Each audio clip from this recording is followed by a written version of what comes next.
Chapter 101: The Crazy U.S. Stock Market. Because these two matters had taken up a lot of time, by the time he finished everything, it was already afternoon, and his younger sister was getting out of school. Zhao Dezhu asked Yang Wenlong to pick up his sister, and then he familiarized himself with the rules of the U.S. stock market. Soon, Yang Wenlong brought Zhao Yuanyuan home, and the family enjoyed a rare reunion dinner. After dinner, they watched a movie in the family theater. During this time, Zhao Dezhu also scrolled through Douyin, TikTok, and discovered that everything related to Li Tianyi had disappeared, including the videos and photos. It seemed like someone was deliberately manipulating things, but it had nothing to do with him anymore. After all, from now on, there was no such person as Li Tianyi in this world. As for Li Tianyi's father, he should be able to find out about him without Zhao Dezhu noticing. Otherwise, Zhao Dezhu wouldn't mind sending him on his way to reunite with his son. At 9:15 p.m., Zhao Dezhu returned to his room and opened his stock trading software on his computer. According to U.S. stock market rules, transactions can only be conducted in U.S. dollars, so Zhao Dezhu converted his 90 million yuan into U.S. dollars. At an exchange rate of $1 to 6.466 yuan, 90 million yuan became over 13.91 million U.S. dollars. Zhao Dezhu quickly searched the vast sea of stocks for stocks that met his criteria. However, the sheer volume of stocks was overwhelming, and it wasn't something he could browse through in a short time. Fortunately, Zhao Dezhu found a stock that was expected to rise by 50% within an hour of the market opening. Without hesitation, he decisively bought it. An hour later, the stock price rose by 50% just as Zhao Dezhu had predicted. Only then did Zhao Dezhu truly appreciate the allure of the U.S. stock market. It wasn't subject to the T+1 settlement system of China. He could sell directly and buy and sell multiple times within a single day. It couldn't be more convenient. Zhao Dezhu sold his shares while the stock price was still slightly rising. They were quickly bought up, and the price fell again within minutes. However, Zhao Dezhu had already exited the market unscathed. In just 1 hour, his initial capital of 13.91 million U.S. dollars had grown to 20.865 million U.S. dollars. That's equivalent to 44.91 million RMB in just 1 hour. Insane! Amazing! Overjoyed, Zhao Dezhu used all 20.865 million U.S. dollars to buy a highly sought-after stock he had just identified. This stock had surged by 180% before the market closed that night. Absolutely terrifying. So much so that Zhao Dezhu's hands trembled slightly as he clicked to confirm the buy. He was simply too excited. He should have invested in U.S. stocks from the beginning. He had wasted so much money. Zhao Dezhu had already predicted that in this kind of market, his $20 million was like a grain of sand sinking into the ocean, having no impact on the overall trend. So Zhao Dezhu got up and left the room. He could just sell it when he returned. It was only around 10:30 p.m. Zhao Dezhu called Yang Wenlong, and the two went out for a late-night snack. After all, they had to work until dawn, and their stomachs needed to be satisfied. Wanhua Road. Because it's near Yaya University town, the area has a large flow of people, especially at this time of year. This is largely due to the numerous barbecue restaurants along the street, including several very good ones, making it a popular gathering spot for students. The small shops along the street were packed with customers. The two men searched for quite a while before finally finding one with 2 empty tables. They quickly sat down, afraid someone would snatch their seats. Just as they settled in, the empty table next to them was immediately occupied by several university students. 2 people were left without seats, so the owner brought them 2 stools. Seeing this, the 2 men exchanged a smile. Sure enough, any slower and they would have had to wait in line. Zhao Dezhu ordered 10 skewers of lamb, 10 skewers of beef, 10 skewers of Yaya's specialty raw pork skin, 10 skewers of chicken feet, and a grilled fish. Finally, he grabbed a small penguin-shaped can of draft beer, a type of canned beer shaped like a penguin, locally called Little Penguin. Yang Wenlong, still not drinking because he was driving, left Zhao Dezhu to enjoy it alone. "Boss, 2 of my comrades will arrive tomorrow," Yang Wenlong said, popping a skewer of barbecue into his mouth. "Okay, great. I've been waiting for them." Zhao Dezhu was also happy to hear this. His parents and sister were alone, which made him feel quite uneasy. Although Li Tianyi, his nemesis, was now dead, his stock trading, and a significant amount at that, would inevitably affect some people's interests, and he couldn't avoid encountering malicious individuals. 2 isn't quite enough. Can you contact a few more? Zhao Dezhu felt it still wasn't enough. Yes, I notified a few more, but some people have other commitments they can't easily fulfill. There's also one particularly skilled individual. The number I gave him is completely unreachable, otherwise he'd be an absolute expert, Yang Wenlong said regretfully. Zhao Dezhu perked up immediately. Someone even Yang Wenlong praised was definitely no ordinary person. "Brother Long, why don't we just go find him? My job is pretty flexible, and I don't mind the distance." Yang Wenlong remained silent, but Zhao Dezhu could tell he was interested. Just as the two were about to continue their discussion, two girls walked up to the barbecue restaurant. Looking at the packed restaurant, they were somewhat disappointed. As they were about to leave, one of the girls grabbed the other. No, look, there are only two people at that table. Shall we share with them? She was pointing at Zhao Dezhu and Nono. Isn't that a bit inappropriate? The girl called Nono hesitated. This barbecue restaurant had only recently opened. They had a particularly delicious secret recipe barbecue chicken feet, and they had come specifically for that tonight. They were disappointed to find it so full. Oh, what's wrong with that? If it really comes down to it, we can just treat them to a meal. Lin Yutong tugged at her best friend's sleeve. It's already this late, I don't want to wait in line anymore. Okay then. Wang Yo nodded and followed Lin Yutong over. It was clear she didn't like sitting at the same table with strangers. Hello, big brother. Lin Yutong had already reached Zhao Dezhu and the others, greeting Yang Wenlong. Hello, Yang Wenlong replied politely, though he wasn't sure why. Zhao Dezhu looked over at the sound of the voice. There were two young-looking girls, probably students from a nearby school. They weren't particularly beautiful, but they were pretty and pleasant-looking. We came out late from writing our papers, and there were no seats left. Could we share a table with you? Lin Yutong politely asked. Chapter 102. How could there be such a shameless person? Yang Wenlong didn't act on his own initiative and looked at Zhao Dezhu. Zhao Dezhu smiled. These two girls were very polite, so he had no reason to refuse and was about to speak. Lin Yutong, thinking that Zhao Dezhu and Lin Yutong disagreed, said anxiously, "We don't want to bother you. We know it's not good, but as you know, barbecue meals usually take a long time, and it'll be too late by the time we get a seat. How about this, we'll pay for your meal tonight, is that alright?" "Yes, it's on us," Wang Yo also politely said, looking at the two girls. Seeing how polite the two girls were, Zhao Dezhu immediately felt a sense of goodwill towards them. Indeed, there are good people and bad people in this world. There are fools like Li Tianyi who think they are the only ones who matter, and there are also people like this who treat others with such courtesy. So he quickly nodded. "Gentlemen, we didn't mean that. Please have a seat." "Okay, thank you." Seeing Zhao Dezhu agree, the two girls were very happy, showing that they genuinely enjoyed the barbecue. The two girls ordered barbecue first, then returned to their seats. At this point, they noticed Zhao Dezhu seemed a little shy. Initially, they hadn't noticed his appearance, but upon closer inspection, they were stunned by his striking looks. Yes, stunning. Zhao Dezhu was becoming increasingly confident. His already handsome features, coupled with his confident smile, possessed an undeniable charm that was captivating. Zhao Dezhu also noticed the difference in their gazes towards him, but there was nothing he could do about it. Soon, the barbecue they ordered arrived. Zhao Dezhu pushed the plate to the center. "Here, eat this first." The two girls were initially a little reserved, but remembering they had promised to treat, they didn't stand on ceremony. Gradually, the four of them started chatting, and as they talked, they became more familiar with each other. It turned out that the two girls were indeed students from Yayu University nearby. Having eaten here a few times, they couldn't stop craving the jianshui chicken feet, which was why they had come out for barbecue so late at night after finishing their papers. Zhao Dezhu was about the same age as them and got along well with them. However, Yang Wenlong was in a difficult position, having no idea what the three were talking about, and could only eat his barbecue by himself. Zhao Dezhu had already found drinking alone a bit boring, but now, with Wang Yo and Lin Yutong joining in, it became much more interesting. One small penguin-shaped drink was about the size of 3 bottles of beer, definitely not enough for the three of them, so they ordered 2 more. The final result was that each of them had an average of 1 small penguin-shaped drink. None of them were heavy drinkers, or even had any tolerance for alcohol, and they were all slightly tipsy afterward. Furthermore, as they became more familiar with each other and the distance between them decreased, the conversation naturally drifted to recent hot topics.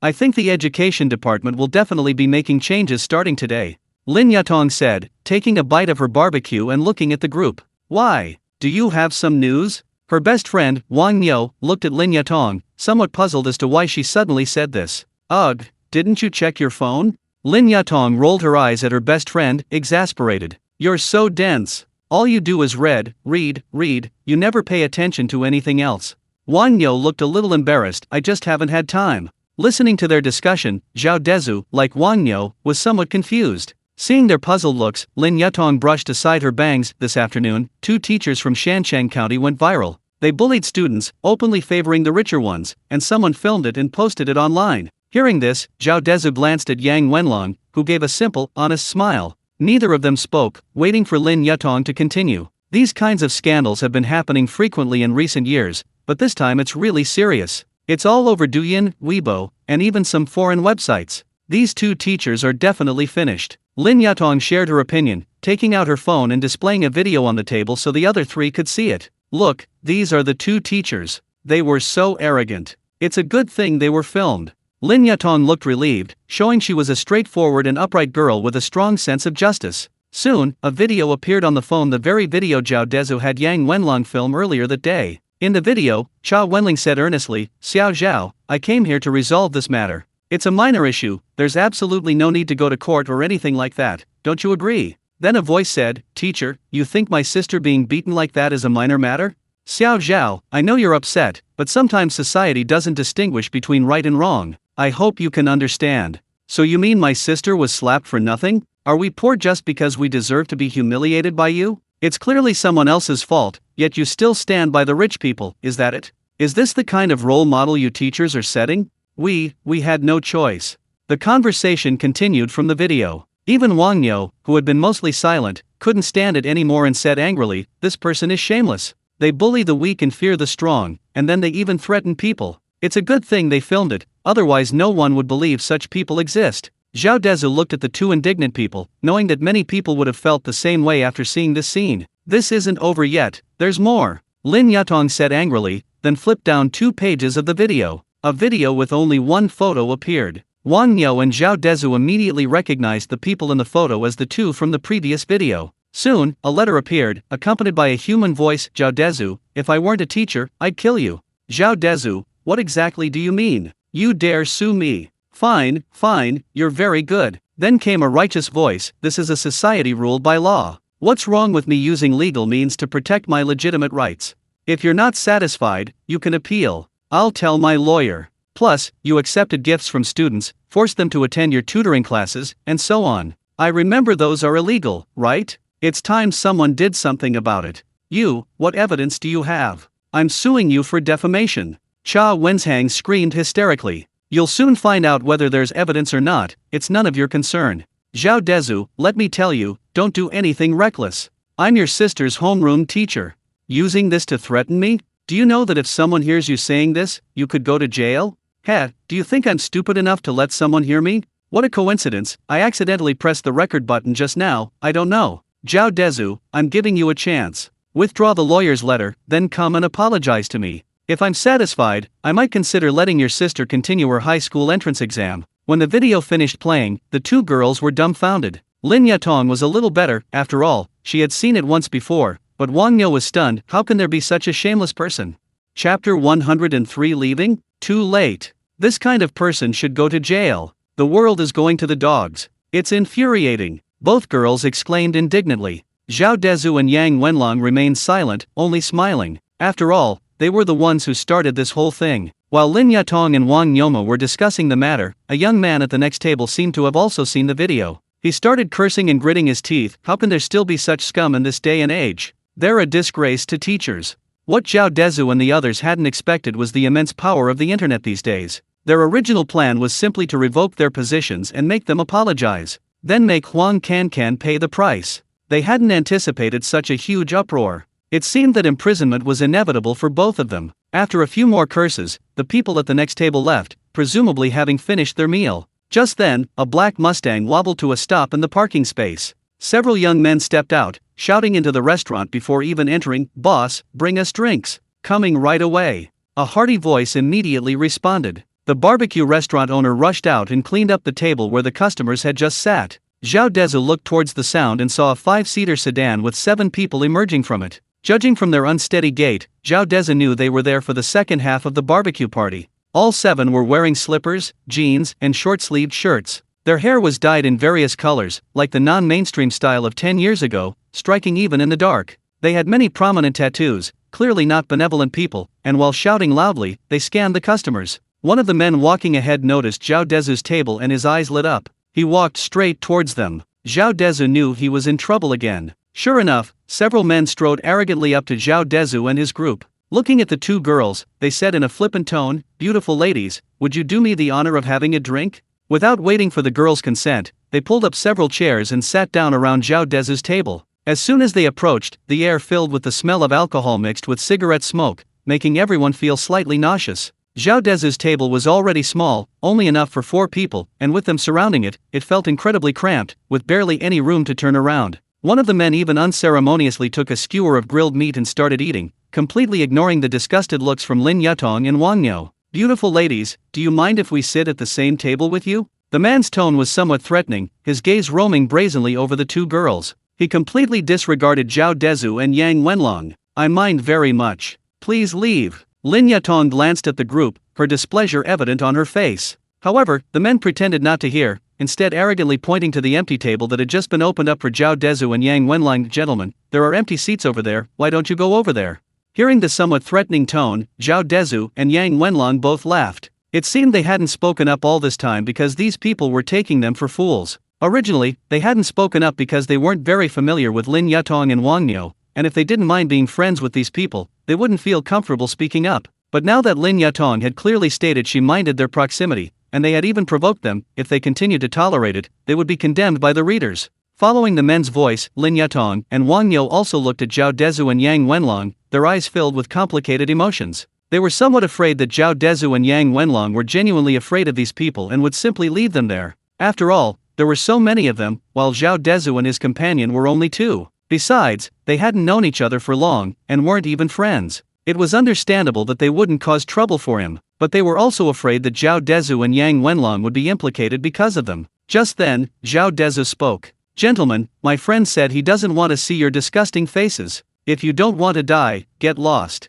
"What?" The red-haired man thought he misheard. With so many of them, this kid dared to be so arrogant. He really didn't take them seriously. Lin Yutong and Wang Yo were also startled. After their brief interaction, Zhao Dezhu didn't seem like the type to act tough. Why was he acting so impulsively now? These people didn't seem like easy targets, they were definitely going to start a fight. Sure enough, just as the two girls were watching Zhao Dezhu worriedly, the red-haired man made his move, slapping Zhao Dezhu hard across the face, wanting to teach this ungrateful brat a lesson. He was still cursing, "Fuck your mother." But to his surprise, his hand, halfway up, became completely immobile. Looking closely, he saw the man in the suit who hadn't spoken a word had grabbed his wrist. His gaze was fixed on him, as if he were looking at a dead man. For some reason, despite it being the middle of summer, Ma Hongjun broke out in a cold sweat when he saw Yang Wenlong's eyes. He instinctively tried to pull his hand back, but Yang Wenlong's hand was like an iron clamp, firmly gripping his, rendering him unable to move. Zhao Dezhu remained silent, smiling faintly, slowly reaching out, grabbing one of the red-haired man's fingers, and without a word, snapping it off. Snap!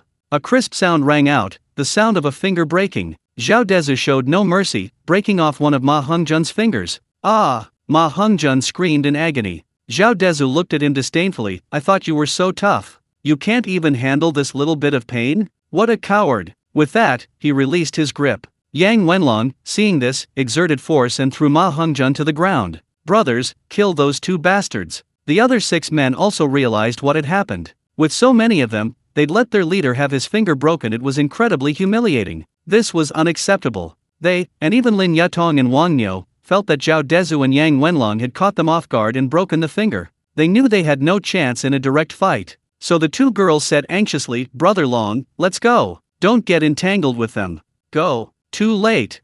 Chapter 104 Kneeling. Several men surrounded 4 people. One of them, a young man with green hair, glared at them and said menacingly, "You broke our Red Army brother's finger, do you think he can walk away?" Red Army? So that's why he dyed his hair red? Zhao Dezhu was completely unfazed by the threat, instead joking, "So, with your green hair, does that mean you're wearing a green hat? You fucking want to die." The man was furious. He and his 7 friends had dyed their hair in 7 colors to symbolize their unbreakable brotherhood, but no one wanted green. They ended up drawing lots, and he was the one chosen. Now, he was being mocked by this kid, in front of dozens of people. This was incredibly humiliating. "Brothers, get him," he yelled, signaling the other 5 to charge forward. This action terrified the 2 girls, who screamed and even closed their eyes in fear. Before Zhao Dezhu could speak, Yang Wenlong rushed out. Zhao Dezhu smiled at the 2 girls. "Come on, let's eat. They're just a few clowns."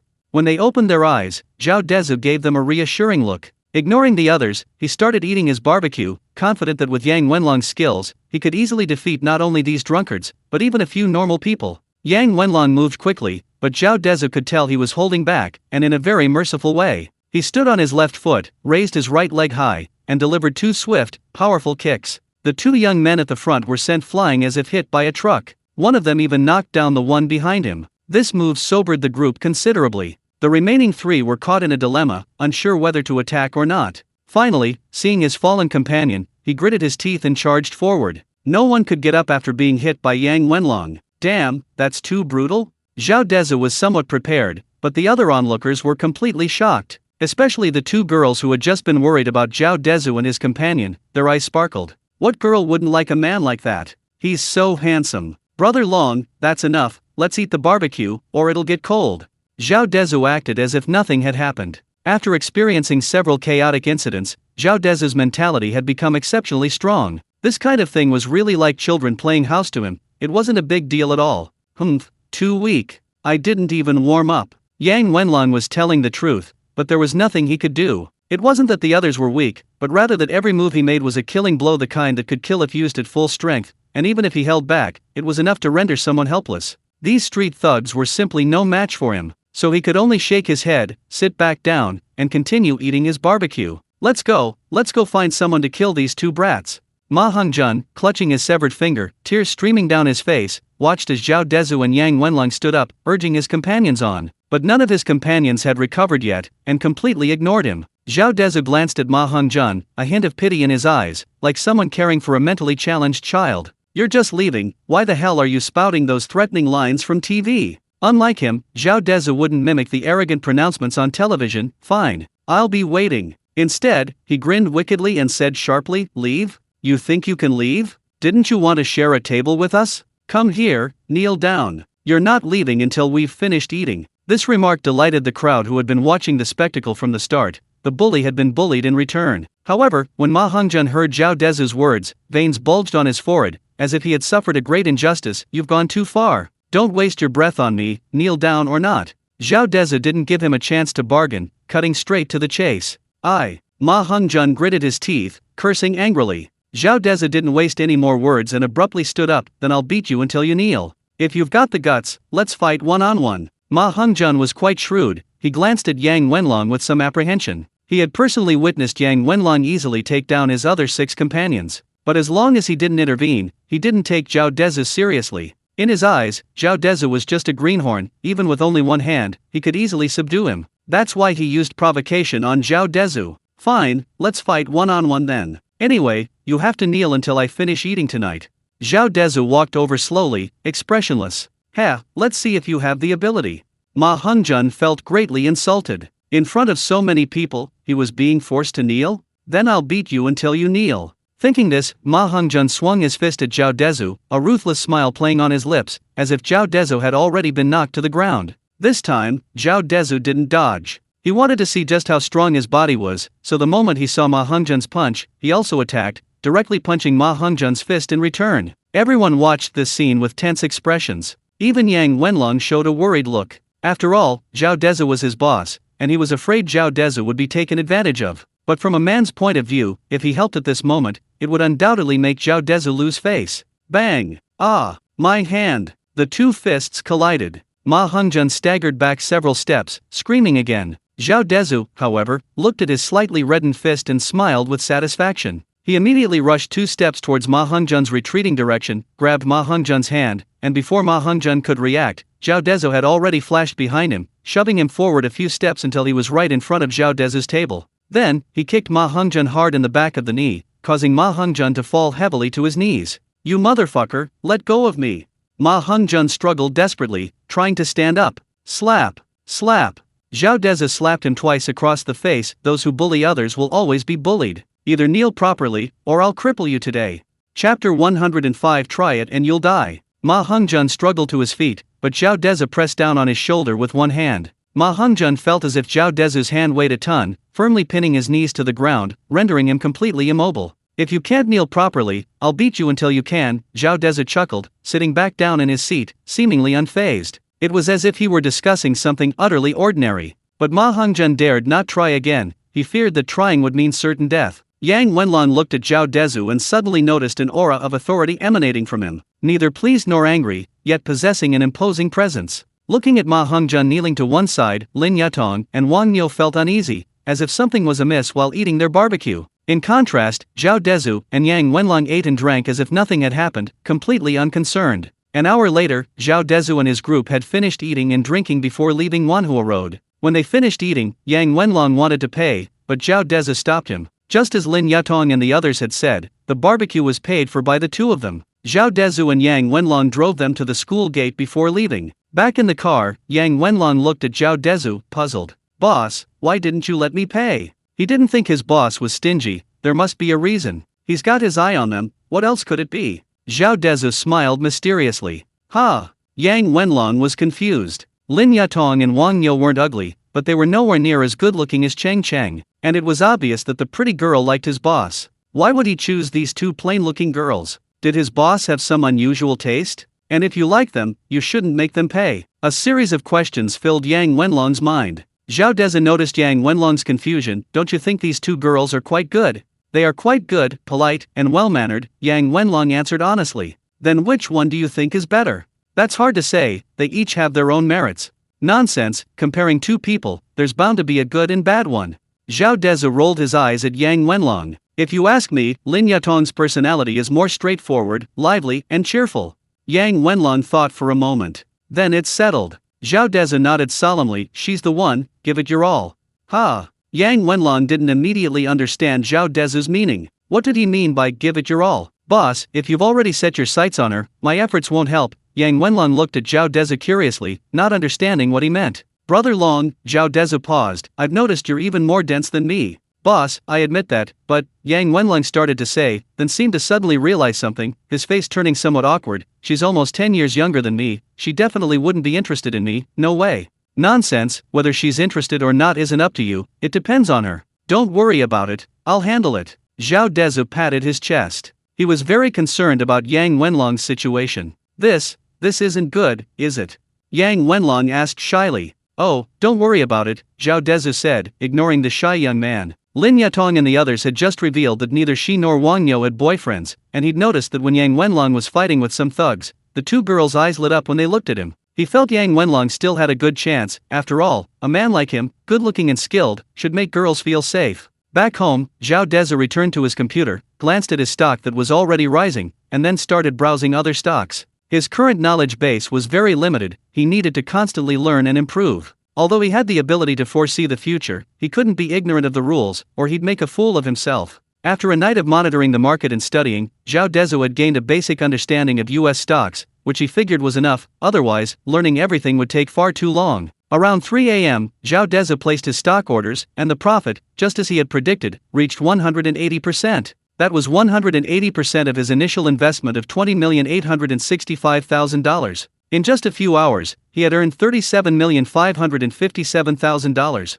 Looking at the balance of $58,422,000 in his account, Zhao Dezhu felt a little dazed, as if he were dreaming. Converted to RMB, that was over 377 million. How could he not be excited? His eyes even reddened. He still had an hour left in the day, and he had found a few more stocks that had seen some gains, but he had no intention of buying them. He planned to call it a night. He'd seen online that some people said even with US stocks, frequent buying shouldn't be done, otherwise it would attract unwanted attention and become a target for scammers. Perhaps due to excitement, Zhao Dezhu lay in bed unable to sleep. His mind raced with all sorts of random thoughts. Finally, he took a hot shower and drifted off to sleep. In a villa somewhere in Kundu, a man in his 30s sat in an executive chair, staring at a screen. A woman pointed at the computer screen. "Young Master Yang, look, this account hasn't been registered long, but it's never made a mistake. Looks like a pro." If Zhao Dezhu had seen the account on the screen, he would have immediately recognized it as his stock account. He hadn't realized that his several flawless trades had already attracted the attention of someone with ulterior motives. Wang Qian was an employee of Yuantong Securities, and Zhao Dezhu's registered securities account was under Yuantong Securities. Wang Qian had noticed Zhao Dezhu long before he started trading domestic stocks. At the time, she thought Zhao Dezhu was either lucky or had some ability, but now she had to take him seriously because Zhao Dezhu had never made a mistake and always made money. This made her suspect that there might be something wrong with him, such as whether he was illegally manipulating the market. If that's the case, then as his directly affiliated registered company, failing to report it would be implicated. So she consulted her boss, wanting to hear his opinion. This is indeed quite unusual, no normal person would be this calm. Yang Jun carefully examined Zhao Dezhu's account changes, his brow furrowed. Chapter 106 Men's Friendship. Because of the Securities Regulatory Commission's requirements, their parent company could only see the profit and loss of Zhao Dezhu's account, but not his specific trading activities. This left Yang Jun somewhat uncertain. He finally shook his head. I can't tell if he's violated any regulations, but it's better to be cautious.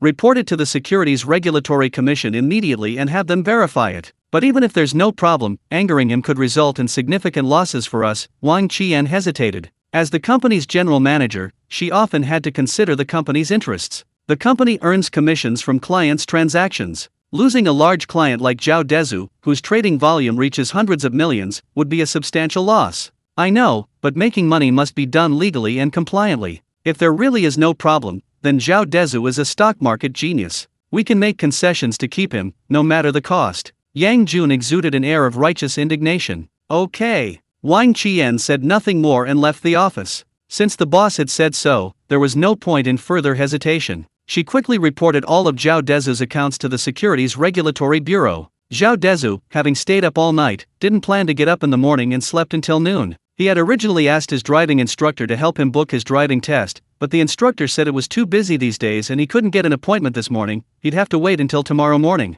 Last night, he and Yang Wenlong had agreed to pick up his two former colleagues from the train station. Yang Wenlong initially said he could manage on his own, but Zhao Dezhu felt that since they would be his employees in the future, he, as their boss, needed to make a good impression, otherwise, managing the team might be difficult later. After eating lunch prepared by his mother, Zhao Dezhu and Yang Wenlong drove to the high-speed rail station. As for why they didn't fly, Zhao Dezhu had asked, the reason was that both colleagues' hometowns weren't too far away, a 1 or 2 hour high-speed train ride, and there were no flights. The train station was a half-hour drive from the Fuhei Villa area, and that was assuming there was no traffic. Soon, the two arrived at the station. After parking their car, their train arrived just in time. The station was bustling with people, so they found a spot where they wouldn't block anyone's way to wait. After waiting for about 10 minutes at the station entrance, two dark-skinned men dragging large suitcases emerged. Yang Wenlong glanced at Zhao Dezhu. Boss, these are the two. He strode towards the two men. Zhao Dezhu followed behind and noticed an indescribable emotion in the eyes of all three men when they saw each other. The two men froze the moment they saw Yang Wenlong, immediately putting down their belongings and giving him a crisp military salute. Yang Wenlong returned the salute with equal seriousness, and the three men stared at each other for a good 4 or 5 seconds. Although Zhao Dezhu didn't know what they had been through or how deep their feelings were, he could tell that it was a kind of deep and admirable bond that could never be erased. After saluting, the three men burst into laughter and embraced tightly, demonstrating their genuine friendship. Finally, Yang Wenlong released the two men and introduced Zhao Dezhu. Li Feng, Bai Shizhen, this is my boss, and from now on, your boss too. Zhao Dezhu nodded slightly. Upon hearing Yang Wenlong's words, Li Feng and Bai Shizhen both looked at Zhao Dezhu, but were somewhat surprised to see him. Their new boss was incredibly young. When their former superior told them about the job, he hadn't mentioned this young man, so their surprise at seeing Zhao Dezhu was understandable. However, they quickly realized it was perfectly normal for wealthy young people to hire bodyguards these days. Boss, this is Li Feng. He's skilled in combat. Even without a weapon, I wouldn't be a match for him, Yang Wenlong said, pointing to the tall, dark-skinned man. Then he pointed to a shorter man with incredibly sharp eyes. This is Bai Shizhen. Don't let his physique fool you, he fights like a little tiger. But his specialty is handling all kinds of firearms. Yang Wenlong paused, then said with undisguised pride, they are all my most capable soldiers. Zhao Dezhu walked over and shook hands with him. Brother Feng, Brother Shizhen, thank you for your hard work from now on. Both men were taken aback. Having come from the military, they weren't particularly adept at interpersonal relationships. They had assumed that Zhao Dezhu, a rich second generation, wouldn't take them, his bodyguards, seriously, or at least wouldn't be very polite. But Zhao Dezhu was completely different from what they expected. He was incredibly polite, even respectful, which left them somewhat bewildered. This completely changed their opinion of Zhao Dezhu. They hadn't had a good impression of rich second-generation heirs before, but now Zhao Dezhu showed none of those vices. He seemed like a kind and approachable neighbor. However, the pause was only almost imperceptible. He quickly recovered and shook hands with Zhao Dezhu, saying, hello, boss. You don't need to call me boss, just call me Dezhu. Zhao Dezhu had already told Yang Wenlong to change his address, but Yang Wenlong wouldn't listen, so he repeated himself. The two smiled but didn't speak, seemingly uninterested in Zhao Dezhu's suggestion. Zhao Dezhu could only smile helplessly and let them call him whatever they wanted. It was just a form of address after all. After exchanging pleasantries for a while, they dragged their suitcases to the car. Zhao Dezhu drove them to a relatively upscale hotel for a welcome dinner. At the dinner table, Zhao Dezhu reiterated their benefits, 20,000 yuan a month, plus a year-end bonus, all-inclusive meals and accommodation, and they could raise any difficulties they might have. In fact, Zhao Dezhu knew that compared to Yang Wenlong, these two were definitely worth more than 20,000 a month. He had struck gold. However, he couldn't raise their salaries all at once. After all, some things have to be done gradually. Setting the salary too high all at once would be counterproductive. When the two men heard the salary Zhao Dezhu offered, they both said they didn't mind. After all, they came for Yang Wenlong, and as for the salary, they just wanted it to be decent. 20,000 yuan wasn't high for their abilities, but it certainly wasn't low either. Because of Yang Wenlong's introduction, and because people from the military are generally straightforward, Zhao Dezhu and the two men didn't feel awkward with each other and quickly struck up a conversation. Just as they were chatting happily, a voice rang out at an inopportune moment. "You're Zhao Dezhu." Chapter 107 was reported. All four people turned to look at the man before them. A middle-aged man walked in from the doorway of the private room. Although the restaurant had private rooms, they weren't designed with doors, they merely separated the spaces. The man didn't need to open a door to enter. Zhao Dezhu picked up a piece of food and put it in his mouth. He was somewhat annoyed by the stranger who had suddenly barged in. He looked at the middle-aged man and asked, "I am, and who are you?" The middle-aged man was dressed in a black suit, his expression serious. Behind him were four people, two men and women, exuding a capable professional air, and two police officers in uniform. This man was clearly not an ordinary person. Their mere presence drew attention from everyone in the restaurant. He looked at Zhao Dezhu, his expression clearly displeased. After all, Zhao Dezhu was far too young, and his composure upon seeing him was too much. He frowned and walked up to Zhao Dezhu, his tone authoritative. "My name is Yang Hua, from the Kunming Securities Regulatory Bureau. So now you know why I'm looking for you, right?" Zhao Dezhu narrowed his eyes and shook his head. "I really don't know. Do you want me to treat you to dinner? Come, sit down, I'll have a few more dishes brought out." "Humph, don't play dumb with me. Confess and you'll be treated leniently, resist and you'll be punished severely." A policeman walked up to Zhao Dezhu, staring intently at the four men. "Give me all your phones." Zhao Dezhu looked bewildered. He genuinely didn't understand what these people wanted, so he quickly made a mental prediction, a relieved smile spreading across his face. Because he realized these men weren't bad people. "Brother Long, Brother Feng, Brother 13, give them to them," Zhao Dezhu said to the men, then handed his own phone to the policeman. And as the two policemen instructed, he placed both hands on the table where they could see them. Yang Hua and the others looked at Zhao Dezhu with some suspicion. They had thought it impossible for him and his companions to hand over their phones so readily, but Zhao Dezhu's decisiveness was unexpected. After handing over the phones and confirming they wouldn't try anything funny, Yang Hua looked at Zhao Dezhu and said, "Since you don't know, then I'll tell you. Your securities account has been reported for abnormal operations." Yang Hua's eyes were sharp as he looked at Zhao Dezhu, trying to see a hint of panic in his eyes. However, Zhao Dezhu's reaction disappointed him. Zhao Dezhu remained calmly seated, as if nothing had happened, as if Yang Hua wasn't talking about him at all. On the other hand, Yang Wenlong and the others looked at Zhao Dezhu with some doubt. They were willing to act as Zhao Dezhu's bodyguards, but only if he did legal and compliant work. If Zhao Dezhu was involved in illegal business, they would certainly not be his accomplices. This was their inherent pride, their belief. Even Yang Wenlong, who had followed Zhao Dezhu for some time, was afraid that Yang Hua was telling the truth. However, Zhao Dezhu's reaction reassured him considerably. He gave his two former subordinates a reassuring look, telling them not to overthink it. "What's unusual about it?" Zhao Dezhu asked calmly, as if chatting with a friend. This question left Yang Hua and the two policemen speechless. The boy's reaction was far too calm. If he didn't possess exceptionally strong mental fortitude, then there was only one reason: he genuinely hadn't broken any rules.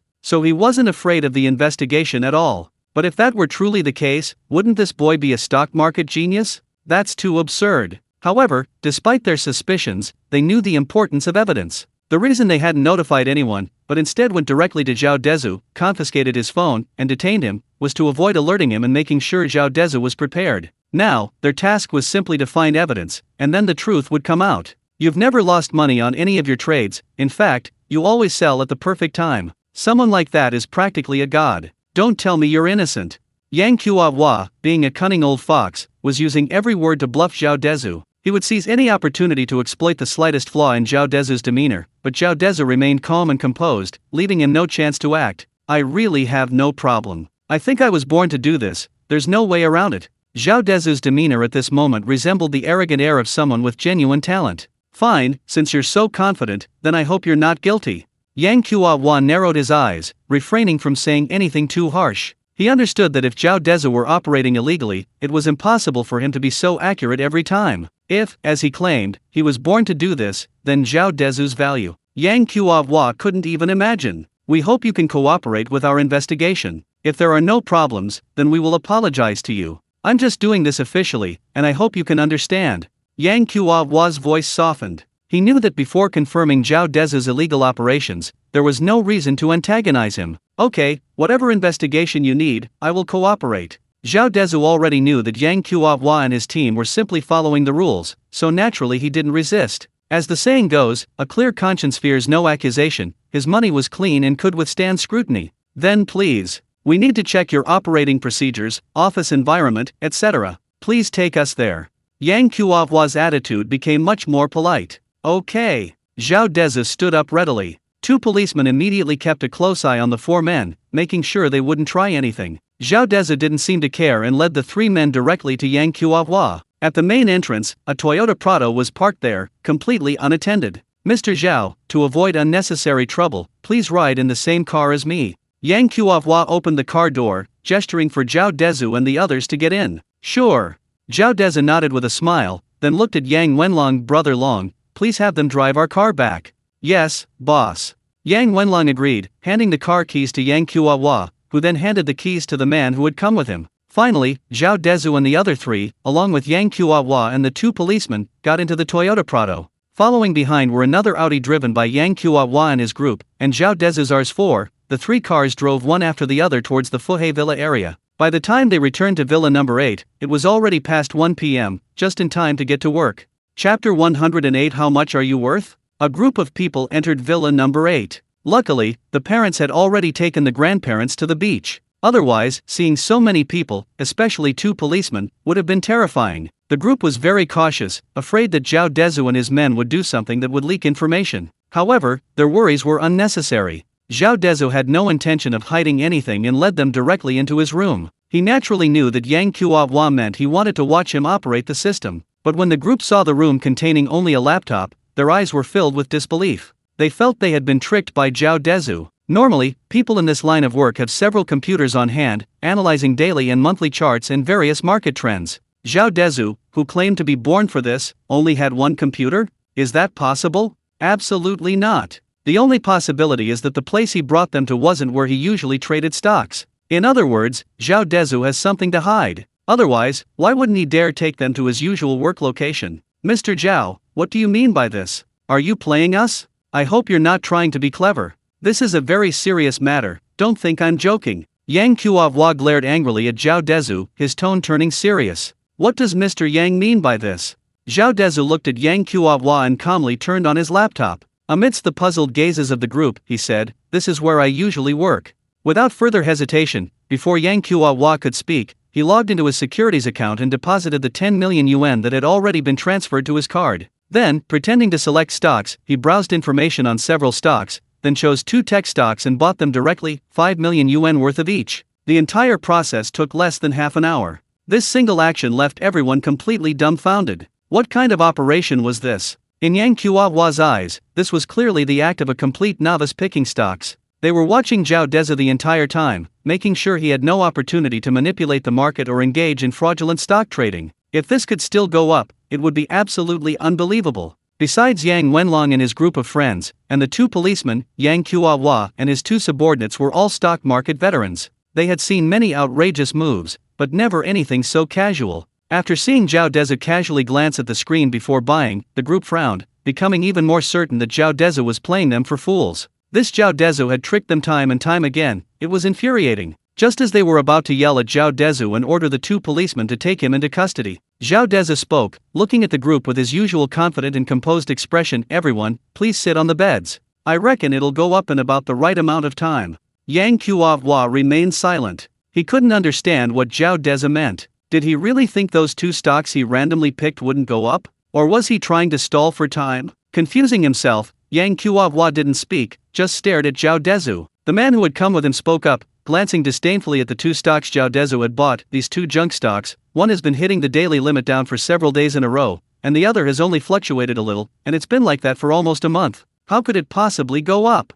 Zhao Dezhu gave the arrogant man a disdainful look. "How much are you worth now?" The man, confused, replied arrogantly, "Just a few million." Zhao Dezhu smiled, a bright smile at the man, then pointed to himself. "Me, several hundred million." It seemed flippant, but in Yang Qiaohua and the others' eyes, Zhao Dezhu's reaction was perfectly normal. A truly capable person wouldn't tolerate being insulted by a poor man, otherwise, it would seem suspicious. As soon as he finished speaking, the man was speechless. Zhao Dezhu was practically pointing his finger at him and cursing him. Yang Wenlong and the other two, even the two policemen, were all amused by Zhao Dezhu's words, looking at the man with a hint of mockery. Yeah, you, with a net worth of a few million, talking to someone with a net worth of hundreds of millions in that condescending tone, isn't that just asking for trouble and slapping yourself in the face?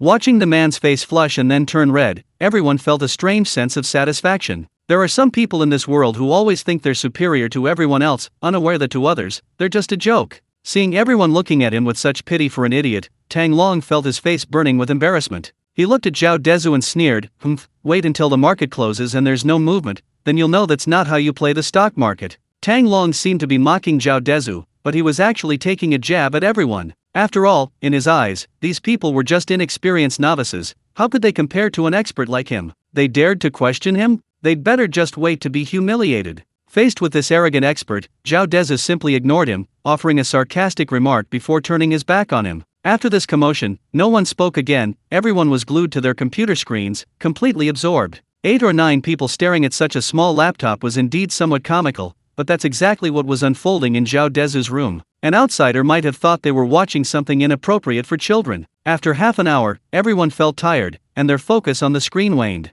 Just then, the man with the briefcase exclaimed, pointing at the screen, "Director Yang, it's gone up. It's gone up." The group immediately perked up. Even Yang Wenlong and the others, who knew nothing about stocks, curiously gathered around, staring at the stock the woman was pointing to. The stock that Tang Long had said hadn't moved for a month had suddenly surged 5% within minutes. This is unbelievable. Just then, another stock started to move. To everyone's disbelief, both stocks began a meteoric rise, ultimately hitting their 20% daily limit. Yang Hua, Tang Long, woman. Others who didn't understand didn't find it particularly strange, but in the eyes of Yang Hua and his two experts, Zhao Dezhu's actions were textbook perfect. Moreover, they observed the entire process and confirmed that Zhao Dezhu hadn't manipulated anything. In other words, it truly was Zhao Dezhu's own skill. My God, this is a stock market genius reborn. Yang Hua suppressed the overwhelming shock within him, repeatedly shouting inwardly. Chapter 109 Trust. Seeing the stunned expressions on Yang Hua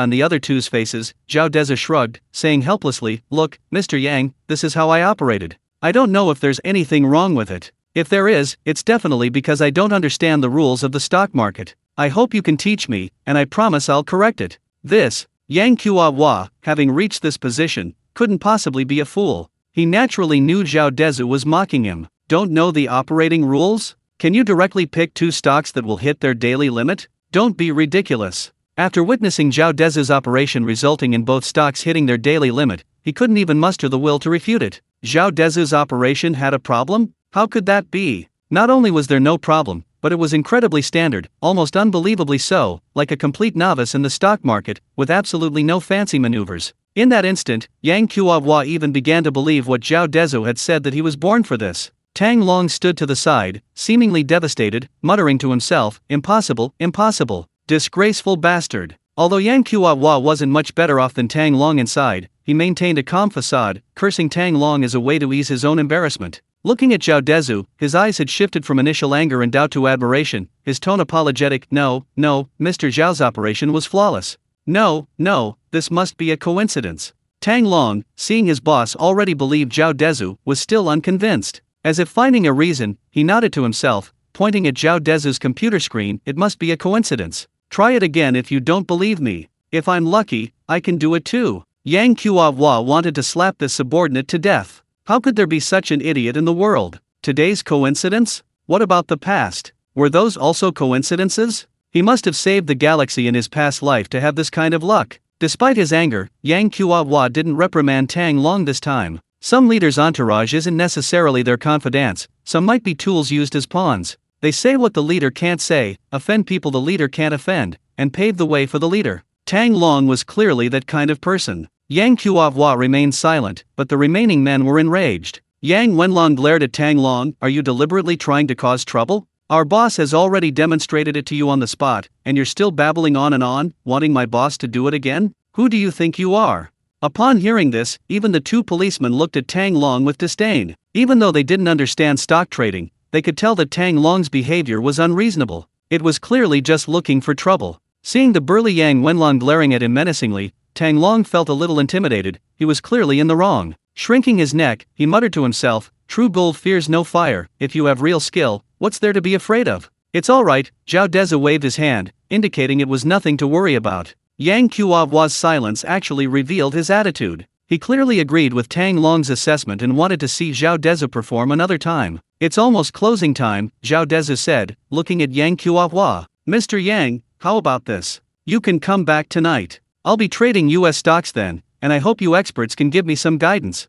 "Haha, guidance is too much to ask, but I'd love to learn." Having gotten the result he wanted, Yang Qiaohua laughed, selectively ignoring the sarcasm in Zhao Dezhu's tone, and readily agreed. He genuinely wanted to see how Zhao Dezhu traded US stocks. After all, domestic stocks have too many protective mechanisms, making it seem like child's play compared to US stocks. "Alright, let's call it a day then. Shall I treat you all to dinner?" "Haha, we've already eaten, Mr. Zhao, please don't be so polite." Yang Qiaohua laughed heartily, very respectfully. "We'll find a hotel nearby to rest for a bit, and then come back tonight to learn from Mr. Zhao." "Okay, then we won't keep you any longer, Mr. Yang."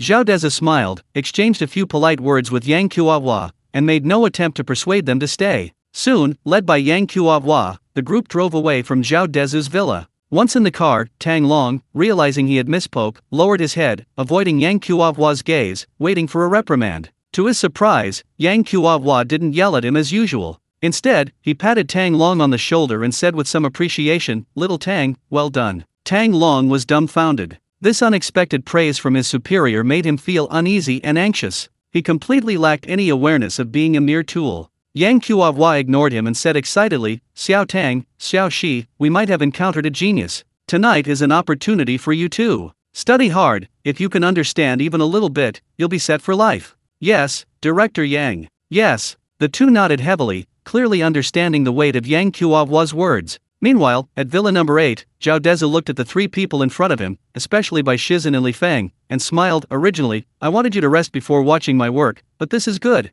It lets you know in advance where my money came from. It's all legal and compliant, so you can rest assured." Hearing Zhao Dezhu's somewhat explanatory words, the three, including Yang Wenlong, felt a little embarrassed. After all, when Yang Qiaohua initially suspected Zhao Dezhu of illegal operations, they subconsciously believed him. Actually, they couldn't be blamed. After all, a 20-year-old boy accumulating such astonishing wealth without his parents' help was bound to make them suspicious of Yang Qiaohua. Therefore, for a moment, they felt a sense of disgust towards Zhao Dezhu. So now, seeing Yang Qiaohua and his group of experts leave defeated and slinking away, they felt a pang of guilt towards Zhao Dezhu. They silently berated themselves for not choosing to believe Zhao Dezhu. Even if they didn't say it aloud, they still distrusted him. Especially Yang Wenlong, who had been following Zhao Dezhu for some time and knew how Zhao Dezhu made his money, but his knowledge of stocks wasn't enough to tell if Zhao Dezhu had engaged in any illegal operations. As Zhao Dezhu explained things to them, Yang Wenlong felt embarrassed. However, Zhao Dezhu understood, he might have been suspicious too.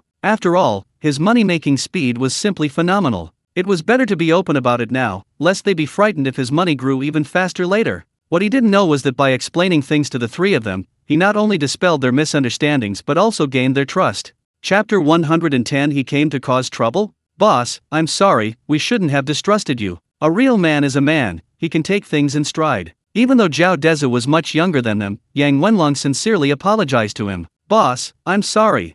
The other two followed Yang Wenlong's example, but compared to the two who had doubted Zhao Dezhu's abilities because of his age when they first met him, they now genuinely admired him. He's good at making money, approachable, has a good temper, and most importantly, he's young. Where else in the world could you find a boss like that? Alright, enough with the sentimentality, it's nothing. Zhao Dezhu punched the three men in the chest. Men are actually that simple. Many things, once explained, are resolved with a glance or a word. It's not as complicated as you imagine. Alright, let's find a place to stay first. Yang Qiaohua and the others are coming tonight, so we'll probably have to stay with them until the US stock market closes. Let's get some rest, otherwise it'll be too uncomfortable.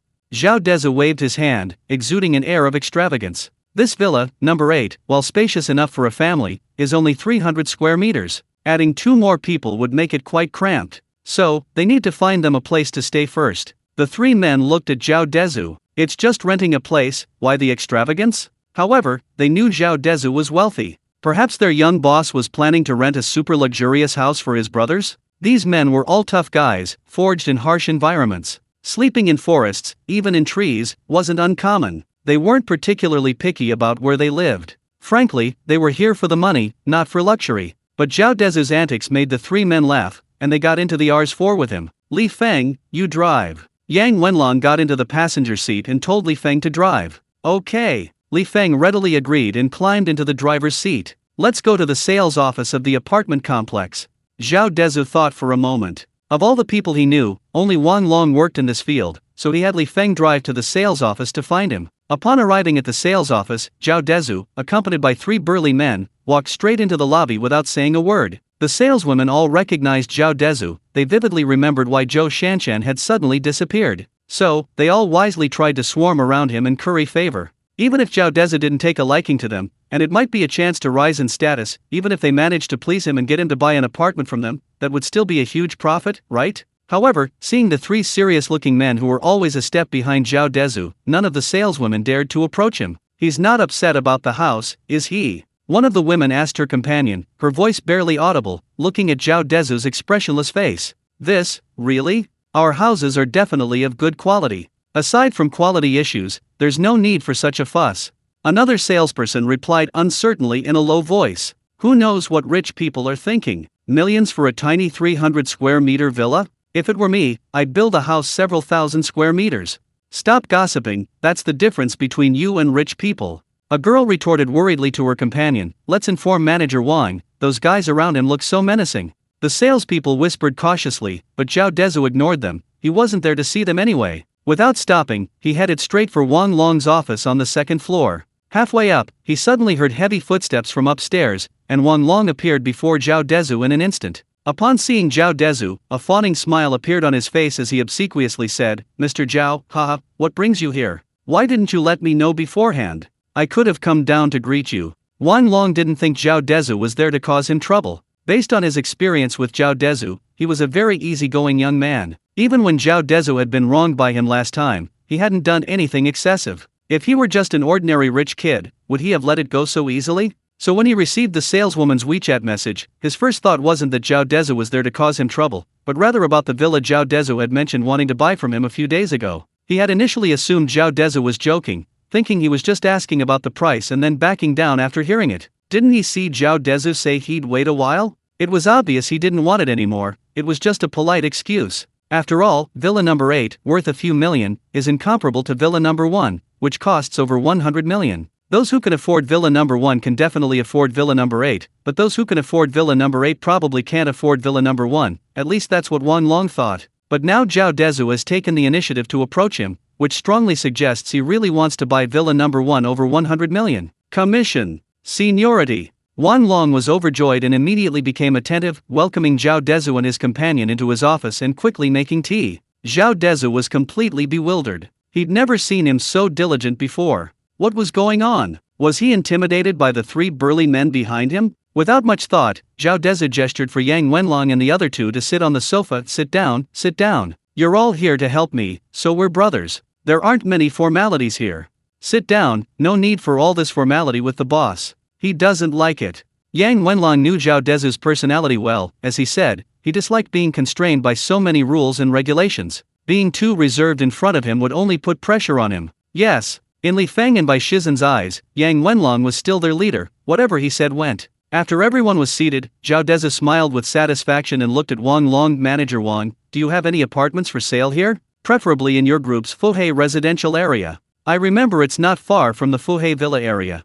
What? Not here to buy Villa number 1? Wang Long was somewhat disappointed. After all, Villa number 1 was a headache for the group, such a large plot of land, yet it couldn't be sold. However, it was only a momentary lapse in judgment. Wang Long quickly nodded. Yes, Mr. Zhao, the manager there, Dai Ziao, used to work under me. Later, the company expanded, so I transferred him to the Fuhei residential area.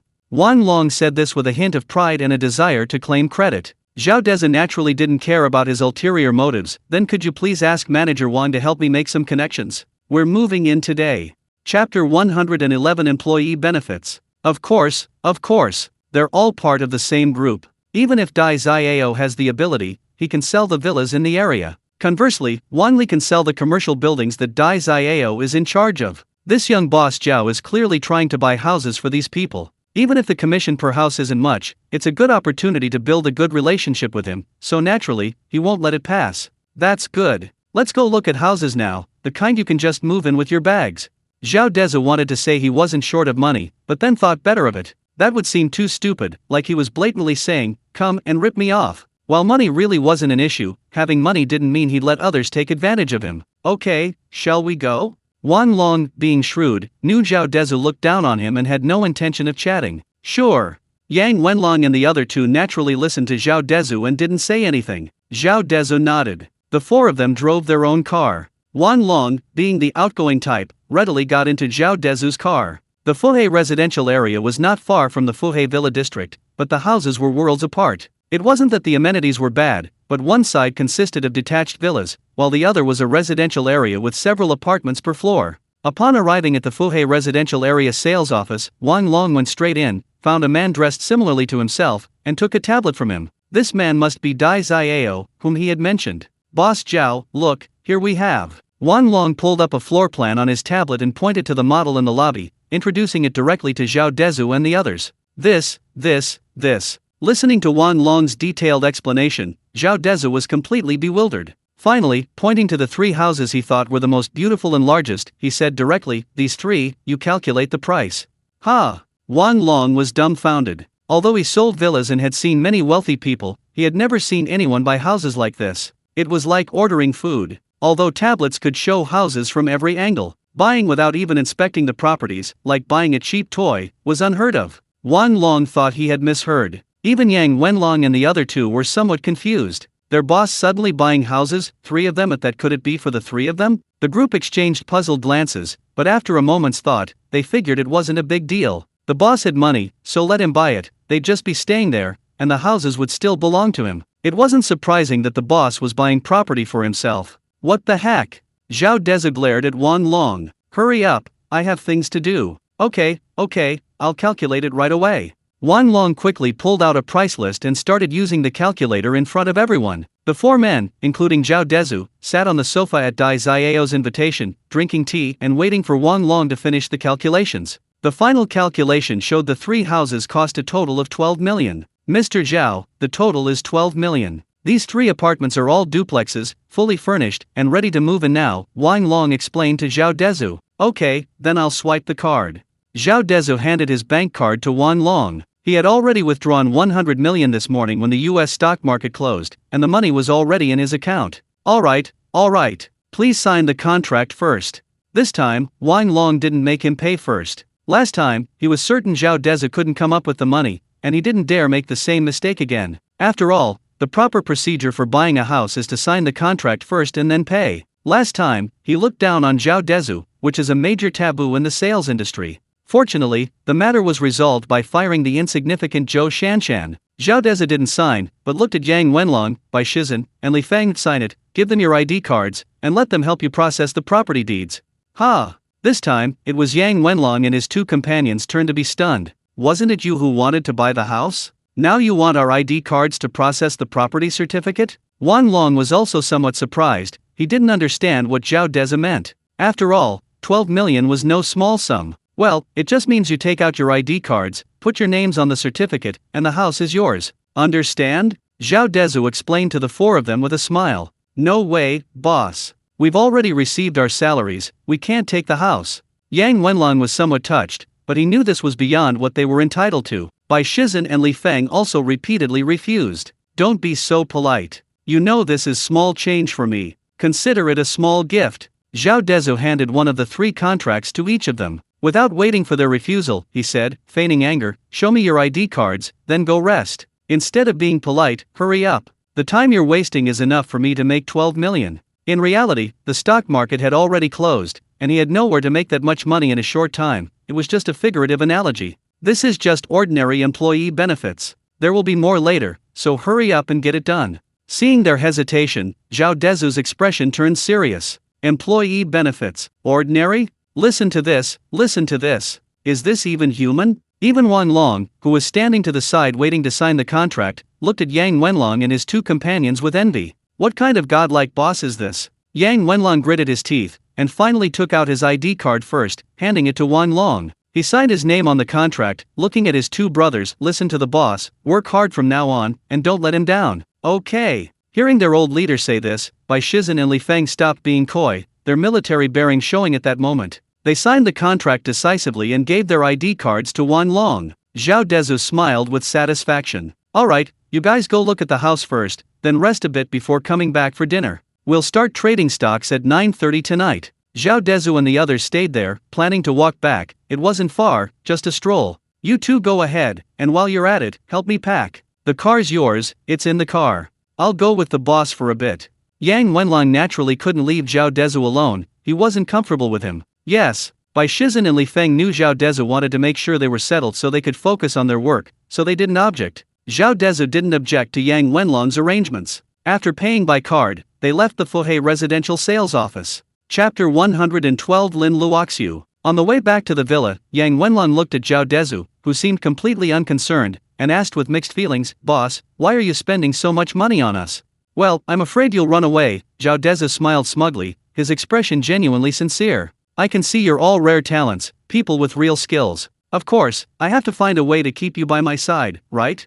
Yang Wenlong's steps visibly faltered. He hadn't expected Zhao Dezhu to be so direct. At first glance, it seemed like Zhao Dezhu was acting in his own best interest, but upon closer inspection, that wasn't the case at all. If he were truly only thinking of himself, he wouldn't need to spend such a huge sum, 12 million, plus salaries and everything else. That much money could hire countless bodyguards for him. Yang Wenlong knew that Zhao Dezhu genuinely cared for him and his men, treating them like family. This feeling of being valued gave him a strange, inexplicable feeling. Deeply moved, he being a rough and unassuming man, didn't know how to express his gratitude. He simply made a silent vow to protect Zhao Dezhu and his family with all his might, even if it meant taking a bullet for him. Zhao Dezhu, unaware of Yang Wenlong's thoughts, saw his silence and assumed he felt guilty. Just then, Yang Wenlong's phone rang. Yang Wenlong picked up the phone and saw it was an unfamiliar number. After answering and saying a few words, he looked at Zhao Dezhu and said, "Boss, someone's here for a job interview."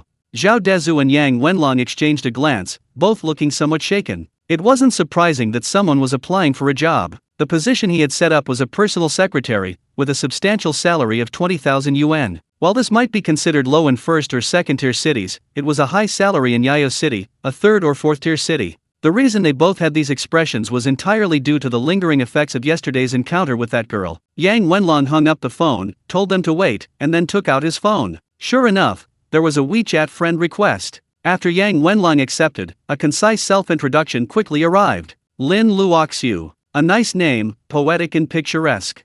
Age, 24. Yeah, perfect age. Graduated from Peking University, majoring in financial management. Followed by a photo of her without makeup. She was dignified and pretty, but not stunningly so. If she looked exactly like her photo, she would meet Zhao Dezhu's requirements. Wow, such a high level of education. Both were somewhat surprised. Peking University is one of the top universities in the country. Why would someone like that work in a small city? Meet her? Zhao Dezhu looked at Yang Wenlong, asking for his opinion. "Boss, whatever you like." Yang Wenlong nodded. "It was clearly you who was looking for the secretary, why were you asking me?" However, he didn't say it aloud. After all, this was the boss showing him respect. "Ugh, look at how reluctant you are. You must have been scared out of your wits by that girl yesterday, right?" Zhao Dezhu looked at Yang Wenlong disdainfully. "It's alright, I won't introduce this one to you today. Too bad, it'll just be another case of a misleading photo." Zhao Dezhu could have used his precognitive abilities to see if the woman looked exactly like the picture. However, he felt some things were unnecessary. Like yesterday's incident, if he had foreseen it beforehand, how would he have witnessed Yang Wenlong's awkward and comical antics? That would have taken away a lot of the fun. So this time, he didn't use his precognitive abilities. If she was suitable, she could stay, if not, he'd just use her to pass the time. Alright then, let her come over. Okay, Yang Wenlong agreed, then started replying to messages on WeChat, sending her the location of Villa number 8. The two walked home for less than half an hour when the security guard's video call came in. Sure enough, he was asking if they could let them in because someone was looking for them. After having the security guards release the person, Zhao Dezhu still sent Yang Wenlong to fetch her. However, this time, Yang Wenlong, walking ahead, no longer had that indescribable expression. Instead, his face was flushed. Zhao Dezhu knew this time it wasn't a case of a photo deception. Soon, a girl about 1.7 meters tall entered the study. Her short hair immediately suggested efficiency, and her professional suit made her look impeccably clean. "This is my boss. The position you applied for is to be my boss's secretary," Yang Wenlong said, leading Lin Luoxiu to Zhao Dezhu. Lin Luoxiu was visibly taken aback when she saw Zhao Dezhu. She knew the position she had applied for, but she hadn't expected her boss to be a young man who looked only in his teens or 20s. For some reason, seeing this man who was even younger than herself, she felt a little hesitant, a faint sense of regret creeping into her heart. In her eyes, Zhao Dezhu was just a rich second-generation heir. The salary was so high, and it was for a secretary position. She felt like a lamb entering a tiger's den. However, she still mustered her courage and cautiously bowed to Zhao Dezhu. "Hello, boss." Seeing that Zhao Dezhu didn't answer, he introduced himself again, exactly as he had sent Yang Wenlong. "Okay, you're hired," Zhao Dezhu declared decisively. This completely stunned Lin Luoxiu, who had already prepared her excuse to leave. He hired her without asking anything? The easier it was to hire her, the more she felt her suspicions were correct. Haven't there been so many similar cases reported in the news? Some male celebrities and rich kids used high-salary recruitment as a pretext to lure girls to their homes, and then, how could she have been so careless, not realizing she had fallen into the same trap? Just as she trembled, blaming herself for being attracted by the high salary and walking into the tiger's den, Zhao Dezhu interrupted her musings. "Miss Lin, with such excellent qualifications, why did you choose to look for a job in Yayu?" Zhao Dezhu had this question ever since he first saw Lin Luoxiu's information, and now that he had the chance, he was determined to ask. "It's like this." Lin Luoxiu glanced at Zhao Dezhu, and seeing that his gaze wasn't unusual, she felt relieved. "I'm an only child. My parents are getting old and their health isn't good. I don't dare go too far. Taking them to Beijing wouldn't be enough for my income to support the three of us in such an expensive city, so I came back to Yayo City."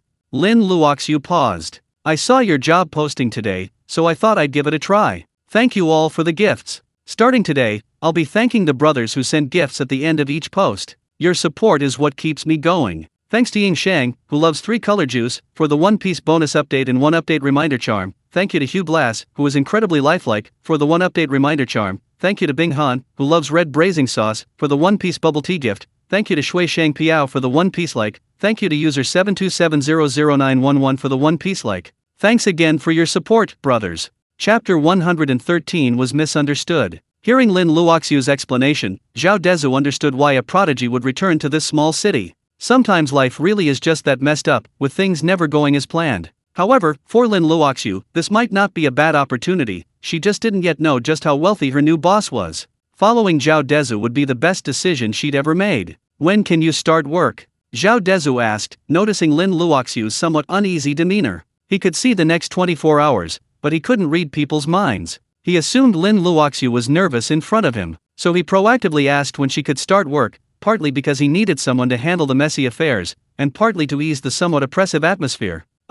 Lin Luoxiu was already having second thoughts. She felt she couldn't let her guard down just because Zhao Dezhu seemed harmless. She lacked social experience and couldn't be fooled by appearances. Just as she was about to find an excuse to leave, Zhao Dezhu spoke again. "If you have other things to do, you can take care of them first before starting work. We have a lot of things to do here, and you'll be very busy once you start."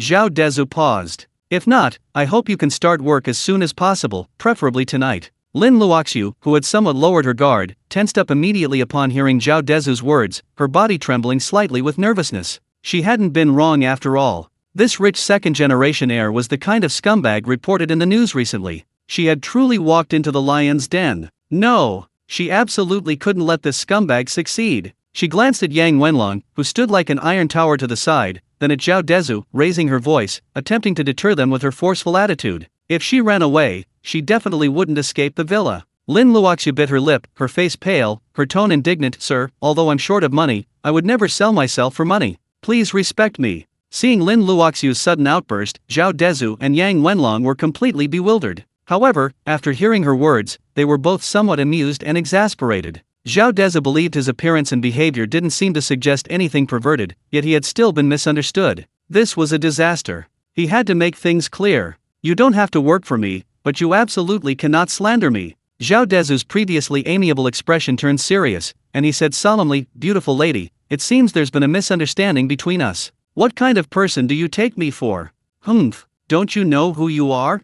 Lin Luoxiu had already decided that she would fight to the death, and she would absolutely not compromise. Therefore, her attitude towards Zhao Dezhu became even harsher, completely lacking in politeness. Zhao Dezhu was furious at her retort. "Don't you know who you are?" All he wanted was a capable secretary. How unlucky he was to encounter 2 such oddballs in a row. What a disaster. He wasn't actually averse to Lin Luoxiu's attitude. It was commendable for a girl to know how to protect herself. But she shouldn't have thought of him as that kind of trash. Beautiful lady, I've already told you, you've misunderstood me, Zhao Dezhu patiently explained, but Lin Luoxiu saw it as nothing more than an excuse he was making to appease her. But she was helpless, she could only try to stall for time, hoping things would take a turn for the better. So she looked at Zhao Dezhu, her tone softening slightly. Alright, then tell me how I misunderstood you. You kept telling me to go to work tonight, isn't that just? Lin Luoxiu blushed slightly, pausing for a moment. Isn't it just trying to take advantage of me? Zhao Dezhu sighed, realizing the misunderstanding lay there. His words were indeed, how so?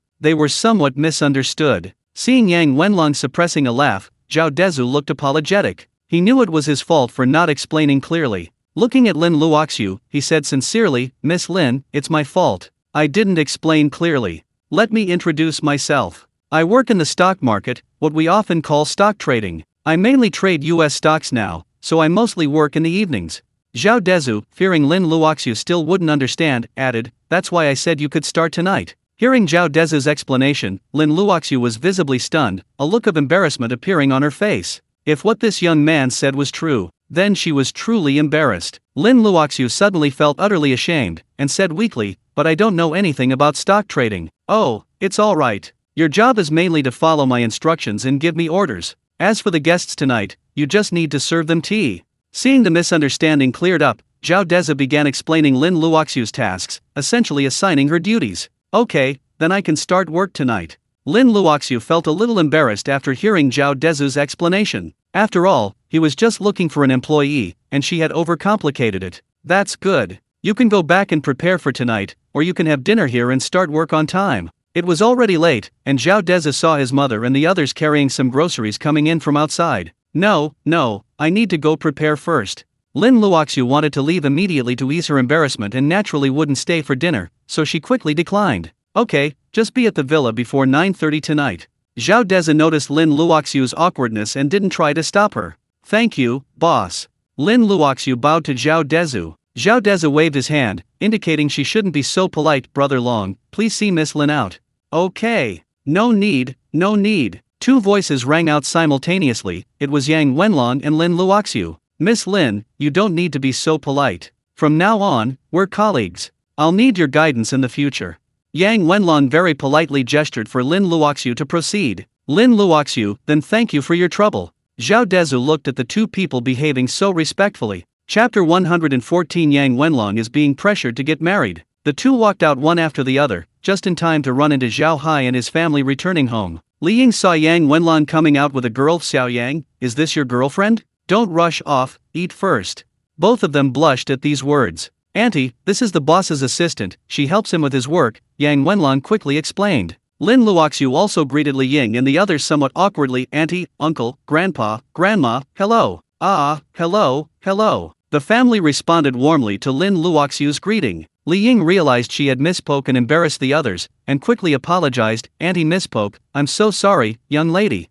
Auntie, it's nothing, really. Lin Luoxiu saw that Li Ying and her family were all very approachable and polite, and couldn't help but feel more favorably disposed towards Zhao Dezhu. After all, there's an old saying that people who aren't family don't enter the same door, and her young boss's respect for her just now seemed genuine. It seemed she had found a good boss. Young lady, please stay for dinner, Auntie's cooking is very good. Li Ying warmly invited Lin Luoxiu to stay for dinner. No, Auntie, I need to go back and prepare, I have to come back to work later.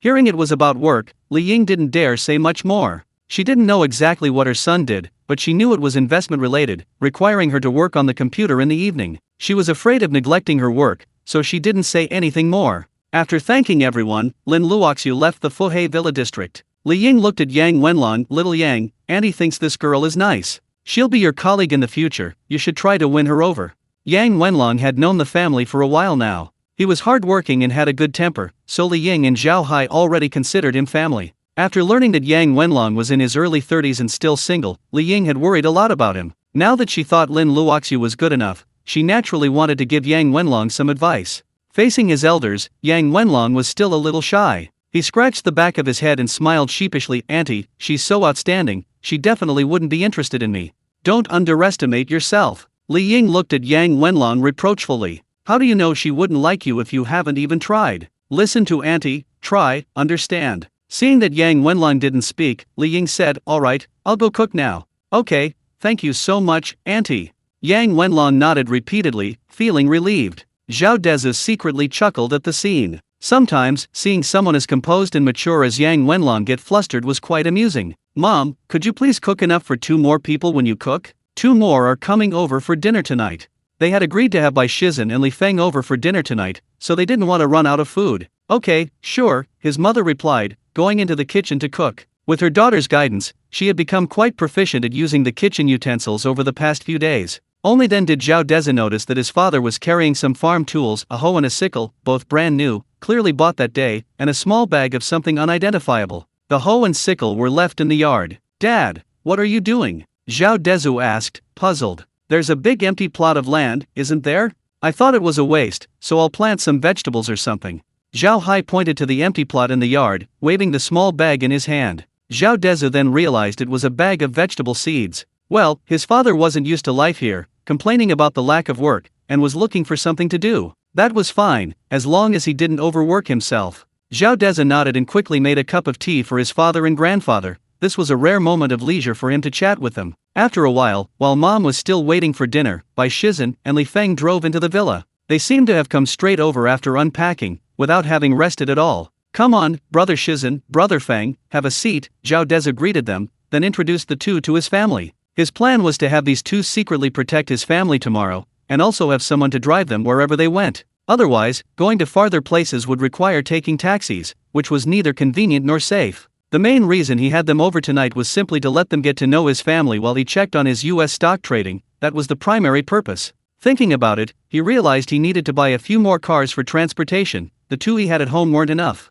However, after tonight, he could delegate this kind of task to his subordinates. That's the advantage of hiring people. You don't have to handle everything yourself, someone else takes care of it. After chatting for a while, Mom brought out the food. Bai Shizhen and Li Feng, being new to the family, were exceptionally diligent, eagerly helping Li Ying serve the dishes. After the meal, it was already 8 p.m. Lin Luoxiu arrived at the villa first, carrying a laptop. With her short hair and black suit, she exuded a strong professional aura. A little while later, Yang Kuo-hwa and his group arrived. This time, they weren't accompanied by the 2 policemen. The 3 of them carried some valuable gifts, 2 bottles of mutai, a box of deer antler, and 2 boxes of tonics that Zhao Dezhu had never seen before, all seemingly gifts for the elders. Although Yang Kuo-hwa and his group hadn't met the family members when they arrived, it wasn't surprising that they knew about these small matters since they had found him. While these items weren't particularly rare to Zhao Dezhu now, they showed Yang Kuo-hwa's sincerity. Even Tang Long, the troublemaker from earlier today, followed obediently behind Yang Kuo-hwa with his head down. Uncle, aunt, big brother, sister-in-law, hello. Yang Kuo-hwa, being a seasoned veteran, quietly placed the gift on the table and quickly greeted the adults in the family. Meanwhile, Lin Luoxiu poured a cup of tea for each of them. Zhao Hai exchanged a polite greeting with him, then looked at his son with some confusion. He didn't recognize this younger brother. Oh, this gentleman, Zhao Dezhu thought for a moment, this is my boss, I suppose. Zhao Dezhu figured that since he worked in stock investment and Yang Kuo-hwa was in charge of that, it shouldn't be a problem. Yes, Xiao Zhao and I are colleagues. We just came to visit you today. Yang Kuo-hwa was overjoyed by Zhao Dezhu's introduction. Zhao Dezhu was really giving him face in front of his family. Oh, is that so? The Zhao family was always friendly, and upon hearing that the man before them was their son's boss, they became even more polite. Zhao Dezhu smiled, ignoring their pleasantries. He headed towards his room, glancing at the time. It was almost 9:30, time to make money. Thank you to user 985234885 for the like *1. Thank you to UPA from the Great Wilderness Mountains for the like *1. Thank you to user 204028663 for the like *1. Thank you to user 104419997 for the like *1. And thank you to the Demon Lord of the House who likes persimmons for the update reminder charm *1. Chapter 115 Zhao Dezhu's secret has been exposed? Seeing Zhao Dezhu enter his room, and knowing it was almost time, Yang Kuo-hwa quickly made an excuse to end his pleasantries with Zhao Hai and followed him in. He joked that he was there to learn from Zhao Hai, not to waste time chatting idly. Zhao Hai knew his son was working hard to earn money, so he didn't disturb him, took a shower, and went to bed. There were quite a few people, and even though Zhao Dezhu's room was the master bedroom of the villa and not small, it still felt a bit crowded. So Zhao Dezhu brought out his laptop and placed it on the coffee table in the living room. This way, he could bring over a few chairs, and everyone could gather around the laptop without feeling cramped. Zhao Dezhu watched Yang Kuo-hwa and his 2 subordinates staring intently at his computer, as if trying to see something amazing from it, while Tang Long and the woman whose name he didn't even know held a notebook and a pen. He couldn't help but chuckle. He naturally knew they wanted to learn something from him. He didn't care. If they could learn, they could learn. He was just worried they wouldn't be able to. However, while he thought it, he still had to put on a show. At 9:30, when the US stock market opened, Zhao Dezhu didn't rush to buy. Instead, he pretended to browse several stocks, then spent a long time looking at them, a full half hour without buying a single stock. This made Yang Kuo-hwa, who was watching, suspicious. Zhao Dezhu wasn't like this today. He seemed to be doing things effortlessly. Although he had looked at the stocks for a while, it wasn't like tonight, where he was wandering around like a headless fly. Yang Kuo-hwa and Tang Long exchanged a glance, and Yang Kuo-hwa noticed a strange glint in Tang Long's eyes. As his superior, Yang Kuo-hwa naturally understood his meaning. Tang Long, seeing Zhao Dezhu's hesitation to buy, was beginning to doubt Zhao Dezhu's abilities again. Indeed, Tang Long was secretly pleased. He believed Zhao Dezhu had picked two stocks that hit their daily limit up because Tang Long had manipulated them beforehand to fool them. When Tang Long asked him to trade again, it was already closing time, so Zhao Dezhu managed to avoid it. However, pressured by Tang Long's suspicions, Tang Long had to make a polite excuse, saying he would trade US stocks that night, assuming Director Yang completely trusted him and wouldn't stay up all night watching his trades, thus avoiding investigation. But Zhao Dezhu hadn't expected Director Yang to actually agree, leading to this situation. He was helpless. After all, US stocks are mostly large-cap stocks. Without sufficient funds and time, there simply wasn't enough time to make a proper strategy. Zhao Dezhu deliberately feigned serious stock selection, but Tang Long mistakenly took it as a sign of helplessness and his true colors being revealed. Tang Long sighed inwardly. What a cunning and treacherous young man. He almost fell for his feigned indifference. Luckily, he insisted on letting him continue operating in front of everyone, which finally exposed his true colors. Looks like he's definitely going to get praised by Director Yang this time. Tang Long seemed to already envision himself gaining his boss's favor, getting a promotion and a raise, and couldn't help but show a smug expression. After more than 10 minutes, Zhao Dezhu was still flipping through stock charts. Tang Long felt it was time to expose Zhao Dezhu. He had suffered quite a bit of humiliation today.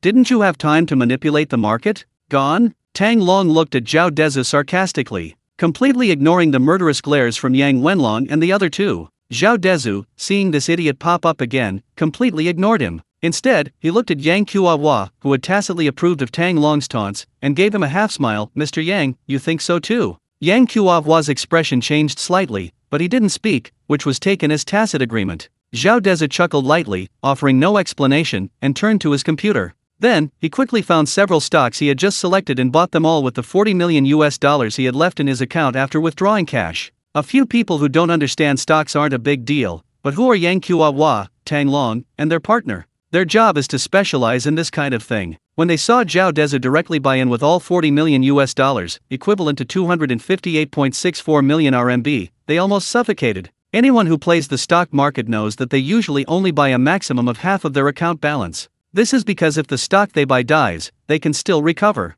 But with Zhao Dezhu's approach, if the stock he bought falls, given the unlimited fluctuations of the US stock market, it's entirely possible for all 200 million RMB to evaporate overnight. How dare he? This isn't 20,000 RMB. It's not 200,000 RMB. It's a whole 200 million RMB. Over 200 million RMB. Or is he confident that all the stocks he bought will steadily rise? Yang Kuo-hwa and his two companions stared in astonishment at the holding amount in Zhao Dezhu's account, counting it over and over, hoping that Zhao Dezhu's boldness stemmed from a small sum. But no matter how many times they counted, until their eyes ached, the long string of numbers remained unchanged. 40 million. Just then, a scene strikingly similar to today's unfolded. Stocks that had previously appeared to be either declining, remaining stable, or experiencing slow growth, all of which Zhao Dezhu had selected and purchased, began to steadily rise. The profit and loss on Zhao Dezhu's account quickly turned positive, and the holding amount kept increasing. Meanwhile, Zhao Dezhu, the direct beneficiary, remained remarkably calm, as if he were an outsider.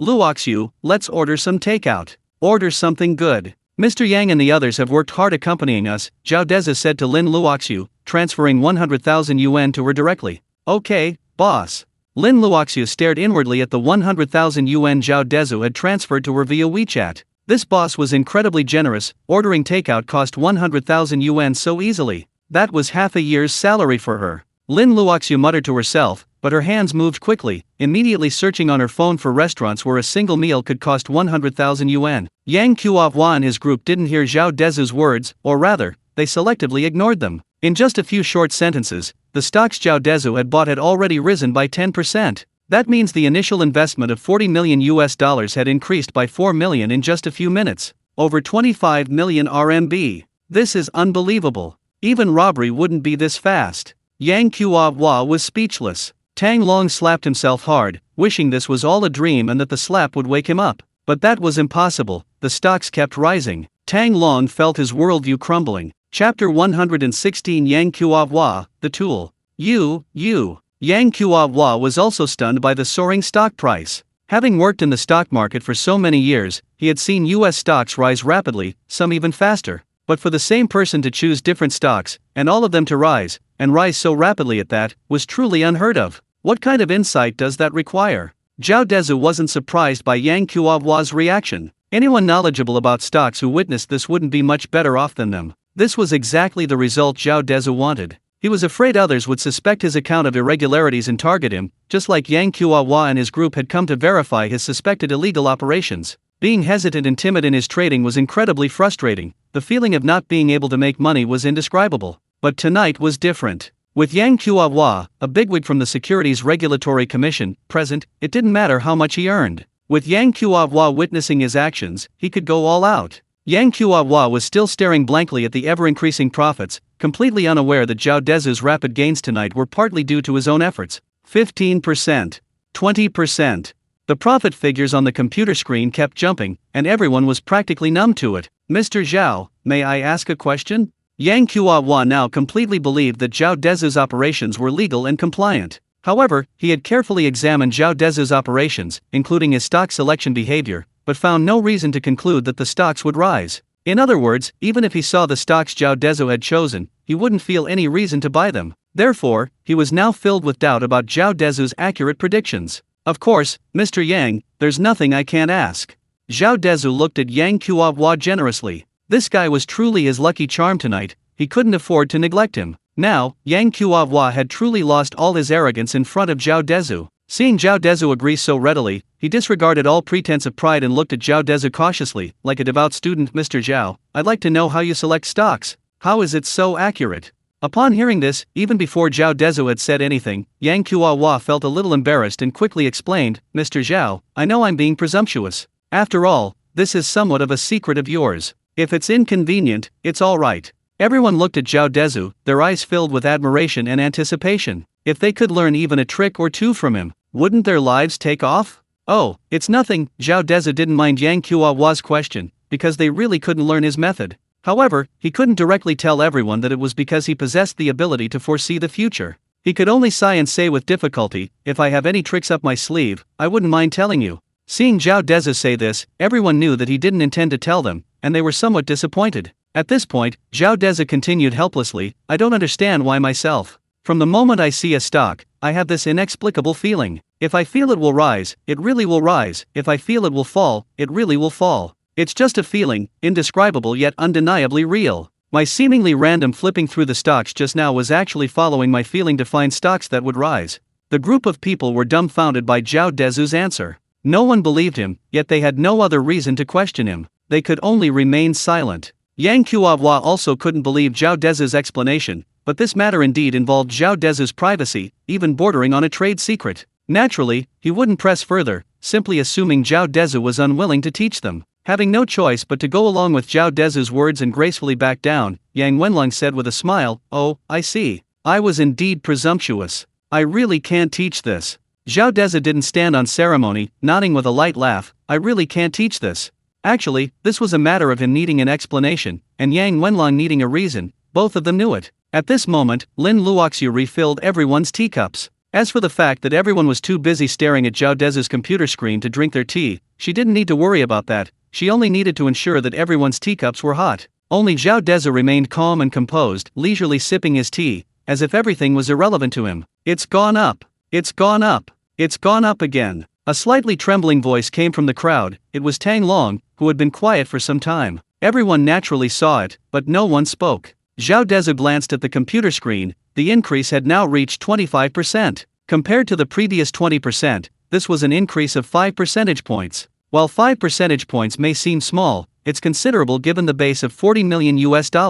Just when everyone thought the stock price would continue to rise, Zhao Dezhu made a move that puzzled everyone. He sold 2 stocks that seemed to have great potential during their upward trend, and then didn't buy any more, while keeping a stock that was gradually showing signs of weakness. This move was utterly baffling to those knowledgeable about stocks. If Zhao Dezhu was aiming for profit, he should have sold the weaker stock, but he didn't. Zhao Dezhu ignored everyone's questions and offered no explanation. He had already said it was intuition, further explanation would be superfluous. He also stopped paying attention to the two stocks he had sold. Just then, Lin Luoxiu's phone rang. She answered and saw that her takeout had arrived. Without a word, she went to pick it up. "Miss Lin, I'll go with you." Yang Wenlong followed. "Okay." Lin Luoxiu didn't stand on ceremony. The two quickly retrieved the takeout, and Zhao Dezhu gestured for them to take the food to the dining room and set it out. Then he warmly invited Yang Qiuhua and the other two to eat together. The three men, preoccupied with Zhao Dezhu's stocks, had no appetite, but unable to refuse, they had no choice but to eat with Zhao Dezhu and his group. Looking at the delicious food on the table, Yang Qiuhua and the other two had absolutely no appetite, their minds were still on those stocks. Including the already increased value, Zhao Dezhu's securities account now held $50 million, several hundred million RMB. They couldn't understand why Zhao Dezhu was so calm. Chapter 117 The Boss is Generous. While Yang Qiuhua and the others were distracted, Zhao Dezhu ate heartily, gesturing for Lin Luoxiu and the others to sit down. "Eat quickly, I feel the real big win is yet to come," Zhao Dezhu said with a smile. Tang Long and Yang Qiuhua exchanged bewildered glances upon hearing this. Making $10 million in less than 2 hours? And this isn't considered a big win? Listen to this, is he even speaking human language? However, Zhao Dezhu's words did indeed pique everyone's interest, and they ate much faster. "Boss, you're amazing. You made so much in such a short time." Yang Wenlong was genuinely astonished by Zhao Dezhu's speed in making money tonight. "Hey, I already said the big win is yet to come," Zhao Dezhu chuckled, seeing that Yang Wenlong was deliberately trying to liven up the atmosphere. Yang Wenlong chuckled. "Alright, let's continue." Zhao Dezhu, seeing that everyone had finished eating, gestured for them to return to the living room. Yang Qiuhua was more enthusiastic than anyone else, as if the money were his own. Zhao Dezhu sat in front of the computer and sold the stock he had just held onto. Because the order size wasn't too large and it was during an upward trend, it was snapped up instantly. Zhao Dezhu immediately used all his funds to short the stock he had just sold. This is the characteristic of the US stock market. In China, stocks can only be bought long, but in the US stock market, it's different. You can buy long or short, as long as you have the guts, anything is possible. And this stock actually rose a bit after Zhao Dezhu sold it, seemingly with room to rise further. Zhao Dezhu then went short, leaving Tang Long and Luo Shi, who considered themselves stock market elites, completely bewildered. However, they dared not question him in the slightest, because Zhao Dezhu had given them far too many surprises. Anything he did, no matter how absurd or strange it seemed, would eventually turn into a pleasant surprise. Especially Tang Long, who had always been arrogant and believed Zhao Dezhu had definitely manipulated the market, had already been thoroughly humiliated by Zhao Dezhu today, and dared not utter a sound word in front of him. Sure enough, shortly after Zhao Dezhu shorted the stock, the one that had been steadily rising suddenly plummeted, and the profit/loss ratio in Zhao Dezhu's account skyrocketed again, and much faster than in the first half of the night. Each jump represented an increase of tens or even hundreds of thousands of US dollars. Now everyone truly understood what it meant to have hundreds of thousands fluctuate every minute. The entire night was spent amidst Zhao Dezhu's unbelievable maneuvers and the stunned expressions of everyone present. Taking advantage of Yang Qiuhua's influence, Zhao Dezhu recklessly plundered foreign capital. By 4 a.m., when the US stock market closed, Zhao Dezhu's account balance had turned a staggering $164 million, a whopping 410% increase. Everyone was stunned. Holy crap, 164 million US dollars. Zhao Dezhu stretched, secretly delighted, and smiled at Yang Qiuhua, who was still in a daze. "Mr. Yang, thanks to you tonight, we set a new record. Please come over more often if you have time." He meant it sincerely. With someone like Yang Qiuhua there to vouch for him, he could keep working hard to make money like tonight. At this rate, becoming the world's richest man would be just around the corner. "Haha, Mr. Zhao, you're too kind. This is clearly your own skill, it has nothing to do with me," Yang Wenlong said politely to Zhao Dezhu. His tone was even respectful. He was joking, how could he dare offend such a precious person? He was more than happy to treat him like royalty. Zhao Dezhu didn't say much more. He took out his phone and transferred 2 million to Lin Luoxiu via WeChat, then waved his hand dismissively to Luoxiu. Everyone worked hard tonight, 200,000 each. Everyone was stunned by Zhao Dezhu's words. 200,000 each. Especially Lin Luoxiu, Bai Shizhen, and Li Feng, whose annual salary was only a little over 200,000 yuan, already considered it quite a lot. Now they'd suddenly received 200,000 yuan? That's almost a year's salary. Although it was just a drop in the ocean compared to what Zhao Dezhu had earned in one night, it still left everyone stunned. Zhao Dezhu looked at the dazed Lin Luoxiu. What are you daydreaming about? Hurry up, finish this and get some rest. Oh. Lin Luoxiu finally snapped out of it and asked everyone for their WeChat IDs. Yang Wenlong and the others had completely understood Zhao Dezhu's character today. What he said was like water spilled. If he said he'd give it, they'd just accept it. After all, he was a big spender, he didn't need the money. Yang Wenlong led the shouts, "Boss, you're so generous. Mr. Zhao, this is unacceptable. We're here to learn, how can we let you spend more money? Besides, this is against the rules. Please don't be so polite." Yang Qiuhua was also bewildered by Zhao Dezhu. 200,000 yuan was still attractive to someone like him with an annual salary of 1 million. However, he knew that some money couldn't be accepted, especially with so many people. Zhao Dezhu chuckled, he had already considered this. The reason he had Lin Luoxiu distribute the money was twofold. First, he felt he shouldn't mistreat those around him now that he had money. Second, he wanted to elicit Yang Qiuhua's comment. He was no longer the naive young man fresh out of school. He naturally knew that to win over a big shot like Yang Qiuhua, he needed to share common interests. He looked apologetically at Yang Qiuhua. This was my oversight, I was being inconsiderate. Zhao Dezhu paused, but Mr. Yang, I've been wanting to buy something bigger lately, but unfortunately, I don't have enough funds. I wonder if Mr. Yang could support me a little. As friends, Mr. Yang, consider it an investment in me. That shouldn't be against any rules, right? The group of people stared at Zhao Dezhu, who was blatantly lying, with strange expressions. Not enough funds? Get Yang Qiuhua to support you? How much could he possibly have? It's probably not even a fraction of what you have. Everyone could see that Zhao Dezhu wanted to befriend Yang Qiuhua. Just as Zhao Dezhu himself said, his business was legal and compliant, so it wouldn't be against regulations for Yang Qiuhua, as his friend, to invest in him, right? After all, it was all legal and compliant. Yang Qiuhua naturally understood Zhao Dezhu's thoughts. He felt the same way. He knew that if others knew of Zhao Dezhu's extraordinary talent, they would definitely try every means to cultivate a good relationship with him. And now that he was in such a convenient position, what reason did he have not to seize this opportunity? So he readily agreed, nodding, indeed, it's not against regulations. Haha, then thank you, Mr. Yang, for the investment.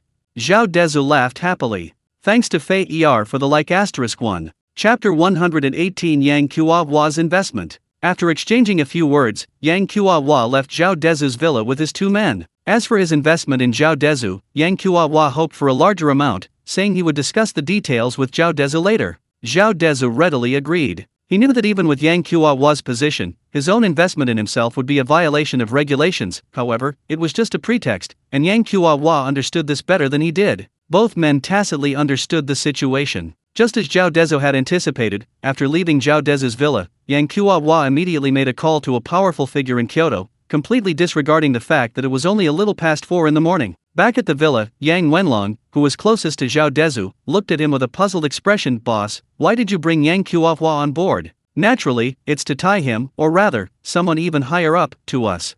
Zhao Dezhu looked at his 4 subordinates without hesitation. These past few days, I've been reading novels whenever I have free time. The characters in those novels all know that once they become rich, they must get powerful people on their side. Zhao Dezhu smiled again. That way, he'll have an extra layer of protection. I feel like my current situation is very similar to the protagonist in those novels. I have money, but no protective umbrella. Anyone with a bit of power can easily trample me. It's very dangerous.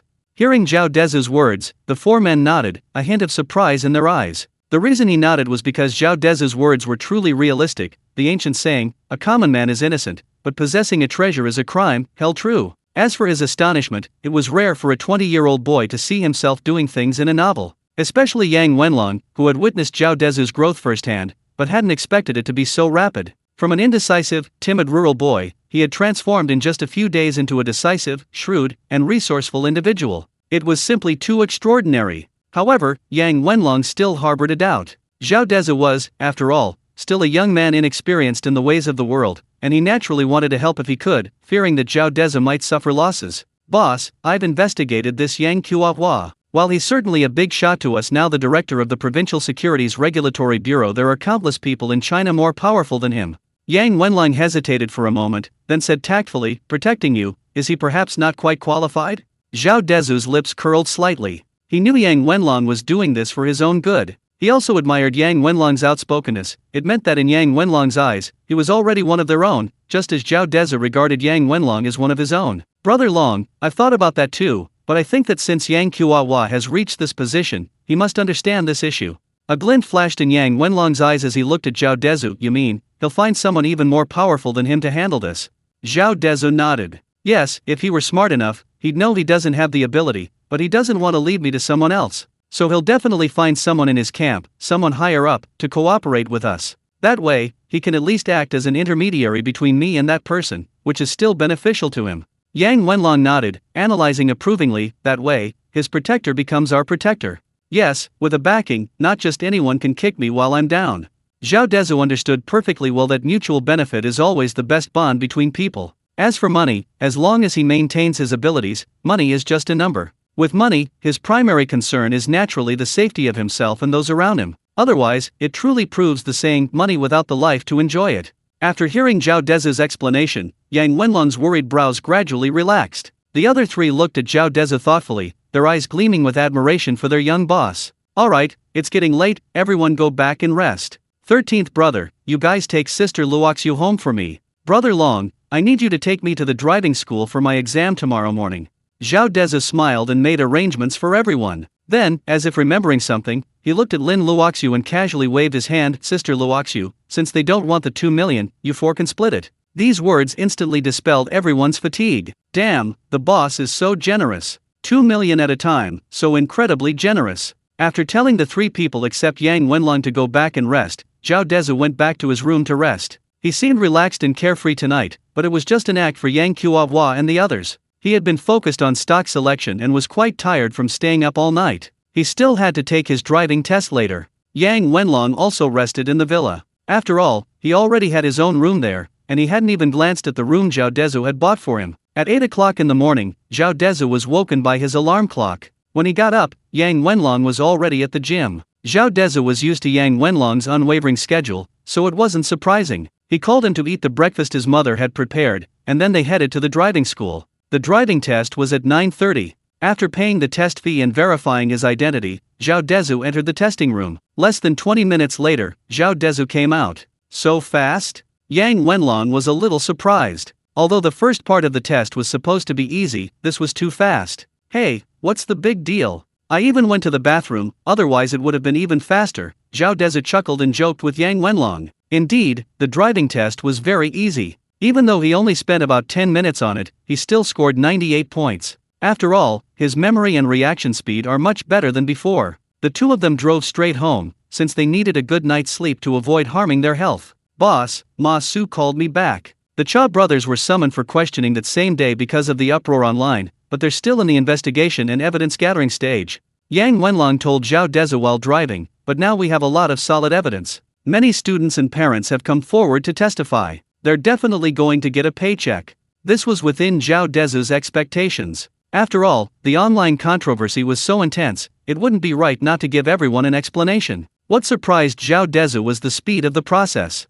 Normally, given the way the relevant departments operate, it would take at least 3 to 5 years. Zhao Dezhu smiled with satisfaction, but also with a hint of doubt. They've been in this system for so many years, don't they have any connections? How could they be brought down so easily? Chapter 119 Major Industry Upheaval. After going through so much with Zhao Dezhu, Yang Wenlong no longer regarded him as a child. Therefore, he wasn't surprised when Zhao Dezhu raised this question. He looked at the road ahead. They do have some connections, but that's how the world is. If it doesn't affect their own interests, people will definitely help them. But this time, things have blown up. Even if they have connections in the city, or even in the province, no one dares to speak up for them. Yang Wenlong smiled, because the people sent down this time are directly from the highest level Discipline Inspection Commission. They're not only investigating the two brothers, but it could even affect the entire education sector. So now, not only in Yunnan province, but throughout the whole country, everyone is on edge. Their connections might not even be enough to protect themselves, let alone others. Zhao Dezhu understood after hearing Yang Wenlong's explanation. Indeed, this incident had become widely known online, trending on various platforms and making headlines countless times in just a few dozen hours. The reason for this comprehensive investigation is that this once sacred and glorious profession still has many bad apples like Cha Wenzhang and Cha Wenling. This profession, which was once respected by everyone, has been ruined by these two brothers, making everyone question their actions. Zhao Dezhu suspects that teachers across the country now hate these two bad apples to the core. Let's just wait and see the results. I reckon they're completely finished without us having to do anything more. After all, being made an example of is meant to serve as a warning to others. It won't be that simple. However, there's another very important character in this matter, the woman who beat Yuan Yuan.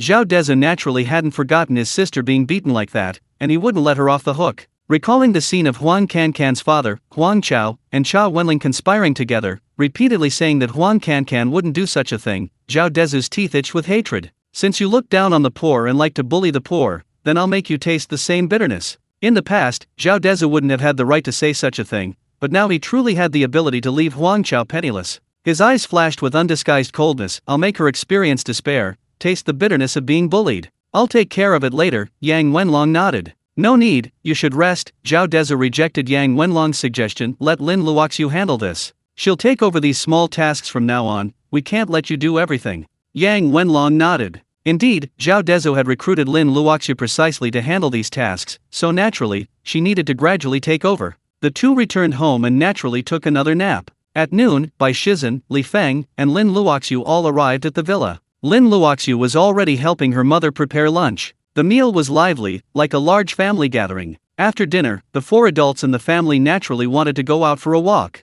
According to them, they were going to the ancient city today. Zhao Dezhu arranged for Bai Shizhen and Li Feng to be with his family, partly to drive them around carrying things, and partly to ensure their safety. Then, Zhao Dezhu bought a few stocks, set buy and sell times, and then left them alone. Although the gains were negligible compared to the US stock market, every little bit helps, and Zhao Dezhu didn't complain about the smaller profits. He also sent screenshots of his stock picks to Su Jin. The two chatted whenever they had free time. Under Zhao Dezhu's guidance, Su Jin had become a veritable rich woman, officially shedding the little label. After all, what little rich woman always has tens of millions on her person? After ending his video chat with Su Jin, Zhao Dezhu called Lin Luoxiu to his side. Sister Luoxiu, there will be many trivial matters for you to handle in the future. Please bear with us, we are all men, not as meticulous as you. We apologize for the trouble. No, it's all what I should do. Lin Luoxiu was a little uncomfortable with Zhao Dezhu's polite tone. After all, his words earlier that morning had completely convinced her of his abilities, especially considering the 500,000 yuan bonus he had given her.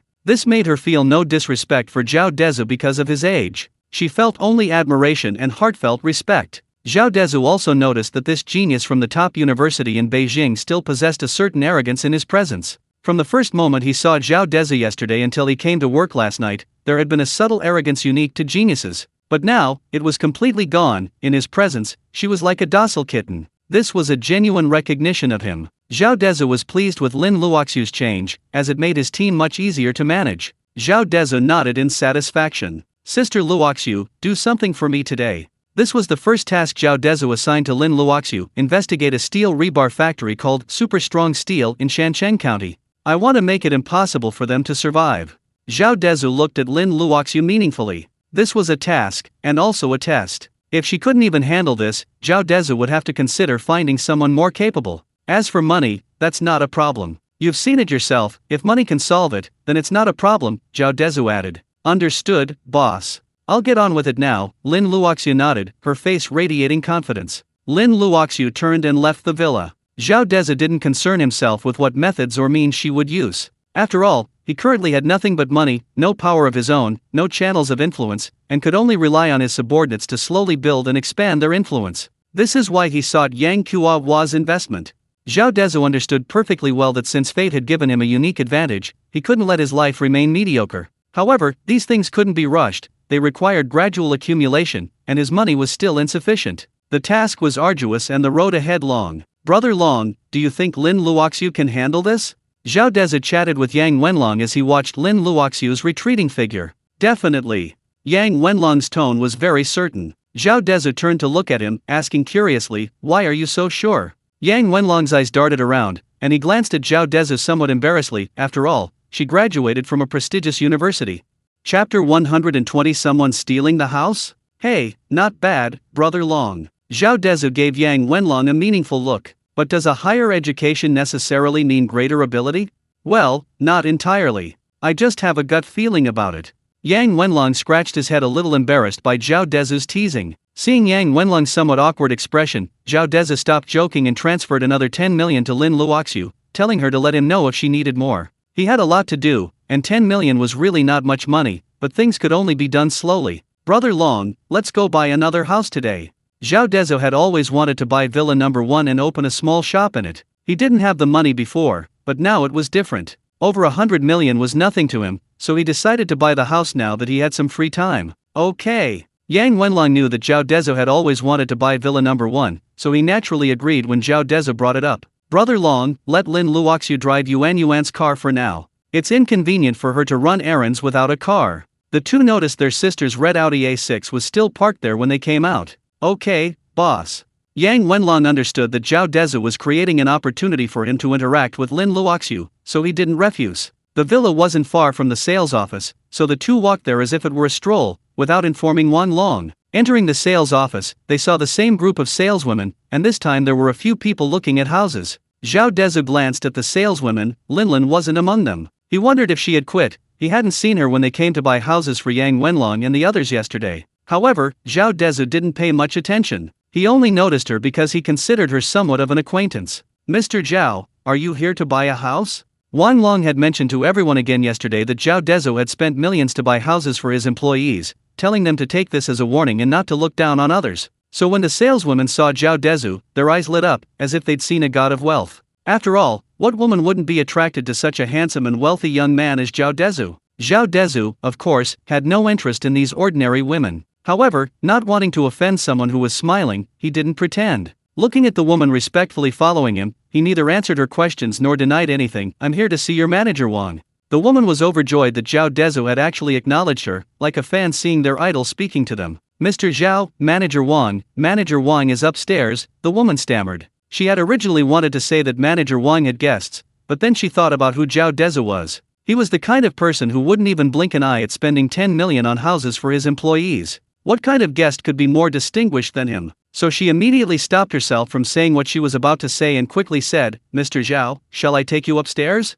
Thank you, but no need. Zhao Dezhu wasn't one of those spineless types who would be unable to resist a woman's presence. I have an allergic reaction to smells. I can't stand overly strong odors.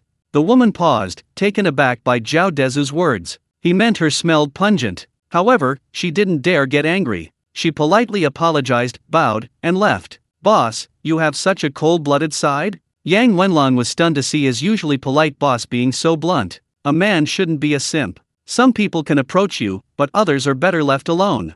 Zhao Dezhu chuckled again. The key is, I really can't stand that cheap perfume. Yang Wenlong grinned. Damn, he'd been fooled by his boss again. He clearly couldn't stand the smell, yet he insisted on portraying himself as aloof from women. The two joked their way to Wang Long's office on the second floor. The door was open, but a haughty voice came from inside. How about it, Manager Wang? The price I offered is already high enough. Zhao Dezhu paused. Since there were people inside, and it seemed they were discussing business, it wouldn't be appropriate for him to just walk in. So, he didn't bother listening to their conversation and wanted to take Yang Wenlong to the reception room. This was the room where Wang Long had been busy when he last came to inquire about Villa Number 1, and Linlin had taken him to rest. Just then, Wang Long's troubled voice rang out from his office. I'm really sorry, Mr. Gao, Villa Number 1 has already been reserved.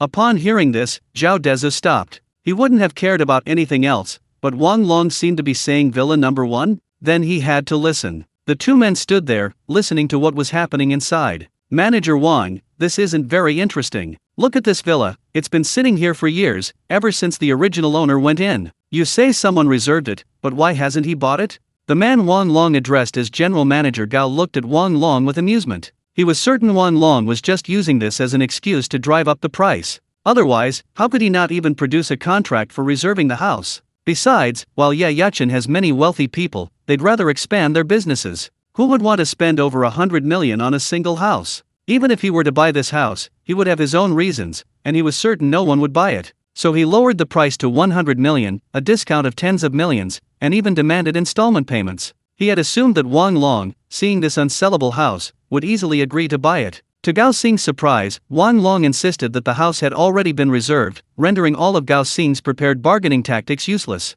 This infuriated Gao Xing, who felt that Wang Long had deliberately devised this argument to force him to raise the price. Oh, Mr. Gao, there's really no need to lie to you about this. If no one else wanted to buy it, I'd be happy to sell it to you, Wang Long said with a smile, pouring Gao Xing a cup of tea. He understood perfectly well that Gao Xing thought no one else wanted the house, so he was trying to snag a bargain. However, the order from above was that they'd rather not sell it than lower the price by a single penny, so he had to use Zhao Dezhu as a shield. If Gao Xing hadn't had ulterior motives and was genuinely interested in buying, Wang Long might have actually sold the house to him. After all, as Gao Xing said, although the house was supposedly reserved for Zhao Dezhu, it was just a verbal agreement without any real proof. If he could sell it, he certainly wouldn't be foolish enough to wait for Zhao Dezhu to come and buy it. Chapter 121, Gao Crossing. Gao Xing looked at Wang Long with an air of absolute confidence. Manager Wang, let me be frank with you. Our company is genuinely interested in acquiring Villa Number 1. You know, in Yeyu City, there aren't many people who can afford a 100 million yuan house. Don't try to fool me with this lame excuse. Gao Xing looked at Wang Long with unwavering certainty. Why don't you call the person who reserved Villa Number 1 right now? He was certain Wang Long was playing a trick on him. Wang Long's eyes darted around. He had indeed intended to use the excuse of a reservation to get Gao Xing to raise the price, but he hadn't expected Gao Xing to be so unyielding. As for actually calling Zhao Dezhu, forget it. Yesterday, Zhao Dezhu had bought 3 houses with him, but hadn't mentioned buying Villa Number 1 at all. If he called Zhao Dezhu and Zhao Dezhu said he wasn't buying anymore, wouldn't that be exactly what Gao Xing wanted? That's why he hadn't called Zhao Dezhu yet. Seeing Wang Long remain silent, Gao Xing felt even more certain that his guess was right, and that he had it in the bag. Wang Long, however, was in a difficult position and could only bite the bullet and tell the truth. Mr. Gao, either you buy it for my asking price of 125.84 million, and I can waive the 40,000 yuan for you, or you can only. Wang Long's words were very clear, the price was non-negotiable. Forget the 25 million Gao Crossing had mentioned, even 40,000 yuan would be a stretch. He was implying that Wang Long would have to pay out of his own pocket. Upon hearing Wang Long's words, Gao Xing's expression changed. If he were willing to spend 25 million, would he need to go through all this trouble? But Wang Long's attitude was too firm. No matter how much he pleaded, it was useless. Wang Long had only 2 options: either you accept my price, or there's no point in discussing it. He simply didn't say it outright because of his position. Zhao Dezhu, who had overheard everything at the door, smirked slightly. He'd wondered what was going on. It turned out to be a stalemate between 2 people inside. One wanted to buy Villa Number 1 at a low price, while the other wouldn't budge. Looks like it was time for him to step in. So Zhao Dezhu walked to the door, knocked, and pretended to have just arrived. Come in, Wang Long said. Seeing that Gao Xing remained silent, leisurely sipping his tea, Wang Long felt he'd already deterred Gao Xing. Hearing the knock, Wang Long assumed it was one of his men reporting something, giving him an excuse to leave. He didn't want to waste time arguing with someone like Gao Xing who held no real power. This man was just like him, a mere errand boy. Wang Long had the right not to sell below the bottom price, but Gao Xing was different. Even a penny more wouldn't sway Wang Long unless Gao Xing was willing to pay the difference himself, in which case it was a different story. He looked up at the person who walked in and, to his surprise, it was Zhao Dezhu, followed by a burly man named Yang Wenlong. This made him immediately jump up from his chair, a strange feeling creeping over him that he was doing something wrong behind Zhao Dezhu's back. After all, he had promised Zhao Dezhu about Villa Number 1. In Wang Long's eyes, Zhao Dezhu was not only mysterious but also wealthy, and the extent of his influence was unknown. He was genuinely afraid of Zhao Dezhu, who knew if someone could really kill him with just a word, like in the movies. As for the information on Zhao Dezhu's ID card, he didn't dare believe a single word. He was too afraid to investigate further, so when he saw Zhao Dezhu walk in, especially while he was discussing selling the villa Zhao Dezhu had reserved, Wang Long's back was soaked with cold sweat. He immediately went to greet him. Mr. Zhao, you've arrived. Please, have a seat. He even pulled out his executive chair for Zhao Dezhu to sit down. Zhao Dezhu was somewhat surprised. This guy hadn't been so respectful yesterday. What was going on today?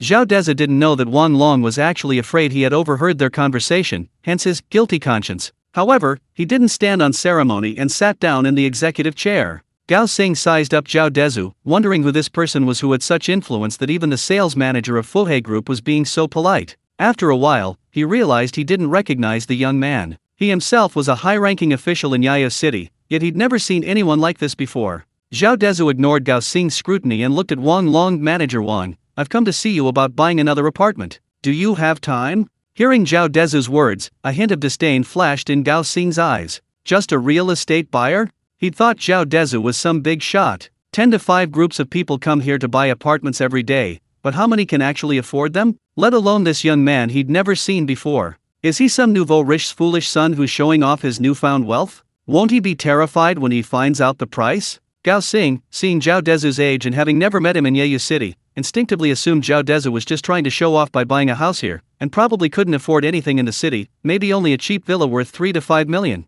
With this in mind, he didn't take Zhao Dezhu seriously at all. Zhao Dezhu's comment about buying another house, and Wang Long's respectful attitude, were subconsciously ignored. So, Gao Xing felt that Zhao Dezhu had barged in and interrupted their conversation, and he gave Zhao Dezhu a disgruntled snort to express his displeasure. Zhao Dezhu was completely bewildered by this stranger. He didn't know him at all, yet the stranger was giving him attitude. There are always oddballs every year, but this year there seemed to be more than usual. Yes, Mr.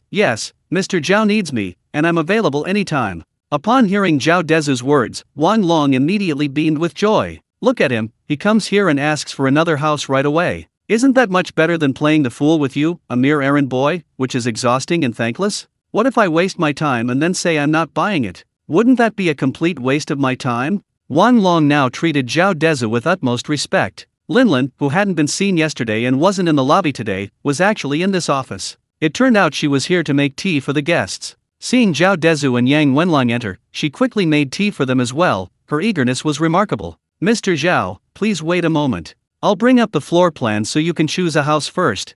Wang Long assumed Zhao Dezhu wanted to buy an ordinary villa, so he took out his tablet to let Zhao Dezhu choose. No need. Just then, Zhao Dezhu waved his hand, indicating that Wang Long didn't need to take that thing. Chapter 122 Conflict. Ha! Seeing Zhao Dezhu wave his hand in refusal, Wang Long, Gao Xing, and even Linlin were all somewhat surprised. Weren't they going to buy a house? Why is he saying he doesn't even need to look at the floor plan? Neither Wang Long nor Gao Xing considered villa number 1, especially Gao Xing. Seeing Zhao Dezhu wave his hand and say it wasn't necessary, he gave Zhao Dezhu a mocking look, then looked at Wang Long, as if to say, see? You're ignoring me because of this kid. Wang Long didn't have time to pay attention to Gao Xing. Looking at Zhao Dezhu, he said gently, Mr. Zhao, is there something you're not satisfied with? He thought some small detail had upset Zhao Dezhu, which was why he didn't want to buy. If he had accidentally offended him, he'd better make amends. Zhao Dezhu's words sent countless thoughts flashing through Wang Long's mind in just a few seconds. If Zhao Dezhu knew, he would definitely find it both funny and exasperating. This person's status had changed, the feeling he gave to those around him was completely different. In the past, Wang Long would never have been so anxious over such a casual remark. However, Zhao Dezhu noticed the sudden change in Wang Long's expression. Seeing Gao Xing's mocking gaze and Wang Long's slightly tense look, he immediately understood. Wang Long had misunderstood him, thinking he wasn't going to buy. Manager Wang, I said we didn't need to look anymore because we already have. I even went to see it in person, Zhao Dezhu explained with a light laugh. This left Wang Long somewhat bewildered. His mind raced, and he quickly remembered something, looking at Zhao Dezhu excitedly. Mr. Zhao, you mean you're here to buy villa number 1? Zhao Dezhu, unaware of Wang Long's excitement, didn't speak, but smiled and nodded, indicating that Wang Long was correct. After receiving Zhao Dezhu's answer, Wang Long was incredibly excited. This not only meant he would get commission in sales, but more importantly, it meant he had gained face in front of Gao Xing. This is so damn satisfying. This Gao Xing doesn't want to stick to the price, and he keeps nagging me. I've said several times that I won't sell unless it's the price. He's just shameless. After all, it's a 20 million difference, so it's worth his shamelessness. But I'm the one suffering because the other party's master is someone of importance. Besides refusing him again and again, I have no choice but to play along. It's incredibly frustrating. Now that Zhao Dezhu wants to buy, I can finally really gloat in front of this idiot. So, seeing Zhao Dezhu nod, Wang Long was overjoyed. He glanced at Gao Xing smugly, then politely said to Zhao Dezhu, Mr. Zhao, you're too kind. Please call me Xiao Wang. I really can't accept being called manager. Xiao Wangba? Zhao Dezhu was stunned. This change was too drastic. While Wang Long had been polite to him, it was only the politeness one would show to an ordinary guest. Now, the moment he mentioned wanting to buy villa number 1, Wang Long's reaction was far too quick. However, seeing Gao Xing's unfriendly gaze, Zhao Dezhu understood somewhat. But he didn't bother with it. After all, Gao Xing was just a passerby, nothing to worry about. So he looked at Wang Long, somewhat amused and exasperated, and said, Manager Wang, you're several years older than me, and besides, we have no grudge against each other. Why would I call you little bastard? You really love to joke. Zhao Dezhu and Wang Long were practically acquaintances, and they couldn't help but crack a joke. Upon hearing this, Linlin and Yang Wenlang couldn't help but laugh, and even Wang Long laughed. He didn't think there was anything wrong with it. On the contrary, he felt that Zhao Dezhu was approachable and easing the atmosphere. Bowing low, he stood obsequiously beside Zhao Dezhu, grinning ingratiatingly. He was joking. Someone who could come up with nearly 200 million yuan to buy a house in just a few days couldn't be an ordinary person. Why shouldn't he try to please him? Alright, Manager Wang, find the contract. I need to hire someone to renovate the house.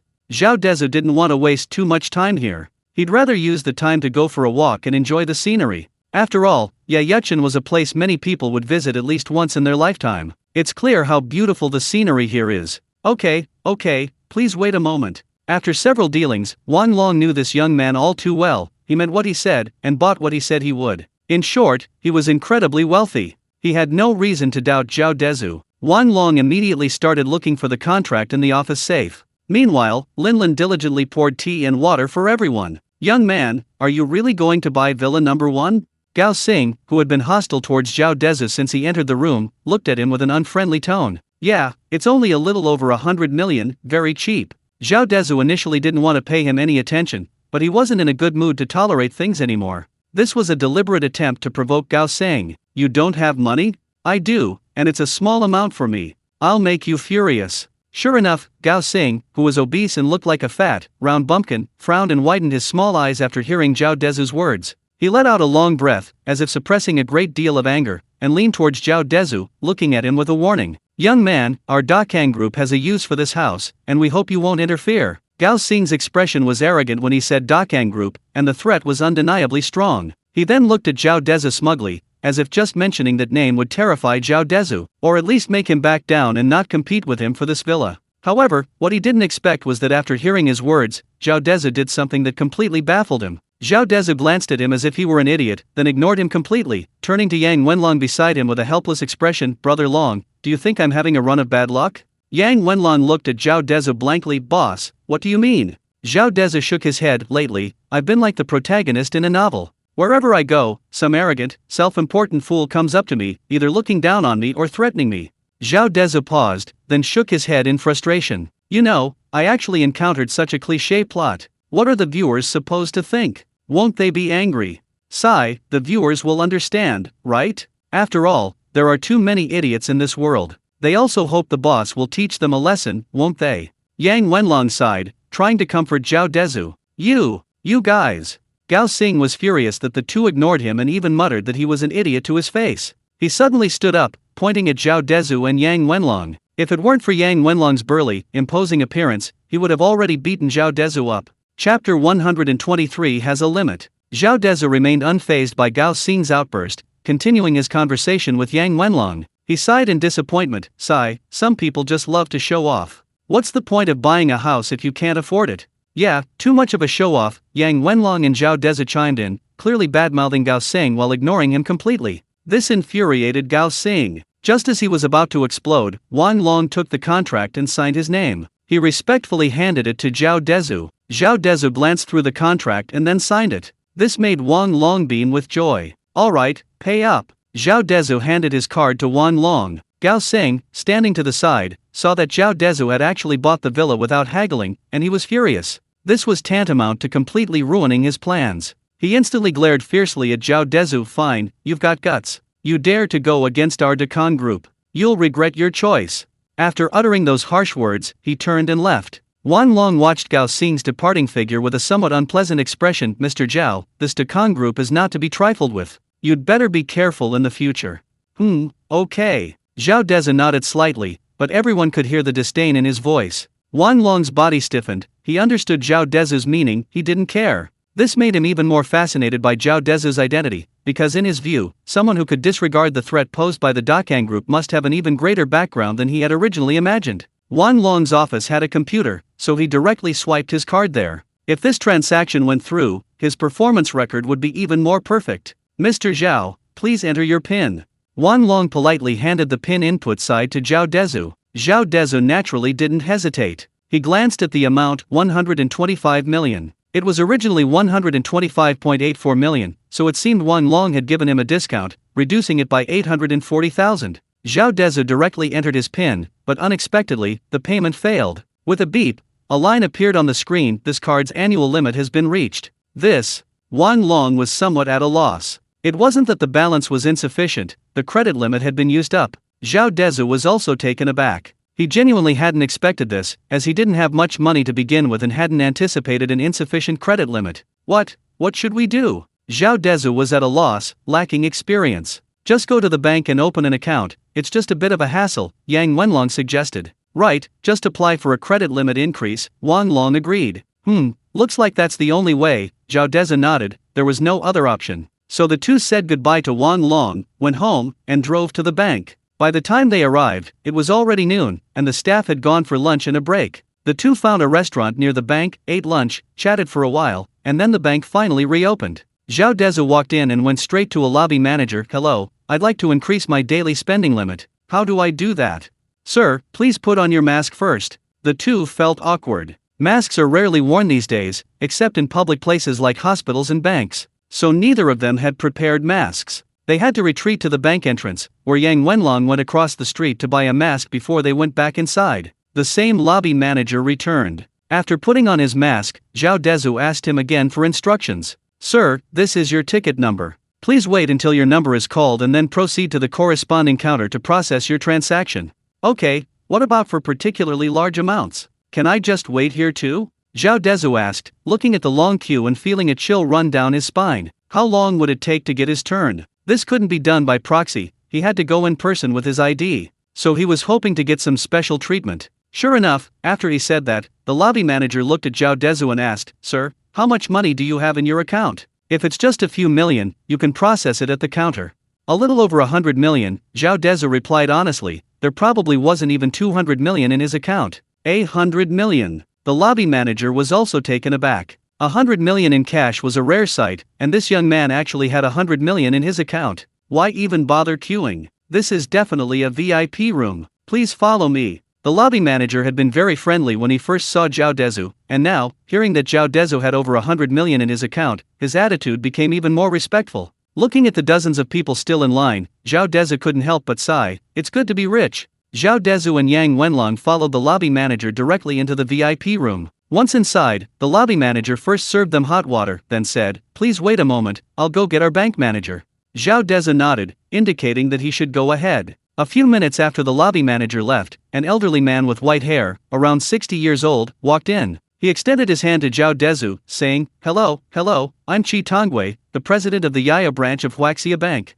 Hello, President, I'm Zhao Dezhu, Zhao Dezhu replied, shaking the old man's hand in return. The lobby manager, following behind, was speechless. What? This young man is too arrogant. Or is he a little crazy, coming in with a I can handle it attitude right off the bat? Even Chi Tongwei, in his 60s, who had seen all sorts of people, had never encountered a young man so readily spouting I can handle it. How arrogant is that? Or is this kid an idiot? Talking like he's got nothing but a big deal about him. Zhao Dezhu knew that his domineering name had once again caused the misunderstanding. So he smiled and explained to Chi Tongwei, bank manager, you must have misunderstood. My name is Zhao Dezhu. My father named me that. Upon hearing Zhao Dezhu's explanation, Chi Tongwei blushed and looked at Zhao Dezhu apologetically, realizing he had misunderstood him. I'm sorry, Mr. Zhao, your name is just too imposing, Chi Tongwei joked. Haha, it's all right. I'm here to ask you to help me increase my credit limit, Zhao Dezhu smiled. I'm going to buy a house, and my bank card has reached its limit. Oh, that's a small matter. How much limit would you like, Mr. Zhao? Chi Tongwei sat down on the sofa and began to discuss the work with Zhao Dezhu. After all, the lobby manager who had just called him said this young man had over 100 million yuan in his account. If that were true, that much money would make him an absolute VIP in any bank, and he couldn't afford to offend him. Otherwise, he'd regret it if the man transferred the money to another bank. Chapter 124 Gold Card. How much credit limit do you want? Zhao Dezhu thought for a moment. He had many things he wanted to do in the future, and naturally, he would need money for many things, so the more the better. So he looked at Chi Tongwei, President Chi, I want the maximum credit limit, preferably unlimited, otherwise it will be troublesome if it's not enough. Hearing Zhao Dezhu's words, Chi Tongwei was taken aback, somewhat embarrassed. Mr. Zhao, could I see your balance first? Sure. Zhao Dezhu handed his bank card to Chi Tongwei. He understood that if they didn't even check his balance, they certainly wouldn't process his application based on just a few words. Taking Zhao Dezhu's bank card, Chi Tongwei swiped it on a broken machine. Zhao Dezhu entered his PIN, and a long string of numbers appeared. Chi Tongwei counted the numbers and was immediately struck by the truth. This young man hadn't been exaggerating, there was indeed over 100 million yuan in cash in his account. Chi Tongwei smiled. Mr. Zhao, how about this? Our Huaxia Bank has a special dragon card issued only to VIPs. It has no spending limit, as long as there's money in the card, you can spend it. Plus, the annualized return is 8%. Is that alright? Zhao Dezhu considered it for a moment. This did indeed meet his requirements, so he nodded and said, Thank you, President Chi. Please hurry, I need it soon. Okay, please wait a moment. Chi Tongwei was very efficient. He opened a safe in his office and took out a wooden box engraved with a golden dragon. He solemnly placed it on the table in front of Zhao Dezhu and then opened the box. Inside was a bank card engraved with a golden dragon relief. It was incredibly extravagant. It's just a bank card, why all the fuss? Zhao Dezhu, while finding it somewhat high-end and sophisticated, also thought it was a bit too flashy. No, this dragon card, and its owner, deserve our respect. Chi Tongwei shook his head, indicating that Zhao Dezhu was mistaken. This dragon card is our Huaxia Bank's most prestigious VIP card. With it, you'll be greeted by a branch manager at any Huaxia Bank branch, receiving the best service. Simply put, it's a symbol of status. Chi Tongwei looked at Zhao Dezhu and said earnestly, isn't that just like those black cards in novels? Hearing Chi Tongwei's description of the dragon card, Zhao Dezhu immediately thought of those all-powerful, status symbol black cards from novels. You could say that. Chi Tongwei agreed with Zhao Dezhu's assessment. Haha, alright then. Zhao Dezhu was a little puzzled. If what Chi Tongwei said was true, and this card was so valuable, his more than 100 million yuan in cash shouldn't be enough to qualify. He didn't know why Chi Tongwei would give him such a spot. But that wasn't his concern. So Zhao Dezhu didn't ask any further questions. What did he care what Chi Tongwei was thinking? Soon, after facial recognition and fingerprint verification, the dragon card, representing his identity, was handed to Zhao Dezhu. Because of the current policy that each person can only have one bank card at one bank, Zhao Dezhu's original Huaxia bank card was invalidated, and the money in it was automatically transferred to this dragon card. This way, there was no longer a problem with insufficient credit limits. The two went directly back to the sales office of the Fuhei residential complex and bought Villa Number 1. This made Wang Long extremely happy. Brother Long, let's go home. We finally bought Villa Number 1. I've been eyeing it for so long. Buying Villa Number 1 improved Zhao Dezhu's mood considerably, and he joked with Yang Wenlong with a smile. Although eyeing wasn't the most appropriate word, it did express his long-standing affection for Villa Number 1. Now that the money was paid, although the property certificate hadn't been issued yet, it already belonged to him. Okay, Yang Wenlong replied without further ado, smiling. Brother Long, you should personally investigate this Gao Seng and the Dekong group he mentioned. Lin Luoxiu probably doesn't have time to handle this right now. Zhao Dezhu was still somewhat wary of Gao Seng. After all, one can never be too careless. Since they've made him wait, he can't be too relaxed. Yang Wenlong nodded. I don't know Gao Seng, but the Dekong group is a household name. Oh, very famous? Zhao Dezhu was surprised that Yang Wenlong knew about the Dekong group. Yes, the Dekong group is a local power, mainly operating KTVs, nightclubs, and bathhouses. Yang Wenlong nodded. The Dekong group was indeed very famous in Yeyu. Almost everyone in Yeyu City knew about it. No wonder they were so arrogant, always making me wait. So that's their background. Zhao Dezhu suddenly realized that the Dekong group was behind everything. This is interesting. Zhao Dezhu nodded. Brother Long, can you help me find out what they want with Villa Number 1? Yes, boss, I'll take care of it right away. As they spoke, the car had already driven into Villa Number 8. Yang Wenlong parked the car and then agreed. Zhao Dezhu returned to the villa and started checking the stock market again for tonight. After all, it was part of his job. He needed to relax when he needed to relax, and he needed to work when he needed to work. Knock knock. Boss, may I come in? Just as Zhao Dezhu was looking at the stock market predictions, there was a knock on his bedroom door. The door was only slightly ajar, and Zhao Dezhu recognized Lin Luoxiu's voice. Come in, the door isn't closed. Okay. Lin Luoxiu's crisp and clear voice came in. Zhao Dezhu rubbed his temples. Sister Luoxiu, what's up? Boss, I found Wang Chao's information. I'm here to report to you. Lin Luoxiu stood to the side. So fast? Zhao Dezhu was somewhat surprised by Lin Luoxiu's efficiency. How long had it been? Investigating someone usually involves pulling strings and all sorts of connections. This was incredibly fast. Yes, this Huang Chao isn't a big shot. I contacted a classmate in the police department, and his file was found. Lin Luoxiu was quite pleased with her boss's reaction. After all, no one wants to lose their boss's praise, especially a boss as handsome and wealthy as him. Well, then tell me about it. Okay. Lin Luoxiu slowly began. This Huang Chao was originally from Fujian province. He came to Yunnan province 20 years ago to do business. Later, he met his current wife, Yang Xiaowan, in Shancheng County. At that time, he had already achieved some success in Shancheng, so he bought a house there and settled down. After marrying Yang Xiaowan, he stayed in Shancheng County. Chapter 125 Worried sick about Brother Long's marriage. Lin Luoxiu brushed aside the bangs covering her forehead and continued. Later, he opened a steel rebar factory in Shancheng County, worth about 5 million. If you include his houses, land, and such, Huang Chao's net worth should be around 10 million. Zhao Dezhu nodded. Indeed, it's hard to calculate the exact amount of net worth. But 10 million. In a small place like Shancheng County, that's definitely considered high class. No wonder Cha Wenling and his brother were so openly devoted to Huang Cancan. Compared to his own family back then, Huang Cancan's family's assets of around 10 million were indeed considered wealthy and powerful. But now, they dare to show off their limited knowledge in front of me? Then they can only blame their own bad luck. Zhao Dezhu sneered inwardly. It's pointless to deal with them directly, I'll just let them slowly despair. Sister Luoxiu, do you have any ideas on how to make Huang Chao's family despair? Zhao Dezhu looked at Lin Luoxiu with amusement. Lin Luoxiu had already suspected that Zhao Dezhu and Huang Chao had a grudge when Zhao Dezhu sent her to investigate Huang Chao, but seeing the look in Zhao Dezhu's eyes still startled her. That look was truly terrifying. Thankfully, she was no match for him. After interacting with Zhao Dezhu, she had come to realize that he was the kind of person who was extremely kind to his own people but ruthless to his enemies. After figuring things out, she wasn't so afraid anymore. Smiling, she replied to Zhao Dezhu, "Boss, it's simple. During my investigation, I discovered that Huang Chao is having an affair and has an illegitimate child. As long as we get this news to his wife, Yang Xiaowan, it will definitely cause conflict between them, leading to family discord. At the same time, we can cut off their steel bar supply, forcing them to default on orders from customers. This way, their family and business will both suffer setbacks, the family will fall apart, and they won't be far from despair." Originally, Lin Luoxiu hadn't planned to use such despicable methods, but seeing the hatred in Zhao Dezhu's eyes, she felt her boss would like this plan. Moreover, in her opinion, someone who keeps a mistress is no good. From a woman's perspective, she even felt that scum like Huang Chao deserved to die. Just as Lin Luoxiu had expected, Zhao Dezhu was delighted after hearing her words. No wonder Huang Cancan is so spoiled and arrogant, she has a philandering father. If we don't deal with this scum, he'll just keep harming others. Let's do as you say, Zhao Dezhu said, indicating that Lin Luoxiu's plan was feasible. Sister Luoxiu, you said to cut off his supply chain. How do we do that?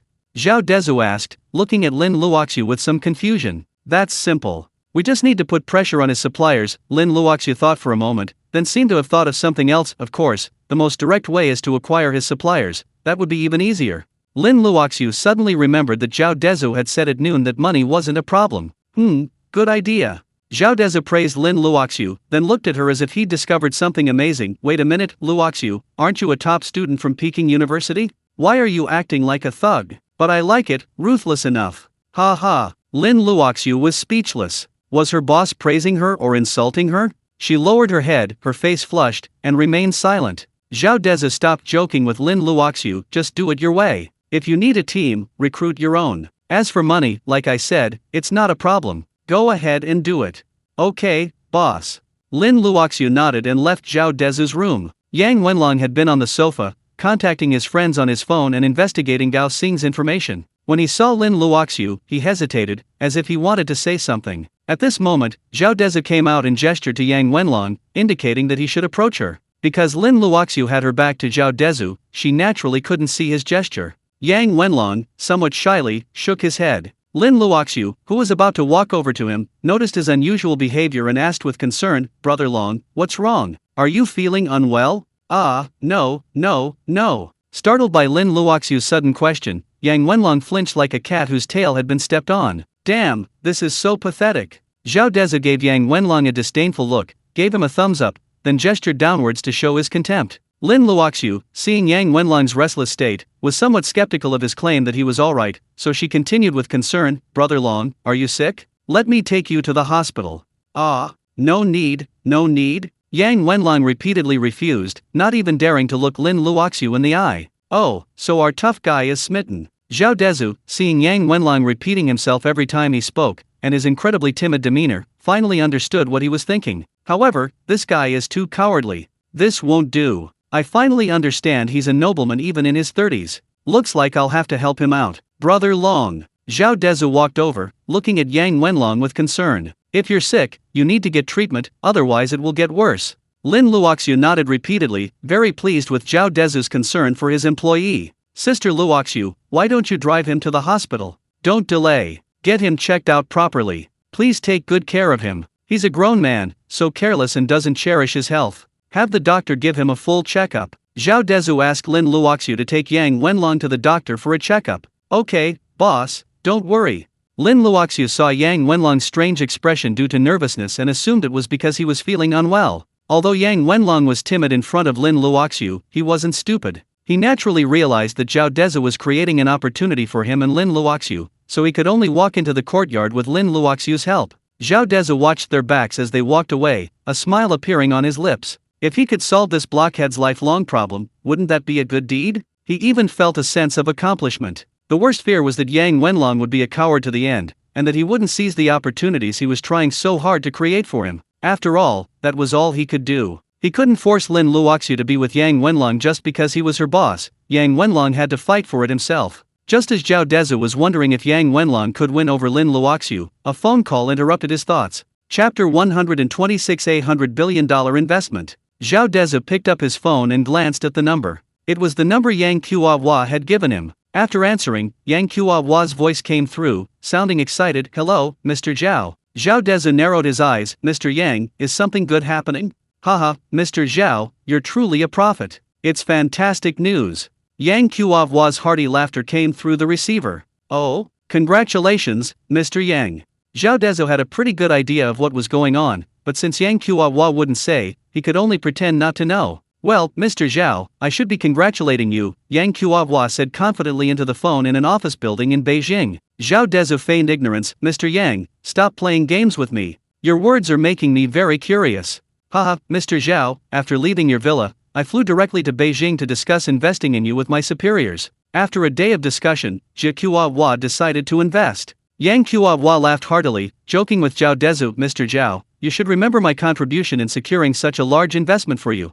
Zhao Dezhu completely ignored Yang Qiuhua's later words, focusing only on the first sentence, his shock evident. The nation? Yang Wenlong meant he had directly secured investment from a national-level entity? This was something he hadn't expected. Zhao Dezhu had assumed Yang Qiuhua would find a very powerful figure to protect him, and in return, he would naturally help that person make money. Unexpectedly, Yang Qiuhua had directly approached the most prestigious organization, meaning that if this deal went through, he would essentially be a half-civil servant. He would be making money for his superiors, and they would be protecting him. As long as he didn't break the law, he should be able to do whatever he wanted in China. Thinking about this, he was still very excited. Mr. Yang, since your family is directly investing in me, could you please tell me how the cooperation will work? Zhao Dezhu didn't dare to be careless. Of course, Mr. Zhao. Yang Qiuhua's tone became much more serious as he carefully explained to Zhao Dezhu, Mr. Zhao, we've decided to invest $10 billion in you and your company. The profits will be split 50/50. The specific plan needs to be discussed in person. Upon hearing $10 billion, Zhao Dezhu was stunned. When Yang Qiuhua said his family wanted to invest in him, he thought it was just an investment to provide him with some conveniences, while he would make money for his family. He hadn't expected his family to have such a substantial investment, a 50/50 split. This isn't just 1 million, it's a full $10 billion. Are they that rich now? And how much trust must they have in him to entrust him with managing so much money? What he didn't know was that this decision was the result of a day-long discussion and debate among a group of top executives after watching the video Yang Qiuhua brought. $10 billion is an enormous sum, even for a family. On this day, a group of powerful figures conducted countless professional studies, discussions, and even arguments on various data, including the videos Yang Qiuhua had filmed and the records of Zhao Dezhu's account activity, before finally voting to make this decision. Some suggested making Zhao Dezhu work for the family and then paying him an annual salary. However, this suggestion was met with opposition from the majority. They believed that any salary for someone like Zhao Dezhu would be a joke. After all, he earns hundreds of millions a day. How much should you pay him? Instead, this would only anger him, making him feel insulted. In the end, everyone agreed that someone like Zhao Dezhu shouldn't be treated with control, but rather with a bonded relationship. By providing him with certain conveniences without violating principles, they could make him willingly work for his family and the people, a true win-win situation. Facts proved that Zhao Dezhu was indeed someone who responded better to gentle persuasion than force, which suited his intentions perfectly. Making money for the people and bringing dollars back home, Zhao Dezhu was genuinely happy about that. Yang Qiuhua's voice trembled with barely concealed excitement as he said this. Because my family considers that you and I are old friends, they've decided to entrust me with the task of negotiating the cooperation. Zhao Dezhu nodded repeatedly. He naturally wanted to deal with someone he knew, and Yang Wenlong was undoubtedly the best choice. Then I'll await Mr. Yang's arrival. Zhao Dezhu exchanged a few polite words with Yang Qiuhua and hung up the phone. He was still somewhat excited. If Yang Kuo-hwa wasn't joking, then he could truly make money without restraint. With his family backing him up, what was there to be afraid of? Zhao Dezhu could even imagine himself single-handedly changing the entire Chinese economy. His patriotism, deeply ingrained since childhood, made it a truly proud thing to do something for China. Just as Zhao Dezhu was lost in thought, a car pulled into the yard. It was his parents and their group. After the car door opened, Bai Shizhen and Li Feng took some vegetables out of the trunk. It seemed to be their dinner for the evening. "Son, are you hungry?" Li Ying greeted Zhao Dezhu, who was alone at the time. "I wasn't hungry at first, but seeing all these vegetables, and thinking about mom's cooking, I'm actually getting hungry," Zhao Dezhu replied with a smile, supporting his grandfather. "You're so glib." Li Ying was pleased to hear her son praise her. After all, who doesn't want their family to enjoy their cooking? "I'm not just being glib, I'm really hungry," Zhao Dezhu could only explain. All right, mom will make you something if you're hungry," Li Ying said with a laugh, and went into the kitchen to cook. "Zuer, where are Xiao Yang and the others? We haven't seen them. Dinner's almost ready." Zhao Hai noticed Yang Wenlong and Lin Luoxiu weren't there and asked. Zhao Dezhu didn't know how to answer. He couldn't very well say he'd tricked Lin Luoxiu into going to Yang Wenlong to build a relationship. He could only smile and say, "Dad, brother Long and sister Luoxiu went to take care of some business. They should be back soon after dinner is ready." That's good. Zhao Hai nodded and went into the yard to weed his vegetable garden. Zhao Dezhu could only smile and take out his brand new sickle to help his father weed. Under the combined onslaught of the father and son, beautiful flowers were destroyed one by one. Bai Shizhen and Li Feng wanted to help, but they only had a hoe and a sickle, so they could only stand in the yard and watch. Chapter 127 New Plans. The yard was originally intended for growing flowers and grass, so it wasn't difficult to prepare. The father and son quickly dug a small plot, clearing away all the annual herbaceous plants, leaving the perennial woody ones. After a flurry of activity, it actually looked quite presentable. After loosening the soil, Zhao Hai scattered the vegetables he had bought on top, then leveled the soil, watered it, and that was about it. "I'll ask your Uncle Bao for a bag of sheep manure when we get home to cover it up," Zhao Hai said, pleased with his handiwork, smiling as he explained the vegetable planting process to Zhao Dezhu and Bai Shizhen. Everyone listened with smiles. Zhao Dezhu also realized that while he used to find farm work exhausting, gardening now brought a sense of relaxation and tranquility. This is probably why many wealthy people in China like to grow vegetables in their yards. "I wonder how things are at home," Zhao Hai said, his thoughts turning to his family. "Dad, how about we go back home in a few days?" Zhao Dezhu noticed that his parents and grandparents were all homesick. After all, city life wasn't something they could adapt to overnight. Even though they'd been wandering around these past few days, they seemed a little distracted. They just hadn't said anything to avoid worrying about his work. Sure enough, no one knows a father better than his son. A glimmer of expectation flashed in Zhao Hai's eyes. "What about your work? If it's really not working out, we can go back. You can just focus on your own work." They felt that their son had only brought them here a few days ago, and his insistence on going back would distract him. Now that their son had brought it up himself, they would go back. However, only the four of them would go. They definitely couldn't disrupt their son's work. "Dad, it's okay. My work is all on the computer, I can do it from home," Zhao Dezhu reassured his father. "There's no internet at home. How will you work on the computer?" Although Zhao Hai had never even touched a computer before, he knew that without a wired internet connection, a computer couldn't access the internet. Previously, the family was poor, and since he and his wife used old-fashioned mobile phones, and their son and daughter were both in school, they never had internet access. In his mind, his son needed a computer for work, so naturally, he couldn't work from home. "Dad, now all you need to do is turn on your mobile data and create a hotspot for the computer, just like here," Zhao Dezhu explained to his father with a smile. It seemed his father's understanding of modern technology was still somewhat limited. "Really? Wow, that's so convenient." Zhao Hai, hearing Zhao Dezhu's explanation, thought his son was trying to reassure him and looked at Bai Shizhen and Li Feng. "It really is Uncle Dahai," Bai Shizhen and Li Feng nodded with smiles. "Then let's go home together on Sunday when Yuanyuan arrives. We need to check on the fields." Zhao Dezhu, Bai Shizhen, Li Feng. "Dad, you're so rich now, why are you still thinking about those little plots of land?"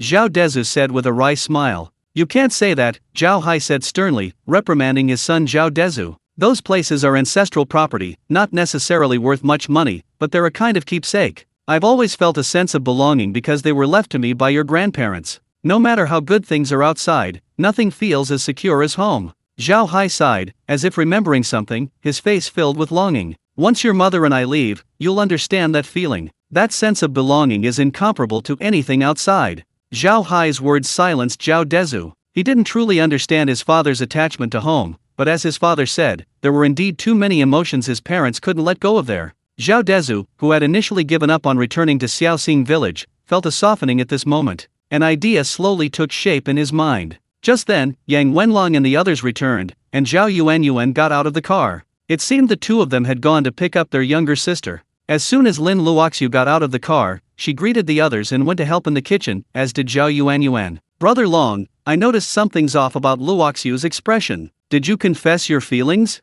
Only a few men remained in the courtyard, and Zhao Dezhu joked with Yang Wenlong. This remark immediately drew the attention of Zhao Hai and the Bai brothers, who all looked at Yang Wenlong expectantly, clearly concerned for him. Yang Wenlong, a grown man, actually blushed when he saw everyone looking at him expectantly. "Little Yang, Luoxiu is quite something. Look, she went to help in the kitchen as soon as she got back. There aren't many girls this diligent anymore. I've heard that many girls these days don't even go into the kitchen. You should really seize the opportunity," Zhao Hai said, acting as an elder to persuade Yang Wenlong. Zhao Dezhu, Bai Shizhen, and Li Feng all nodded in agreement with Zhao Hai's statement. "Understood, Uncle Da Hai." Yang Wenlong nodded. He was also puzzled. He, usually so decisive and ruthless, always became incredibly nervous when he saw Lin Luoxiu. He couldn't even speak properly, let alone confess his feelings. Perhaps this truly was the feeling of being smitten. The ancient saying, "Even heroes find it hard to resist the charms of a beautiful woman," perfectly describes this situation. Everyone knew that these things couldn't be forced, they had to be taken slowly,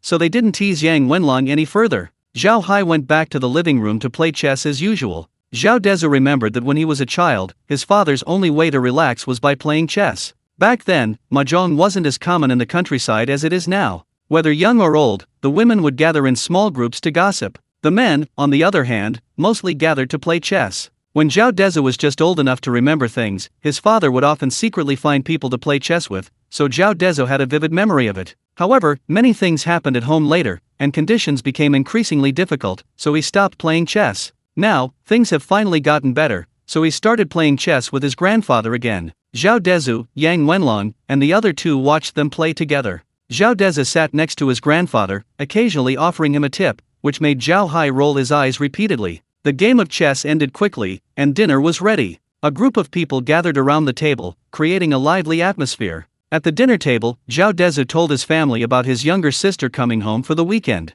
The adults were very happy, but worried about it affecting Zhao Dezhu's work. After Zhao Dezhu explained again, the family happily decided that his sister would go home this Saturday. What happened afterward could be discussed later, it wouldn't affect Zhao Dezhu's earnings anyway. Chapter 128. Using the same trick again. After dinner, the women cleaned the table and went to the kitchen to wash the dishes, while the men studied a game of chess in the living room. Zhao Dezhu didn't mention anything about Cha Wenling and the others to his family. He figured he could handle things himself, and telling his parents would only worry them. Soon it was 8:30 p.m. Zhao Dezhu brought out his computer and went up to the third floor to work, enjoying the night view. Seeing him working, no one from his family bothered him except for Yang Wenlong, Lin Luoxiu, Bai Shizhen, and Li Feng, who followed him upstairs. Zhao Dezhu was searching for stocks with significant gains. While chatting with everyone, Yang Wenlong asked, "Brother Long, do you have any information on Gao Xing from Dakang Group?" "Boss, it's all settled. Gao Xing is just an ordinary mid-level manager at Dakang Group, but the purchase of Villa No. 1 was indeed ordered by their upper management.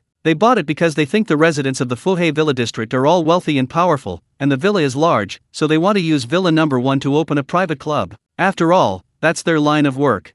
Yang Wenlong told Zhao Dezhu the information he had gathered from his friends that day. Zhao Dezhu nodded. These things shouldn't be difficult to investigate, given how well-known Dakang Group was in Yayo City. With a little connection, investigating shouldn't be too difficult. Open a private club here? Zhao Dezhu was somewhat surprised. He hadn't expected Dakang Group to have such an idea, no wonder they weren't willing to spend a single penny. "Looks like I've ruined someone's livelihood," Zhao Dezhu chuckled. As the saying goes, cutting off someone's path to wealth is like killing their parents. This feud is now firmly established. Hearing Zhao Dezhu's words, the expressions on the faces of the others turned serious. Indeed, those who run bars and nightclubs are rarely easy to deal with. The Dakang Group is far beyond the reach of a nobody like Li Tianyi, Yang Wenlong stated frankly. "Yeah, we'll deal with whatever comes our way." Zhao Dezhu didn't think he had done anything wrong. Even if he had to do it again, he would still buy Villa No. 1. Yang Wenlong nodded. "That's all we can do for now, but we have to be careful. These people are capable of anything. Starting tomorrow, please have Brother 13 and Brother Feng keep an eye on Yuanyuan. I'm worried they might try to harm her. As for us, try not to separate us, they won't dare to be too blatant." Zhao Dezhu arranged for Bai Shizhen and Li Feng to stay with his sister. After all, his sister needed to study every day, and if someone wanted to harm him, they would naturally start with his sister. He dared not be careless about his family. Yes, boss, the two agreed in unison. Okay, go and rest first. We have to get up early tomorrow morning.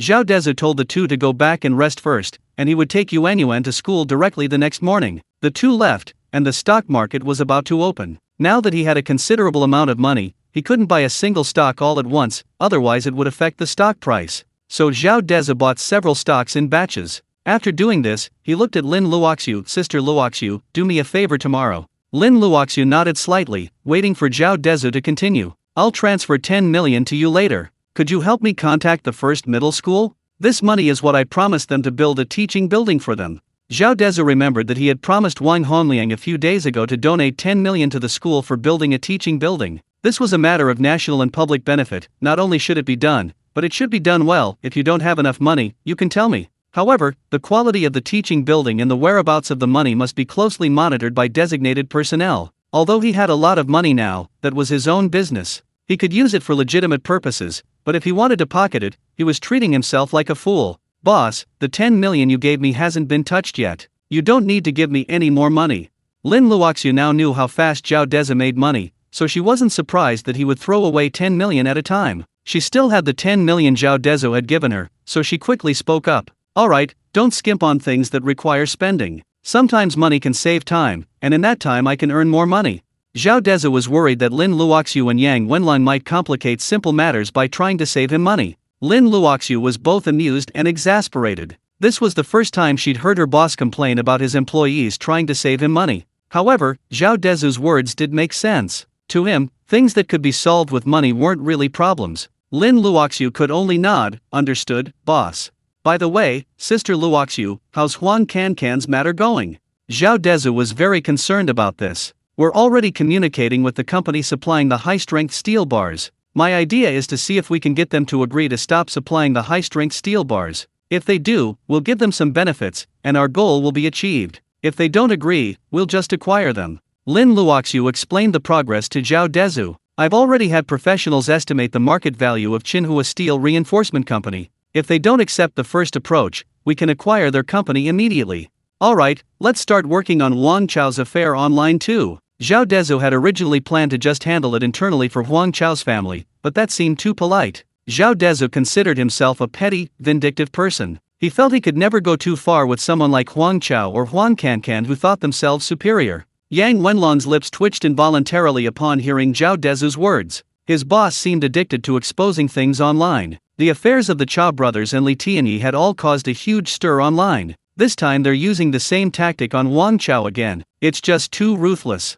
In online novels, this is something only villains do. Yes, boss, I'll take care of it right away. Lin Luoxiu didn't think Zhao Dezhu's actions were wrong. After all, Huang Chao's affair was his own doing, her boss was just making it public. This isn't anything special when dealing with enemies, in fact, it's quite satisfying. Let Brother Long handle this. It won't do much good if we just post it ourselves, only by processing it can we maximize its impact. Zhao Dezhu knew that Yang Wenlong was more adept at this kind of thing, after all, he had done it before. The two nodded in agreement. Ms. Lin, please send me a copy of the evidence of Huang Chao's infidelity. I'll start working on it now. Yang Wenlong was also decisive. Chapter 129 Visiting Lu Qiao. Okay, Brother Long. Lin Luoxiu sent Yang Wenlong some information via WeChat, but it was all text, there were no photos or anything like that. This isn't enough. Yang Wenlong frowned. Lin Luoxiu's efficiency was actually quite high. Zhao Dezhu had assigned her to investigate Huang Chao's family in just half a day, and she had managed to obtain such detailed information that was quite impressive. But it was just text, it wasn't impactful enough. Zhao Dezhu took Yang Wenlong's phone and looked at it. Sure enough, there wasn't a single photo. Then let him run wild for a few more days. The cat and mouse game is more interesting, it's no fun if you bring him down all at once. Zhao Dezhu operated the computer. Brother Long, go and get something more sensational, with pictures and evidence. That way, he'll become famous. Zhao Dezhu no longer considered Huang Chao a rival. He was just a poor man whom he could manipulate, just like how they had bullied his sister before. The difference was that his sister was bullied for no reason, while he was simply seeking revenge, which didn't really constitute bullying. Okay, Yang Wenlong replied with his usual okay. Decisive and straightforward. Yang Wenlong greatly admired Zhao Dezhu's personality. If it were someone else, they would have offered a grand, righteous explanation about giving the other party a chance. But Zhao Dezhu didn't hesitate. He acted directly on whoever he wanted, leaving no room for regret. This kind of personality often made his own people feel the most satisfied and his enemies the most terrified. It was the truest form of human nature. Alright, go back and rest. Brother Long, take Sister Luoxiu home, it's not safe so late. Zhao Dezhu told the two to rest, while he continued trading. He completed his buy and sell orders, bought some for longer periods, and then took out his phone to watch TV. He was incredibly relaxed. Around 3 a.m., Zhao Dezhu sold all his stocks for the day and called it a day. He stretched and nodded with satisfaction.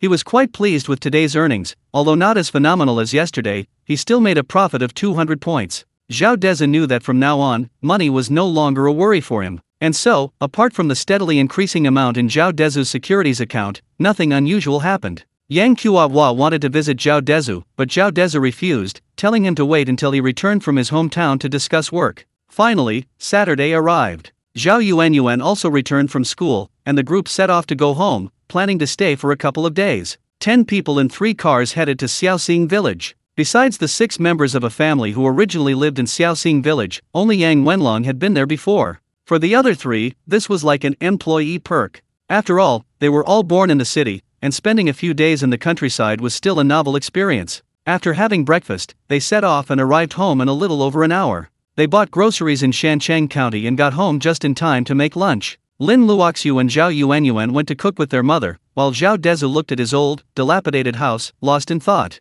"Son, what are you thinking about?" Zhao Hai noticed Zhao Dezhu looking around, as if observing something. "Dad, I've been thinking about this a lot these past few days. Our Xiaoxing village is nestled against the mountains and by the water. It's so beautiful. How about we invest in developing it and turning it into a tourist attraction?"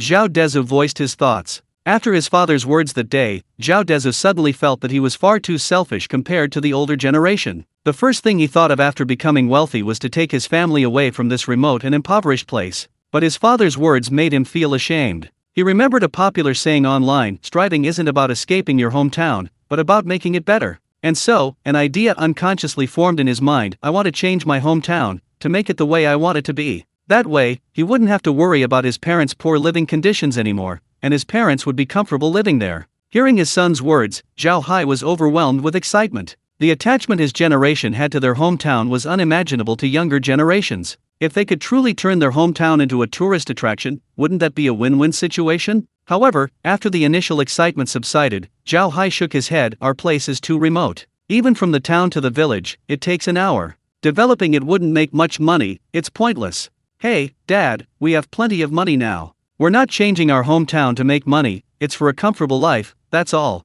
Zhao Dezhu glanced at his father. He knew from a young age that his father's biggest wish, besides ensuring his family's safety and well-being, was to build a decent reinforced concrete bungalow. Later, as times changed and many families built villas, his father's wish became a villa. However, given their family's financial situation back then, this wish was more of a pipe dream than a reality. Now that he had the means, of course he wanted to fulfill his father's wish. Hearing his son's confident words, Zhao Hai said nothing more, though his trembling figure revealed his intense anticipation for this day. Lunch is ready, Li Ying said, noticing the father and son whispering amongst themselves in the distance, watching the house. Coming, Zhao Hai called out, leading Zhao Dezhu home. The group ate lunch in the courtyard. Hey, brother Dehai, eating? A familiar voice called out. Zhao Dezhu looked up and saw Luo Qiao, who had sold the pig to him and his son, carrying a box of some unknown material. Zhao Hai quickly stood up to offer Luo Qiao a seat. Li Ying put down her chopsticks and brought a stool for her husband, then handed Luo Qiao a new set of chopsticks and a bowl. Uncle, please sit down and eat with us. Luo Qiao didn't stand on ceremony, handing the food to Li Ying and sitting down. He wasn't shy around a group of strangers, and when he looked at Zhao Hai, he smiled gratefully. Brother Dehai, I've come here today to thank you and my nephew. You've done me a huge favor. Everyone was a little confused by Luo Qiao's words. Luo Qiao smiled and explained, oh, thank you all for buying the fat pig I had.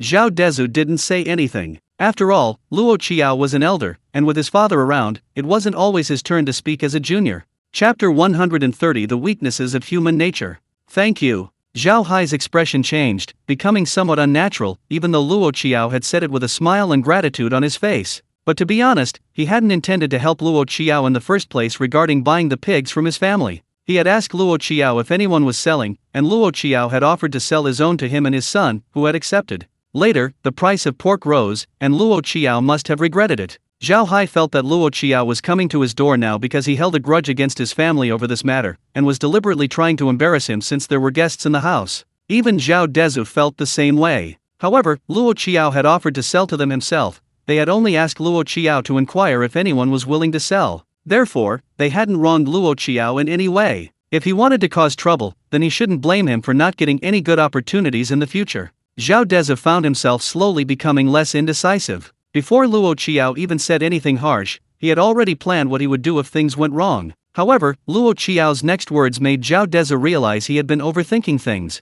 Brother Dehai, to be honest, I really regretted it when the price of pigs first went up. I regretted selling them to you. A hint of shame appeared on Luo Qiao's face. But what happened afterward filled me with gratitude. The group was confused. How could he regret it at first, and then be filled with gratitude towards Zhao Hai and his son? What had happened? Just then, Luo Qiao slowly explained. It turned out that after Zhao Dezhu and his son sold the pigs they bought from Luo Qiao, the price of pigs plummeted again, quickly dropping to its current level of 12.5 yuan per kilogram, and there was no sign of it rising again. This has nothing to do with you. If you hadn't sold the pigs to us, but instead sold them when the price was rising, wouldn't you have made more money?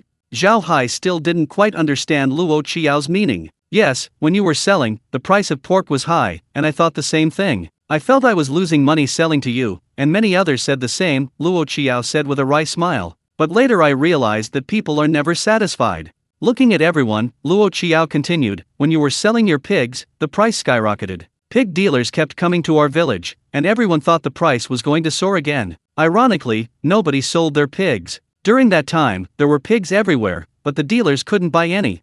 Zhao Hai nodded in agreement. That was indeed the case back then. When he and his son went to sell their pigs, many villagers advised them that the price would definitely continue to rise, and it would be a waste to sell now. Because of this belief, even though the price of pork rose, nobody was willing to sell. Everyone wanted to make as much money as possible. Like gambling, everyone thought the price would definitely rise again. Then they could make a fortune. Luo Qiao said with some relief, but no one expected that after that day, the price of pork would drop directly, falling to the current price within a few days, while everyone thought that the price of pork might rebound. But the price of pork hasn't changed at all. Many people are already stuck with their positions. I thought about it, and it's a weakness of human nature. If I hadn't sold the pigs to you back then, I would have been completely ruined. Luo Qiao's words were filled with the excitement of surviving a disaster. Those who said I was stupid back then, those who sold their pigs to you, are all crying their eyes out now. Firstly, the price has dropped, and secondly, they have to feed them. Now, when they see me, they all say that selling the pigs to you back then was the best thing I ever did. Zhao Hai breathed a sigh of relief. He hadn't expected that his and his son's seemingly selfish act would save Luo Qiao. It really was fate. But then again, it was Luo Qiao who was smart enough to understand the connection and even knew to be grateful. Others might have thought they could have sold at a higher price, and that Zhao Hai and his son made them lose money. Uncle Qiao, you don't need to thank us. It's really fate. You're lucky. Dezhu and I initially thought we could make some money from those pigs, but you saved yourself. Zhao Hai spoke from the heart. He and his son hadn't initially wanted to buy Luo Qiao's pigs, it was Luo Qiao who recommended them. So, Luo Qiao's decisiveness saved him from a disaster. Otherwise, feeding over 50 pigs, costing at least 1,000 yuan a day, plus labor, price drops, and even losses from disease and death, would be a fatal blow to a pig farmer. Brother Dehai, no matter what, I really want to thank you and my nephew. Thank you from the bottom of my heart. Luo Qiao was a sensible man. The incident still left him with lingering fear. He got up, opened a bottle of wine on the table, and poured a glass for Zhao Hai and the old man. It's safe to say that no pig farmer in the village escaped this fate. I know myself, I'm just as greedy as they are. They couldn't escape it, and neither can I. It was clear that Luo Qiao genuinely came to thank the family, so the meal was quite enjoyable, mostly spent in laughter and conversation. After lunch, the group went to the maternal grandfather's house. Zhao Dezhu's own house couldn't accommodate guests, but the maternal grandfather's small house had many rooms. With a little tidying up, it could be habitable. The group started tidying up the maternal grandfather's house. Many villagers saw 3 cars arrive at Zhao Hai's house. Some of the younger people even noticed that 2 of the cars were worth hundreds of thousands of yuan, and one was even worth over 1 million. Everyone was buzzing with gossip, spreading rumors that Zhao Hai's family had hooked up with wealthy city folks who were vacationing in the village. Within half a day, many villagers, both close and distant, flocked to Grandpa's house to see what was going on. Seeing Lin Luoxuan by Shizhen, these city folks with their distinctly different airs only fueled their curiosity. Especially when some noticed how polite these wealthy people were to the Zhao family, everyone began to speculate, had Zhao Hai's family suddenly become successful?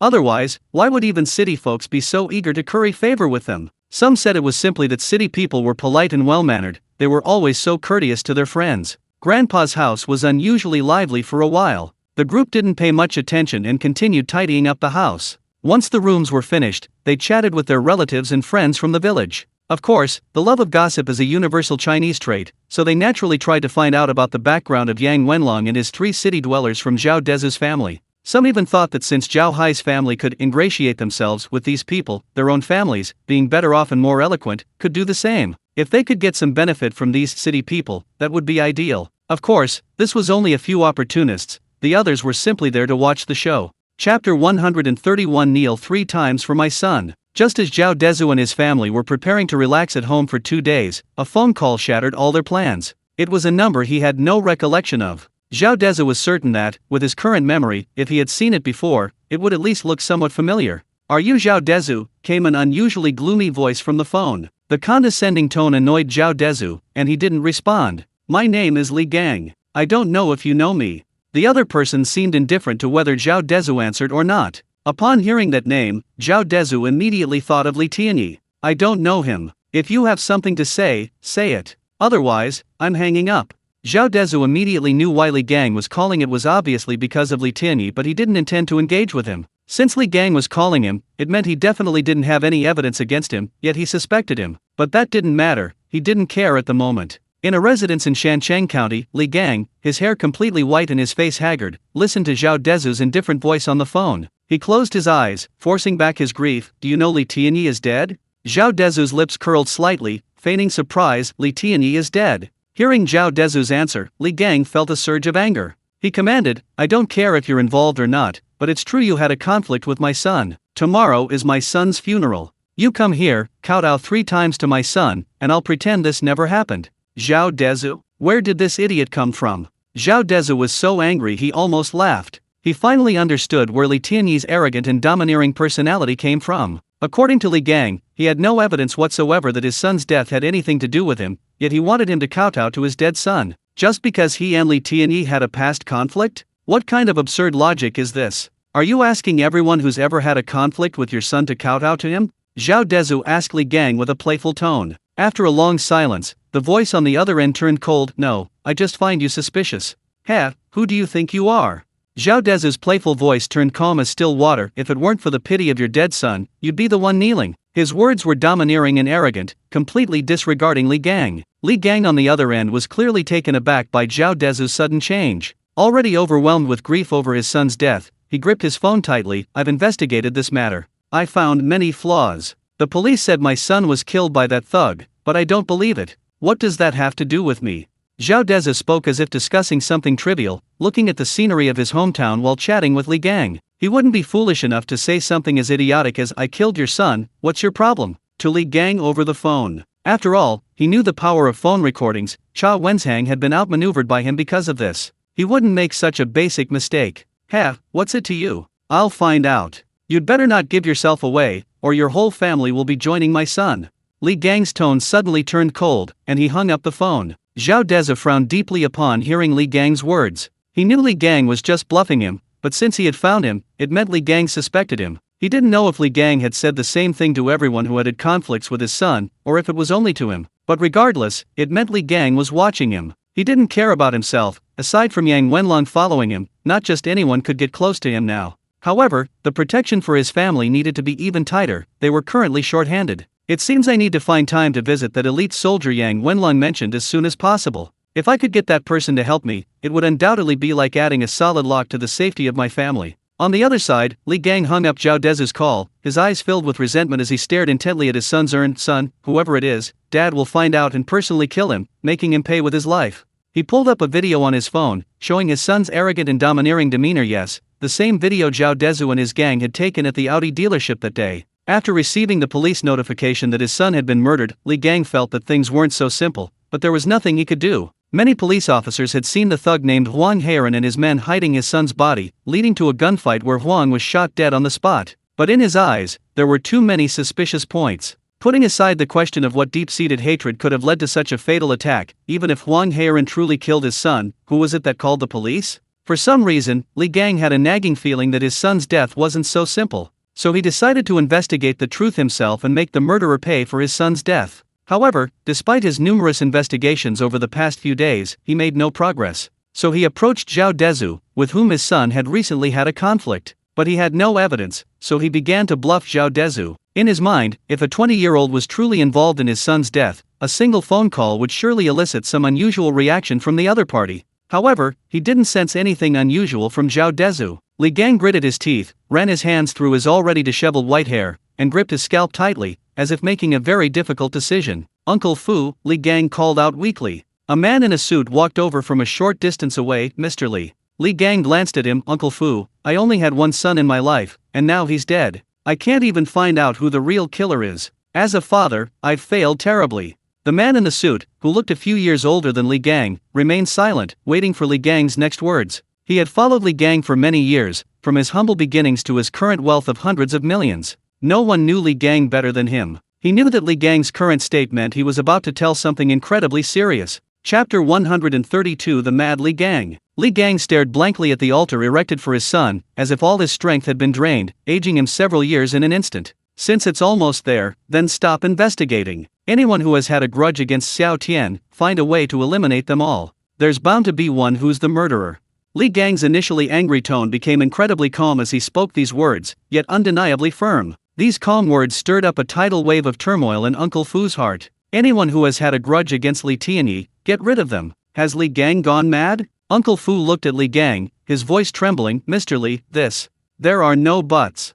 I know you're thinking that if this is done, I'm finished, and the Li group is finished." Li Gang saw Uncle Fu's trembling body. "I've worked hard all my life so that Xiao Tian could live a life of luxury. Now that he's dead, what's the point of me keeping this family business? I might as well make everyone who had a conflict with my son, everyone who has any doubts about his death, pay for it." Li Gang's voice suddenly became agitated. The pain of losing his son had completely clouded his judgment. Looking at Li Gang's Zhengning, ferocious/hideous face, Uncle Fu subconsciously took 2 steps back. His boss had gone mad. He was actually going to kill everyone who had ever had a grudge against his son for a question that might not even be valid. Was this something a normal person could think of? The reason Li Tianyi was killed was most likely because of his unrestrained pampering, but Uncle Fu still hadn't understood this. This was the first time in many years that Uncle Fu had considered leaving Li Gang. Li Gang wanted to destroy everything because his son was dead, but he was different. He had children, he had a family, and naturally, he couldn't go mad with him. "Don't worry, you can leave after you've finished this.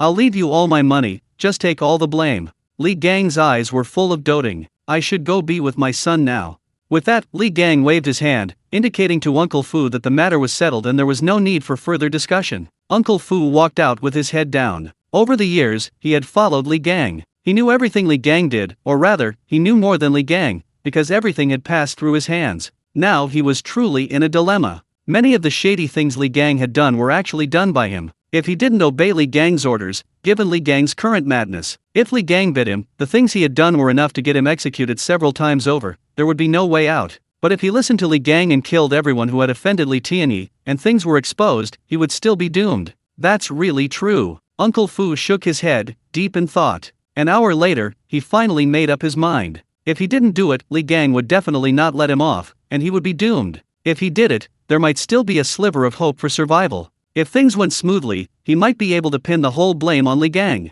After all, Li Gang was currently only focused on avenging his son. If he handled things well, he might be able to escape unscathed and even get Li Gang's money. Uncle Fu was a smart man. If he had a choice, he would have chosen to back down now, but he truly had no choice. So he had no choice but to do this. "Sai, consider this the last time. If it succeeds, great. If it fails, then." Uncle Fu sighed and made a phone call. Although he had decided to do it, he needed to plan carefully. He couldn't just lead his men and attack. Meanwhile, in Xiaoxing village, Zhao Dezhu was also feeling uneasy. He could foresee the future, but only within the next 24 hours. He couldn't see beyond that. So, after receiving Li Gang's call, he felt a strange tension. He knew his current power was still too weak. Even with so much money, he would be useless in an emergency. Only when he had a powerful force by his side to protect him and his family at all times could he truly feel at ease. He desperately needed his own power, his own influence. Only then would others hesitate to target him. Right now, no matter how much money he had, he lacked any real backing, nobody knew him, and nobody took him seriously.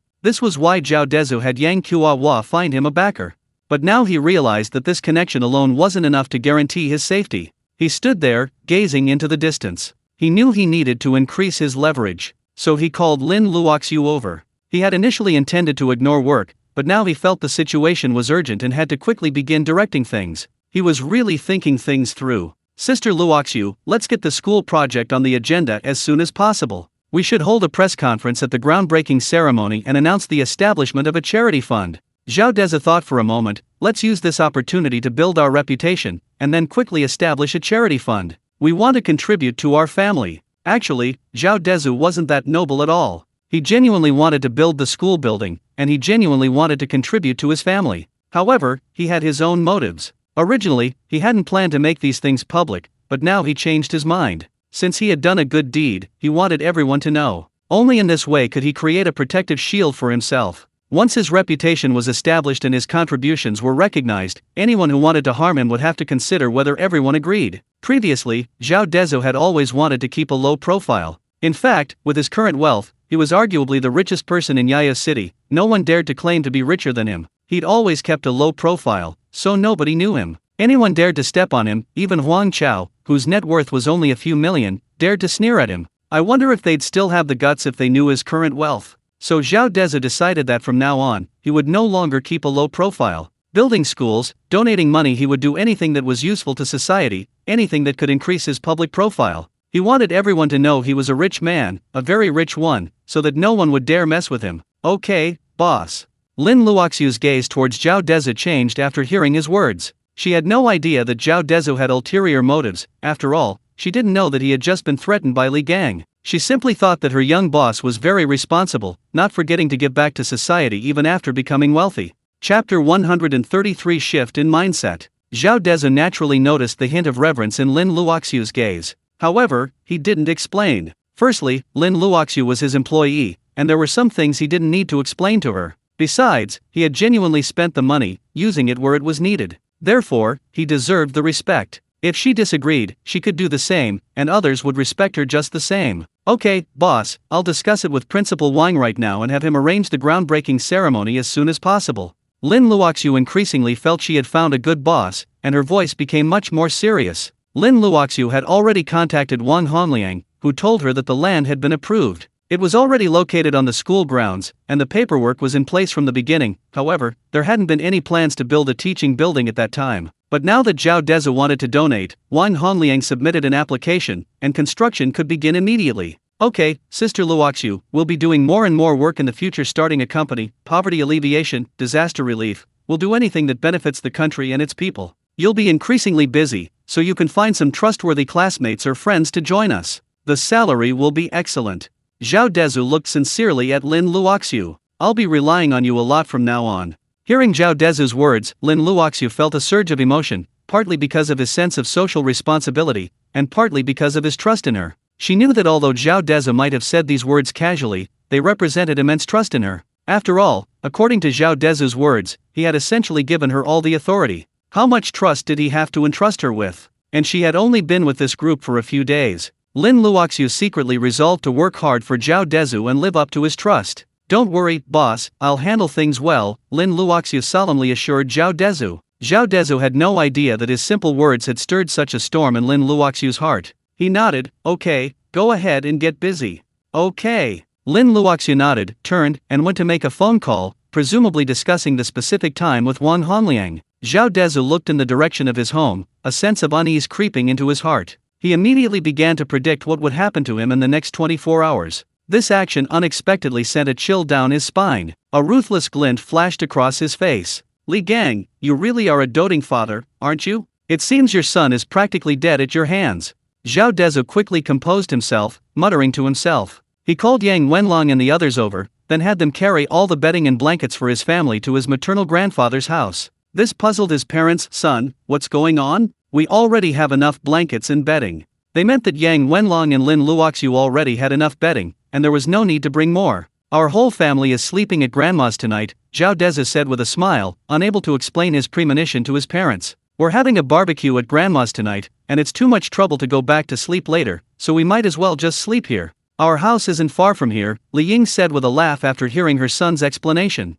Zhao Dezhu didn't know what to say, so he simply said, "Sigh, we've already moved here." Upon hearing this, his mother stopped arguing. Since they had already moved, it was fine for them to stay at their parents' house to avoid trouble. Seeing that his mother was no longer bothered by it, Zhao Dezhu breathed a sigh of relief. He made his prediction again, and sure enough, the result was completely different from what he had predicted. Feeling much better now, he took Yang Wenlong and the others to a farmer who raised black goats and bought one, planning to have a goat barbecue at Grandma's tonight. The current price of sheep is about 48 yuan per kilogram, but that's the loading price, regardless of size. Since they can choose freely now, the price is a bit higher than the loading price. They were charged 50 yuan per kilogram when they bought it, which is a normal price. This sheep weighed 30 kilograms, and they paid 1,500 yuan to get it back. Yang Wenlong and his two brothers were soldiers, so they had plenty of experience living in the wild. They were incredibly efficient at handling the goat, quickly slitting its neck, skinning it, and gutting it. Finally, Zhao Dezhu borrowed a large barbecue grill from the village.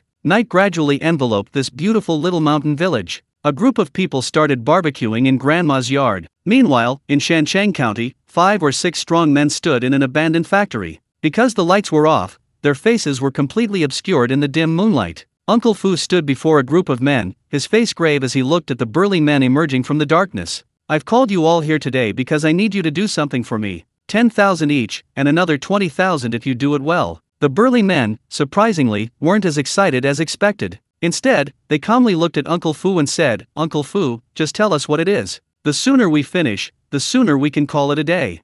One of the men, seemingly the leader, said indifferently. The others nodded indifferently, seemingly unconcerned about the task, knowing the money wouldn't be so easy to come by. But they'd done this kind of thing many times before. As long as Uncle Fu asked, they'd do it, nothing was a problem. "Alright, then I'll tell you." Uncle Fu seemed to trust these people, not hiding anything from anyone, indicating this wasn't their first collaboration. He pulled a stack of photos from his pocket. "These have photos and addresses. All you need to do is find this place and set the house on fire." Uncle Fu's voice was like a vengeful ghost in the dark, somewhat hoarse as he said, "Be quick about it. I don't want anyone coming out." The burly men were slightly taken aback by Uncle Fu's words. They exchanged glances, their expressions becoming much more serious. Clearly, they understood what Uncle Fu meant. Several people quickly nodded. The man who seemed to be the leader, seeing his brothers nod, also nodded to Uncle Fu. Uncle Fu took out a leather bag, pulled out several stacks of unopened bills, and handed them to the man. The man quickly took them and distributed a stack of bills to each of them. Chapter 134 Desperados. Anyone witnessing this scene would surely think the price was far too low, considering what they were doing involved in murder and arson, a capital offense if caught. However, no one except themselves and Uncle Fu knew that these men were actually wanted criminals with murder on their hands. Uncle Fu had taken them in, converted this old factory into their living quarters, and supported them ever since. Money was practically useless to them. Even when they went out, they had to be extremely careful, spending very little, essentially just a token amount. Uncle Fu had specially converted the factory into a basement, where not only were the living conditions good, but he also regularly sent them women. He had essentially saved their lives, and in return, they would help Uncle Fu with shady dealings. This wasn't the first time. "Here are the car keys. The gas is full." Uncle Fu tossed a key to the leader of the group, then quickly left the seemingly dilapidated factory. Just after Uncle Fu left, several men got into the car and headed directly towards Xiaoxing village, following the map. "Brother, who are they this time? Uncle Fu actually said he doesn't want anyone to come out alive?" A burly, dark-skinned man looked at the photo in his hand and asked the leader, "Why are you asking so many questions?" The group had all been brought back by Uncle Fu, but after a long period of adjustment, they all unanimously considered Zhou Tongshan their leader. Zhou Tongshan slapped the dark-skinned man. "Over the years, we've never asked for reasons or the identity of the other party when we accept a mission. Have you forgotten our rules?" "Brother, how could I dare? I'm just curious, just curious." The dark-skinned man chuckled sheepishly. Indeed, he was only asking out of curiosity. He didn't care who the other party was. Seeing Zhou Tongshan's words, everyone nodded. They weren't exactly ruthless killers, but they weren't exactly saints either. They only knew how to follow Uncle Fu's instructions. The reasons and the people involved were meaningless to them. Anyway, they'd hide in the factory basement after their job, not caring about the consequences. If needed, they could hide there for a year or two until things calmed down. "Alright, drive faster, get it done, and come back to rest," Zhou Tongshan urged the driver, who nodded. The group was incredibly relaxed, showing absolutely no tension about what they were about to do. "Okay." The driver replied simultaneously, his foot unconsciously pressing the accelerator harder.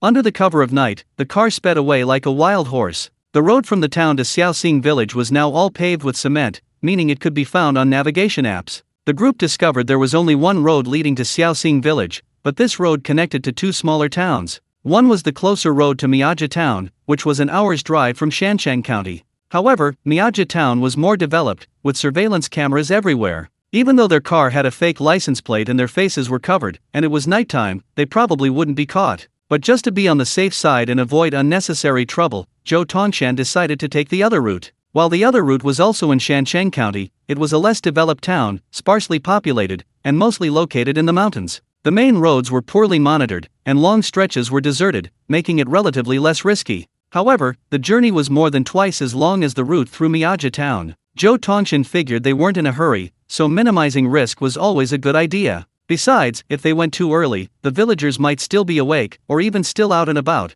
which could lead to serious trouble. Based on the above points, Zhou Tongshan instructed his driver to take the route through Anshan town. No one objected to Zhou Tongshan's arrangement. Meanwhile, in Xiaoxing village, at his grandmother's house, Zhao Dezhu and his friends were leisurely enjoying roasted goat. Not only his group, but also some villagers he was on good terms with had joined in. Each person had a paper cup filled with condiments in front of them, chatting and eating the roasted goat, thoroughly enjoying themselves. After settling his parents at his grandmother's house, Zhao Dezhu didn't concern himself with what was going to happen at home 2 hours later. He neither called the police nor told Yang Wenlong and his group what to do. He simply pretended not to know. After all, his father and he had been discussing the development of Xiaoxing village that day, and his house would naturally be the first target. If it burned down, so be it. Telling them would only make things harder to explain and would cause unnecessary trouble. However, he naturally wanted to keep these people here. He couldn't just let them come and go, could he? That wasn't how he treated his guests. Once we deal with Li Gang, we can build a proper house. Boss, Principal Wang has replied. He said the groundbreaking ceremony can be held on Monday, when school starts. He'll invite all the prominent figures in the city to attend, and he hopes you, as the investor, can attend in person. Lin Luoxiu walked to Zhao Dezhu's side and added, Principal Wang said he consulted an expert about the auspicious date, and Monday is perfect for breaking ground. Oh, Principal Wang is very efficient.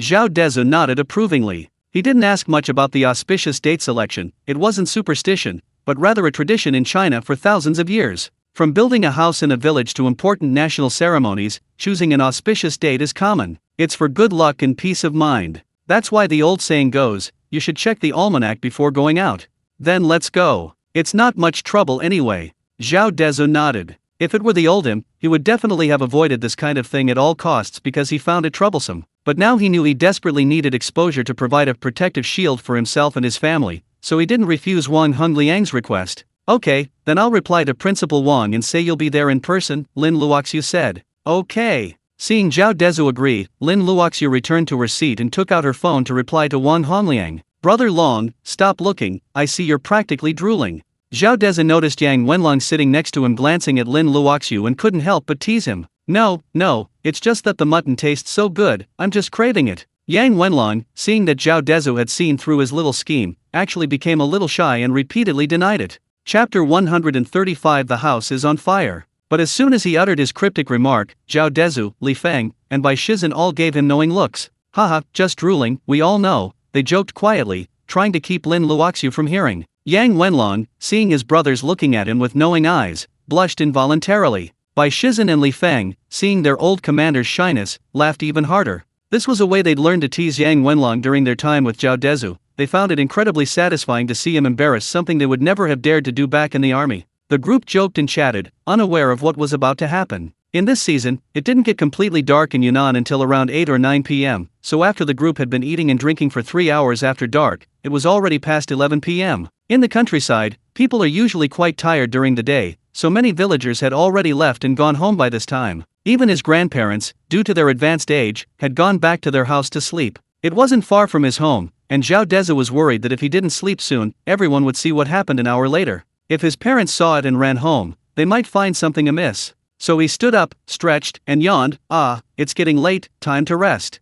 Almost, it's past 11. Everyone nodded, tidied up the yard, and then went back to their rooms. Although his grandparents' house had quite a few rooms, some were cluttered with items, so there weren't many. His parents had one room, Zhao Yuanyuan and Lin Luoxiu had another, and the remaining four boys Zhao Dezhu, Yang Wenlong, Bai Shizhen, and Li Feng shared a room. After the four returned to their room, Zhao Dezhu didn't sleep. He lay on his bed, turned on his phone, and started playing the mobile game King of Glory, also known as Poisonous King. He was waiting for his house to be set on fire. The window of this room faced the direction of his house, and Zhao Dezhu's bed was right next to the window. He knew the exact time, but he couldn't say it directly. He could only wait for this coincidence. It wasn't that he was cunning or anything, but he couldn't let anyone know about his precognitive abilities, so his actions often needed to be more reasonable. That's why he had a special sense about the stock market and a coincidence about tonight's events. Zhao Dezhu's mental and physical coordination were now vastly different from before, so within an hour, he had led his teammates to 2 consecutive wins.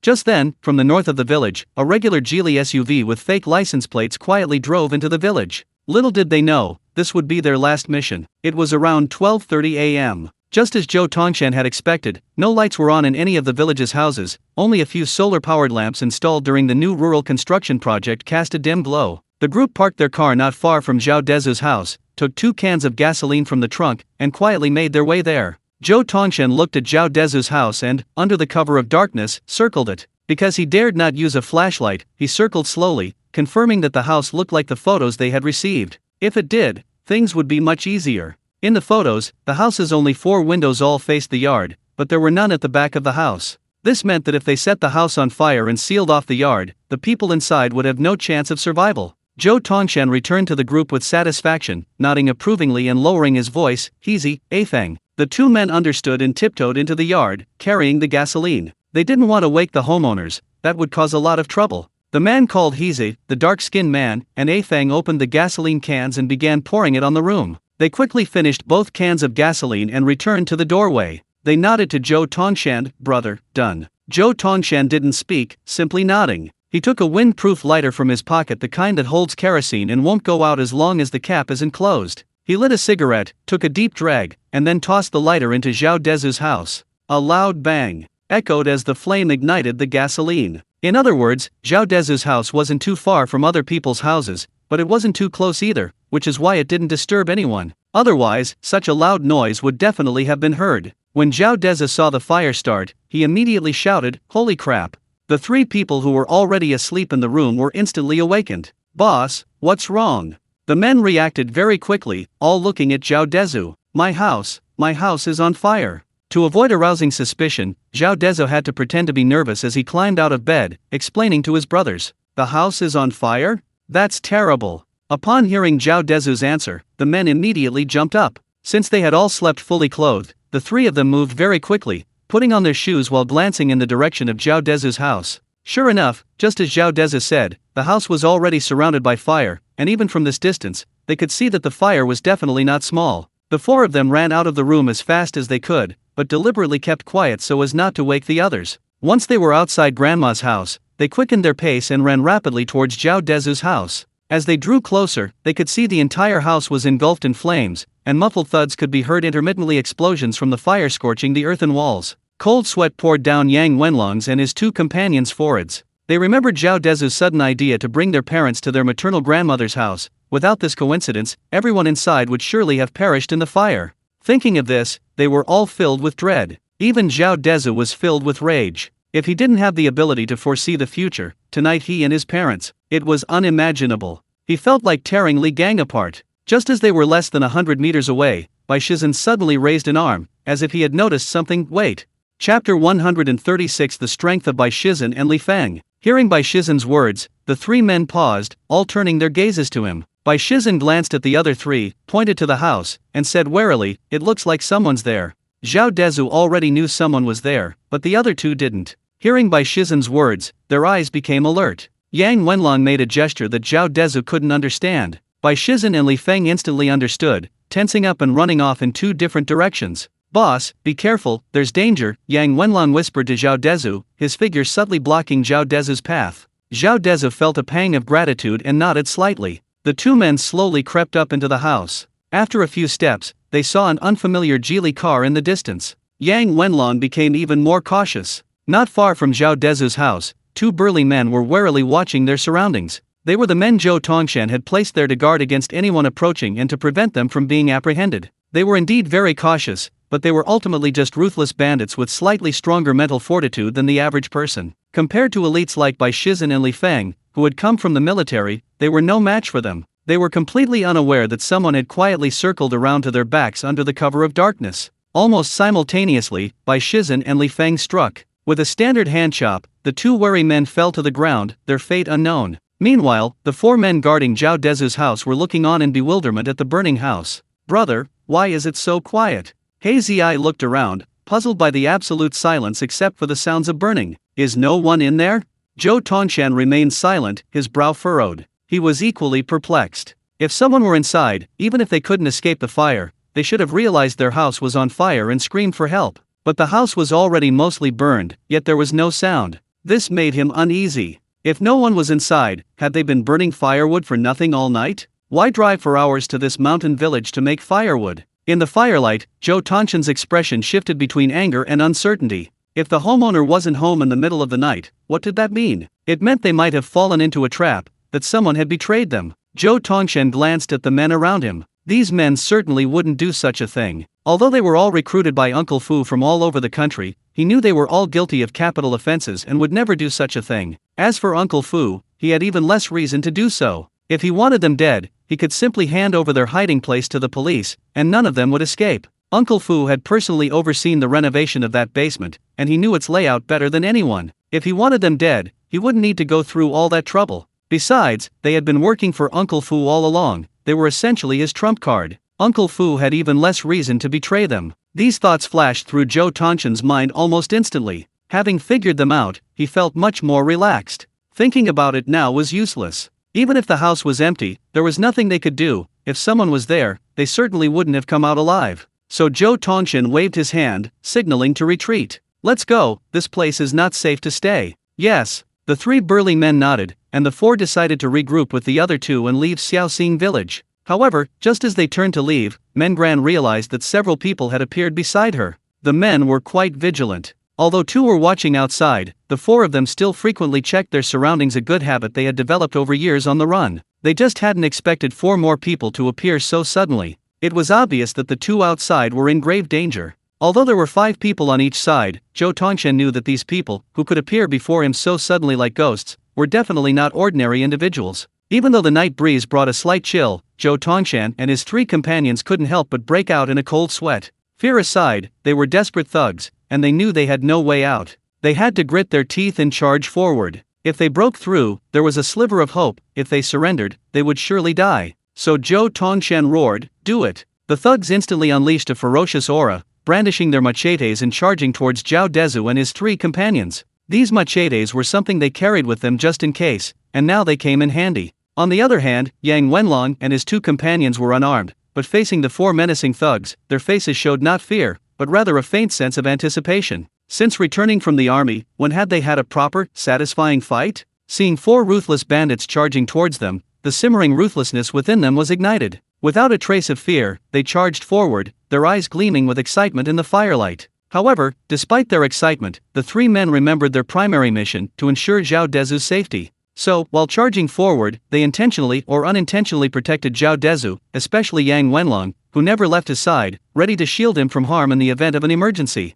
This meant that Bai Shizhen and Li Feng were now fighting against Zhou Tongshan and his 4 companions. Even so, Yang Wenlong and the other 2 remained unmoved. Yang Wenlong had 2 reasons for not helping. First, he couldn't leave Zhao Dezhu and put him in danger, as no one knew what might happen. Second, he wanted Zhao Dezhu to see the strength of his 2 brothers. Since Bai Shizhen and Li Feng hadn't fought a single time since joining Zhao Dezhu's group, this was a perfect opportunity. "Brother Long, are they up to the task?" Zhao Dezhu looked at the 4 burly men, who seemed ready to die for their cause. He was also worried for Bai Shizhen and Li Feng. After using his precognitive abilities to take a look, he felt reassured, but the question had already been asked. "Don't worry, it's nothing." Yang Wenlong looked at the men who were about to engage in close combat, his tone relaxed. Clearly, he had great trust in his 2 former subordinates. Chapter 137 Zhao Dezhu's shock. As the 2 were talking, Li Feng and Bai Shizhen clashed with Zhou Tongshan and his group. Zhao Dezhu stared intently at them. Although his physical abilities had improved dramatically, he still lacked real combat experience. Perhaps he could take on 10 equally inexperienced thugs at once.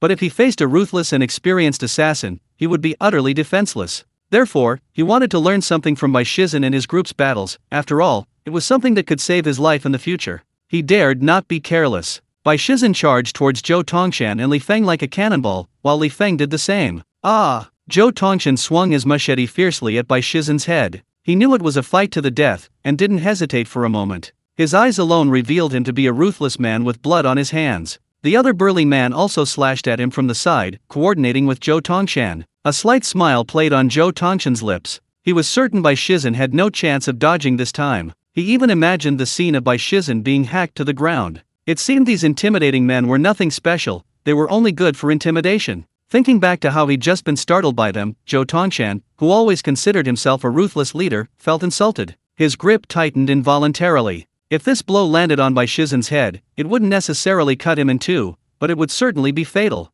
Looking at Zhao Dezhu and Yang Wenlong, who were still watching the spectacle, he thought these guys were incredibly arrogant. If they attacked together, he might not be able to handle them, but they were so confident, letting two of them face four of them. Now it was too late for regrets. Just as he was feeling smug, Bai Shizen, who had seemed somewhat frightened, suddenly moved, twisting his body with an unbelievable speed. By the time Zhou Tongshan reacted, he realized his powerful, earth-shattering strike had missed. Because he had put all his strength into this strike, he couldn't retract it, and his entire body was propelled to the ground by inertia. With a loud clang, his machete struck the ground, kicking up a cloud of dirt. The force of the impact made Zhou Tongshan's hand, gripping the machete, throb with pain, nearly causing it to fly out of his hand. However, he endured the pain and stubbornly held on, swiftly pulling the machete from the ground. He was about to strike Bai Shizen when, unexpectedly, a figure slammed towards him. Instinctively, Zhou Tongshan raised his machete in front of him to block, the dark figure striking his blade. However, the force of the blow was no less. Zhou Tongshan felt a tremendous weight as he was slammed down. Zhou Tongshan tried to defend himself, but it was futile. He was slammed to the ground, demonstrating the immense strength of the figure. Zhou Tongshan was startled and quickly pushed away the person on top of him, only to find it was his companion, He Ziai. In the previous exchange, his instinctive attempt to block the shadowy figure with his machete had caused He Ziai's back to collide with the blade, leaving a raw, bloody welt. He Ziai seemed to feel the pain as well, howling in agony. Zhou Tongshan was horrified. Ignoring He Ziai, he forcefully pushed him away, drew his machete, and tried to get up to continue fighting Bai Shizen. But Bai Shizen gave him no chance. He stomped on Zhou Tongshan's right wrist, the one holding the machete, with a force that felt like 1,000 pounds. Zhou Tongshan felt his hand bones shatter, and he instantly lost feeling in it. As he struggled to stand, Bai Shizen kicked him squarely in the head. This kick from Bai Shizen showed no mercy to Zhou Tongshan, who was trying to kill him. It was aimed directly at his head. Zhou Tongshan felt a sharp pain in his head, then slammed his head to the ground. Everything went black, he could see nothing. Just as Bai Shizen finished, the fight with Li Feng was also over. The four men on the ground were instantly powerless to resist. Only He Ziai, the one Zhou Tongshan had stabbed, was still howling in pain. Damn it! Bai Shizen cursed, then without another word, kicked He Ziai hard in the head. He Ziai immediately fell silent, apparently unconscious as well. Zhao Dezhu stared in disbelief at the scene before him, gaining a completely new understanding of Bai Shizen and Li Feng, these two seemingly mild-mannered burly men. Although he had previously used his precognitive abilities to witness their fighting, nothing had shocked him as much as seeing it firsthand. He saw that from the moment the fight began until now, only a few breaths had passed, yet these two unarmed men, facing four burly men wielding machetes, were like tigers among sheep. Their every move was precise and efficient, without any unnecessary flourishes. Every punch, every kick, was perfectly timed and executed. In contrast, the four burly men wielding machetes were utterly powerless, easily brought to the ground. This was only because the two men clearly controlled their strength. Otherwise, given their effortless movements, they could have easily sent the four men to their deaths with their bare hands. These weren't just human beings, they were human killing machines. Zhao Dezhu was puzzled as to why such skilled individuals would leave the army. Shouldn't they be considered the family's trump card? It wasn't until a chance encounter that he voiced his question that Zhao Dezhu realized how shallow his understanding had been. Yang Wenlong told him that in certain specialized units, Bai Shizen and Li Feng's skills were nothing special. They weren't considered exceptional talents in those units. Otherwise, their families wouldn't have let them leave. As their former leader, Zhao Dezhu later learned that Yang Wenlong's actual abilities were not as simple as they appeared, and that his loyalty to him wasn't solely based on his 500,000 yuan annual salary. But that's a story for later. Looking at Zhao Dezhu's somewhat wistful expression, Yang Wenlong revealed a satisfied look. Boss, not bad, right? He was naturally referring to Bai Shizen and Li Feng's skills. More than bad? Zhao Dezhu didn't hold back his praise. Absolutely amazing. I wish I had skills like that. Zhao Dezhu meant it sincerely. If he had such skills, combined with his current physique and precognitive abilities, as long as his skills matched his intelligence, he could probably handle these 4 knife-wielding men single-handedly. Even dozens more would be no match. He could take them all down with a single punch. A real-life one-punch man. Haha, what's so difficult about that? Yang Wenlong laughed smugly. He was naturally pleased that his subordinates had made him look good in front of their boss. I'll have these 2 kids teach you from now on. Zhao Dezhu was incredibly excited, almost slapping his thigh in excitement. Yes, why hadn't he thought of that? With such readily available coaches, why not take advantage of it? Really? Zhao Dezhu asked, afraid that Yang Wenlong was joking. Chapter 138, The Counterattack begins. Really, it's always good to have more skills, it's good for your health too. Yang Wenlong had witnessed Zhao Dezhu's fighting skills, so he knew that with some systematic training, Zhao Dezhu could indeed improve. Since meeting Zhao Dezhu, he had encountered several situations and felt that Zhao Dezhu could learn from him. After all, it's always good to be prepared. Okay, Zhao Dezhu happily agreed. Yang Wenlong's words suited him perfectly. Sometimes, you really do encounter situations where it's better to rely on yourself than others. After chatting for a few minutes, Bai Shizhen and Li Feng removed the hoods from the men's heads. Zhao Dezhu looked at them and shook his head, indicating that he didn't recognize them. Bai Shizhen and Li Feng looked at Zhao Dezhu. Boss, what should we do with these men? Yang Wenlong also looked at Zhao Dezhu. The 3 of them weren't exactly saints, they just adhered to military principles. But tonight, this group had set fire to their boss's family, attempting to burn them alive, and now they were ruthlessly attacking them. They no longer cared about principles. In their view, given the situation tonight, with just a command from Zhao Dezhu, these men could simply be buried in the back mountains. After all, no one would show mercy to someone who wanted them dead. Zhao Dezhu had initially considered killing them, burying them, or handing them over to these 3 killing machines, as he trusted they would handle things cleanly. However, after some thought, he ultimately decided against it. He considered many things, even by Shizhen and Li Feng, and finally shook his head. Forget it, tie them up and take them, car and all, to the police station. Zhao Dezhu used his precognitive abilities to simulate what would happen if the police found these men the next morning. He discovered that these men were all nationally wanted criminals, the kind who would face certain death if caught. Therefore, he decided to hand them over to the police. Yang Wenlong glanced at Zhao Dezhu in surprise. He had witnessed Zhao Dezhu's ruthlessness and decisiveness firsthand. He hadn't expected him to release the 6 men who had nearly killed his entire family. In his view, handing them over to the police was tantamount to releasing them. He had indeed sensed an unusual ruthlessness in these men, but he knew nothing about their past, nor did he know that once they were in jail, there was no chance of ever coming out again. He simply felt Zhao Dezhu was too merciful. He trusted Bai Shizhen and Li Feng completely and never imagined Zhao Dezhu would think that way. However, even if he knew Zhao Dezhu's thoughts, he would understand Zhao Dezhu's predicament. After all, caution is always wise. No one knows what unexpected events might occur. If even the slightest problem arose among the 3 of them, Zhao Dezhu would truly be doomed. Therefore, without absolute trust in Bai Shizhen and Li Feng to the point of entrusting his life to them, Zhao Dezhu dared not take the risk.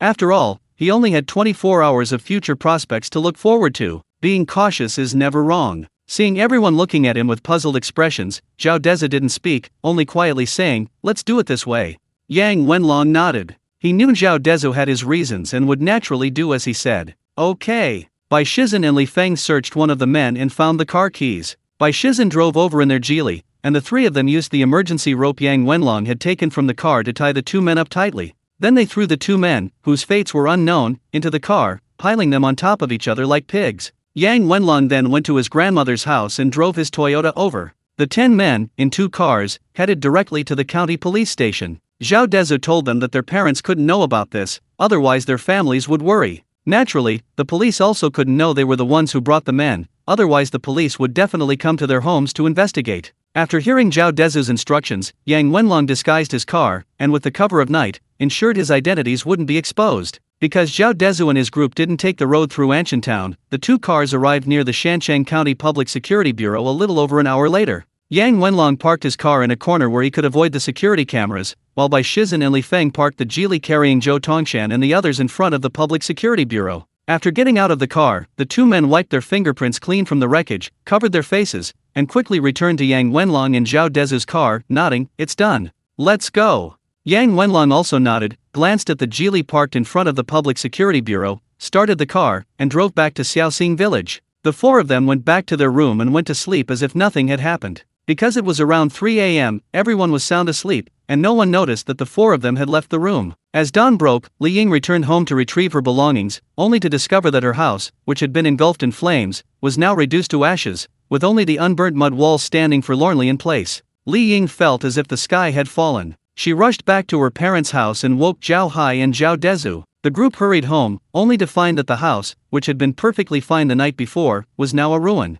Only Zhao Dezhu and the other three knew what had happened the previous night, but they couldn't tell the others. Zhao Dezhu looked at his parents, who stood there stunned and heartbroken. Perhaps the wiring in the house had aged, making the fire quite normal. Luckily, the family had moved to their maternal grandmother's house the night before, so the house was gone and worthless. Zhao Hai, hearing his son's words and recalling their conversation the day before, comforted his wife. He explained that his son and he were already discussing building a new house on the site, which would eventually be demolished anyway, so it wasn't a big deal. After listening to her husband's comforting words, Li Ying came to terms with it. Her son was so wealthy now, the house wasn't really a loss. What lingered in her mind was the unimaginable consequences if her family had stayed there the previous night. Now, she felt nothing but immense relief at surviving such a close call. While her parents were comforted, Zhao Dezhu had no desire to continue sightseeing after this incident. He took his family back to Yayo City that very day. No one knew that from this moment on, Zhao Dezhu's counterattack had officially begun. Chapter 139 Wang Fu. The Geely car parked in front of the Shancheng County Public Security Bureau was spotted by police officers arriving for work early in the morning. Because the car was blocking the entrance, the first officer to arrive assumed the people inside were there on business and didn't think much of it, simply asking the driver to move the car. However, he hadn't anticipated this. Looking through the windshield, he immediately saw several people piled up in the back seat. The young officer quickly tried to open the car door, but it was already locked by Shizhen and his men. Realizing something was wrong, the young officer notified his colleagues, who forcibly opened the door. Inside were 6 burly men, all in a semi-conscious state. One particularly dark-skinned man was barely breathing due to blood loss. The officers rushed him to the hospital, while colleagues began investigating the men's identities. The investigation, however, quickly turned the entire Public Security Bureau into a frenzy. They discovered that the 6 men delivered to the gate were all high-ranking figures wanted throughout China. Moreover, it was obvious that the people who brought them here didn't want anyone to know they were responsible. In other words, the people who brought them here were practically giving the Shancheng County Public Security Bureau a huge gift. The head of the Shancheng County Public Security Bureau was overjoyed. Each of these 6 big shots was a heavy weight, and now all 6 of them were in his hands. The sheer scale of this achievement was immense. He immediately convened a meeting, preparing to extract information from them about the extent of their crimes that led to their simultaneous downfall. If they could uncover the truth, it might be another remarkable achievement. Back in Yayo City, Zhao Dezhu arranged for his family to stay home, leaving Shizhen and Lin Luoxu with them so they could contact him if anything happened. He himself, along with Yang Wenlong and Li Feng, drove directly to Shancheng County. "Brother Feng, tell me more about what those guys said." Earlier that morning, on the way to the police station, Shizhen and Li Feng had already conducted a surprise interrogation of the men. At first, the 6 were quite defiant, but their stubbornness quickly crumbled before the 2 men, and they soon confessed that Fu Bo, one of Li Gang's henchmen, was the one who ordered them. "Okay." Li Feng, while driving, relayed the information they had gathered to the 2 men. "These men are all fugitives that our family has been pursuing. They all have murder on their hands, all rescued by Fu Bo through various means across the country." Then let's start with Fu Bo. Yang Wenlong nodded. "Today is Li Tianyi's funeral, and Li Gang has many people around him. We'll control Fu Bo first." Zhao Dezhu and Li Feng nodded simultaneously. Soon, the 3 drove to Shancheng County, right at Li Gang's villa. As the chairman of Li's group, a leading company in Shancheng County, Li Gang usually acts in a very high-profile manner. His luxurious villa is not hard to find out about. In fact, it can be said to be a household name. However, ordinary people simply cannot enter it. Because the Li Group was primarily a real estate company, Li Gang's villa was extremely luxurious, occupying its own small hilltop, making it even easier to find. Seeing the black banner hanging above the entrance to the luxurious villa, the group was certain this was Li Gang's residence. Li Mansion, they really dare to call themselves that, Zhao Dezhu sneered from inside the car, seeing the 2 characters above the gate. "Yes, I never expected such a small county town to have such a luxurious and enormous villa. It's truly an eye-opener," Yang Wenlong remarked. Just from this villa, one could see why Li Tianyi dared to be so arrogant. He certainly had the power, but he was unlucky. He beat Zhao Dezhu into a problem, but unexpectedly, this problem allowed Zhao Dezhu to grow to this level in a short time, ultimately succeeding in defeating him. The 3 men in the car peered through the windows at Li Gang's gate, trying to find Uncle Fu. All three men had seen Fu Bo's face on the phone they got from Zhou Tongshan, so they recognized him immediately. The Li residence seemed rather deserted today. For some reason, despite it being the funeral of Li Tianyi, the future head of the Li group, there should have been many mourners, if not a bustling crowd, but a steady stream of people arriving. Yet, this wasn't the case. The three men were puzzled by this. They had waited for almost an hour, but no one had entered the villa. "Boss, Brother Long, how about I sneak in and see if I can bring Fu Bo back?"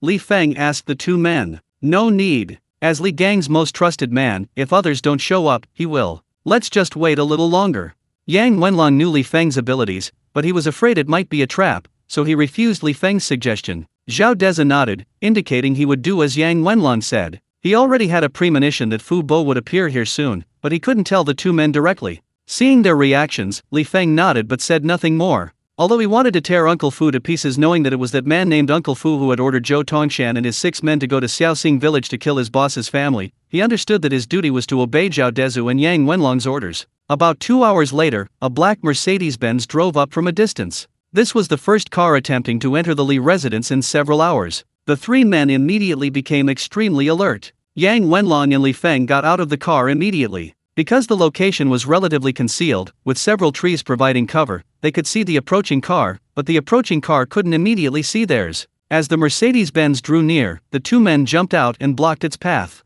The Mercedes-Benz driver was clearly startled by the sudden appearance of the two men and instinctively slammed on the brakes to turn off the engine. The car was covered with thick black film on both sides, but you could still see the people in the driver's seat and the passenger seat through the windshield. Yang Wenlong and his colleague immediately noticed Uncle Fu's uncertain expression in the passenger seat. Li Feng, on high alert, suddenly started the car, while Yang Wenlong walked to the driver's side and knocked on the window. The driver glanced at the passenger seat. Uncle Fu hesitated for a moment, then nodded slightly. He wanted to see who dared to stop Wang Fu's car in this mountainous county.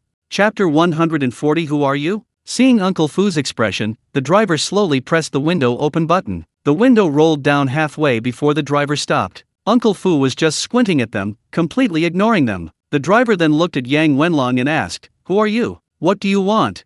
His arrogant tone was unmistakable. He seemed used to being a lackey of the Li family and thought everyone except the Li family members was inferior to him. However, Yang Wenlong and his men weren't there to chat. They had confirmed that Uncle Fu, the man in the passenger seat, was the mastermind behind last night's events, and naturally, they wouldn't be polite. The driver only felt a whooshing sound beside him before a fist the size of a cooking pot slammed into his forehead. By the time he reacted, he was too weak to resist. Uncle Fu, who had been squinting beside him, couldn't remain calm any longer. His eyes widened. He hadn't expected these two men to suddenly appear and attack without a word, and their ruthlessness and decisiveness clearly indicated they were no ordinary people. A chill ran down his spine. He quickly shrank back into the car and shouted, "Move it!" He wasn't calling for his driver, whose fate was unknown, but rather for the two thugs in the back seat. Sure enough, at his command, both back doors opened simultaneously, and two burly men in suits stepped out, each carrying a short iron bar. With a powerful swing, they transformed the bars into long, thin sticks, each about a meter long. These were the batons commonly used in gang fights years ago. A hit from one of these would be quite painful. The two men glared menacingly at the unarmed Yang Wenlong and Li Feng, then charged at them. Yang Wenlong didn't hesitate. As soon as the other man stepped out, he kicked the car door, trapping the seemingly tough thug inside. This thug was quite formidable. An ordinary person would have been incapacitated by Yang Wenlong's attack, yet he roared and quickly pulled himself out through the crack in the door. Then, baring his teeth, he charged at Yang Wenlong. Li Feng didn't even wait for him to get close to Yang Wenlong, directly blocking the man's path. When had these two men ever suffered such humiliation? Two burly men wielding weapons, unarmed, completely disregarded them, one even refusing to fight them. Yes, they clearly saw the deep-seated disdain in Yang Wenlong's eyes. The two men's emotions exploded instantly. Roaring, they charged at Li Feng, who stood in their way, intending to kill him and then brutally beat the man who ignored them. Yang Wenlong, naturally, paid no attention to these two insignificant fry. He simply opened the car door and pulled the driver out of the driver's seat. "Who are you?" Uncle Fu had been a vagrant for years, involved in kidnapping and extortion in his early years, but today he was the one being kidnapped? They say the richer a person is, the more timid they become, and Wang Fu was exactly like that now. He had finally served Li Gang for decades, and just when Li Gang was thrown into chaos by the death of his son, Wang Fu was finally about to rise above his circumstances. He never expected to be kidnapped.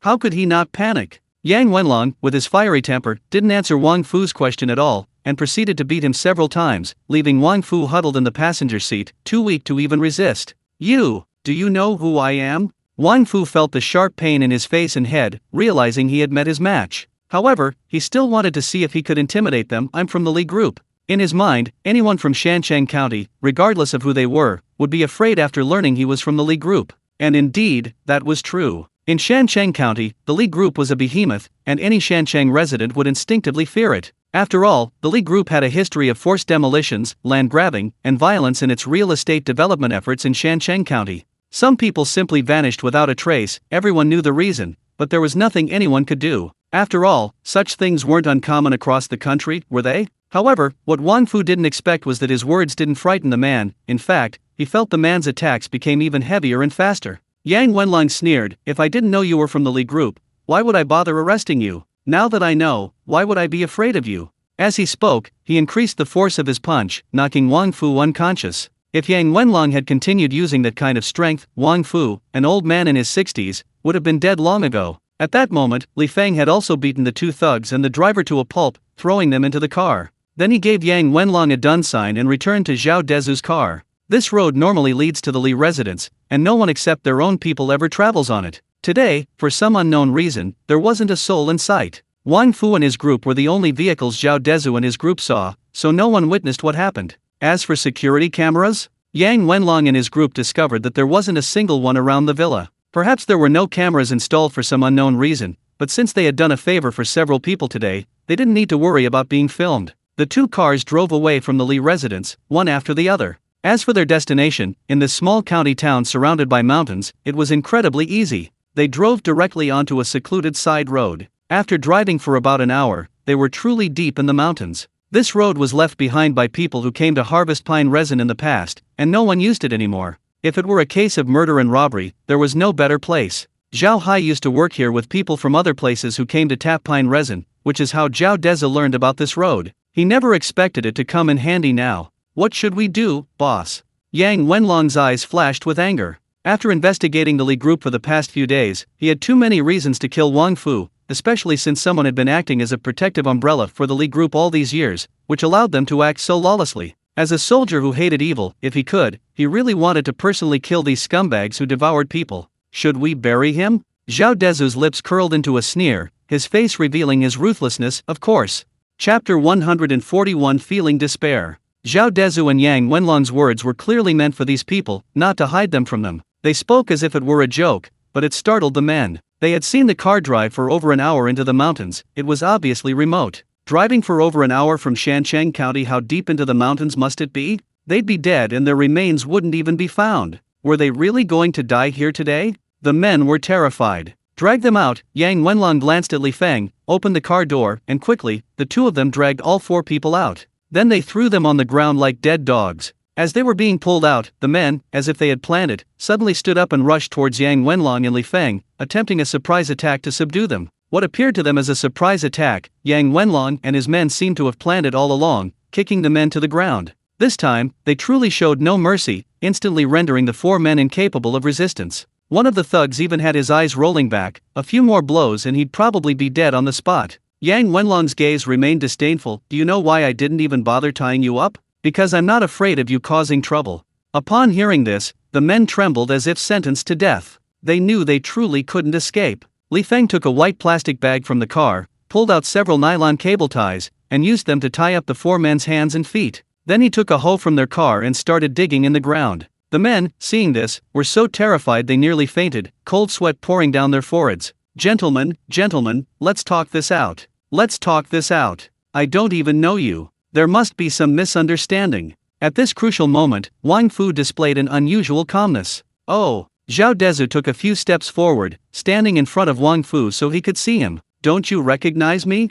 Zhao Dezhu chuckled twice. "If you don't recognize me, why are you trying to kill me? In your eyes, is human life so worthless?" Hearing Zhao Dezhu's words, Wang Fu looked up at the person standing in front of him, and the sweat on his face poured down even more profusely. How could he not recognize this person? He was just a country boy who had a conflict with his young master. Last night, he had arranged for Zhou Tongshan and his men to kill this man. He hadn't paid much attention, planning to have them kill someone else who had a conflict with his young master after they finished. But he hadn't expected that after Zhou Tongshan and his men left, he couldn't contact them anymore. This morning, he had already unleashed a torrent of anger on his men. Now, this kid he initially underestimated was standing right in front of him. What did that mean? Did this country bumpkin kill all 6 of the men he sent out, including Zhou Tongshan? Wang Fu's mind raced with various thoughts. From initial bewilderment to sudden realization, it wasn't surprising that he had 2 incredibly skilled people by his side. What puzzled him was, according to their investigation of Zhao Dezhu, he was just an ordinary country boy. How could he possibly have 2 such terrifyingly skilled people around him? Zhao Dezhu looked at the stunned Wang Fu, ignoring him completely. He just watched Yang Wenlong and Li Feng digging a hole, and it looked like they were really going to bury the 4 of them. No. Wang Fu finally realized that if he didn't do something today, he might really be buried here. So he quickly pleaded with Zhao Dezhu. However, Zhao Dezhu completely ignored him, continuing to chat with Yang Wenlong and the others. Young man, ask me anything you want to know, I can answer you. What you're doing is illegal. I don't know what happened, I don't know you, I don't know anything about what you're saying. Seeing that Zhao Dezhu was completely ignoring him, Wang Fu's sense of crisis deepened, and he could only feign innocence. He's really good at bending and stretching, no wonder he's lived so long. Zhao Dezhu couldn't help but sigh, this old man is still so afraid of death. These kinds of people are the most ruthless and despicable. Yang Wenlong also glanced at Wang Fu, who was still trying to distance himself from the situation. Whatever you want, I'll give you $1 million. No, 10 million. Wang Fu thought that the amount he offered would definitely sway a country boy like Zhao Dezhu. Death was imminent, and he had no choice but to use every trick in the book to try and save his life. The 10 million, which seemed like an insurmountable sum to him, was completely ignored by Zhao Dezhu, who didn't even glance at him. Not only Zhao Dezhu, but even Yang Wenlong and Li Feng continued digging, ignoring Wang Fu's words. Boss, are we really burying these 4? After digging for almost half an hour, Li Feng looked at Zhao Dezhu, then at his old superior. He also wanted to bury them, but his reason told him it wasn't right. So he spoke. Sigh, just to scare them. How can this society kill so easily? Zhao Dezhu lowered his voice, making sure only the 3 of them could hear. In broad daylight, the 3 of them had kidnapped and killed people. Even with the best secrecy, he wouldn't feel at ease. The reason they brought the people here and dug the pit was mainly to let this Uncle Fu taste despair. He, Zhao Dezhu, wasn't a murderer. Wang Fu must be killed, but definitely not now. As for the other 3, their crimes don't warrant death. I think we should just bury them, Yang Wenlong said, his murderous intent palpable, making no attempt to hide it from Zhao Dezhu and Li Feng. Li Feng had unconditional trust in his old superior. Hearing Yang Wenlong's words, Li Feng, who initially thought burying the man was wrong, actually felt that such scum should be buried. Zhao Dezhu didn't understand the trust between soldiers, and simply smiled and shook his head. Don't you think they're suffering worse than death in this situation? That feeling of watching themselves being buried and being powerless to stop it's terrifying to even think about.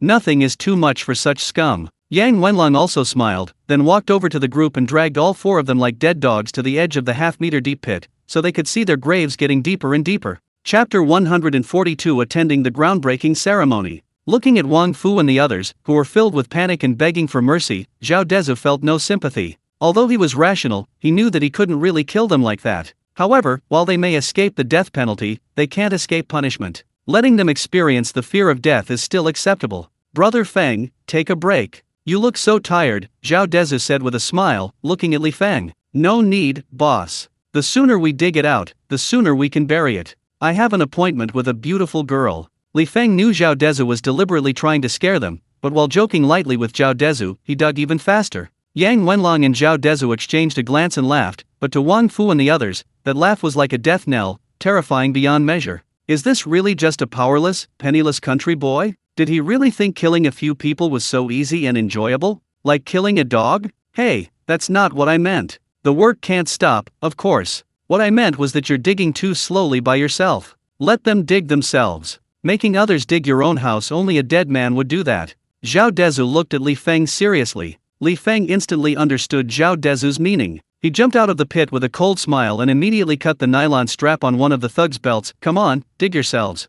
Ah! The 4 men cried out in terror, both frightened and furious. This is fucking ridiculous. You fucking want to bury us alive, fine, but you want us to dig our own graves. This is absolutely infuriating. Imagine being forced to dig a hole for yourself, only to be buried in it later. How the hell would you feel? You'd be mentally broken. Ignoring the men's fear, Zhao Dezhu and his gang simply ignored them. Li Feng said viciously, dig or not? Either dig now, or I'll kill you first, and then I'll dig it myself. These words terrified the thugs. They could only pick up hoes and start digging their own graves. They had witnessed the ruthlessness of these men before. Perhaps doing as they said would give them a sliver of hope, or at least buy them time for a miracle. But if they didn't, they might be dead right now. And if a miracle happened later, it wouldn't be their problem. Yang Wenlong and Zhao Dezhu watched the thugs frantically digging the pit, a hint of amusement in their eyes. They saw the fear in the four men's eyes intensify, especially Wang Fu, who could no longer bear to look at the ever-growing, deeper grave. Zhao Dezhu and his men hadn't actually intended to bury them, they merely wanted to scare them. This was the result they wanted, so even though the pit was now large enough to bury all four of them, they didn't stop. They kept making the men dig. When one thug seemed exhausted, another would dig, then Wang Fu would dig, letting each of them experience the terror of digging their own grave. Several hours passed, the pit grew larger and larger, and darkness gradually fell. Yang Wenlong and Zhao Dezhu exchanged a glance, then looked at the four men, now covered in soot and dirt. Alright, that's enough. Let's get going. The four men, including Wang Fu, were now in despair. They deliberately slowed their digging, hoping someone would notice they were missing and find them. But the longer they waited, the more desperate they became. Even now, as dawn broke, nothing had changed. Were they really going to die here? Wang Fu decided to make one last desperate attempt. The hoe was in his hand. He forcefully raised the hoe and dug at Zhao Dezhu. He had realized that of the three men, this young man who had a conflict with his master was in charge. If he could seize the opportunity to capture him, perhaps he could save his life. However, just like last time, Yang Wenlong and Li Feng, seemingly oblivious to him, didn't wait for him to succeed. They kicked him back into the dug grave. The immense force temporarily rendered the already elderly Wang Fu immobile. Not bad, strong will to survive. Zhao Dezhu glanced at Wang Fu disdainfully. He was tired after playing for so long, it was time to end it. Amidst the four men's groans and pleas for mercy, Yang Wenlong and Li Feng bound them up again with nylon straps and threw them into the 2-meter deep pit. This terrified the men. The four, who had been so menacing, were now so frightened they lost control of their bladder and bowels, filling the pit with a foul odor. Li Feng even mischievously scooped some dirt onto them, making it seem like he was really going to bury them. Ah, I'll haunt you even as a ghost. Wang Fu roared. Zhao Dezhu and his two companions completely ignored them, driving away, naturally leaving Wang Fu's Mercedes-Benz behind. Li Feng and Zhao Dezhu sat in their own Toyota. Damn, that was so satisfying, Li Feng exclaimed, driving with a sense of exhilaration.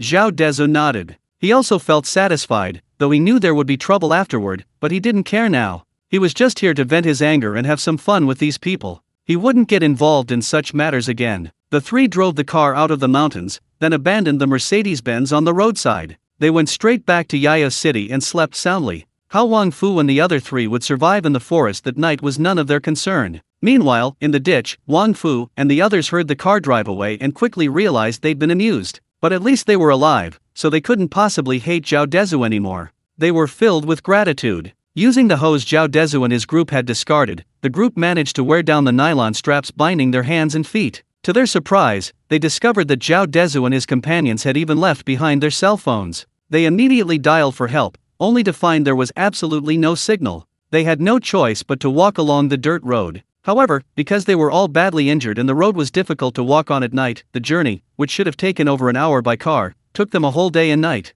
They fell countless times before finally stumbling out of the dirt road just as dawn was breaking. The four men were now completely naked, like wild men, without a single intact piece of clothing. But they were overjoyed. Having escaped death, they were now alive. How could they not be happy? Even Wang Fu, who had always considered himself a ruthless leader, had lost all desire for revenge. He had witnessed the terrifying power of the young Zhao Dezhu and decided that no matter how much Li Gang pressured him, he would never oppose Zhao Dezhu again. He never wanted to experience this feeling of despair again, and he knew that this was just Zhao Dezhu's way of intimidating him. Next time, he might truly be the one to be buried alive. He immediately ordered his three henchmen not to reveal a single word of what had happened the previous night to anyone, or else they would be considered to be opposing Wang Fu. Although his three henchmen didn't know what he was thinking, they all nodded repeatedly. Zhao Dezhu, of course, had no idea what Wang Fu was thinking. He had just had a good night's sleep, and after getting up, he changed into a rather formal suit. He had promised Wang Hongliang that he would attend the groundbreaking ceremony for the new teaching building of Yayo No. 1 Middle School today.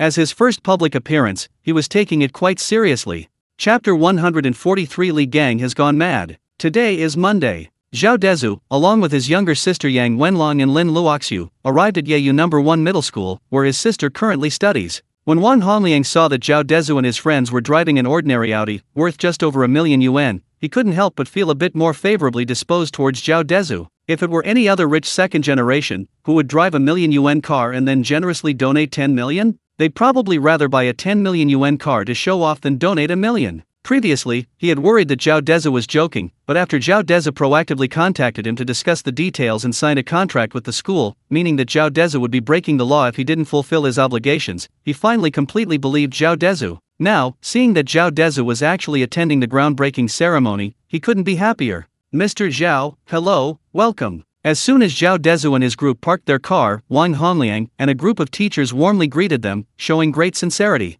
Zhao Dezhu smiled and shook hands with Wang Hongliang. Today, he was the star of the show, so he had to be neither servile nor arrogant. "Hello, Principal Wang." The two exchanged pleasantries, just going through the motions. However, the other teachers were all stunned by Zhao Dezhu's age. Although the principal had told them that the person who donated the teaching building was a young man, who would have thought that he would be a young man who looked only in his teens or 20s? Even those who were mentally prepared found it hard to believe. But it was just a thought. After all, Zhao Dezhu had already instructed Lin Luoxiu to transfer 1 million to the school's finance department according to the contract. Even the most foolish person wouldn't deliberately provoke Zhao Dezhu to raise questions. That kind of idiotic behavior only happens in online novels. Because it was still early and many important figures hadn't arrived yet, Zhao Dezhu, accompanied by Wang Hongliang and a group of teachers, toured the campus and even had breakfast there. Zhao Dezhu found that this number 1 middle school truly lived up to its reputation. Its teaching facilities and environment far surpassed those of Yunling Middle School, which he and his sister had previously attended. Along the way, Wang Hongliang personally introduced Zhao Dezhu and the others to the guests and leaders who would be attending that day, as well as the procedures to be followed, all of which pleased Zhao Dezhu greatly. At noon, many leaders arrived one after another, and Zhao Dezhu was invited to the groundbreaking ceremony. After the leaders gave speeches, Zhao Dezhu, as the actual donor, naturally spoke as the main speaker. Wang Hongliang, as the principal in charge of middle school students, naturally understood the desire for recognition among young people Zhao Dezhu's age, and therefore invited several local media outlets to report on Zhao Dezhu's charitable act. Previously, Zhao Dezhu would have definitely refused, but now he genuinely wanted to use this opportunity to promote himself, so he didn't refuse. After a busy day, everything was finally settled. Zhao Dezhu felt this was the most exhausting day he had had in a long time. Dealing with all sorts of important figures and having to feign politeness was incredibly tiring. However, to ensure his money was well spent, he had no choice but to persevere. After the ceremony, Zhao Dezhu declined Wang Hongliang's invitation to a celebratory banquet and went home to sleep.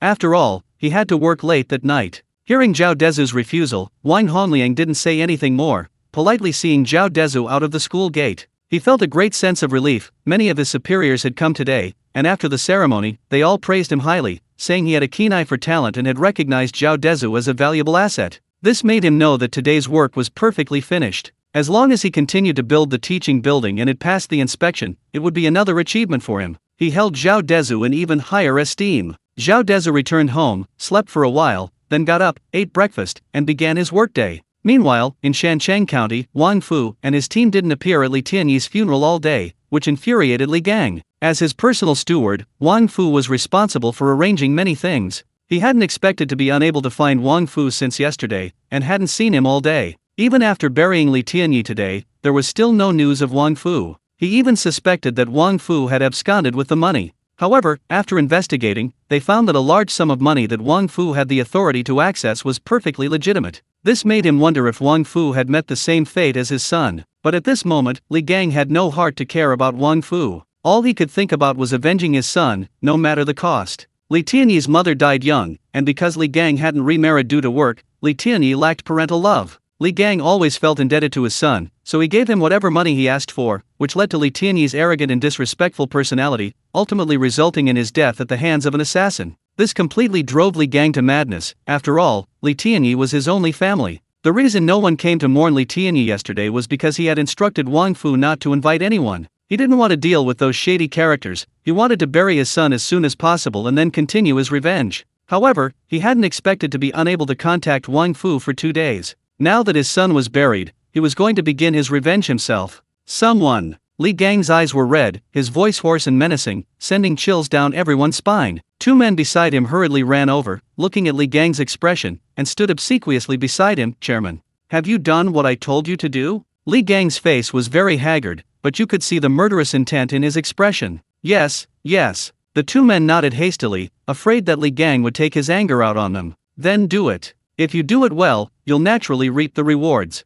Li Gang was instructing his two men to do exactly what he had previously asked Wang Fu to do: eliminate anyone who had a conflict with Li Tianyi. The two henchmen both thought Li Gang had gone mad, but they were powerless to stop him. Their investigation revealed that their deceased young master had committed countless misdeeds while alive, making countless enemies. Even with the Li family's power, it was impossible to eliminate everyone Li Tianyi had offended. They could only agree outwardly, preparing to flee as soon as they left. Yes, we'll get right on it, the two men agreed, turning to leave. Wait, Li Gang said coldly again, if you're thinking of running away like Wang Fu, you'd better remember your families are still in my hands.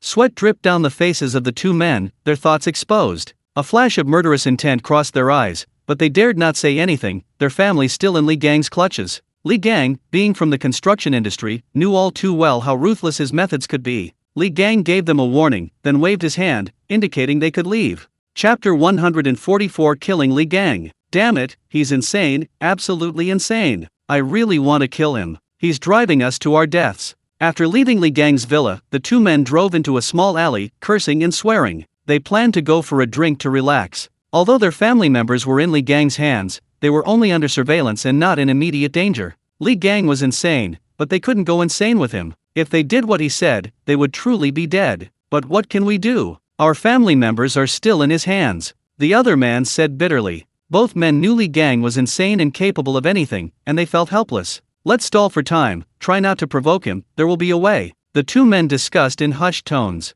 It was clear that Li Gang had completely lost the support of the people. Wait! Just as the two were about to enter the bar, a voice called out to them, startling them both. They were currently bad-mouthing Li Gang, and if he heard them, given Li Gang's current delusional state, they'd probably both be dead. They turned around in terror, only to find that the person who had appeared was none other than Wang Fu, the Li family's head butler. But hadn't he run away? How could he suddenly appear here? Could it be that he and Li Gang had staged his escape to test their loyalty? The thought flashed through their minds, and their knees went weak with fear. They knew Wang Fu well, he was ruthless, a man who wouldn't hesitate to kill. Over the years, he had helped Li Gang commit countless heinous crimes. Don't fucking tell me this is a society ruled by law. This law only serves rich people like Li Gang. Otherwise, how come Li Gang is still alive all these years? Has he not been punished by law? Is it because what he did wasn't outrageous enough? Uncle Fu, spare us. Please spare us this once.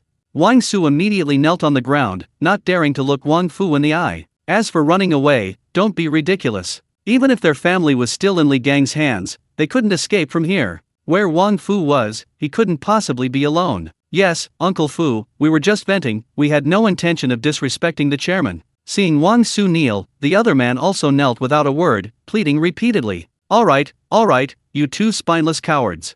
Wang Fu cursed darkly, I didn't come to you to help Li Gang. After saying this, Wang Fu looked at the two men who still kept their heads down, not daring to look at him. These two were people he had directly trained before, so their fear of him was even greater than their fear of Li Gang. Get up, don't embarrass me. Seeing that they were slowly being surrounded, he said, I need to discuss something with you, so hurry up. Hearing Wang Fu's words, Wang Su and Su Liang quickly stood up and followed him into the car. It was a very spacious Jinbei van. He used to drive this kind of vehicle whenever he did shady things, because it could carry more than 10 people. Now, however, the two men were terrified looking at the car, fearing Wang Fu would take them to some deserted place and kill them. Damn it, stop dawdling and get on with it. Wang Fu kicked each of them a few times in the backside and shoved them into the car. When the two men saw there were 3 other people inside, they were even more terrified. Looking at the two cowards, Wang Fu was furious. He had completely forgotten that when Zhao Dezhu and his gang tried to bury him, he was even less capable than these two now. I called you here because you wanted to discuss killing Li Gang. Once inside the car, Wang Fu didn't beat around the bush and stated his plan directly. Upon hearing this, Wang Su and Su Liang were both incredulous. They never expected these words to come from the mouth of someone who had followed Li Gang for decades. Li Gang noticed their confusion, hesitated for a moment, and then voiced his thoughts. Li Gang has gone mad. He's reckless and wants to drag us all down with him, but we can't go mad with him. It's his son who died, we have no reason to die with him. Kill Li Gang. That's fucking ridiculous. They had considered it, but Li Gang had too much leverage over them. Uncle Fu, but Li Gang has too much leverage over us, and our families are still in his hands. If we try to use the police to kill him, he'll definitely implicate us too. Wang Su immediately realized the impracticality of the plan. If you can think of something this simple, I certainly have too. So we can't let the police catch him, at least not alive. Wang Fu took a drag of his cigarette, a ruthless glint in his eyes. Then, what do we do? Everyone agreed to Wang Fu's suggestion, but it involved far too many issues. That's why I called you all here. Li Gang has lost all support, nobody's on his side anymore. We need to rescue his family members who are under his surveillance first, then let him reunite with his son. Wang Fu seemed determined, his killing intent palpable. Zhao Dezhu, of course, was unaware of what was happening in Shancheng County. Even if he knew, he would simply laugh it off. A man as ruthless as Li Gang was destined for a bad end. Especially since Wang Fu, whose status in the Li group was second only to Zhao Dezhu's, wanted to eliminate him, his fate was predictable. Zhao Dezhu took out a small notebook, sipped his drink, and flipped through stock charts, making predictions and noting down stocks that were likely to surge or plummet, preparing for a major operation tonight. He then remembered that Yang Qiuhua was still waiting for his reply, so he called Yang Qiuhua directly. Mr. Yang, I'm home now. Would you like to come over for a visit if it's convenient? Yang Qiuhua was overjoyed to receive Zhao Dezhu's call and readily agreed. Of course. Mr. Zhao, please wait a moment. Yang Qiuhua was extremely polite to Zhao Dezhu, and within half an hour, he was inside the villa area. Yang Wenlong went to the villa's main gate to welcome the man inside. This time, Yang Qiuhua looked remarkably energetic, radiating the joy of good fortune. The annoying Tang Long was no longer with him, only the girl named Zioxi, who had come with him last time, accompanied him. The two carried some unidentified gifts, a token of their goodwill. It was already past 10 o'clock. Zhao Dezhu had finished setting up his account and could now chat with Yang Qiuhua. Mr. Yang, you're too kind. Don't be so formal, Zhao Dezhu greeted Yang Qiuhua with a smile. His mother, seeing her son's boss had arrived again, quickly made tea, washed fruit, and even offered to cook for Yang Qiuhua. Finally, she gave up after Yang Qiuhua politely declined. Mr. Zhao, I really have to thank you this time. Because of your connection, my superiors have praised me a lot. Yang Qiuhua laughed heartily, his gratitude towards Zhao Dezhu genuine. If things go smoothly in his future collaborations with Zhao Dezhu, he might very well be able to advance further. For someone his age, this was a once-in-a-lifetime opportunity. How could he not cherish it? In other words, how could he not cling to Zhao Dezhu's coattails? Zhao Dezhu, seeing Yang Qiuhua's delight, was also pleased. Yang Qiuhua was actually quite straightforward, as could be seen from their recent interactions. Mr. Yang, you're too kind. This is mutually beneficial. My family needs investment, and I don't have enough funds, so I need their investment. In fact, I should thank you. After a few more polite exchanges, Yang Qiuhua beckoned to Xiao Shi. Xiao Shi understood and took a stack of documents from her briefcase, handing them to Yang Qiuhua. Yang Qiuhua carefully took out the document. Chapter 145. $100 billion arrived. Mr. Zhao, this is the contract regarding our cooperation. Please take a look. It will officially take effect after you sign it. Yang Qiuhua smiled and handed the document to Zhao Dezhu. Zhao Dezhu didn't stand on ceremony. After all, a contract was necessary for everyone's benefit. After reviewing the contract, he saw that its contents were the same as what Yang Qiuhua had told him before. His family would invest $110,000 in Zhao Dezhu as an investment, with profits split 50/50. If the cooperation ended later, the $110,000 would be split 50/50. Zhao Dezhu felt that these terms were fair to both himself and his family. After carefully reviewing the contract, he readily signed his name. From then on, Zhao Dezhu would be in charge of operating the securities account with $10 billion. Pleasant cooperation. Seeing Zhao Dezhu sign his name on the contract, Yang Qiuhua was very excited, his body trembling slightly. It's a pleasure doing business with you, Mr. Yang. Zhao Dezhu shook hands with Yang Qiuhua. Mr. Zhao, to mitigate risks and avoid being tricked by the Americans, we've split and restructured the account multiple times. Now you can operate with peace of mind. Yang Qiuhua handed Zhao Dezhu a slip of paper with the securities account password written on it. Zhao Dezhu took it, but was somewhat confused. He realized he couldn't understand the meaning behind Yang Qiuhua's words at all. What's split and restructuring? It's like this, Mr. Zhao, Yang Qiuhua explained to Zhao Dezhu, our current funds have reached a staggering $10 billion. Given your capabilities, the daily profits you could earn are enormous. Since we're earning money from foreign capital, they naturally don't want us to smoothly bring the money back to China. Therefore, to prevent them from causing trouble for us, we registered a company for you. This account is affiliated with this company, and through various operations, no matter how much money there is, you don't need to worry about not being able to withdraw it. Upon hearing Yang Qiuhua's explanation, Zhao Dezhu immediately understood. It seems his family was very thoughtful, he himself certainly wouldn't have realized these problems. It seems he'll encounter similar issues when he has more money. He can find an opportunity to transfer his own money into this company account for future operations. As for giving his family half? That doesn't matter, half the profits are enough to ensure he'll live comfortably. Immediately, Zhao Dezhu logged in using the account and password on the slip of paper. A long string of numbers lay quietly in the available funds section, followed by the unit $10 billion. A full 10 billion. Zhao Dezhu's excitement was indescribable. He immediately started trading, but the amount was simply too enormous.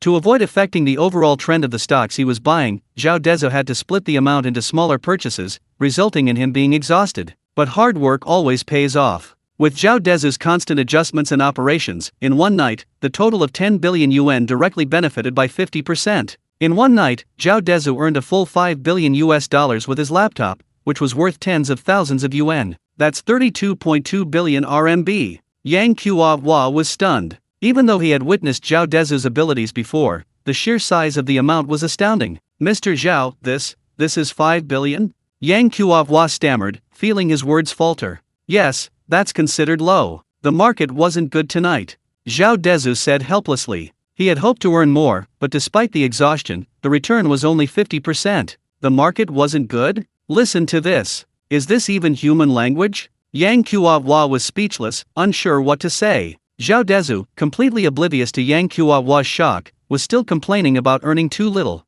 Yawning, he withdrew 5 billion from his account. His plan was to keep $10 billion as a fixed investment and withdraw the rest. Sure enough, after he entered the withdrawal password, his account immediately notified him that the withdrawal had been successful. Zhao Dezhu was stunned. This efficiency was incredible. Withdrawals from his personal account never happened this quickly. It seemed this account had indeed undergone special processing. Just as Zhao Dezhu was marveling at this, his phone vibrated. He took it out and saw a notification from Huaxia Bank that the $2.5 billion belonging to him out of the 5 billion he had just withdrawn had arrived. Converted to RMB, the long string of numbers was incredibly impressive. A full 16.1 billion. Did I become the richest man in Yunshan overnight? Zhao Dezhu asked Yang Qiuhua, grinning foolishly. His original several billion, plus this 10 billion, instantly made Zhao Dezhu a true tycoon. Yang Qiuhua nodded. That should be it. Let alone Yunnan province, even in the whole of China, very few people could come up with 20 billion yuan in cash. That's right, but having money isn't always a good thing. Zhao Dezhu sighed, feigning deep thought. Why do you say that, Mr. Zhao? Yang Qiuhua felt this young man was taking advantage and then selling it. So much money, how many people wouldn't even dare to dream of it? And he actually said it wasn't a good thing? Not only did he secretly criticize him, but Yang Wenlong and Xiao Shi, standing beside him, also looked at Zhao Dezhu with confusion. After all, Zhao Dezhu's words sounded incredibly pretentious. However, despite their thoughts, they didn't dare say anything. Zhao Dezhu shook his head and explained to the three of them. I say I'm rich, but money isn't everything. There are too many powerful and influential people. If people knew I had this much money, who knows how many would want to kill me? Zhao Dezhu said, shrugging and pointing to his villa. You see, I say I'm rich, but my house is still so small, and my car is so shabby. It's really tough. As soon as he finished speaking, Yang Qiuhua, Xiao Shi, both of them were completely dumbfounded. A house worth millions, a car worth millions, and you call that small? Shabby? But thinking about it carefully, it makes a lot of sense. The house and car aren't bad, but that depends on the person. For someone like Zhao Dezhu, who has hundreds of billions in cash, it is, well, how to put it? Somewhat, yes, just like Zhao Dezhu said, somewhat lackluster. Even somewhat rubbish. Only Yang Wenlong suppressed a laugh, only he knew that Zhao Dezhu's apparent complaint was actually an attempt to get protection from Yang Qiuhua and his family. Chapter 146 Demanding Asylum. Seeing that the atmosphere was sufficiently built, Zhao Dezhu looked at Yang Qiuhua and said, Mr. Yang, you see, I'm now a public servant. Could you perhaps ask your family to send some people to protect me and my family? Zhao Dezhu felt there was no need to beat around the bush, it was better to get it over with sooner rather than later. After all, Yang Wenlong and he had originally planned to find one of Yang Wenlong's capable subordinates, but something came up and they couldn't go, and it seemed unlikely they'd be available anytime soon. The key issue was that even if they found a few of Yang Wenlong's men, Zhao Dezhu felt it wouldn't be enough. He had too few capable people around him, but the number of people he needed to protect was growing. For the safety of himself, his family, and friends, Zhao Dezhu decided to directly ask his family for some protection. If his family agreed, that would be ideal, if not, there was no loss. But thinking about it, he figured they probably would agree. Sure enough, upon hearing Zhao Dezhu's request, Yang Qiuhua laughed heartily. Mr. Zhao, of course, that's possible. Now it was Zhao Dezhu's turn to be bewildered. Sending people to protect him couldn't be a small matter, could it? At least it wasn't something someone of Yang Qiuhua's level could decide, right? Yang Kuo-hwa's decisive manner indeed surprised Zhao Dezhu. Who exactly was Yang Kuo-hwa? He immediately noticed the confusion in Zhao Dezhu's eyes and explained with a smile, "Mr. Zhao, don't be surprised. Actually, this matter was already considered during the family meeting. A professional team would be sent to protect you, but we didn't expect our work to proceed so quickly. The family hasn't chosen anyone yet." Hearing Yang Kuo-hwa's words, Yang Wenlong and Zhao Dezhu exchanged a glance, both seeing the surprise in each other's eyes. It seemed that what they could think of, their superiors had also considered. However, just as Yang Kuo-hwa said, some things can't be done on a whim, especially at the level of family. Many things require procedures. They're not like private matters where you can just say something and it's done immediately. Zhao Dezhu nodded, indicating his understanding. "Then please ask Mr. Yang to convey my thanks to my family." "Mr. Zhao, you're too kind. You're the pillar of the family now, it's only right." Yang Kuo-hwa's words were eloquent, immediately making Zhao Dezhu feel a little embarrassed. A 20-year-old pillar of the family? More like the Zhao family. But with Yang Kuo-hwa's words, Zhao Dezhu felt at ease. He figured the person his family sent to protect him wouldn't be too incompetent, and given his status, anyone who wanted to harm him would have to think twice. Unless someone like Li Gang was reckless and suicidal, then he shouldn't be afraid. But even if he wasn't afraid, he simply couldn't beat him, and that was enough for Zhao Dezhu. As Yang Kuo-hwa was about to leave, Zhao Dezhu called out to him, "Mr. Yang, please wait a moment." Yang Kuo-hwa turned to look at Zhao Dezhu. "Mr. Zhao. Oh, I'd like to ask Mr. Yang to help me open a futures trading account. I tried it out, and it seems you have to go to the brokerage to open it. I wonder if Mr. Yang could help me with the process here."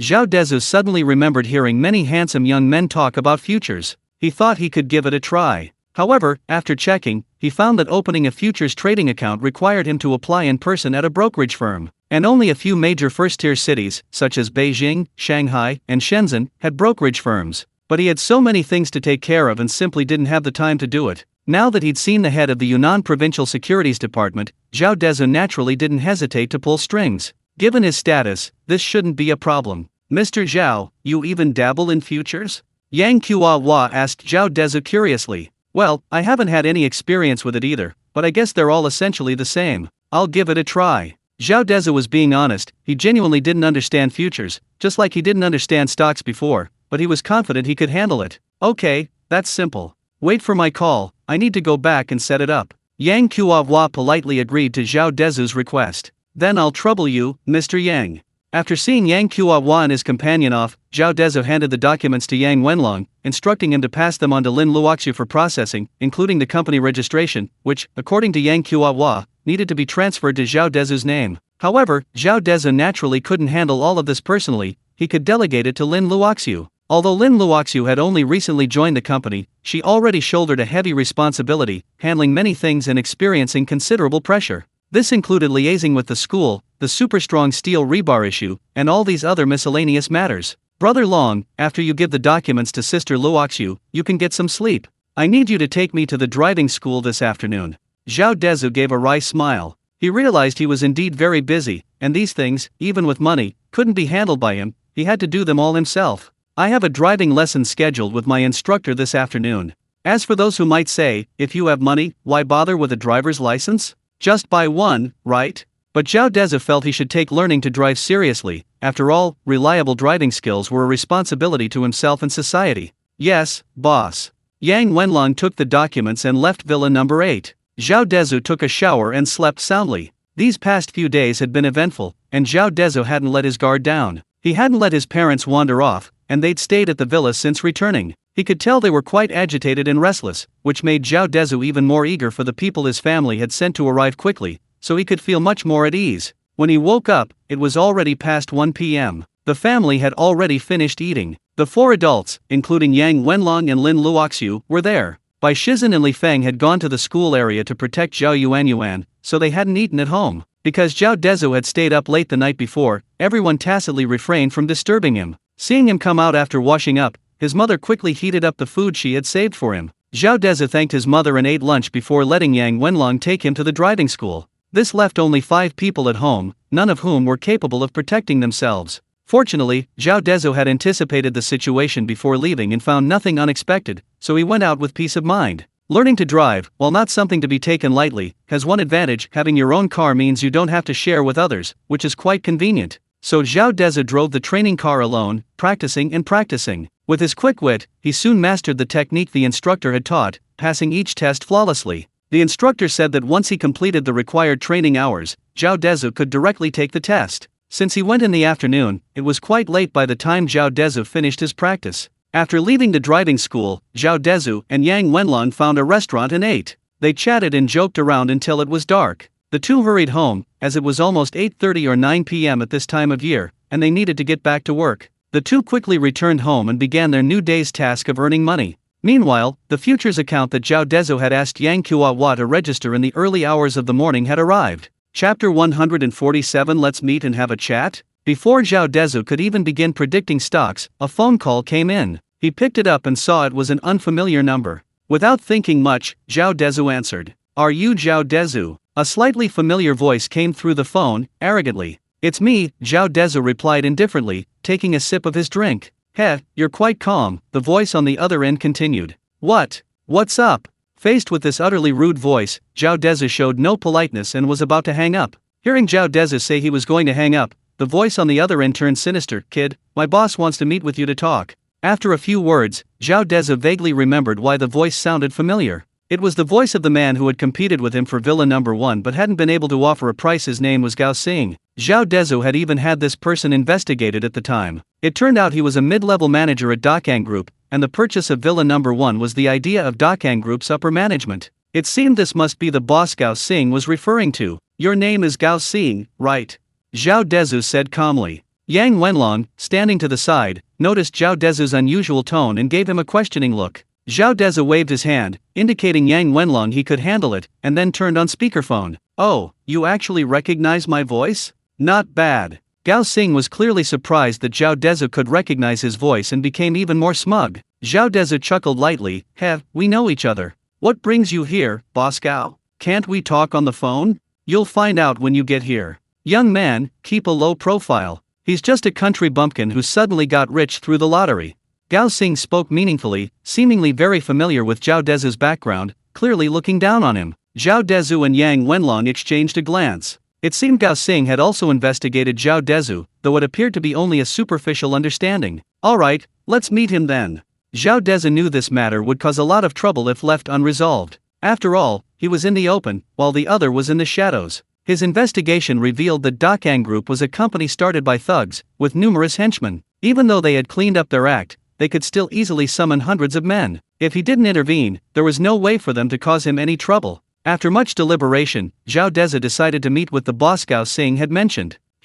That's more like it. Young people should be pragmatic. I'll let you know when we'll meet, Gao Xing said smugly, then hung up. Damn, this Gao Xing is too arrogant. Yang Wenlong stared at Zhao Dezhu's phone. A barking dog doesn't bite. This guy isn't scary. I'm worried about the people behind him. I don't know what he means by asking me to meet. Zhao Dezhu was also helpless. He just wanted to make some money peacefully and live a comfortable life with his family, but he never expected that things would turn out so differently. There are always all sorts of people trying to take advantage of him. Yang Wenlong nodded, agreeing with Zhao Dezhu's assessment that Gao Xing was nothing more than a clown. The only question was what his backers were up to. Alright, let's not talk about this anymore. We'll deal with whatever comes our way. Zhao Dezhu put his phone on the table, taking notes on stocks as he asked, Brother Long, how's the investigation into Huang Chao going? It's all settled. We've figured out Huang Chao's lifestyle and habits. Yang Wenlong paused, then continued, because Huang Chao owns his own company, he has plenty of free time.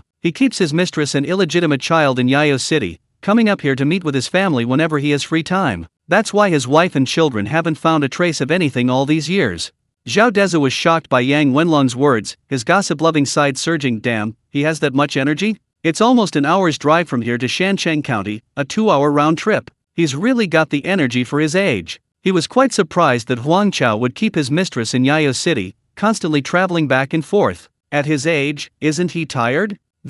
I don't know either. Yang Wenlong laughed. I've been single for 30 years, and I really don't know. Haha, that's true. Zhao Dezhu laughed too, his mood, which had been affected by Gao Xing, improving considerably. I've already installed cameras in the house he bought for his mistress. Whenever he comes, they can record it, Yang Wenlong said, getting back to the point. Zhao Dezhu nodded, looking towards the distant sea. He felt somewhat exhausted, whether from staying up late or from the overwhelming amount of work lately. Even with his newfound ability to see the future, he was still only 20. All that had happened had taken its toll. Zhao Dezhu rubbed his temples, rested for a moment, and then resumed trading stocks. Meanwhile, Yang Wenlong kept Zhao Dezhu company, making him tea. A moment later, Lin Luoxiu walked in. Boss. Sister Luoxiu, thank you for your hard work. Have a cup of tea. Zhao Dezhu greeted Lin Luoxiu as she entered, while simultaneously giving Yang Wenlong a wink. Yang Wenlong immediately understood that Zhao Dezhu was creating an opportunity for him to curry favor, and quickly poured Lin Luoxiu a cup of hot water. Lin Luoxiu wasn't stupid, her face flushed instantly, making her incredibly cute. Yang Wenlong was completely mesmerized. Thank you, Brother Long. Lin Luoxiu took the cup from Yang Wenlong and quickly changed the subject. Boss, the documents Brother Long gave me this morning have been sent to the notary office for processing. Once they're verified as legal and compliant, you can sign your name, and it will officially belong to you. Lin Luoxiu reported the progress to Zhao Dezhu. Zhao Dezhu didn't understand these things, but he knew it was just a formality. After all, it was delivered directly from his family, so there was no question of it being illegal. Okay, Sister Luoxiu, you can take care of these things. I don't understand them either, Zhao Dezhu said honestly. Okay, boss. Lin Luoxiu nodded and continued, Boss, our securities company doesn't have a name yet. What do you think we should call it? Zhao Dezhu paused. A company name? This was indeed a challenge. Naming difficulties were no joke. Let me think about it. Yang Wenlong and Lin Luoxiu both smiled. They were curious to see what name Zhao Dezhu could come up with. Zhao Dezhu began to think seriously. This was his first company, and it was truly stumping him. If only the handsome young men and beautiful young women reading on their phones could help him out. Zhao Dezhu thought to himself. Chapter 148 Pillar of Strength Securities Investment Company. What do you think? Zhao Dezhu asked, looking at Yang Wenlong and Lin Luoxiu, who were also deep in thought. Lin Luoxiu shook her head, indicating she didn't have a good name either. Hey, I've got it. Yang Wenlong glanced at Zhao Dezhu and suddenly slammed his hand on the table. What's wrong, Brother Long? Do you have a good name? Zhao Dezhu, seeing Yang Wenlong's expression, figured he must have come up with a brilliant idea. Yang Wenlong nodded, tacitly agreeing with Zhao Dezhu's suggestion. Tell me, Zhao Dezhu said expectantly. This wasn't just his first company, it was a company now worth hundreds of billions, even close to 100 billion. Zhao Dezhu clearly valued the name highly. How about Pillar of Strength Securities Investment Company? Yang Wenlong looked at the two of them with great interest. This, Zhao Dezhu paused for a moment, this name is good, powerful. That's right, and besides, didn't Mr. Yang Kuo say you're the pillar of your family? I feel this name is quite similar to yours, pretty good. Yang Wenlong smiled and explained to Zhao Dezhu, seeing his affirmation. But isn't it a bit old-fashioned? Zhao Dezhu glanced at Lin Luoxiu, wanting to see her opinion. I think this company name is quite similar to my name. Zhao Dezhu had always resented the name his father had given him, and he hadn't expected that Yang Wenlong's company name would have such a similar feel. I think it's not bad, pillar of the family, really quite suitable. Unexpectedly, Lin Luoxiu thought about it carefully after seeing Zhao Dezhu's words. Finally, she said it was pretty good. Zhao Dezhu chuckled, joking with the two. Alright then, looks like I'm destined to be stuck with this earthy character for life.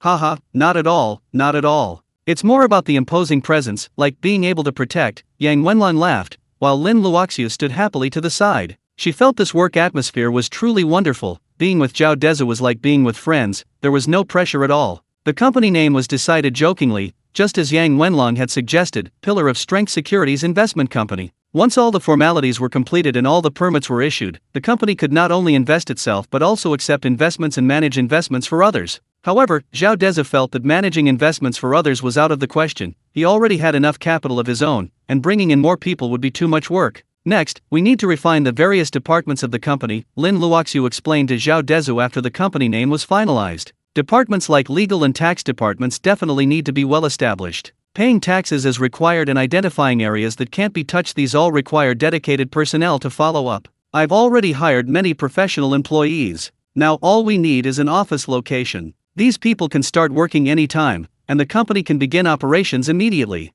An office location? Zhao Dezhu pondered for a moment. Indeed, now that it's practically a company, an office location is definitely an issue. Sister Luoxiu, have you found a suitable building? Let's just buy one, Zhao Dezhu said casually. Buy one? Yang Wenlong and Lin Luoxiu were speechless at Zhao Dezhu's relaxed manner. Why did he talk about buying an office building as if it were a model? However, considering Zhao Dezhu's current financial resources, it didn't seem out of place at all. It actually seemed quite reasonable. So Lin Luoxiu nodded. She had indeed been looking into it. Since hiring her, Zhao Dezhu had delegated many responsibilities to her, meaning he had to worry about many things. She was naturally very concerned about office space. I took a look around when I had some free time and found that there's an empty floor in the Longxi building on Longxi Road, currently available for rent. It's perfect for us.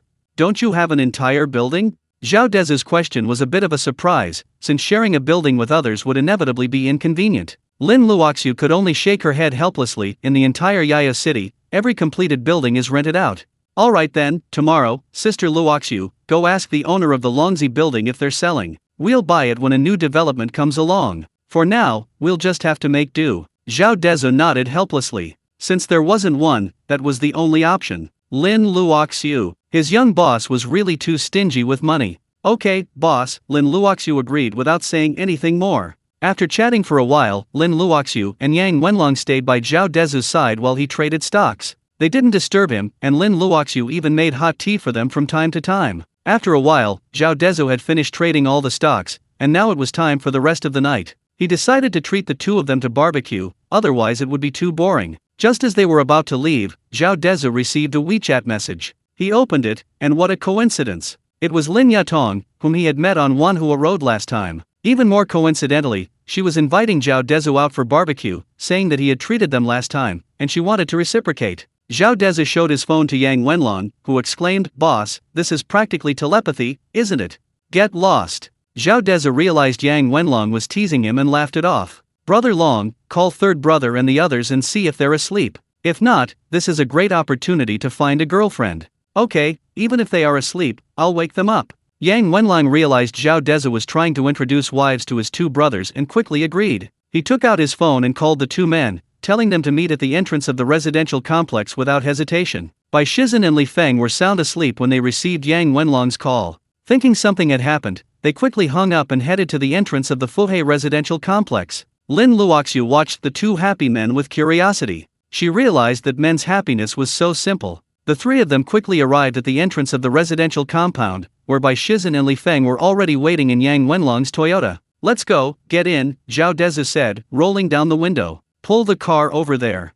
"Okay." Bai Shizhen pulled over and parked in an open space. "Uncle, could you keep an eye on things for us?" Bai Shizhen said, offering a cigarette to the security guard. Yes, you're welcome." The security guard in the booth accepted the cigarette, flattered. The two men got into the car and headed towards Wanhua Road. Chapter 149 Bald Chairman. Soon, the five young people drove to Wanhua Road. Yang Wenlong parked the car, while Zhao Dezhu led the group to the barbecue restaurant they had eaten at before, as they had arranged to meet Lin Yatong and the others there. Zhao Dezhu spotted the two girls at their seats from afar, and they waved enthusiastically at him. Zhao Dezhu introduced them to each other, and since they were all young, they chatted easily. This time, the same dramatic situation as last time didn't occur, so they had a good time. They reluctantly parted ways 2 hours later. Zhao Dezhu, however, worked until 4 a.m. The market was good that night, with a 60% profit rate. In one night, Zhao Dezhu earned $6 billion. Even if he only got his share, he would still have $3 billion, because based on last night's results, his family would give him half of the profits, with the transaction fees deducted from their share. This time, he didn't withdraw the profits because he already had enough money. There was no need to withdraw it, it would just sit there collecting dust anyway. It was better to leave it in the account and collect the daily profits. After work, Zhao Dezhu, as usual, took a nap first, then got up and had Yang Wenlong take him to the driving school for practice. Although busy, it was fulfilling. Just then, Zhao Dezhu received another call from Gao Seng. Gao Seng on the phone was as arrogant as before, saying to Zhao Dezhu as soon as the call connected, "Our boss agreed to meet you. Come to the Nightingale Bar on Longxi Road, call me when you get there." Without waiting for Zhao Dezhu's reply, he hung up. Zhao Dezhu was dumbfounded. What kind of idiot had he encountered? He hadn't said he wanted to meet any of their bosses. From the beginning, he was the one who said his boss wanted to meet him. This guy's acting was truly ridiculous. That idiot, he really thinks he's something special, Zhao Dezhu cursed. Yang Wenlong had also heard Gao Seng's arrogant voice on the phone and was equally annoyed by the idiot. "Boss, what do we do? Should we go now?" "No need. We'll go after dinner, let him wait." Zhao Dezhu sneered. He was joking. If he went to see anyone he was called, wouldn't everyone think they were easy to bully? "Okay," Yang Wenlong replied with his usual okay. Even though he knew Gao Seng had powerful connections, he still thought Zhao Dezhu was right. He was joking. A tycoon with nearly 100 billion in assets was a top-tier figure even in Beijing. It was only because his boss was low-key, otherwise, what was a local bully like him? This society is a money-driven society. Besides, even if they encountered someone they couldn't afford to offend, he would still side with Zhao Dezhu. So, the two of them completely ignored Gao Xing's words and continued doing what they were doing. After hanging up the phone, Gao Xing, his arrogant demeanor completely gone, looked obsequiously at the bald man sitting beside him. Chairman, I've already called that kid. The bald man squinted, seemingly not taking the matter seriously at all. Or perhaps he considered him just a country bumpkin who'd made a little money through sheer luck, not worth his attention. You messed this up. I don't care how you did it, I just want the result. The bald man reached up and scratched his head, looking impatient, while his other hand pinched the woman in his arms hard. The woman winced in pain, a shy expression on her face, and let out a soft cry. She playfully patted the bald man's chest, her already revealing clothes flashing with glimpses of her skin. Faced with such a sensual scene, Gao Xing didn't even dare to look directly at her, instead lowering his head. Yes, I'll definitely make that kid give Villa number 1 to the chairman for free, Gao Xing replied hastily, seemingly terrified of the man before him. Upon hearing Gao Xing's words, the man lazily glanced at him, a half-smile playing on his fleshy face. He neither agreed nor disagreed. But judging from his expression, it was clear they had done this kind of thing many times before. However, the bald man quickly revealed a hint of skepticism. You brat, don't cause me any trouble. The higher UPS are cracking down hard lately. A house worth 100 million, you think it's free just like that? You think it's worth a few $100? Upon hearing the man's skepticism, Gao Xing's expression changed slightly, but he quickly flattered him, saying, Chairman, our information is that this kid won 400 million in the lottery, but he has no connections whatsoever, just a country bumpkin. If he knew he stole your stuff, he'd be scared half to death. Gao Xing first flattered the bald man, then his expression turned ruthless. That's enough money for him to live on for a lifetime. It's just a house. He should understand the saying, money without life. Chairman, don't worry, we have plenty of experience dealing with these country bumpkins. Indeed lucky. A country bumpkin, winning 400 million. Even I'm a little envious, the bald man said exaggeratedly. Then he looked at Gao Xing with a domineering expression. Then get things done well, and don't cause me any trouble. Yes, I'll definitely get it done, don't worry. Gao Xing assured him repeatedly. Alright, you can go now. When that kid arrives, you know what to do, right? The bald man wouldn't normally care so much about a country boy, but he'd heard he was the country boy who won a 400 million yuan lottery, and this time he just happened to walk right into his trap, snatching the house he'd arranged for Gao Xing to buy. He felt he could use this as an opportunity to squeeze some money out of Zhao Dezhu, maybe even make a fortune, so he looked at Gao Xing and gave him a few more instructions. I understand, Chairman, please rest assured. Gao Xing quickly assured the bald man. He secretly vowed to get things done well, so that his position in the Dakang group could advance further, perhaps even leaping from middle management to senior management. The bald man didn't speak again, lazily raising his hand and waving it towards the door. Gao Xing immediately understood, bowing to the man and retreating, respectfully closing the door behind him. Only after confirming the bald man inside couldn't see him anymore did he straighten up, his fawning expression transforming into an arrogant one. Chapter 150 The Bespectacled Man Causing Trouble. He was a completely different person from the servile one just moments before. An hour later, Gao Xing sat on a sofa, his face grim. The bar wasn't open yet, so it was quiet. However, it was clear he was extremely displeased. He had expected that the country boy would rush over to see him after receiving his call. But to his surprise, over an hour had passed, and not a trace of him had appeared. This infuriated him, it was so different from what he had anticipated. Mr. Gao, why hasn't that kid arrived yet? A middle-aged man sat on the sofa opposite Gao Xing, his face incredibly haggard, looking as if he hadn't slept for days, his eyes bloodshot. Not yet, should be here soon. Hearing the man's words, Gao Xing felt even more embarrassed. He had considered urging him, but he figured Zhao Dezhu was probably afraid of him and just delayed by something, so he didn't show it to the middle-aged man. The man listened to Gao Xing's words without speaking, but a fierce glint appeared in his eyes. Gao Xing glanced at the man. Don't worry, I'll definitely help after I finish my business.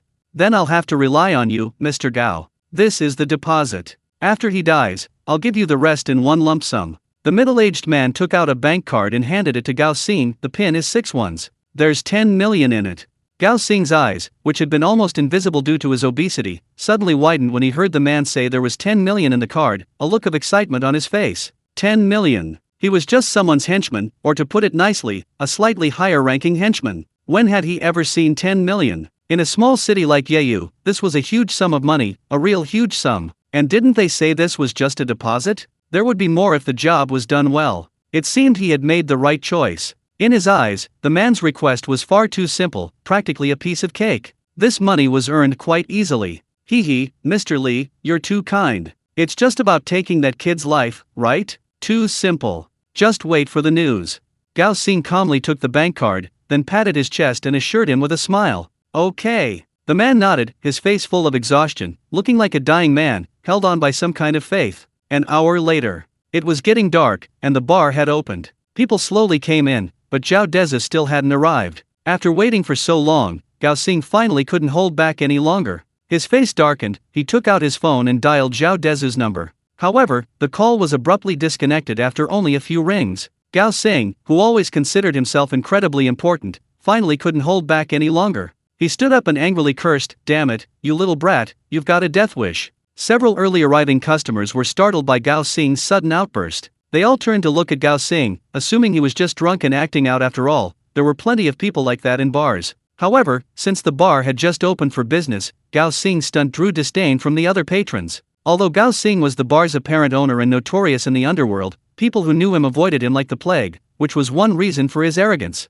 Many of the people who came to the bar weren't from this circle and didn't recognize him at all. One bespectacled man, who appeared to be the owner, looked at Gao Xing with disdain and said to his companion dismissively, "See? So embarrassing. He's already making a fool of himself right after opening. What a spoilsport. I told you not to come here." Because the bar had just opened, the music was played very softly, so every word the bespectacled man said reached everyone's ears. Gao Xing was furious when this man insulted him so blatantly. He was already angry and felt humiliated because Zhao Dezhu hadn't come to see him yet, and now this man was openly provoking him, making him explode. The bar staff all looked at the bespectacled man, then at Gao Xing. They couldn't believe their boss had been openly insulted. Gao Xing tried hard to suppress his anger. He wanted the bespectacled man to disappear, but this was his pub, so he could only pretend to be relaxed as he slowly walked over to the group. He didn't want to affect his business, nor did he want to lose face, so he feigned generosity and said to the bespectacled man, "Sorry, brother, I ran into a little trouble. I'll cover yourselves tonight."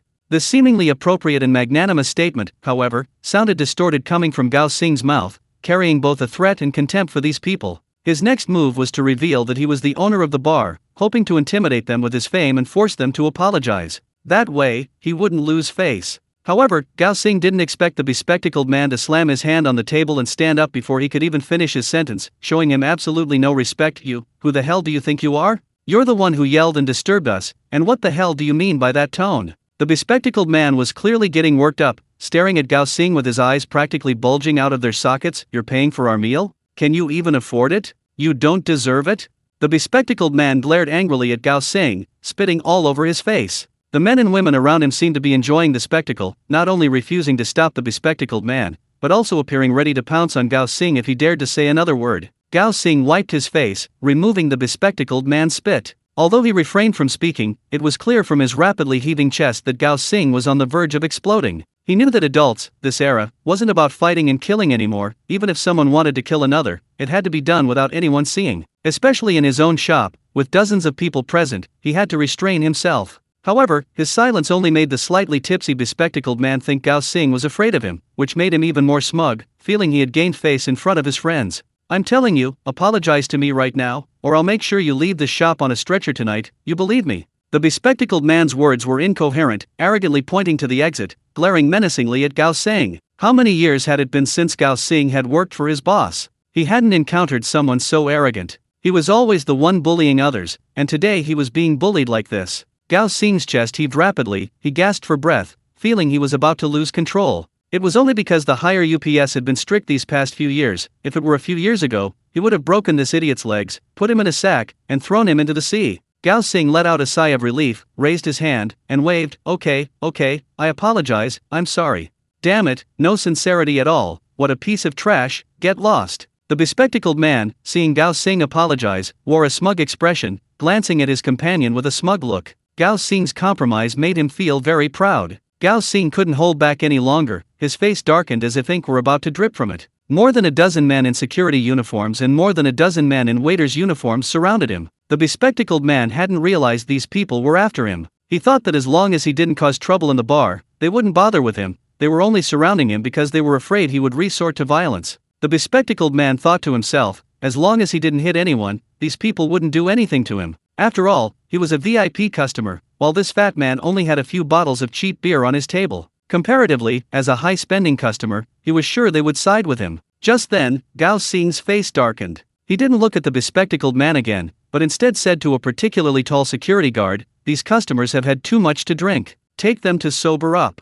A simple sentence, yet it carried a murderous intent. "Hey, too drunk? You're the fuck drunk one." The bespectacled man was instantly enraged by Gao Xing's words. Although he didn't dare to attack in front of the group of security guards, he still started cursing. However, Gao Xing ignored him and walked away. Seeing Gao Xing leave, the bespectacled man thought he had chickened out and wanted to continue cursing, but two tall and burly security guards came over and grabbed him. The bespectacled man panicked and shouted, "What are you doing? Let me go!" But no one paid him any attention. Instead, they held him down firmly, and he and his companions were also taken out of the bar and headed towards the back door. The other customers in the bar continued drinking, not daring to speak loudly, because someone had just recognized Gao Xing as the owner of Nightingale Bar, which is ranked second in Yeiyu. The fate of the bespectacled man and his companions was predictable, but no one sympathized with them. Instead, they felt that Gao Xing had been too polite to them. Chapter 151 Zhao Dezhu, who doesn't play by the rules. Just then, a stylishly dressed man walked onto the stage with a microphone. The music became more energetic as he led the way, and the bar lights flickered. It was obvious to everyone that the DJ was taking over the show. Customers gradually entered the bar, and the atmosphere instantly became electric. However, Gao Xing wasn't happy. Zhao Dezhu, whom he was waiting for, still hadn't arrived, and his boss had already sent him a WeChat message, demanding to know what was going on. Now, his resentment towards Zhao Dezhu intensified. He wanted nothing more than to kill him immediately. If Zhao Dezhu didn't show up soon, he would take his men and have him arrested. Just then, Zhao Dezhu and Yang Wenlong, having finished dinner, finally strolled into the bar. Because he was waiting for Zhao Dezhu, Gao Xing was sitting in a booth near the entrance, so Zhao Dezhu and Yang Wenlong saw him as soon as they entered. At this moment, Mr. Li, who had offered to buy Zhao Dezhu's life from Gao Xing, had avoided the situation, leaving Gao Xing sitting alone. Gao Xing stared intently at Zhao Dezhu, not acknowledging him, thinking that a country bumpkin like Zhao Dezhu would surely be intimidated by his imposing presence. However, Zhao Dezhu's reaction disappointed him. Zhao Dezhu didn't even glance at him, instead staring intently at the women dancing wildly in the bar. This made Gao Xing feel incredibly humiliated. Can you imagine glaring at someone with murderous intent, only to have them completely ignore you? This feeling drove Gao Xing crazy. He wanted to say something threatening to Zhao Dezhu, but with the loud music, even if he screamed his lungs out, Zhao Dezhu wouldn't hear him. So, Gao Xing could only stand up reluctantly. After confirming that Zhao Dezhu had seen him, he gestured for Zhao Dezhu to come with him. After making that gesture, Gao Xing arrogantly walked forward. He assumed Zhao Dezhu and the others would follow. However, to his surprise, Zhao Dezhu completely ignored him, instead taking Yang Wenlong to sit in the spot where Gao Xing had originally been sitting, and starting to look at the beautiful women. Yang Wenlong smiled. He truly loved his boss's personality. For over 10 years in the military, he had always been disciplined and methodical. He had never been so willful before. Until he met his young boss, Zhao Dezhu, he discovered that life could be lived this way. Doing whatever he wanted, listening to what others said if he wanted, ignoring what he didn't want to do. He was practically ready to curse, "Fuck you." How incredibly satisfying. Zhao Dezhu, while watching the stage, picked up a beer from the table and poured himself 2 glasses, but Yang Wenlong, as always, didn't drink a drop. Gao Xing, maintaining his aloof demeanor and intending to intimidate Zhao Dezhu, didn't look back until they were out the back door and the music was almost gone. Only then did Gao Xing turn around, intending to say something threatening to Zhao Dezhu, only to be shocked to find that Zhao Dezhu hadn't followed at all. What? Gao Xing, who had intended to intimidate Zhao Dezhu, was completely dumbfounded. Is this country bumpkin really that stupid? He can't even understand my gesture to signal him to follow? Or did he simply not take him seriously? Gao Xing was already seething with anger because Zhao Dezhu hadn't shown up, and after encountering that bespectacled man, he was even more annoyed that Zhao Dezhu was still so uncooperative. The more he thought about it, the angrier he became, and his desire to kill Zhao Dezhu intensified. But there was no other way now. He had to turn back. If this kid didn't follow up this time, he'd have to have him dragged over. After all, his boss was waiting for him to get things done. So he went back into the bar, looked around but couldn't find Zhao Dezhu, assuming he'd chickened out and run away. He inwardly cursed himself for being so arrogant and not even turning his head. Just then, he saw Zhao Dezhu sitting calmly in his seat, a glass in his hand, occasionally taking a sip, his eyes glued to the beautiful women on stage, completely relaxed. Gao Xing even wondered if Zhao Dezhu was stupid. Facing a powerful older brother like himself, please, can't you at least show some respect? Can't you follow the script? Your unpredictable behavior is making me very awkward, okay? So this time, he didn't just make a show of arrogance and leave. Instead, he sat down next to Zhao Dezhu. During this time, Yang Wenlong kept a close eye on Gao Xing, afraid he might suddenly do something to harm Zhao Dezhu. Zhao Dezhu waved his hand, indicating that Yang Wenlong shouldn't be nervous. Gao Xing beckoned to Zhao Dezhu with his finger, signaling him to lean closer, as he had something to say. Zhao Dezhu clearly saw him but completely ignored him. Completely exasperated by Zhao Dezhu's antics, Gao Xing had no choice but to reluctantly stick his head out, megaphone-like, and shout into Zhao Dezhu's ear. Chapter 152 The Collapse of Gao Xing. Hey, come with me, Gao Xing shouted at Zhao Dezhu. However, Zhao Dezhu clearly heard him, but only glanced at him out of the corner of his eye before turning his attention back to the stage, completely ignoring Gao Xing. Phew! Gao Xing let out a long sigh, trying to suppress his anger. He was now regretting calling Zhao Dezhu to the bar. Even if the man was deliberately ignoring him, there was nothing he could do. In this environment, if the man didn't hear or see him, his anger wouldn't help. He even considered calling someone to drag Zhao Dezhu away. Just then, Zhao Dezhu stood up with a smile and looked at Gao Xing. Gao Xing was instantly dumbfounded. If you're going to pretend you don't see me, then keep pretending. What's this all about? This is so insulting. It's clearly telling me, I saw your gestures, I saw what you said, and I just don't want to talk to you. See how hurtful? How insulting. Heh, you'll be crying later. Gao Xing silently hardened his heart, but he still stood up and led the way. This time, however, he didn't dare to act tough. Instead, he kept turning back every few steps to see if Zhao Dezhu was following. This time, however, Zhao Dezhu seemed to have had enough fun and didn't tease Gao Xing anymore, instead following along. Soon, Gao Xing led the two to the door of a private room. Gao Xing glanced at the two men and looked at Yang Wenlong. You wait outside. Before Yang Wenlong could speak, Zhao Dezhu laughed. Mr. Gao, what do you mean by this? Hee, what do I mean? It means dogs aren't allowed in here. He gave Yang Wenlong a playful look, essentially calling him a dog. A dog? I didn't see one. Are you talking about yourself? Zhao Dezhu's relaxed expression turned cold upon hearing this. Or does Mr. Gao think he's a dog and doesn't want to go in? Zhao Dezhu showed no mercy to Gao Xing, almost ready to attack him. Yang Wenlong felt a warmth in his heart seeing Zhao Dezhu's protectiveness, but he remained silent, knowing this wasn't the time to speak. Gao Xing was stunned by Zhao Dezhu's words, completely taken aback. He hadn't expected Zhao Dezhu to offend him like this because of a mere lackey. But after thinking about it, he figured it was probably ignorance was bliss. Zhao Dezhu probably didn't know his identity, which was why he was deliberately protecting him in front of his subordinate. If Zhao Dezhu knew his identity, would he still protect his subordinate like this? Gao Xing was curious to see Zhao Dezhu's reaction, so he looked at Zhao Dezhu with amusement. Dare to call me a dog? Zhao Dezhu looked at Gao Xing with feigned surprise, waving his hand dismissively. No, I never said that. Didn't you say that yourself, Mr. Gao? Zhao Dezhu looked around suspiciously. Otherwise, it's just my brother and the two of us here. My brother and I are definitely human, so it's just Mr. Gao left. There's no other living thing here. You're very good. Gao Xing laughed instead of getting angry. I wonder if you'll still be so tough if you know my identity. What's his identity? He's not the Dog King, is he? If so, I'm genuinely scared. After all, dogs bite, especially the Dog King. Zhao Dezhu was now completely disregarding Gao Xing's authority. He'd been enraged when Gao Xing called Yang Wenlong a dog, which was why he'd directly confronted this arrogant guy. Damn it, I'll kill you. Zhao Dezhu's unpredictable behavior finally enraged Gao Xing. I'm the owner of this bar, killing you is a piece of cake. In Gao Xing's mind, how big was Nightingale's reputation in Yeyu? How many high-ranking officials and dignitaries treated him with deference after learning he was the owner of Nightingale's bar? Let alone a nobody like Zhao Dezhu with no background. So subconsciously, he assumed Zhao Dezhu would be terrified after hearing his words. Where would he find the courage to defend his subordinate? He was unaware that Zhao Dezhu had already investigated him. Not only did Zhao Dezhu know his current identity, but he also knew everything about him, including how many women he kept and how many properties he owned.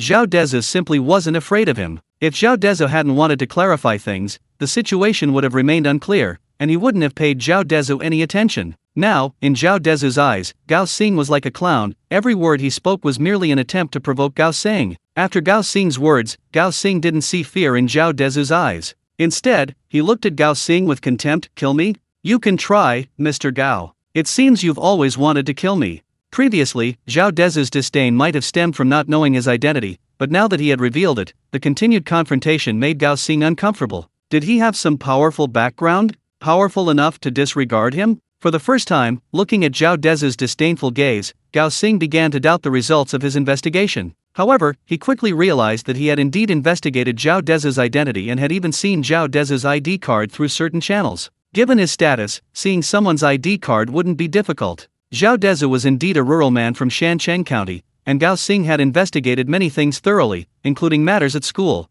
After all, in Gao Xing's eyes, Zhao Dezhu now possessed over 400 million yuan. Even if Zhao Dezhu had some connections, he wouldn't dare to be so arrogant. It was precisely because he had investigated thoroughly that he felt he had Zhao Dezhu completely under his control. So, after a moment of surprise, Gao Xing reverted to his fierce demeanor, his malevolent gaze fixed on Zhao Dezhu. Kid, you really haven't died before. Zhao Dezhu looked at Gao Xing as if he were an idiot, his eyes filled with disdain. Yang Wenlong, on the other hand, watched Gao Xing cautiously. If Gao Xing's action showed any sign of threatening Zhao Dezhu's safety, he would immediately incapacitate Gao Xing. Gao Xing glanced at Yang Wenlong and immediately felt a chill. If anyone had dared to speak to him like that before, no matter where, he would have beaten them to a pulp. He had originally intended to teach Zhao Dezhu a lesson, but he was intimidated by Yang Wenlong's gaze. He was certain that if he dared to touch Zhao Dezhu, this towering man would cripple him. This was the first time Gao Xing had felt so afraid of someone other than the bald chairman on his own turf. After all, he was a shrewd man who had been in the underworld for decades.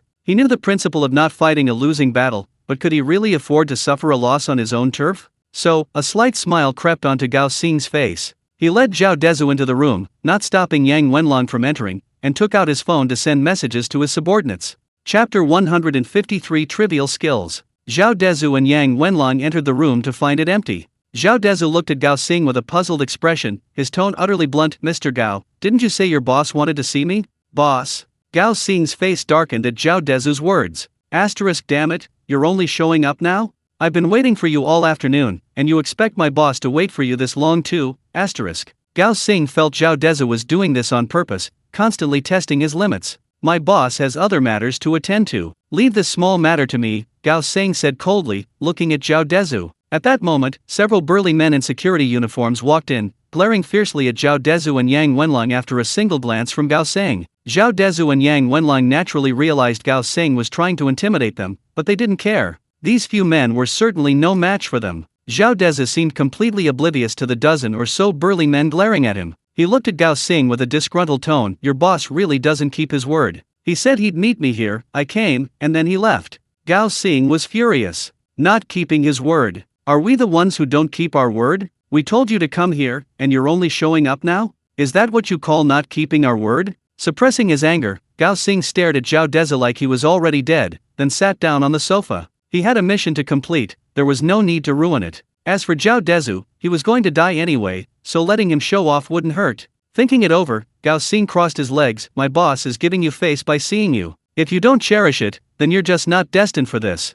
Gao Xing paused, lit a cigar, took a deep drag, and looked at Zhao Dezhu. Our boss called you here to do business with you. Zhao Dezhu, hearing Gao Xing's words, naturally knew he was referring to Villa No. 1, which he had just acquired and hadn't even had time to renovate yet. However, he still didn't speak, waiting for Gao Xing to continue. Our boss wants to buy Villa No. 1 in the Fuhei residential area that you own. Gao Xing emphasized the word by when he said this, making it clear to anyone with a brain that it had a hidden meaning. After speaking, he looked at Zhao Dezhu with a smug expression, waiting for his reply. Villa No. 1. Zhao Dezhu chuckled, not bad. So, how much is your boss willing to offer? Upon hearing this, Gao Xing laughed, inwardly cursing Zhao Dezhu for being naive. How much? Heh, then let me show you how much it costs. Gao Xing pulled a prepared contract from his drawer and coldly handed it to Zhao Dezhu. Here, take a look. Zhao Dezhu didn't waste any words, taking the contract and pretending to read it intently. After a few minutes, a playful smile appeared on Zhao Dezhu's face. Mr. Gao, are you sure this acquisition price is correct? Yes, it's correct, that's the price. So, are you selling or not? Gao Xing seemed to have one. Heh, buying a villa worth 120 million for $1, your boss really knows how to do business. Zhao Dezhu sneered. That's right, the contract states that both parties reached a consensus. Zhao Dezhu sold Villa No. 1 to their Dakang group for 1 yuan.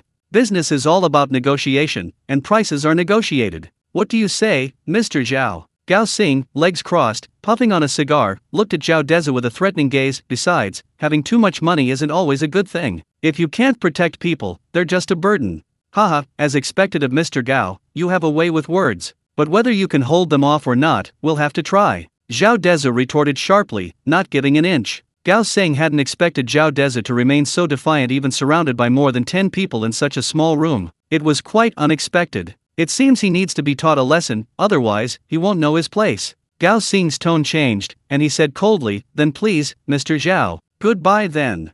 Zhao Dezhu smiled, seemingly oblivious to Gao Sing's threat. He stood up abruptly, intending to leave with Yang Wenlong. He was joking, Gao Sing was blatantly trying to rob him. Why stay and talk about ideals? Leave. Gao Sing coldly looked at Zhao Dezhu, pointing to the contract Zhao Dezhu had tossed aside after reading it. "Mr. Zhao, if you don't sign the contract, you might not be leaving this room today." As soon as he finished speaking, more than 10 security guards took 2 steps forward, their gazes turning hostile towards Zhao Dezhu and Yang Wenlong. Zhao Dezhu glanced at Yang Wenlong, who nodded slightly. Zhao Dezhu understood the implication. He calmly looked at Gao Sing. "Mr. Gao, are you saying you're going to just rob us?" Seeing that Zhao Dezhu and Yang Wenlong had nowhere to run, Gao Sing became smug. He was intimidated by Yang Wenlong, but in his mind, with so many of his men, Yang Wenlong would have no choice but to kneel before him. "Yes, so what?" Gao Sing narrowed his eyes, his gaze fierce. He had called Zhao Dezhu over today solely to acquire Villa number 1 from Zhao Dezhu, everything else was irrelevant. "Haha, this is truly something I've never seen before," Zhao Dezhu couldn't help but remark. "Was this even possible? You should thank me, after all, it's broadened the horizons of a country bumpkin like you from a small mountain village," Gao Sing sneered, utterly confident. "Mr. Zhao, selling this house to us isn't a loss for you, consider it making friends." Gao Sing looked at Zhao Dezhu with a forced smile. "Make friends? 120 million? You think you're worth that?" Zhao Dezhu was furious. It seemed he was far too easily bullied in others' eyes. He had actually encountered such an unjust situation. Looks like he needed to find an opportunity to teach Gao Sing a lesson. "Brother Long, let's go." Zhao Dezhu's face darkened as he strode forward. However, the doorway was blocked by more than 10 men, preventing him from getting out. "Since Mr. Zhao is unwilling to sign it himself, then we'll help him out," Gao Sing said, his tone turning ruthless as he looked at his dozen or so men. "Yes, boss." Hearing Gao Sing's words, the group of burly men tried to force Zhao Dezhu to sign the contract. A mere trick, daring to show off before an expert. Seeing the dozen or so men approaching, Yang Wenlong finally made his move. Chapter 154 To catch the thief, first catch the king. Gao Sing laughed when he saw Yang Wenlong standing in front of Zhao Dezhu, assuming an attack stance. His side had over 10 men, all skilled fighters. How could they be so overconfident? "Your dog is quite loyal, isn't it?" However, Yang Wenlong completely ignored Gao Sing's insult. His expression remained unchanged, but he quickened his pace. Gao Sing and his men were no match for someone of Yang Wenlong's caliber. By the time they realized Yang Wenlong's intentions, they were already down. With lightning speed, Yang Wenlong kicked out, sending the aggressive man at the front flying into the crowd, knocking 2 people behind him to the ground. As for the man himself, his fate was unknown. That one kick sent chills down everyone's spines, they were all stunned in place. However, Yang Wenlong had no intention of engaging them in a prolonged fight. Even though he knew these men were no match for him, taking them all down would take time. To prevent any unforeseen complications, Yang Wenlong decided to capture the leader first, subduing Gao Sing. Gao Sing's men hadn't realized Yang Wenlong's next move, assuming he would engage them first. Unexpectedly, Yang Wenlong launched a flying pounce, instantly placing Gao Sing, who was already nearby, within his attack range. The speed was astonishing, some hadn't even reacted. "What are you doing?" Gao Sing, seeing Yang Wenlong's expression, immediately understood. He sensed an extremely dangerous aura emanating from him and, forgetting his pretense, cried out, "Didn't you already know?" Yang Wenlong sneered, kicking Gao Sing squarely in the stomach. How could someone like Gao Sing, whose body had been weakened by alcohol and women, withstand such a blow? Gao Sing didn't even have time to scream before Yang Wenlong's sudden kick knocked him unconscious. He curled up on the ground, vomiting bile. Without a word, Yang Wenlong strode forward and stomped on Gao Sing's fat head. His dozen or so burly men were completely dumbfounded. None of them had expected this towering man to be so fierce. They hadn't even had time to react before their boss was captured by him. How were they supposed to fight him now? "Let go of our boss. Fight us if you dare," one of the older security guards said, looking indignant. He took 2 tentative steps forward, but Yang Wenlong wasn't buying it. In his eyes, as long as he achieved his goal, the means didn't matter. "They want your life, and you're still talking about morality? Who else but you will die? If you take another step forward, your boss will be meeting the king of hell." Yang Wenlong didn't waste any words and directly increased the pressure on his foot. By this time, Gao Sing had recovered a bit and hurriedly shouted, "Damn it, don't come any closer. Do you want me to die?" Seeing this, the burly man's eyes flashed with ruthlessness. but he dared not move again. Everyone could see that Yang Wenlong was truly capable of violence. If he intervened now, he wouldn't be saving his boss, but rather endangering him. Zhao Dezhu had already sat back down on the sofa, looking at the burly man who had just spoken. So you mean you're allowed to gang up on us with over 10 men, but we're not allowed to touch your boss? He stood up, took 2 steps forward, and slapped the man across the face. Why aren't you saying anything? Are you mute? Zhao Dezhu stared aggressively at the man. The man looked at Zhao Dezhu, a sudden glint in his eyes. This kid seemed foolish, actually offering himself up. Without further ado, he reached out, trying to grab Zhao Dezhu's hand and subdue him. This was called giving him a taste of his own medicine. If he did that, his men would be hesitant to harm their boss. Zhao Dezhu wasn't that stupid. He knew someone would try this move, but if he were to be subdued by such a small-time thug, wouldn't he become a laughingstock? Thinking this, Zhao Dezhu threw a punch at the man's armpit. The man never expected the seemingly harmless kid to attack him so directly. He figured that since Zhao Dezhu was within his attack range, there was no reason for him to escape. Seeing Zhao Dezhu coming at him, a slight smirk appeared on his lips, and he quickly dodged to the side. He was confident he could dodge Zhao Dezhu's attack. Even if he was accidentally hit, with Zhao Dezhu's seemingly frail appearance, he was sure he could withstand it. However, at that moment, he seemed to see a mocking look in Zhao Dezhu's eyes. Soon, he felt a sharp pain under his armpit and was sent flying backward. Everyone stared at Zhao Dezhu as if he were a monster. No one could imagine that someone of Zhao Dezhu's size could unleash such strength, and they involuntarily took 2 steps back. Zhao Dezhu ignored the thugs and walked directly to Gao Xing, who was still slumped on the ground. Looking down at him, he said, "Want to kill me? Go ahead and try. Don't just talk big." Then Zhao Dezhu looked at Yang Wenlong. "Brother Long, let him go. Let's go. He's just trash." "Okay." Yang Wenlong nodded, without saying a word, and simply removed his foot from Gao Xing's head. Zhao Dezhu swaggered towards the door. A group of security guards, steeling themselves, blocked their way again. Even though they were terrified, their boss hadn't spoken. Even if they were knocked to the ground, they couldn't just let him go. Otherwise, they would face the strict gang rules. Let them go. Just as the tension was about to escalate again, Gao Xing's unwilling voice rang out. He had finally realized that his men were no match for these two. Rather than forcibly dragging them along and getting beaten up, it was better to let them go. He had other plans. He couldn't get the villa now, but once Zhao Dezhu disappeared from this world, he'd see if his family would still be so defiant. Yes. Hearing Gao Xing speak, the dozen or so henchmen all breathed a sigh of relief and made way for the two, though they still glared at them with murderous intent, wishing they could devour them alive. However, Zhao Dezhu and Yang Wenlong didn't care what they were thinking. As long as they weren't blocking their way, they let them be. Chapter 155, Taking Action. And so, the two walked out of Nightingale Bar under the watchful eyes of Gao Xing and his dozen or so henchmen, encountering no further obstacles until they got into their car. "Boss, how are you?" As soon as the two were out of sight, several henchmen surrounded Gao Xing and helped him up. "I'm fine," Gao Xing replied, his eyes filled with gloom. "Boss, are you just letting these two kids go like that?" The burly man who had just been knocked down by Zhao Dezhu looked at Gao Xing, his eyes filled with resentment. He hadn't suffered such a humiliation in years. He couldn't believe he'd been beaten like a dog by a young man in his early 20s, unable to even fight back. How could he swallow this insult? "Heh, what can you do if we don't let them go? We can't beat a bunch of trash." Gao Xing glared at his men, ignoring their resentful looks, his tone fierce. "No one is allowed to tell a word about what happened tonight, or they'll be going against me." Gao Xing. "Yes, sir."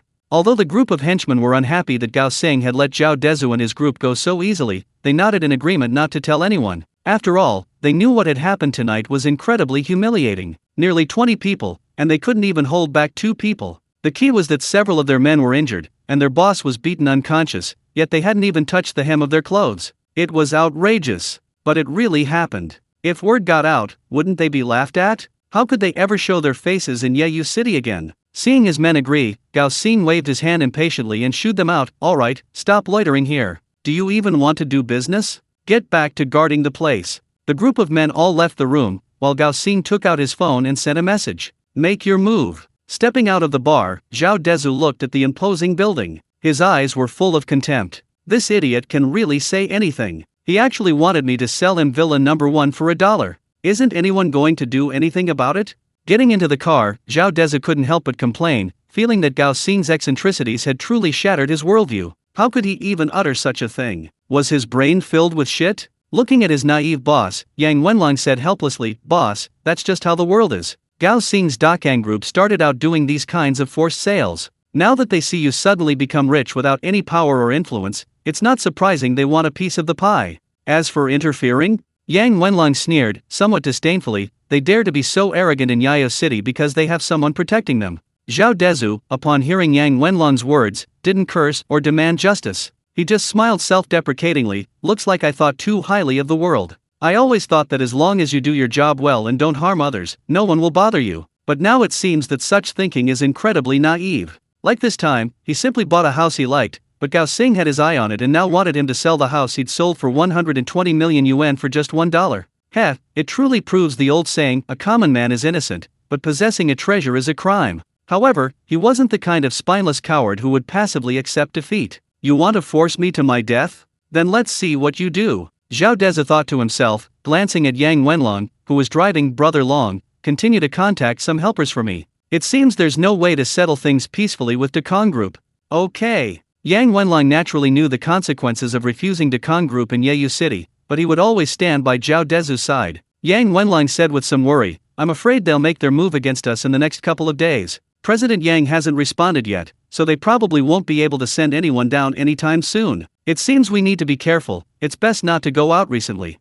Zhao Dezhu nodded. Although he felt frustrated, this was the only option for now. Yang Wenlong had told him that the Dakang Group was like a local tyrant in Yayo City. Tonight, he had thoroughly humiliated Gao Xing, a mid-level figure in the Dakang Group, bringing their relationship to the point of no return. However, given his current abilities, he was nothing compared to them. Therefore, he could only avoid direct confrontation for now. Once his family sent people down, he could use some methods to completely uproot the Dakang Group from Yayo City. The two drove home, discussing the need for caution. Zhao Dezhu felt that based on Gao Xing's reaction tonight, he was highly likely to make a move against him and those around him soon. He decided it was best to predict the future. After all, it's better to be prepared, and safety comes first. The moment the thought flashed through Zhao Dezhu's mind, Yang Wenlong suddenly said, Boss, it seems we're being followed. Zhao Dezhu frowned. They couldn't hold back any longer? At the same time, Yang Wenlong tightened his throttle, the car accelerating sharply, trying to shake off the cars following them. Zhao Dezhu also looked in the rearview mirror and saw that there were indeed two cars closely following them. Just as Yang Wenlong was about to shake off the two cars, a Land Rover suddenly appeared from an intersection ahead, forcing Yang Wenlong to slow down abruptly.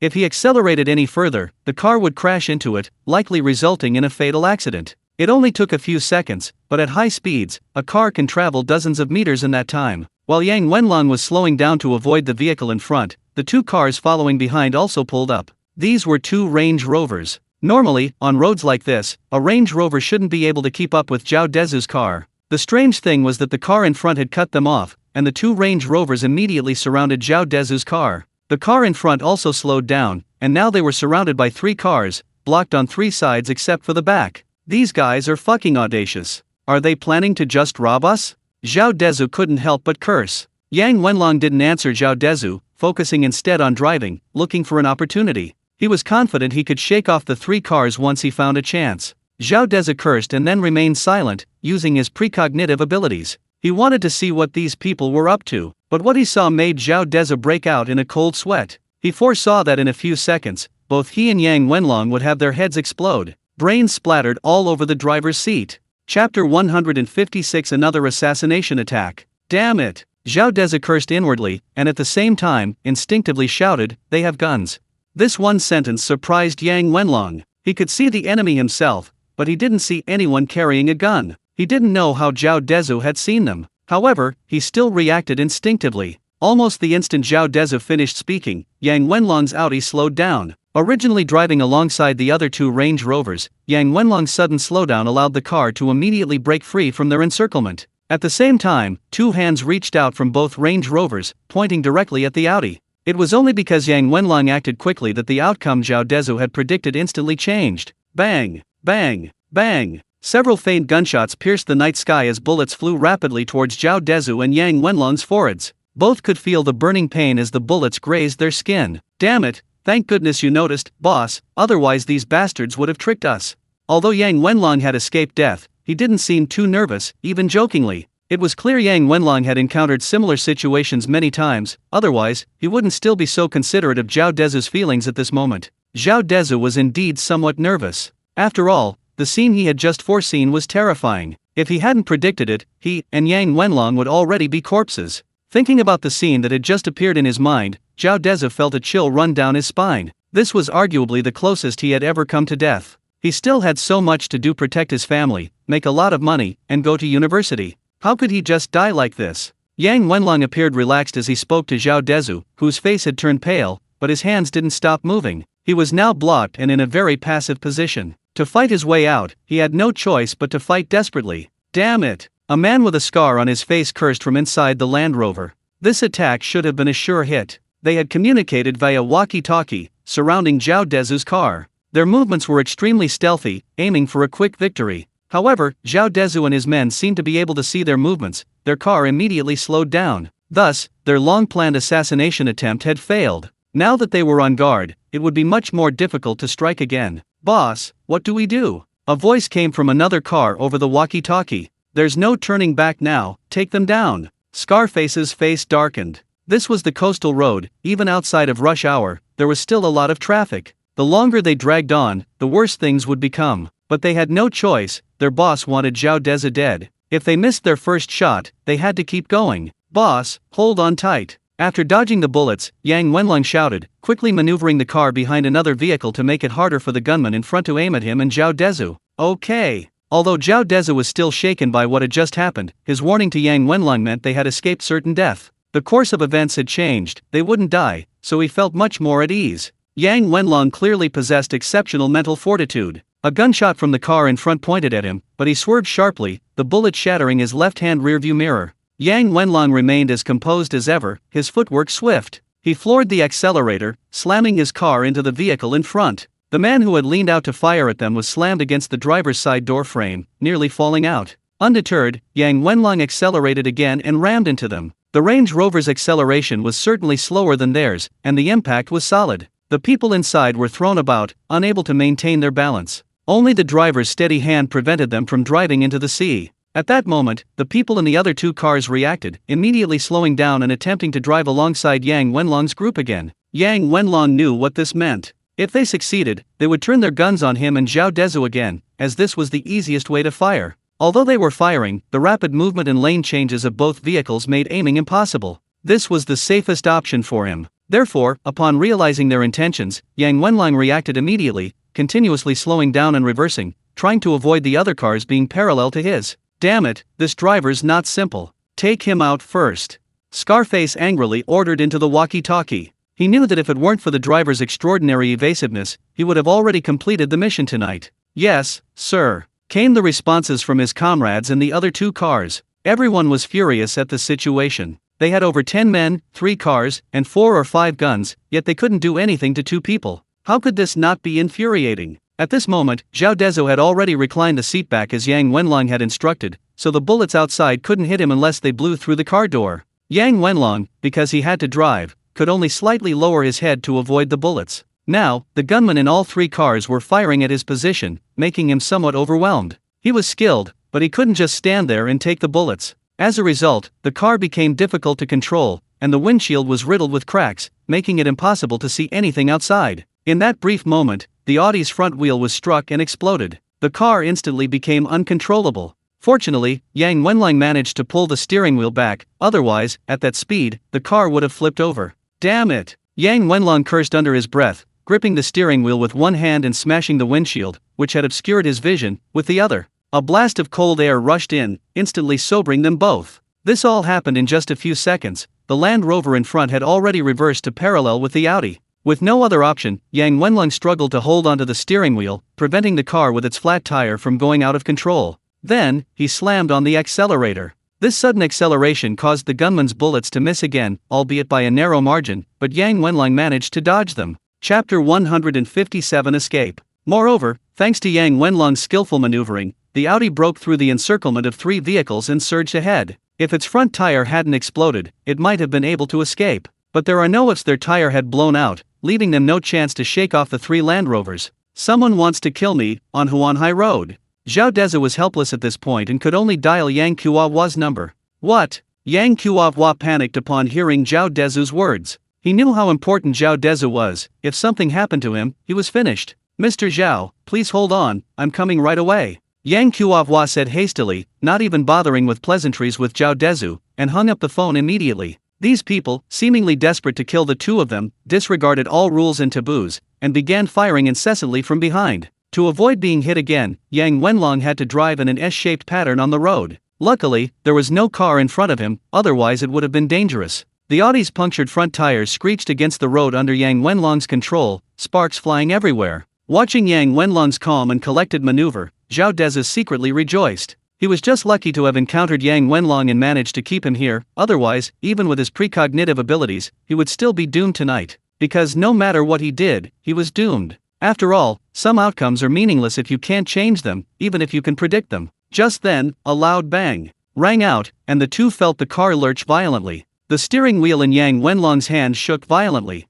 Without a doubt, the rear tires had also been blown out. This wasn't surprising, given the enemy's overwhelming firepower. It was already quite an achievement that Yang Wenlong had managed to hold on until his tires were hit. The car's speed plummeted. Even with Yang Wenlong's excellent driving skills, the car's performance was compromised, and having two tires blown out at high speed had rendered it uncontrollable. He was powerless to stop, and three other vehicles were closing in. Seeing that they were about to be surrounded again, with half a car's front end catching up from the left, Yang Wenlong looked at a bridge ahead and desperately turned the steering wheel to the left. He was trying to drive the car into the sea, perhaps that would give them a chance of survival. Zhao Dezhu didn't speak, only gripped the seat beneath him tightly. With a deafening crash, Yang Wenlong's car slammed into the approaching Range Rover, sending it flying. Yang Wenlong was now focused on carving a path, the accelerator floored. The massive impact deformed the front of the Range Rover, sending debris flying everywhere. The Audi, already suffering from a flat tire and smaller than the Range Rover, was completely overturned. The immense force of the impact sent it tumbling off the road, its roof facing the sea and its undercarriage against the highway.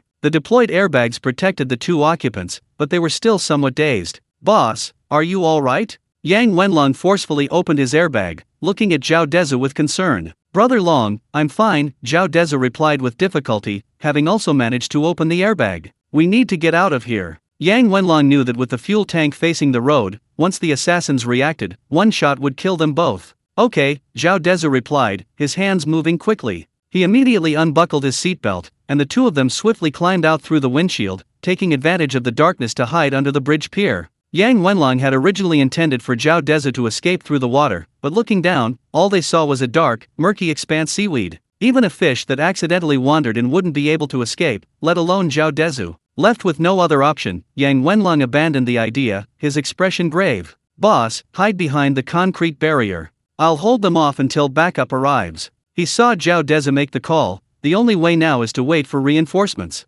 The situation was urgent. 3 vehicles had already surrounded them, and this was the only solution Yang Wenlong could think of. Zhao Dezhu, however, had already considered countless possible outcomes. He realized that if he left Yang Wenlong alone, he would surely die. While he wasn't exactly a saint, he felt that leaving his brother behind to take a bullet for him, even if he survived, would leave him with a lifetime of guilt. Moreover, he had already devised a plan. "Brother Long, let's go together. I know a small space under the bridge where we can hide. Let's go," Zhao Dezhu whispered. Yang Wenlong hesitated. He felt that if he retreated, both he and his boss would die. By this time, all 3 cars had stopped. Although they couldn't see the specifics, they knew the assassins were closing in. Zhao Dezhu knew the situation was urgent and didn't have time to explain to Yang Wenlong. He grabbed Yang Wenlong and ran towards the bridge pier. The pier was only a few meters away from their cars, and the cars blocked their view, so the pursuers couldn't see them. The two successfully reached the pier. Sure enough, just as Zhao Dezhu had said, there was a U-shaped recess under the pier that could accommodate 4 or 5 people.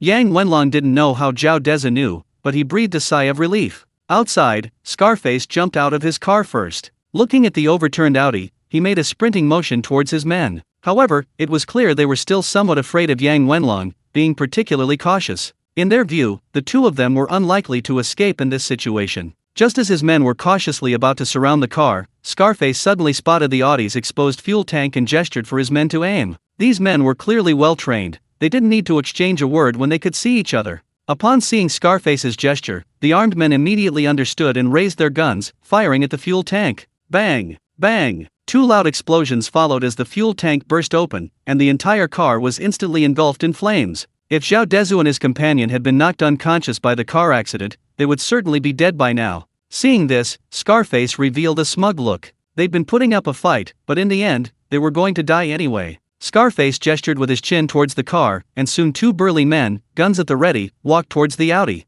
They wanted to check if there was anyone inside. Chapter 158 Fierce Battle. Two men, pistols in hand, quickly approached the Audi, now engulfed in flames. The others warily surveyed their surroundings, fearing Zhao Dezhu and his men might suddenly appear and attack. Soon, the two who had gone to check found no screams or even a single person amidst the flames. Their brows furrowed deeply. They shook their heads at Scarface, indicating the car was empty. Seeing their two men's expressions, Scarface knew they weren't in the car. His face darkened, and with a gesture, everyone began searching the vicinity. The area wasn't large. If the car was empty, the next likely locations were the water or the concrete bridge pier. Several men surrounded the pier, more than 10 of them blocking off 3 directions except for the bridge pier. Go! There's no time. Zhao Dezhu and Yang Wenlong had nowhere to hide anymore, forced to huddle inside the bridge pier, not daring to raise their heads for fear of being shot in the head. The bridge pier leading from the highway to Zhao Dezhu and his group was extremely narrow, only wide enough for one person to pass at a time.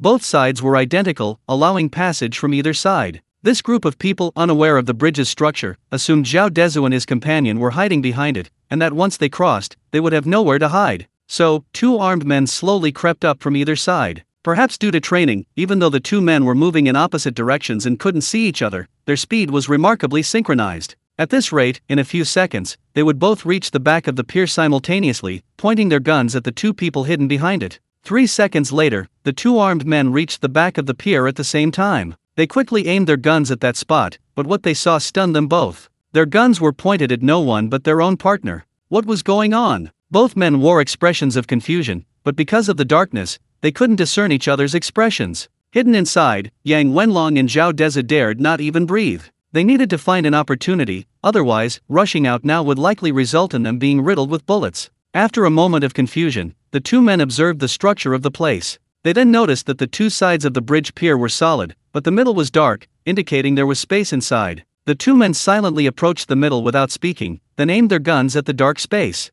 They glanced at each other, nodded, and then pulled the triggers. Bang! Bang! Bang! Several gunshots emptied their magazines. Anyone inside would certainly be dead. Quickly, they lowered their guns. One of them took out his phone and turned on the flashlight, wanting to check if his target was inside. They were unaware that the bridge piers were U-shaped. They were firing straight inwards, seemingly without any blind spots, but they could never hit the hidden part. Meanwhile, Zhao Dezhu and Yang Wenlong were safely hiding inside, without uttering a word. Even though bullets had just knocked cement down and lodged in their bodies, neither of them made a sound. Finally, they lowered their guard. They turned on their flashlights and went inside, only to find Zhao Dezhu and Yang Wenlong waiting for them, holding their breath. The 2 men entered together, and when they discovered this small space inside the bridge pier, their faces showed horror. Oh no! But the moment he shouted, Yang Wenlong had already acted. In such a confined space, the man didn't even have a chance to raise his empty pistol before feeling a sharp pain in his neck. With a crack of breaking bones, he found himself struggling to breathe and quickly lost consciousness.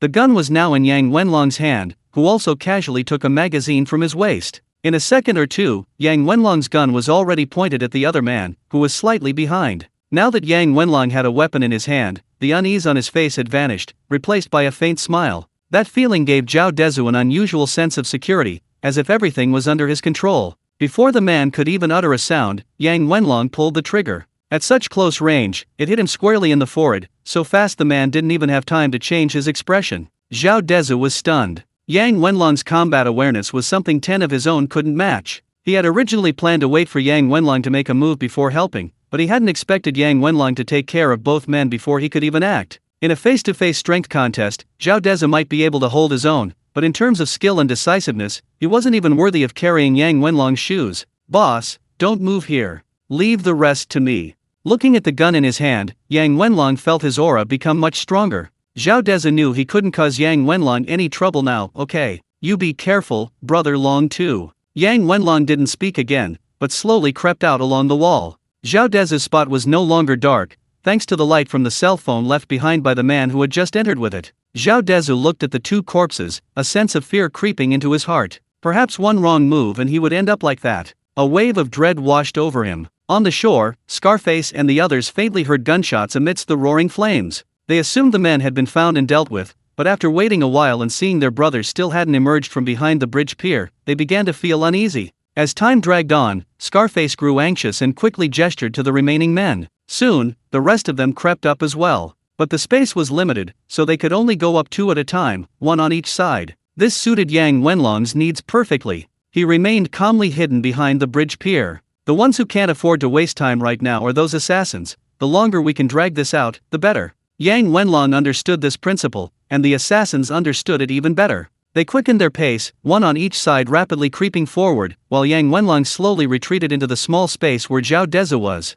At Yang Wenlong's signal, Zhao Dezhu turned off his phone flashlight, plunging the small hole into darkness once more. Soon, the two assassins reached the back of the bridge pier. When they saw that it was empty, they were clearly taken aback. They quickly discovered the small space in the middle of the pier. Yang Wenlong held his breath, seemingly calculating the time it would take for the assassins to approach. Suddenly, hidden in the darkness, Yang Wenlong reached out and pulled the trigger. Chapter 159 Escape. Ah! A scream pierced the night. The assassin on the left clutched his chest and collapsed with a plop, undoubtedly falling into Urhai Lake. Because of the darkness, while the man on the left fell, the man on the right, seeing the light emanating from the cave, dared not rush forward. Instead, he fired 2 shots in the direction of the light, but Yang Wenlong had already retreated inside, ensuring the man couldn't hit anything. However, the sound of his gunfire allowed Yang Wenlong to pinpoint his location. He swiftly extended his gun and, without even looking, fired 2 shots directly at the man on the right. He clearly didn't know about Yang Wenlong's ability to locate by sound, he was only wary of someone suddenly rushing out. He never imagined that Yang Wenlong could pinpoint his location precisely based on the sound of his gunfire, even calculating his approximate height based on the bullet's impact points on the wall. Therefore, Yang Wenlong's 2 shots weren't random, they struck the man with remarkable accuracy. With 2 muffled gunshots, the man screamed in agony. Even in his dying moments, he couldn't understand how the person inside, without even peeking out, could have hit him so accurately. Instinctively, the man clutched his wounded chest, but blood continued to gush from between his fingers, unstoppable. Seeing the time was right, Yang Wenlong lunged forward. As the man fell, his body was exposed to the people on the shore. Yang Wenlong grabbed him and pulled him in front of him, creating a human shield that completely protected the man. A king! The people on the shore had clearly heard the gunshots. Even in the darkness, it was obvious to anyone that their companion had been killed. Damn it! Give me back my brother's life! Scarface roared, glaring at the bridge pier. Yang Wenlong, however, was crouching behind the corpse, only peeking out to observe. He noticed that among the group on the shore, only the one who appeared to be the leader, Scarface, still had a gun, the others were all carrying gleaming machetes.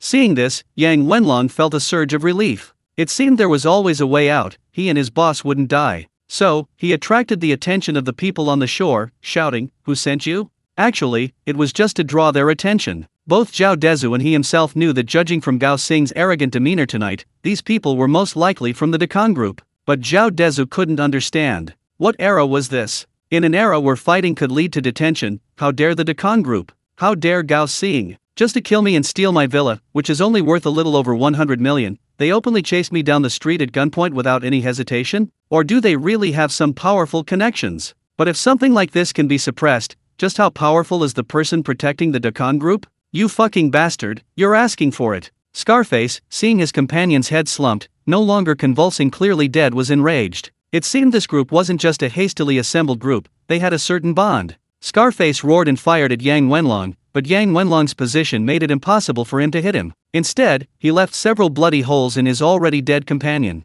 Yang Wenlong didn't rush to retaliate. Scarface had a gun and was aiming in his direction. If he peeked out, there would be nowhere to hide in this confined space. Those on the shore, unless they retreated, offered no cover. He needed an opportunity, a chance to kill with one shot. Just as Yang Wenlong held his breath, waiting for the people on the shore to make a mistake, the distant wailing of police sirens rang out. Fear finally appeared on the faces of the group. "Boss, police, get out of here." The 2 men looked terrified. If they fell into the police's hands, it was practically a death sentence. So they absolutely couldn't be caught. Scarface clearly understood the gravity of the situation, but he was also extremely unwilling to leave Yang Wenlong's side. He froze on the spot for a moment, then started firing wildly. However, at this point, he was just venting his anger, because he knew he couldn't hit Yang Wenlong. "Boss, let's go. If we delay any longer, we won't be able to leave." One of the assassins hurriedly grabbed Scarface. Scarface looked at his companion's corpse with deep resentment, hesitated for a second, and then tried to leave under his men's pull.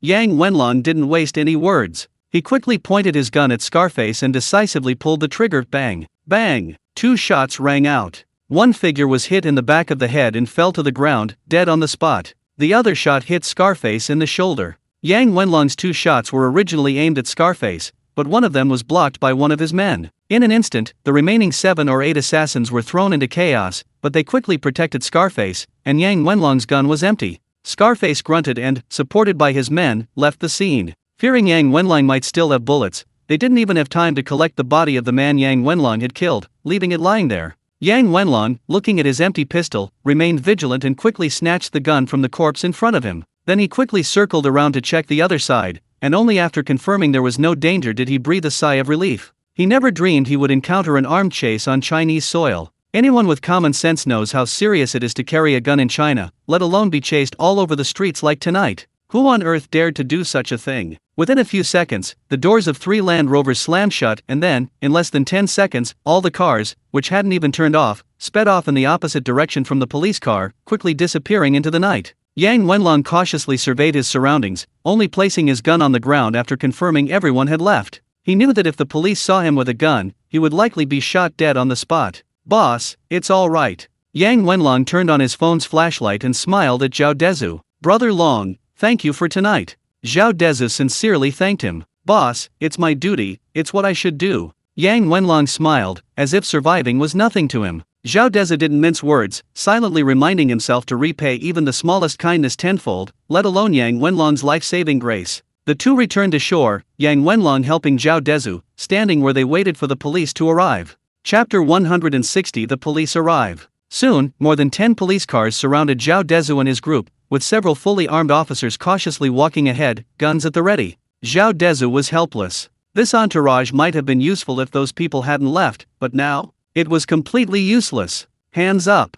A middle-aged policeman at the front, holding a megaphone, looked at Zhao Dezhu and Yang Wenlong with unusual caution. With no other choice, Zhao Dezhu and Yang Wenlong had to do as he was told. "Hands behind your heads, squat on the ground," the middle-aged policeman ordered again. Just then, a familiar figure rushed down. It was Yang Kuo-hwa, whom Zhao Dezhu had called. "Stop! Stop!" Yang Kuo-hwa, seeing Zhao Dezhu and Yang Wenlong already squatting on the ground, shouted directly at the middle-aged policeman, "That's General Manager Zhao." "Minister Yang, what? What do you mean, shut up?" Yang Kuo-hwa was clearly anxious, immediately reprimanding Zhao Dezhu and his group as he ran towards them. The middle-aged policeman, visibly displeased by Yang Kuo-hwa's outburst, remained silent. He knew that while Yang Kuo-hwa wasn't his superior, he was the head of the Yunnan Provincial Securities Regulatory Bureau, a figure of considerable influence. Yang Kuo-hwa had been the one to draft officers for tonight's operation. He had been entertaining clients when Yang Kuo-hwa called, saying a high-ranking official was being chased on Huanhai Road and demanding immediate assistance. Upon arriving at the scene, he found a burning car with 2 men standing beside it, swaying precariously, clearly from a car accident. These 2 men were the high-ranking official Yang Kuo-hwa had mentioned. This startled him. Even if the high-ranking official had only been in a car accident, it was still a serious matter. So, while ordering his men to lower their weapons from Zhao Dezhu and Yang Wenlong, Yang Kuo-hwa quickly ran over, immediately offering his assistance. Mr. Zhao, how are you?" Yang Kuo-hwa rushed to Zhao Dezhu and breathed a sigh of relief upon seeing that he and Yang Wenlong were still standing. If anything had happened, they would be finished. However, seeing the bloodstains on the 2 men, he was quite frightened. He frantically asked what was wrong while shouting to Wang Xingwang, who had followed him, "Ambulance! Ambulance! Oh. Yes. Seeing Yang Kuo-hwa's anxious expression, Wang Xingwang quickly shouted to the ambulance following behind him. A group of doctors in white coats immediately got out of the ambulance, carrying stretchers and medical equipment, and rushed over. The scene instantly became bustling with activity. "We're all right, Mr. Yang." Seeing so many police officers, Zhao Dezhu felt relieved. He had predicted that there wouldn't be any more accidents in the next 24 hours. He saw the tense Yang Kuo-hwa and offered a word of comfort. Relaxing, he then noticed a stinging pain in many parts of his body, likely from the cement fragments splattered when the bullet hit the wall. He looked at Yang Wenlong and saw that he was also covered in blood, apparently injured like him, though these were minor compared to losing his life. After tonight's events, Zhao Dezhu gained a deeper understanding of the security gaps around him. It seemed his initial thought of gradually deploying resources was a mistake. He should have hired international mercenaries for protection from the moment he had the money. Then, tonight's situation wouldn't have been so life-threatening. If he kept a low profile to avoid upsetting others, he was only sacrificing himself. What use was being low-key and polite if he couldn't even protect himself and those around him? "Oh, my dear Mr. Zhao, you scared me to death." "Thank goodness you're all right," Yang Kuo-hwa said, looking at the burned-out Audi, still shaken by the experience. Zhao Dezhu smiled and gave Yang Qiuhua a smile, indicating that he was alright. Mr. Yang, look, I'm perfectly fine, but my brother and I were almost killed. Ah. Yang Qiuhua, having seen the state of the car and the two men covered in blood, had initially assumed Zhao Dezhu and Yang Wenlong had been in a car accident. He even thought Zhao Dezhu was hallucinating after the accident and talking nonsense, his tone showing concern for Zhao Dezhu, but also accusation that Zhao Dezhu was lying. Now that Zhao Dezhu had brought it up again, and said it so confidently, Yang Qiuhua, who had initially relaxed, tensed up again. Before Yang Qiuhua could recover from his shock, Zhao Dezhu said, "So, Mr. Yang, you need to hurry up and send the people you promised to send from home." Actually, Yang Qiuhua had only promised a day or two, and there were many procedures to complete. Zhao Dezhu knew it wouldn't be that simple, but since his life was in danger tonight, he had no choice but to urge them. Firstly, he genuinely needed them, and secondly, it would help ease the tension at this moment. Yes, Mr. Zhao, the personnel have been successfully mobilized. They'll arrive tomorrow morning. Yang Qiuhua replied, ignoring the dust and bloodstains on Zhao Dezhu's clothes as he helped him up, saying apologetically, "It's all my fault, I came too late." In fact, as soon as Yang Qiuhua received Zhao Dezhu's call, he immediately called Wang Xingwang and rushed over in no time, the whole process taking only 10 or 20 minutes. There was no way to be any faster. However, Yang Qiuhua was no ordinary person. He naturally knew that this wasn't the time to shirk responsibility, but rather to appease Zhao Dezhu. Sure enough, Zhao Dezhu's initial anger subsided considerably after hearing Yang Qiuhua's words. His bad mood stemmed from the sudden assassination attempt, not from Yang Qiuhua himself. Yang Qiuhua and his team hadn't arrived late. From the time he and Yang Wenlong made the phone call, were chased, and their car overturned, it felt like a long time had passed, but it was only a short while due to the agonizing wait. Zhao Dezhu felt that even the slightest movement would aggravate his wounds, and he gasped, "Mr. Yang, this isn't your fault. You don't need to blame yourself." Yang Qiuhua nodded, about to say something more, when the stretcher was brought over. A group of medical staff asked Zhao Dezhu and Yang Wenlong where they felt unwell. Yang Qiuhua remained silent. Even Wang Xingwang, the middle-aged policeman who had jogged over, looked at the two with concern, unaware of who the important figure Yang Qiuhua was referring to was. After a while, he looked at Yang Qiuhua questioningly, wanting to inquire about the situation. Chapter 161. Just a car accident. Clearly, Zhao Dezhu and Yang Qiuhua hadn't been speaking loudly, and Wang Xingwang hadn't heard their conversation. He still assumed the two important figures had been in a car accident, since there were no other vehicles around. His attention had been focused on Zhao Dezhu and Yang Qiuhua initially, so no one had investigated the Audi, and they hadn't yet found the body behind it. "Have them come over and protect Mr. Zhao," Yang Qiuhua said sternly, looking at Wang Xingwang. Wang Xingwang was puzzled. Wasn't this just a rich kid in a car accident? Why did they need protection? However, despite his doubts, Wang Xingwang didn't voice them. He nodded in agreement and ordered his men to protect Zhao Dezhu and Yang Qiuhua. In an instant, the ambulance examining the two was surrounded by a group of police officers. Yang Qiuhua then gave Wang Xingwang a look, signaling him to follow him. The two men escaped the encirclement of a group of police officers. Yang Qiuhua offered Wang Xingwang a cigarette, then lit one for himself,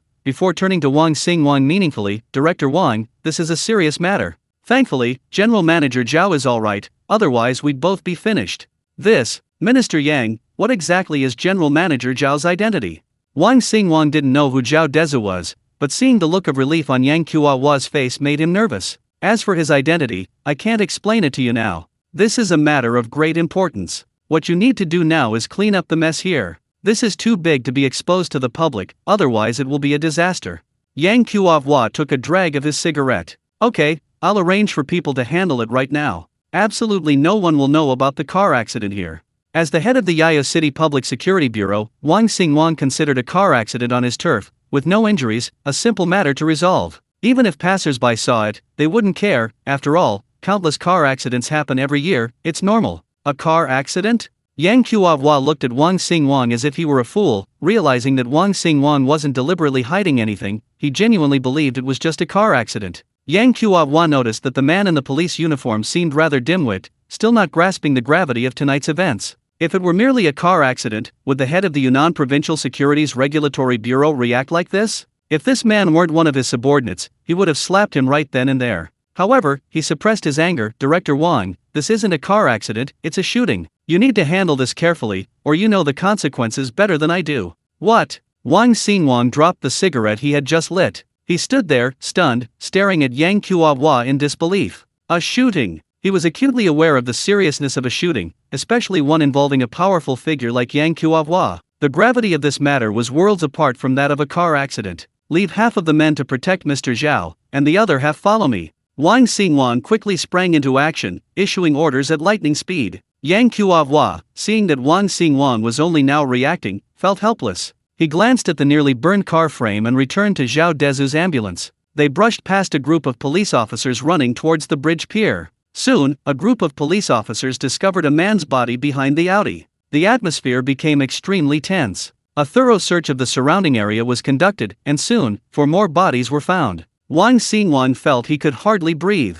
That night, the area under Xingsheng Bridge was brightly lit. Almost half of Yao City's police force was there. Some were investigating the scene and collecting evidence, while others were directing traffic, citing a major car accident and ongoing rescue efforts. Another group of officers used various methods to locate and contact the vehicles involved in the accident, informing them that it was just a car accident and demanding they sign confidentiality agreements, remaining silent about everything. They were warned that speaking out would result in legal consequences. After discovering the bodies at the scene, Wang Xinguang immediately ordered his men to keep a close watch on Zhao Dezhu and his companion, essentially placing them under surveillance. Although Yang Kuo-hua said Zhao Dezhu's identity was unusual, 5 lives had been taken. Regardless of whether it was self-defense, Zhao Dezhu and his companion had killed 5 people, making them undoubtedly dangerous individuals, and imprisonment or even execution was a certainty. He couldn't afford any mishaps after such a serious incident. Therefore, Wang Xinguang assigned men to guard the 2 at the hospital, both overtly and covertly, ensuring that Zhao Dezhu and his companion couldn't escape even if they grew wings.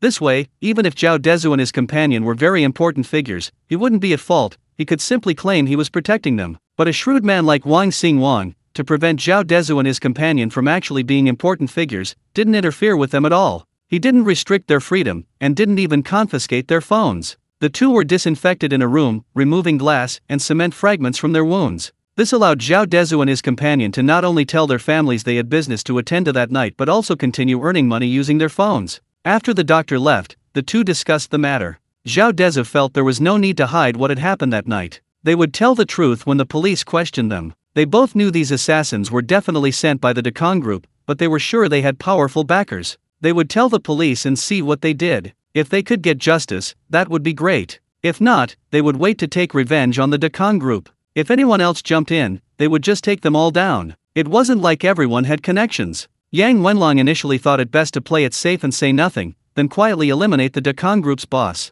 But then he thought Zhao Dezhu's point made sense. There might be many hidden figures involved. His boss was weak and vulnerable. Who knew who might be sabotaging him? They should trust the police first. Therefore, he agreed with Zhao Dezhu's idea. After tonight's events, Zhao Dezhu found his inner ruthlessness rapidly ignited. He mentally predicted the future safety of all his family and friends before settling down at the hospital to trade stocks. The events of the night morphed into a seemingly ordinary car accident. Local news extensively reported that an Audi crashed due to vehicle malfunction, resulting in the deaths of 2 people inside a perfectly normal occurrence to most. Meanwhile, the police were secretly investigating the identities of these individuals. However, their investigation revealed that 3 of the 5 were longtime fugitives with murder charges, while the other 2 bodies were registered individuals legally. They were already dead. Aside from their shady identities, the 5 had no connection whatsoever. The investigation reached a dead end. They couldn't trace their origins, leaving no way to pursue the remaining killers. Seeing the investigation stalled, Wang Xinguang had no choice but to focus on Zhao Dezhu and his companion.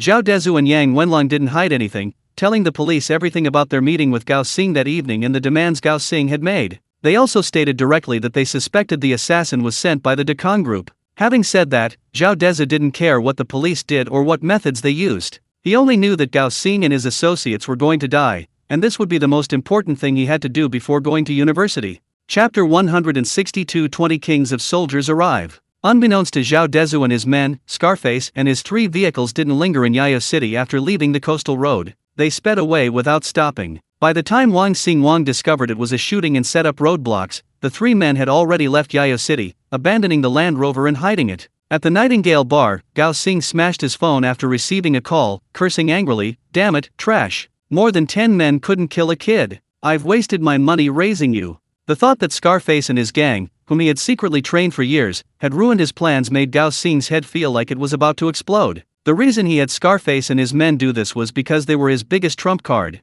In his mind, as long as Zhao Dezhu died tonight, no one would know he was behind it. He would not only get 100 million from Boss Lee but also secure the #1 villa for the group, a win-win situation. Moreover, in his view, tonight's operation was inextricably linked to failure. His men were trained, armed, and capable of taking on 2 people, one of whom was a student. How could there possibly be an accident? It was precisely because of this confidence that Gao Xing felt like the sky had fallen when he received the call that Scarface's mission had failed. Zhao Dezhu and his men were alive. Could they possibly not know he was behind it? Even a fool wouldn't not know. A look of resentment and fear crossed his face. He was resentful that his men had failed, and he had already received a 10 million yuan deposit. If Zhao Dezhu were dead, not only would that 10 million be his, but nearly 100 million yuan would be his. Most importantly, and what terrified him, was that he had promised his chairman to handle the matter and then acquire Zhao Dezhu's 120 million yuan villa. But now everything was ruined. If Zhao Dezhu wasn't dead, he would definitely suspect him, and the Dekong group might also be implicated.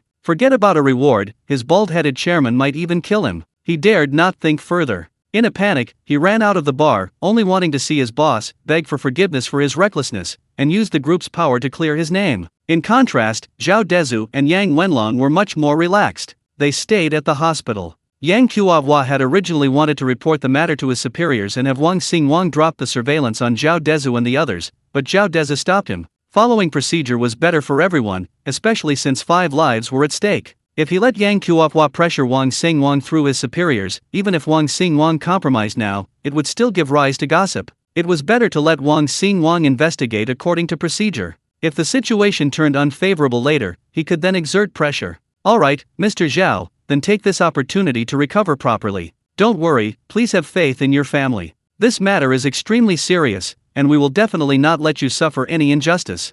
Yang Qiuhua knew that 5 lives were no small matter, and tacitly agreed to Zhao Dezhu's suggestion. And so, Zhao Dezhu and Yang Wenlong settled into the hospital. Their injuries were minor, the main concern was facilitating Wang Xingwang's work. Yang Qiuhua made several trips a day, spending much of his time with Zhao Dezhu and the others. It was a very large VIP ward, spacious and luxurious. Not only was it large, but it also had a sofa, a television, a separate dining table, and everything else you could need. So even with Yang Qiuhua, the police, and the doctors constantly coming and going, it didn't feel crowded. The morning after the shooting, around 10 o'clock, Yang Qiuhua informed Zhao Dezhu that the people his family had sent had arrived in Yayo City and were ready to begin their work. According to Yang Qiuhua, there were 20 men in total, all genuine elite soldiers from the military, undoubtedly the most valuable assets. This was a decision made after much discussion within the family, involving numerous arguments among the high-ranking officials, which explained why they took so many days to arrive. Most impressively, all 20 men were armed and possessed gun licenses.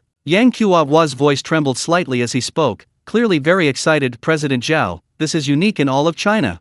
Zhao Dezhu obviously had no idea how impressive this was, but Yang Wenlong was utterly stunned. If, as Yang Qiuhua said, 20 fully armed elite soldiers were protecting him, that was incredibly impressive, absolutely incredible. Don't underestimate these 20 men. To say they were equivalent to a special forces unit, no one should disagree, right? This kind of treatment is a privilege reserved for leaders, and now his 20-year-old boss has received it. This is enough to show how much his family values Zhao Dezhu. However, after witnessing Zhao Dezhu's earning power, Yang Wenlong felt his boss was fully qualified. After all, someone who could generate billions, even tens of billions of dollars for the family every day, saying he could change the landscape of a country, or even the entire world, is no exaggeration. Thinking this way, the 20 elite guards weren't surprising. Mr. Yang, these 20 brothers will be following me from now on? Zhao Dezhu asked Yang Qiuhua. Yes, Mr. Zhao, from now on they'll be under your direct command. As long as it's not murder or arson, they're at your disposal. Yang Qiuhua's face showed undisguised envy. Seriously, who wouldn't be envious? He had initially considered that his family would send people to protect Zhao Dezhu, but he hadn't expected the higher UPS to hold several meetings, especially after receiving the $2.5 billion Zhao Dezhu deposited on the first day. The higher UPS convened an emergency meeting and decided to send 20 elite soldiers, armed of them, leaving Yang Qiuhua stunned when he saw the classified documents this morning. Besides disbelief, he felt nothing but endless envy. Upon hearing Yang Qiuhua's affirmation, Zhao Dezhu couldn't help but feel a surge of excitement. He hadn't expected to see even one, let alone 20, in his entire life. Now, unexpectedly, 20 of them had become his subordinates. This thrilled Zhao Dezhu, who had always dreamed of joining the army and admired strength. This was only because he didn't know how formidable these men were. If his understanding of the military were like Yang Wenlong's, his shock would have been even greater. After calming himself down for a moment, Zhao Dezhu looked at Yang Qiuhua. Mr. Yang, where are these brothers now? They're already at the hospital entrance, but due to the current situation, I asked them to wait downstairs. Yang Kuo-hwa spoke of these men with utmost respect. The use of the word asked spoke volumes. Zhao Dezhu knew that these men were considered elite soldiers because they had all been tempered on the battlefield and contributed to their families. Respect was only right, just as he had always respected Yang Wenlong. It is these people who silently protect the entire nation. It is they who have exchanged their blood and flesh for the peace and prosperity we enjoy today. Alright, I'll have my assistant come and take the brothers to my house first. They can rest a bit, and they can also help protect my family, Zhao Dezhu said to Yang Kuo-hwa. But Mr. Zhao, they were sent by higher UPS to protect you. Yang Kuo-hwa hesitated. Sigh, we're being protected by so many people in the hospital now. Unless the assassins blow up the hospital, they can't harm us at all. It's just that at home, only Brother 13 and Brother Feng are there. I'm worried about them, Zhao Dezhu said sincerely. Although he had predicted the safety of his family and even Lin Luoxiu for the next 24 hours, he also knew that now that he could foresee the future, he could change its course. Perhaps a casual remark he made could alter his family's future behavior, causing the future to deviate. People are unpredictable, many things, even a small detail, can alter their behavior, causing a butterfly effect. This isn't like buying stocks, where as long as the amount invested doesn't exceed a certain limit, there won't be any unexpected problems. Therefore, after some consideration, he decided it was best to keep these 20 elite soldiers with their families, just in case. As for him, as he himself said, there were countless police officers, both overt and covert, in the hospital. Nothing would escape their notice. So, his side was actually the safest place right now. Well, alright then, Yang Kuo-hwa said, finding Zhao Dezhu's explanation reasonable. He made a phone call and quickly hung up. He then nodded to Zhao Dezhu. Mr. Zhao, I've already informed them of the situation. Now, please call Assistant Lin to pick them up. Brother Long, have Sister Luoxiu pick up the brothers at the hospital entrance. When they come, bring Brother Feng or Brother 13 along, in case Gao Xing and his gang cause trouble for us. Zhao Dezhu nodded to Yang Kuo-hwa, then instructed Yang Wenlong to call Lin Luoxiu. Yes, boss. Yang Wenlong also took out his phone and called Lin Luoxiu, explaining the situation to her. Lin Luoxiu was always decisive and efficient, especially with such a small matter. She quickly brought everyone to Zhao Dezhu's villa number 8, as Yang Wenlong had instructed. With the house now secure, Zhao Dezhu could finally rest assured about his family's safety. And with the addition of these 20 elite soldiers, Bai Shizhen and Li Feng could also focus on protecting Zhao Yuanyuan at school. Originally, Zhao Dezhu had asked Lin Luoxiu to buy a few more apartments for herself and her 20 elite soldiers. However, after thinking it over, he felt that buying them that way was too troublesome. He directly contacted Wang Long and asked him to buy all the remaining apartments in the Fuhe residential complex for him, intending to use them as staff dormitories. Upon receiving Zhao Dezhu's call, Wang Long was overjoyed. He hadn't expected Zhao Dezhu to buy all the remaining apartments by himself. The fact that Zhao Dezhu had bought so many apartments from him had already promoted him from sales office manager to deputy manager of the company, giving him direct control over the sales office and the ability to intervene in major decisions such as construction bidding. Now that Zhao Dezhu had bought all the remaining apartments, his position was completely secure. Chapter 163 Playing the Peacemaker. Yang Kuo-hwa couldn't contain his shock. He bought all the houses to use as employee housing? This young boss is too extravagant. Okay, I'll take care of it right away. Lin Luoxiu didn't sense anything wrong with Zhao Dezhu's idea and readily agreed. Compared to Wang Long's ecstatic joy and Yang Kuo-hwa's shock, Lin Luoxiu and Yang Wenlong weren't surprised. While Zhao Dezhu wasn't extravagant, he was always fair and generous when it came to his people. Zhao Dezhu and Yang Wenlong were comfortable in the hospital, but Wang Xingwang was having a much harder time. Such a big incident had occurred, yet he had no clue what the other party looked like or what kind of influence they held. Facing Zhao Dezhu, a figure even Yang Kuo-hwa didn't respect, he was still somewhat afraid. After all, he couldn't even offer a reasonable explanation, which made him seem utterly incompetent. But he was utterly helpless. After hearing Zhao Dezhu and Yang Wenlong's accounts, Wang Xingwang knew he was powerless. As the head of the Yayo City Police Department, how could he not have dealt with the Dakang Group? Precisely because of this, he dared not delve deeper into the matter. He knew what the Dakang Group's predecessor had done, and he knew that since the Dakang Group had been able to launder its former illegal activities into such a legitimate and large company, there must be powerful figures behind it. Not only he knew this, but many people within the system knew it too. He didn't know who these people were, or whether it was one person or multiple people. He only knew that he couldn't afford to offend the backers of the Dakang Group. Now, Wang Xingwang, the head of the Yayo Police Department, was in a dilemma. If he investigated, it would definitely affect the interests of the people behind the Dakang Group, but if he didn't investigate, who knew how powerful Zhao Dezhu was? If he were to be retaliated against by this person, he would likely suffer greatly. Wang Xingwang chuckled self-deprecatingly. He used to think of himself as a nobody, yearning for success, so he worked tirelessly to climb the ladder, finally reaching his current position, envied by countless others. He never imagined that so many things would still go wrong. His youthful ideals of punishing evil and promoting good had long been brutally crushed by reality, vanishing without a trace.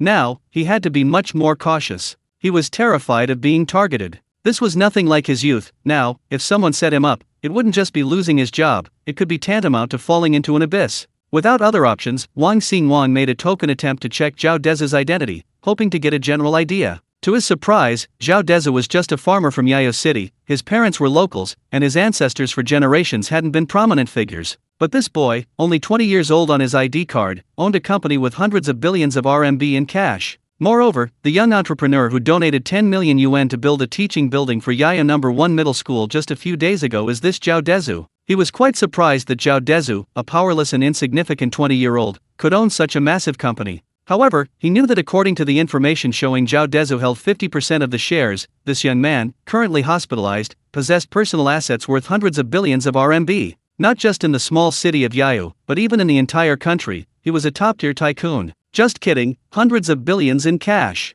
Not real estate. Not anything else. With this kind of background, Wang Xingwang didn't know what to do. Because he didn't know whether the backer behind Dakang Group was more terrifying or the backer behind Zhao Dezhu was more terrifying. Neither side dared to delve deeper. Even if he could find out, what could he do? Wang Xingwang took a deep drag on his cigarette, his brows furrowed tightly. He hadn't slept well for days, he truly didn't know what to do. Damn it, this is so frustrating. I can't afford to mess with anyone. Wang Xingwang suddenly stood up, smashed the half-smoked cigarette on the ground, and stomped on it. I don't care anymore. Let them die. I can't handle this anymore. After much deliberation, Wang Xingwang decided to ignore the matter. If he couldn't afford to mess with the big shots, couldn't he at least avoid it? Over the years, he hadn't learned much else, but he was still quite adept at smoothing things over. So Wang Xingwang immediately ordered a continued thorough investigation, specifically targeting the Dakang Group. However, he secretly had someone notify Gao Xing, instructing him to go into hiding.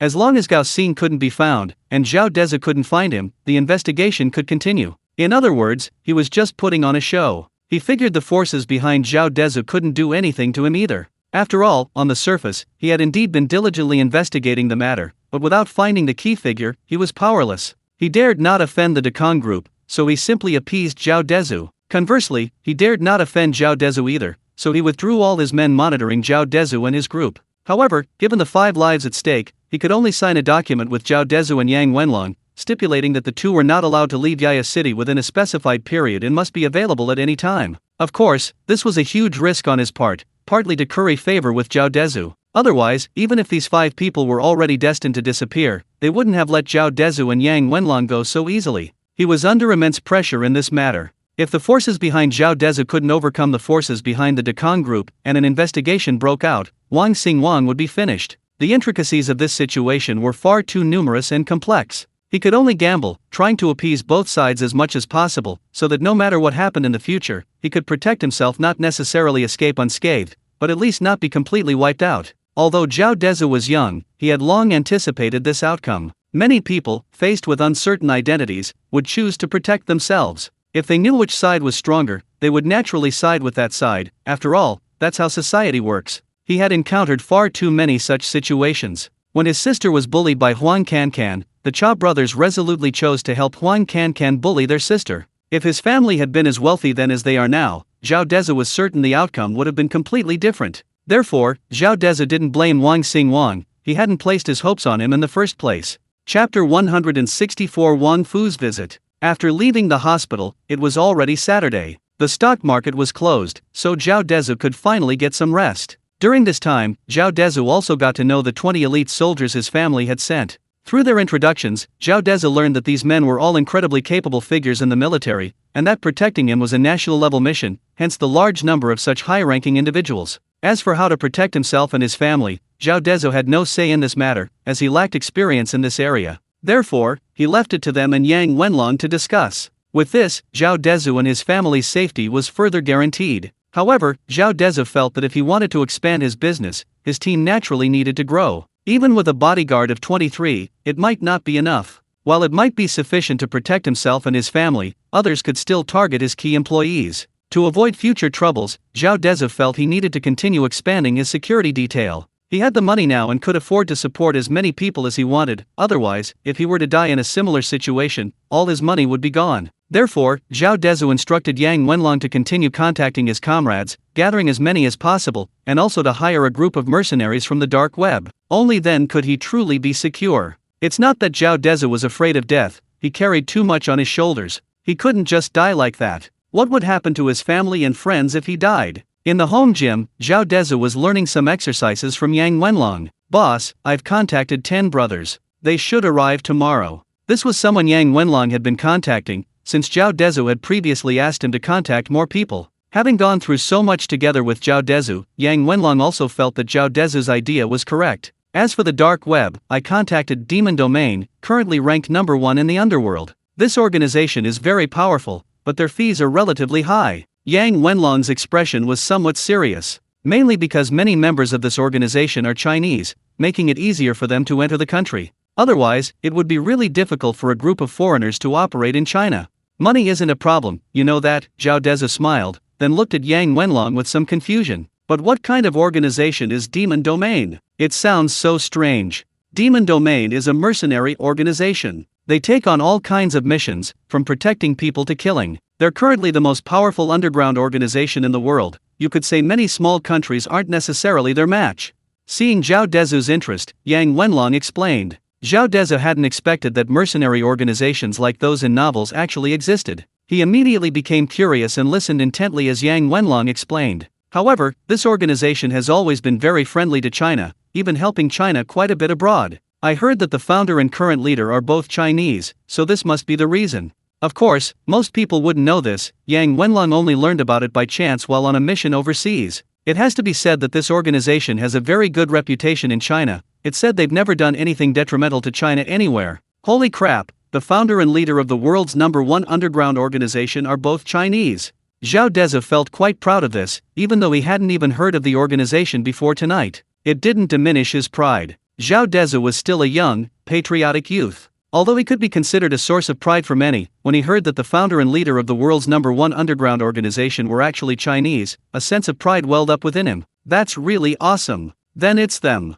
Hire the whole organization. Zhao Dezhu thought it would be really cool to have so many people protecting him in the future. All of them? Even the usually composed Yang Wenlong was taken aback. He knew Zhao Dezhu had misunderstood. "Boss, you probably don't know, this organization has thousands of people. Let alone the fact that we don't need to hire so many. Even if we did, they wouldn't be able to enter the country."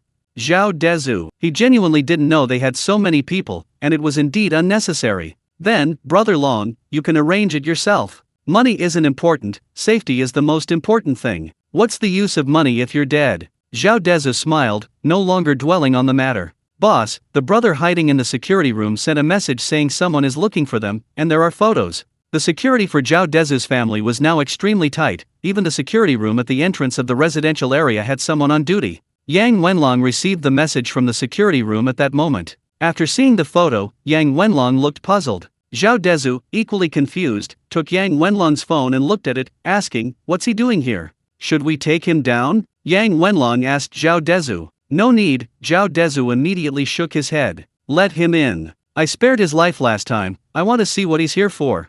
Yang Wenlong nodded, picking up an earpiece from the side. This was standard issue for all 23 guards. Wearing it allowed them to contact their teammates directly. "Let him in, search him." Yang Wenlong was cautious. He didn't know what the newcomer wanted, and for safety's sake, "Yes, sir." A voice quickly returned. A moment later, Bai Shizhen brought in a man who looked to be about 60 years old, but his eyes clearly held hostility, fixed intently on the man. Zhao Dezhu and Yang Wenlong naturally recognized this man. They had almost buried him and several of his men alive last time. That's right, this person is Wang Fu, one of Li Gang's subordinates. Unlike Bai Shizhen, Zhao Dezhu didn't glare at Wang Fu with hostility. Instead, he sat on the living room sofa, looking at Wang Fu with a very friendly gaze. It was as if he were an old friend. He didn't speak, and Yang Wenlong also watched him expressionlessly, both waiting for him to reveal his purpose. When Wang Fu saw Zhao Dezhu, he couldn't reconcile the image of the cold-blooded young man from before. At this moment, he actually found Zhao Dezhu to be terrifying. Perhaps it wouldn't be so bad if someone always had the same face. But Zhao Dezhu's unpredictable nature was terrifying to him, because such people were often very cunning and calculating. Especially since Zhao Dezhu could already control his emotions so well at such a young age. What would happen if he had more time to mature? This strengthened Wang Fu's resolve not to make an enemy of Zhao Dezhu.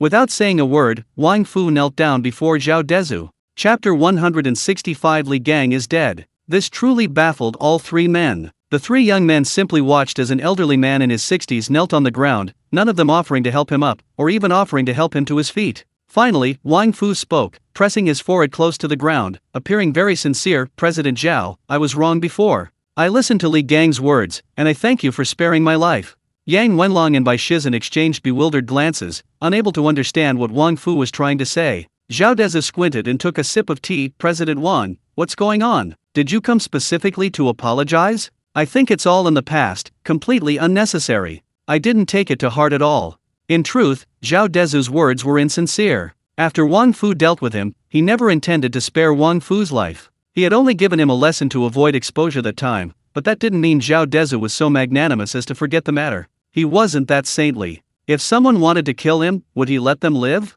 He simply felt the timing wasn't right, his power was too weak, and even with money, he couldn't handle everything. So he planned to wait until the time was ripe to eliminate Wang Fu and Li Gang. However, he hadn't expected Wang Fu to come knocking on his door directly. This baffled Zhao Dezhu, Bai Shizhen, and Yang Wenlong. They believed Wang Fu was acting on Li Gang's orders to kill Zhao Dezhu. Zhao Dezhu had almost buried Wang Fu and his group alive. It was a fight to the death. That's why Zhao Dezhu said those words. Although his expression appeared indifferent, Wang Fu could hear the mockery in his words. This wasn't a genuine conversation at all. It was a veiled message. Hearing this, Wang Fu felt even more uneasy. This young man was truly unpredictable. Just like last time, when he thought he was doomed, the young man had unexpectedly let him go. Now, his arrogant demeanor was completely unexpected. If the young man had directly said he wanted to kill him or beat him up, he would feel much more at ease. Having spent decades in the underworld, he naturally understood that a barking dog doesn't bite, but a silent dog is the most dangerous. In his eyes, Zhao Dezhu was the latter, cunning and patient.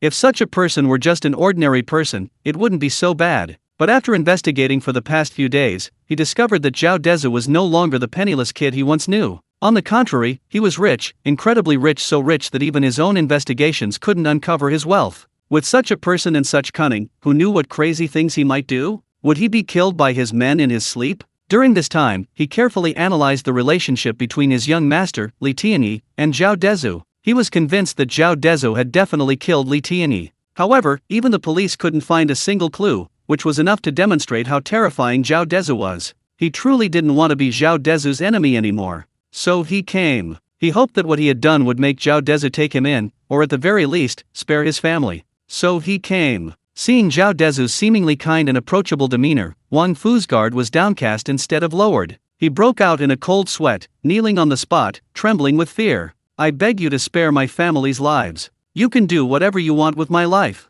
Wang Fu seemed to have made a huge decision. A man who had weathered countless storms, he was ruthless not only to others but also to himself. I did it. My family is innocent. They don't even know you exist. Zhao Dezhu looked at Wang Fu kneeling on the ground, lost in thought. Then he smiled. Mr. Wang, I have no grudge against you. Why would I want to kill you? Even if I wanted to, I'm just an ordinary person. How could I have that kind of power? Zhao Dezhu pondered for a long time, but still felt he couldn't let his guard down. After all, he had done plenty of underhanded things. The time Li Tianyi insulted him, the time with the Cha brothers, all of which he had recorded. If this old man were to do the same to him, wouldn't that be worse than eating shit? The key issue is that he'll face a lot of trouble. Even though Bai Shizhen and the others had searched him before he came in, it was still better to be cautious. Zhao Dezhu wasn't foolish enough to get himself killed for a moment of carelessness. Wang Fu understood the implication in Zhao Dezhu's words. He knew Zhao Dezhu wouldn't be stupid enough to confess everything he'd done in front of him. After all, it involved a life. So Wang Fu stopped dwelling on the issue. He came seeking a way out, not to deceive Zhao Dezhu. So he spoke directly. Mr. Zhao, Li Gang is dead. He died last night. He couldn't bear the pain of losing his son and went with him. Zhao Dezhu's pupils contracted almost imperceptibly upon hearing Wang Fu's words. Li Gang is dead? Couldn't bear the pain of losing his son? Wang Fu's words were worth considering, but then again, they seemed quite normal. Someone like Li Gang might be capable of anything. After all, Li Tianyi was his only relative. In the heat of grief, people are capable of anything, aren't they? At least that's how it appears to everyone else. I don't know Li Gang. I don't know what Mr. Wang is talking about. Zhao Dezhu smiled slightly. Wang Fu didn't say much, directly stating his intentions. Mr. Zhao, I've started taking over the Li Group. I'm here today to ask you to acquire our company. When Zhao Dezhu learned of Li Gang's death, he probably already guessed something. He himself was dead? Heh. No wonder Wang Fu is coming to him now, wanting him to acquire the Li Group? So it was Wang Fu who got his hands on the Li Group. This once unattainable company, he now truly looks down on. However, he still wanted to see what Wang Fu was up to. He wasn't a serial killer. If there was any leeway, he didn't want to go on a killing spree. As Wang Fu said, he had no grudge against Zhao Dezhu, he was just following Li Gang's orders. Now that Li Gang is dead, and Zhao Dezhu knows without a doubt that this old man was most likely responsible, his purpose in finding him is obvious: to curry favor with him. Thinking about it this way, perhaps keeping this person around as a tool wouldn't be bad. After all, he had always wanted to slowly build his own power base, needing both loyal, trustworthy individuals and cannon fodder willing to take the fall for him. Wang Fu was clearly a perfect fit. So Zhao Dezhu smiled and said, "Business is fine." Upon hearing Zhao Dezhu's words, Wang Fu breathed a sigh of relief. It seemed his and his family's lives were safe. Chapter 166, delivered to the company? Well, Mr. Wang, no, now I should call him Chairman Wang. Zhao Dezhu paused, looking at Wang Fu on the ground with amusement. 10,000 yuan. When Zhao Dezhu asked the question, Wang Fu didn't hesitate at all, raising his head and stating the amount without thinking. It seemed he had already considered it before coming. This number surprised Zhao Dezhu. 10,000 yuan? Zhao Dezhu looked at Wang Fu, who had now raised his head, with some doubt, noticing that his gaze was slightly lowered, and he didn't dare to meet Zhao Dezhu's eyes. Zhao Dezhu wasn't sure if Wang Fu was afraid he'd see something amiss in his eyes, or if it represented submission. However, Zhao Dezhu wasn't naive anymore. "Chairman Wang, you're not mistaken, are you? Not 100 million, not 10 million, but 10,000? No, you're not mistaken." Wang Fu glanced at Zhao Dezhu, but still avoided eye contact. "It's 10,000 yuan. As far as I know, the Li Group is worth at least 100 million, and that's just what the general public knows. As for the actual value, it's probably close to 200 million, right?" Zhao Dezhu stated what he knew directly. The fact that it was worth 100 million was common knowledge throughout Shancheng County, though it was just a rumor. In reality, the value Zhao Dezhu had investigated over the past few days far exceeded 200 million. Now Wang Fu was offering 10,000 yuan for the acquisition. Frankly, even a pie falling from the sky wouldn't be this outrageous. Hearing Zhao Dezhu's words, Wang Fu didn't deny the company's actual value, but looked at Zhao Dezhu, hoping he would agree. Indeed, his thinking was simple. He was practically offering his 200 million yuan company to Zhao Dezhu to buy the lives of his entire family. Zhao Dezhu didn't immediately agree. Instead, he hesitated for a moment before looking at Wang Fu. "Chairman Wang, I need to consider this matter. You should go back first. However, you have many troubles on your hands, you should clear them up first."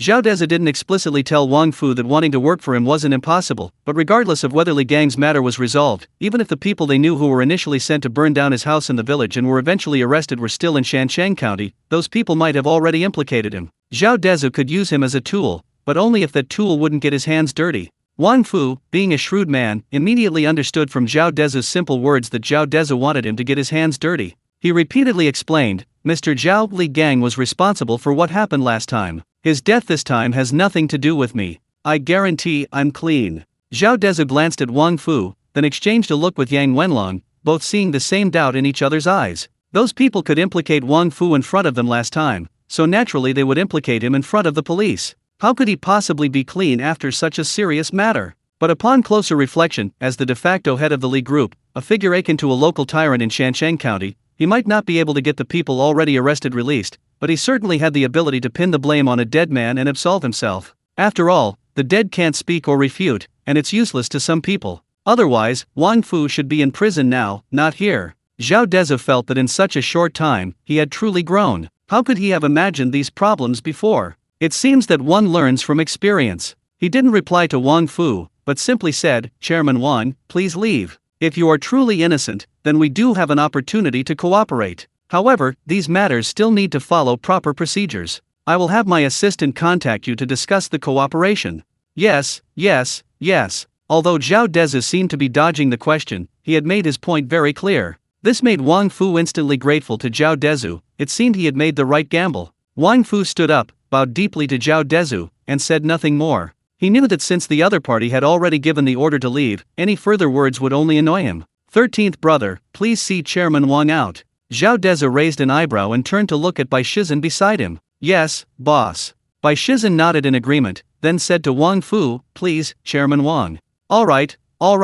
Wang Fu was now very polite to these people, not only because he needed Zhao Dezhu's help this time, but also because after witnessing their methods last time, he was terrified, fearing that Bai Shizhen might kill him on a whim. Wang Fu followed Bai Shizhen out, leaving only Zhao Dezhu and Yang Wenlong in the living room. Zhao Dezhu smiled at Yang Wenlong. "Brother Long, do you think what Wang Fu said today is true, or is he setting a trap for me, trying to get me to admit to being Li Tianyi? I don't think he has any reason to lie now. If Li Gang is dead as he says, then he naturally has no reason to oppose us." Yang Wenlong pondered for a moment, then shook his head. "That's true. Now that I have no further business dealings with him, he has no reason to offend me for the sake of someone who's already dead." Zhao Dezhu shared a similar view with Yang Wenlong. In this era, only self-interest mattered. Besides, Wang Fu's current power is utterly insignificant compared to yours. Even if he wasn't telling the truth today, we can make him disappear instantly. Yang Wenlong understood Zhao Dezhu's influence better than Zhao Dezhu himself. It could be said that Wang Fu had only one path left besides currying favor with Zhao Dezhu's death. Yes, this guy is too clever. He saved himself. Zhao Dezhu chuckled and shook his head. Wang Fu's submission had indeed saved him. Otherwise, according to Zhao Dezhu's original plan, he certainly wouldn't have spared Wang Fu. Yang Wenlong nodded. "Boss, so should we buy the Li Group or what? Should I arrange for someone to do it? Since there's a bargain to be had, there's no reason to let it slip by. I just happen to be thinking of developing Xiaoxing Village, and the Li Group is in construction development, so it's perfect for us. It's like a godsend." Zhao Dezhu wasn't one to be overly ambitious. 200 million wasn't so small as to be indifferent to him. "Brother Long, you should arrange for Sister Luo Shui to handle it. It'll be helpful when needed, but if there are any unresolved issues, we can extricate ourselves from that. There's no need to get ourselves into a mess over the Li Group."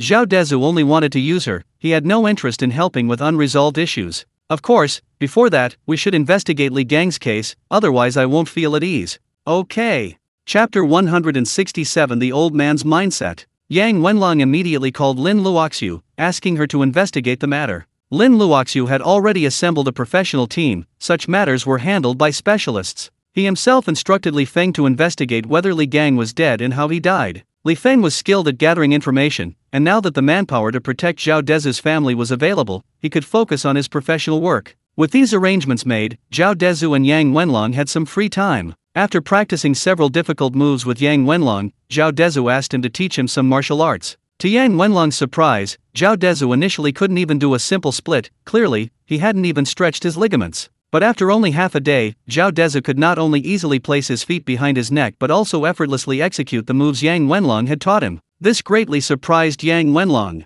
If Yang Wenlong hadn't known Zhao Dezhu beforehand, and hadn't known his true identity and lack of martial arts skills, he would have thought Zhao Dezhu had been hiding his true identity and acting as his sparring partner all along. The only explanation now is that Zhao Dezhu has a natural talent for martial arts. However, Yang Wenlong didn't know that, let alone Zhao Dezhu. Even an ordinary person couldn't go from having absolutely no foundation to being able to master anything taught in a single day. Zhao Dezhu's ability stemmed from the fact that after gaining the ability to foresee the future, his physical abilities, memory, and other comprehensive qualities all improved. "Boss, your talent is truly incredible. I think within half a month your skills might even surpass mine," Yang Wenlong sincerely praised. However, there was one thing Zhao Dezhu couldn't accumulate in such a short time. That was real combat experience. This was the most valuable asset. Perhaps someone who initially had no martial arts skills, after experiencing the baptism of fire in numerous life-or-death battles, would be no match for a martial arts master who hadn't undergone real combat training. This is the cruelty of war. To avoid discouraging Zhao Dezhu's enthusiasm, he didn't mention this, nor was it necessary.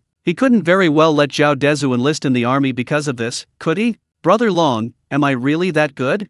Zhao Dezhu knew how formidable Yang Wenlong was. Every move he made with full force could kill an adult. According to him, he could be that good too? That was incredible. "You really are. I've never seen anyone so talented." Yang Wenlong nodded sincerely. It was already afternoon, and the two stopped practicing. The family who had gone to the ancient city returned, and his younger sister was at school for tutoring. Zhao Dezhu felt a sense of security seeing a dozen or so elite soldiers protecting his family, both overtly and covertly. His mother went to cook for everyone. Zhao Dezhu sat down in front of his grandfathered grandpa. "Dad, was the ancient city fun?" "I thought it was pretty good, mainly because it was quiet, and the old streets gave it a peaceful feel," his grandfather replied with a smile. He spent his entire life raising children. As a native of Yaya City, he had hardly ever been to the city, let alone gone sightseeing. It wasn't until Zhao Dezhu picked them up that the family visited most of Yayo City's scenic spots, discovering that this place they'd lived in for almost their entire lives actually had so many interesting places to visit. Now, when Zhao Dezhu asked, his grandfather looked at him and said, "Zur, when you're not busy with work, go out and explore. Don't make money but not enjoy it." Zhao Dezhu was taken aback. He hadn't expected his 70-something-year-old grandfather to say such a thing. He knew even his parents weren't so enlightened. When he bought a car, his parents worried he'd squander the money and told him to buy a cheaper one, so the two cars only cost less than 200,000 yuan. Otherwise, given a young man's vanity, earning 10 million yuan and not buying a 5 million yuan car would be a disservice to himself. He hadn't expected his grandfather to be so open-minded compared to his younger parents. It seemed he'd experienced too much hardship and understood the importance of enjoying good fortune. Zhao Dezhu smiled and nodded, looking at his grandfather. "I know, Grandpa, I won't skimp on myself." Reassuring his grandfather, Zhao Dezhu asked again, "Grandpa, you've been to quite a few places these past few days, is your money enough?" "Oh, don't worry about the money. I saw the text message you transferred 10 million to my account. That long string of numbers, no matter how I spend it, it'll still be a long string. Even if I spent it all I wanted, I wouldn't have used that much money in a few days." Grandpa chuckled. Actually, their family mainly ate local specialties while traveling, and sometimes bought a few souvenirs.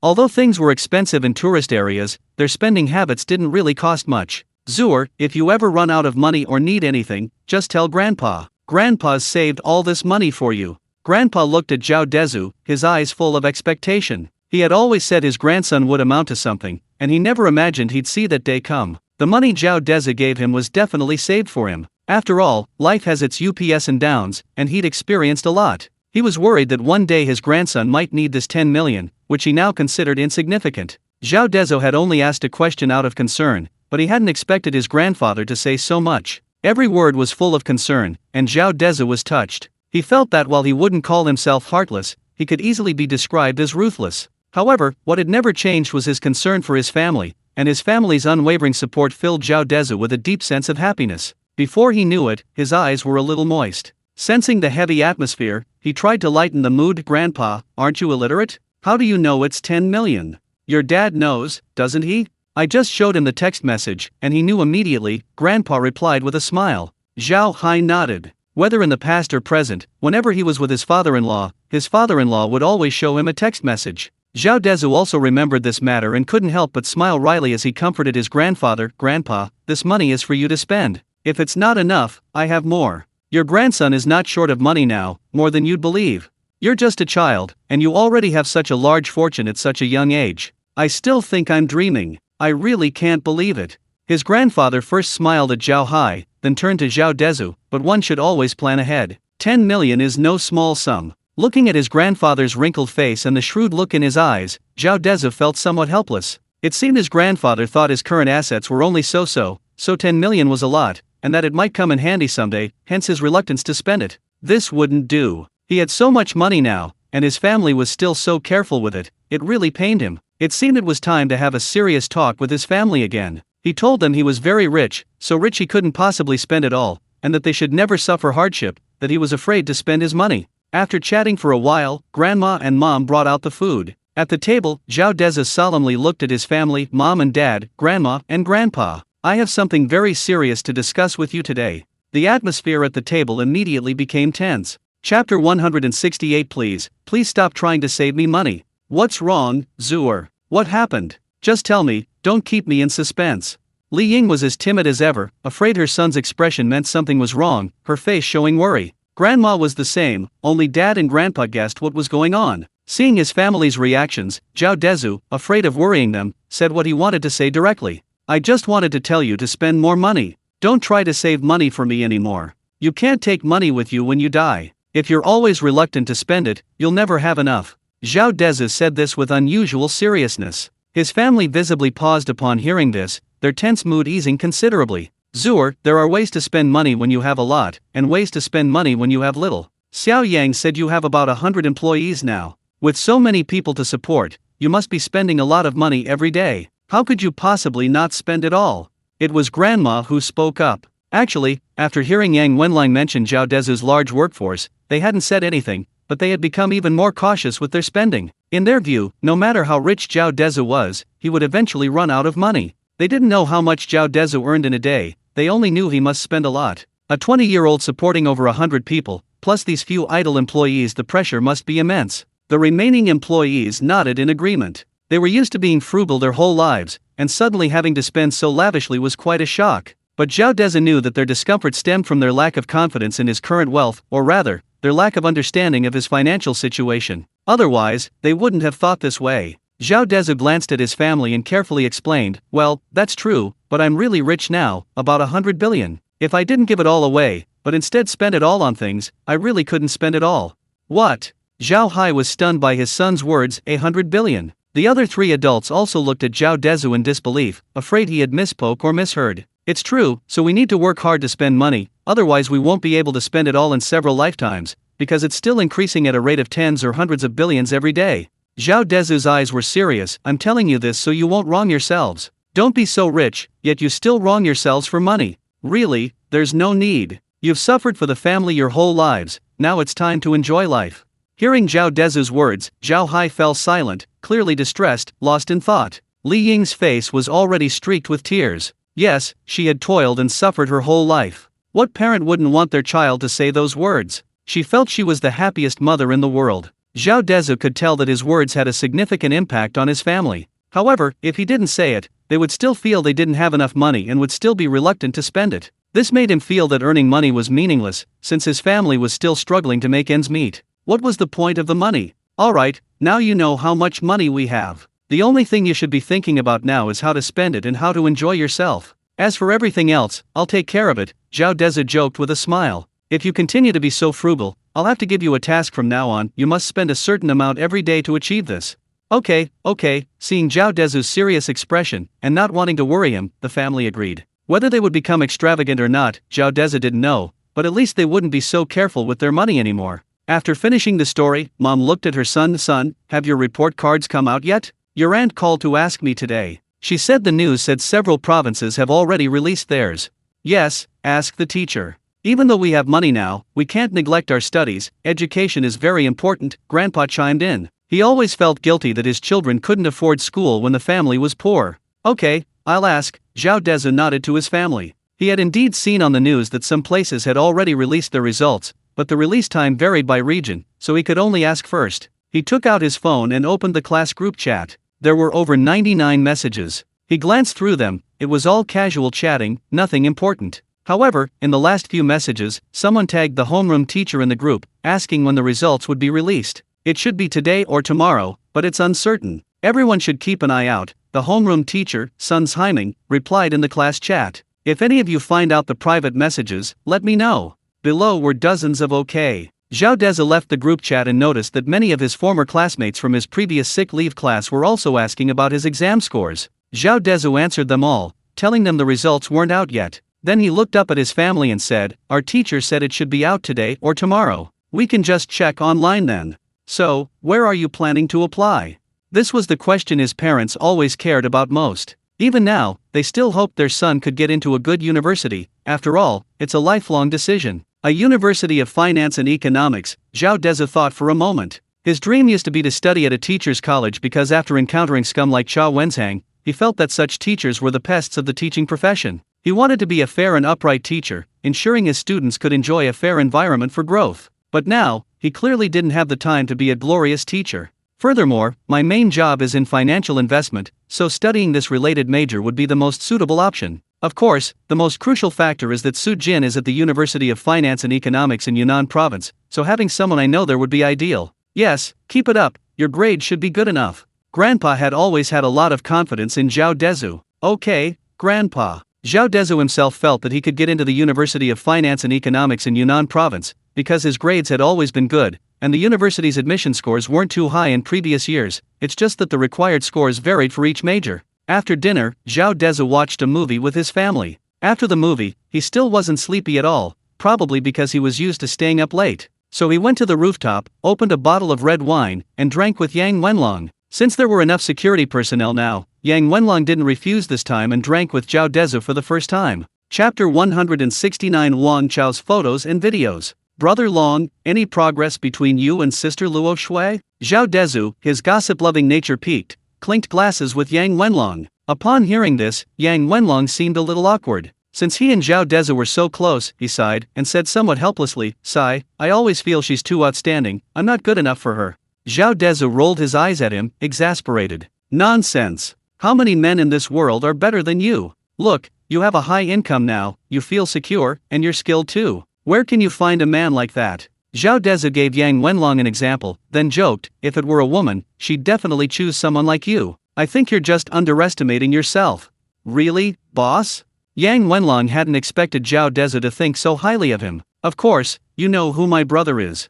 Zhao Dezhu thought Yang Wenlong was indeed a very outstanding person, but he was indeed a bit too timid when it came to women. This made Zhao Dezhu, who was only 20 years old, look down on him utterly. As Zhao Dezhu said, "How many men in this world are better than Yang Wenlong? Not that there aren't any, but there certainly aren't many, are there?" Zhao Dezhu thought Yang Wenlong had social anxiety, perhaps from dealing with the dead too much in the past, which had shaped his personality. It seemed he needed to talk to him, otherwise Zhao Dezhu was genuinely afraid his simple-minded brother would remain single forever. Just as Zhao Dezhu was about to say a few more words to persuade Yang Wenlong's phone vibrated. Yang Wenlong didn't hide it from Zhao Dezhu, placing his phone directly on the table, opening WeChat, which contained several messages, photos, and videos. Yang Wenlong glanced at them himself, then showed them to Zhao Dezhu, who immediately laughed. He put his wine glass on the table and started looking at the photos. "Wow, this old man is really vigorous for his age." Zhao Dezhu, a virgin, couldn't help but blush as he looked at the photos. There were also other photos and videos.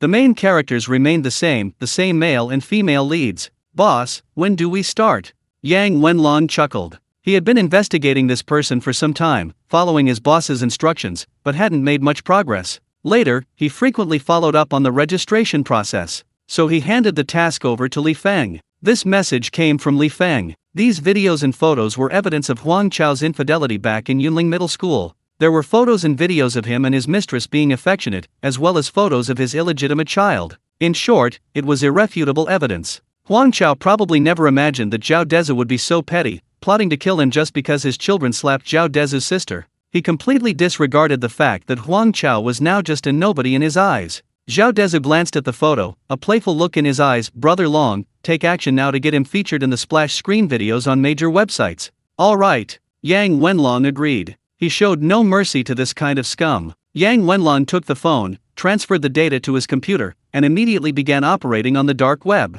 Zhao Dezhu already knew about Yang Wenlong's capabilities. He knew that once Yang Wenlong made his move, Huang Chao's dirty laundry would be known to everyone. However, Zhao Dezhu felt he hadn't done anything wrong. Since they bullied his sister, they should be prepared for his revenge. "You think my name, Zhao Dezhu, is just for show?" After more than 10 minutes, Yang Wenlong waved his phone. "Boss, all done. Now just wait and see the show." Yang Wenlong smiled. Even someone as righteous as him didn't think Zhao Dezhu had done anything wrong. This incident might hurt many people, but none of them would come out unscathed. They deserved it. "And Miss Lin has already taken care of everything. We've partnered with all the suppliers of the high-strength steel bars, and for those who didn't want to cooperate, we've directly purchased them. You could say," Yang Wenlong paused, "that we can cut off Huang Chao's supply with just a word." "That's well done," Zhao Dezhu's eyes gleamed. "Haha, that's nothing. Miss Lin said she ordered 10,000 tons of steel bars from the high-strength steel bars company yesterday, citing the development of Xiaoxing village as the reason. The contract is signed, the notary office is contacted,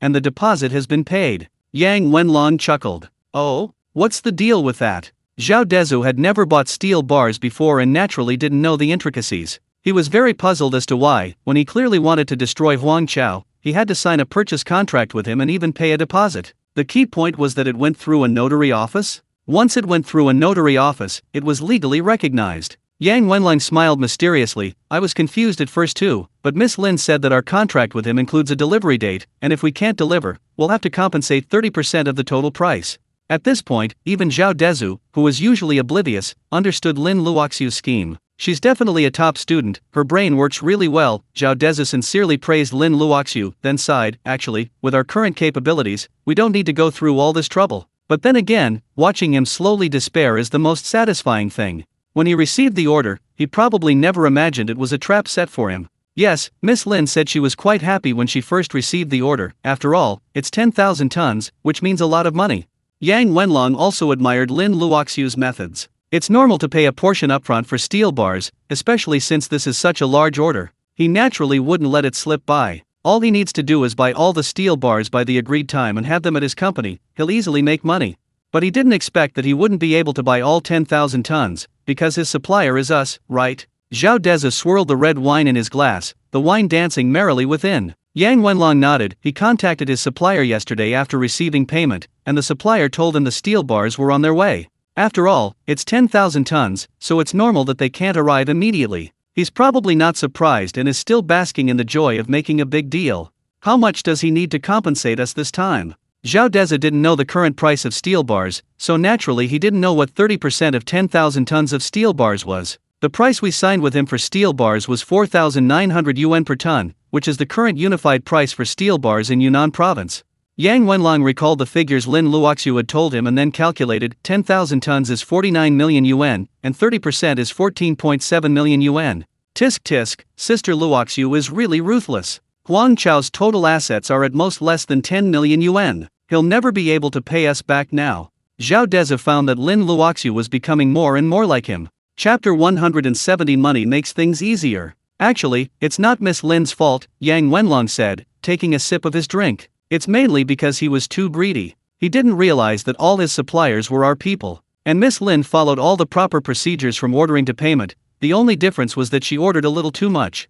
Indeed, Wang Chao is incredibly audacious. He dared to take on such a huge order. You know, a small villa of a few hundred square meters in the countryside doesn't even require 20 tons of steel bars. He dared to take on 10,000 tons? Zhao Dezhu thought Huang Chao had amassed a fortune of tens of millions without any effort. Boss, you can't say that. Miss Lin's paperwork this time was all complete, legal and compliant, and she even signed a contract. You could say that if the supplier wasn't one of our people, we would have to pay her for the 10,000 tons of steel bars.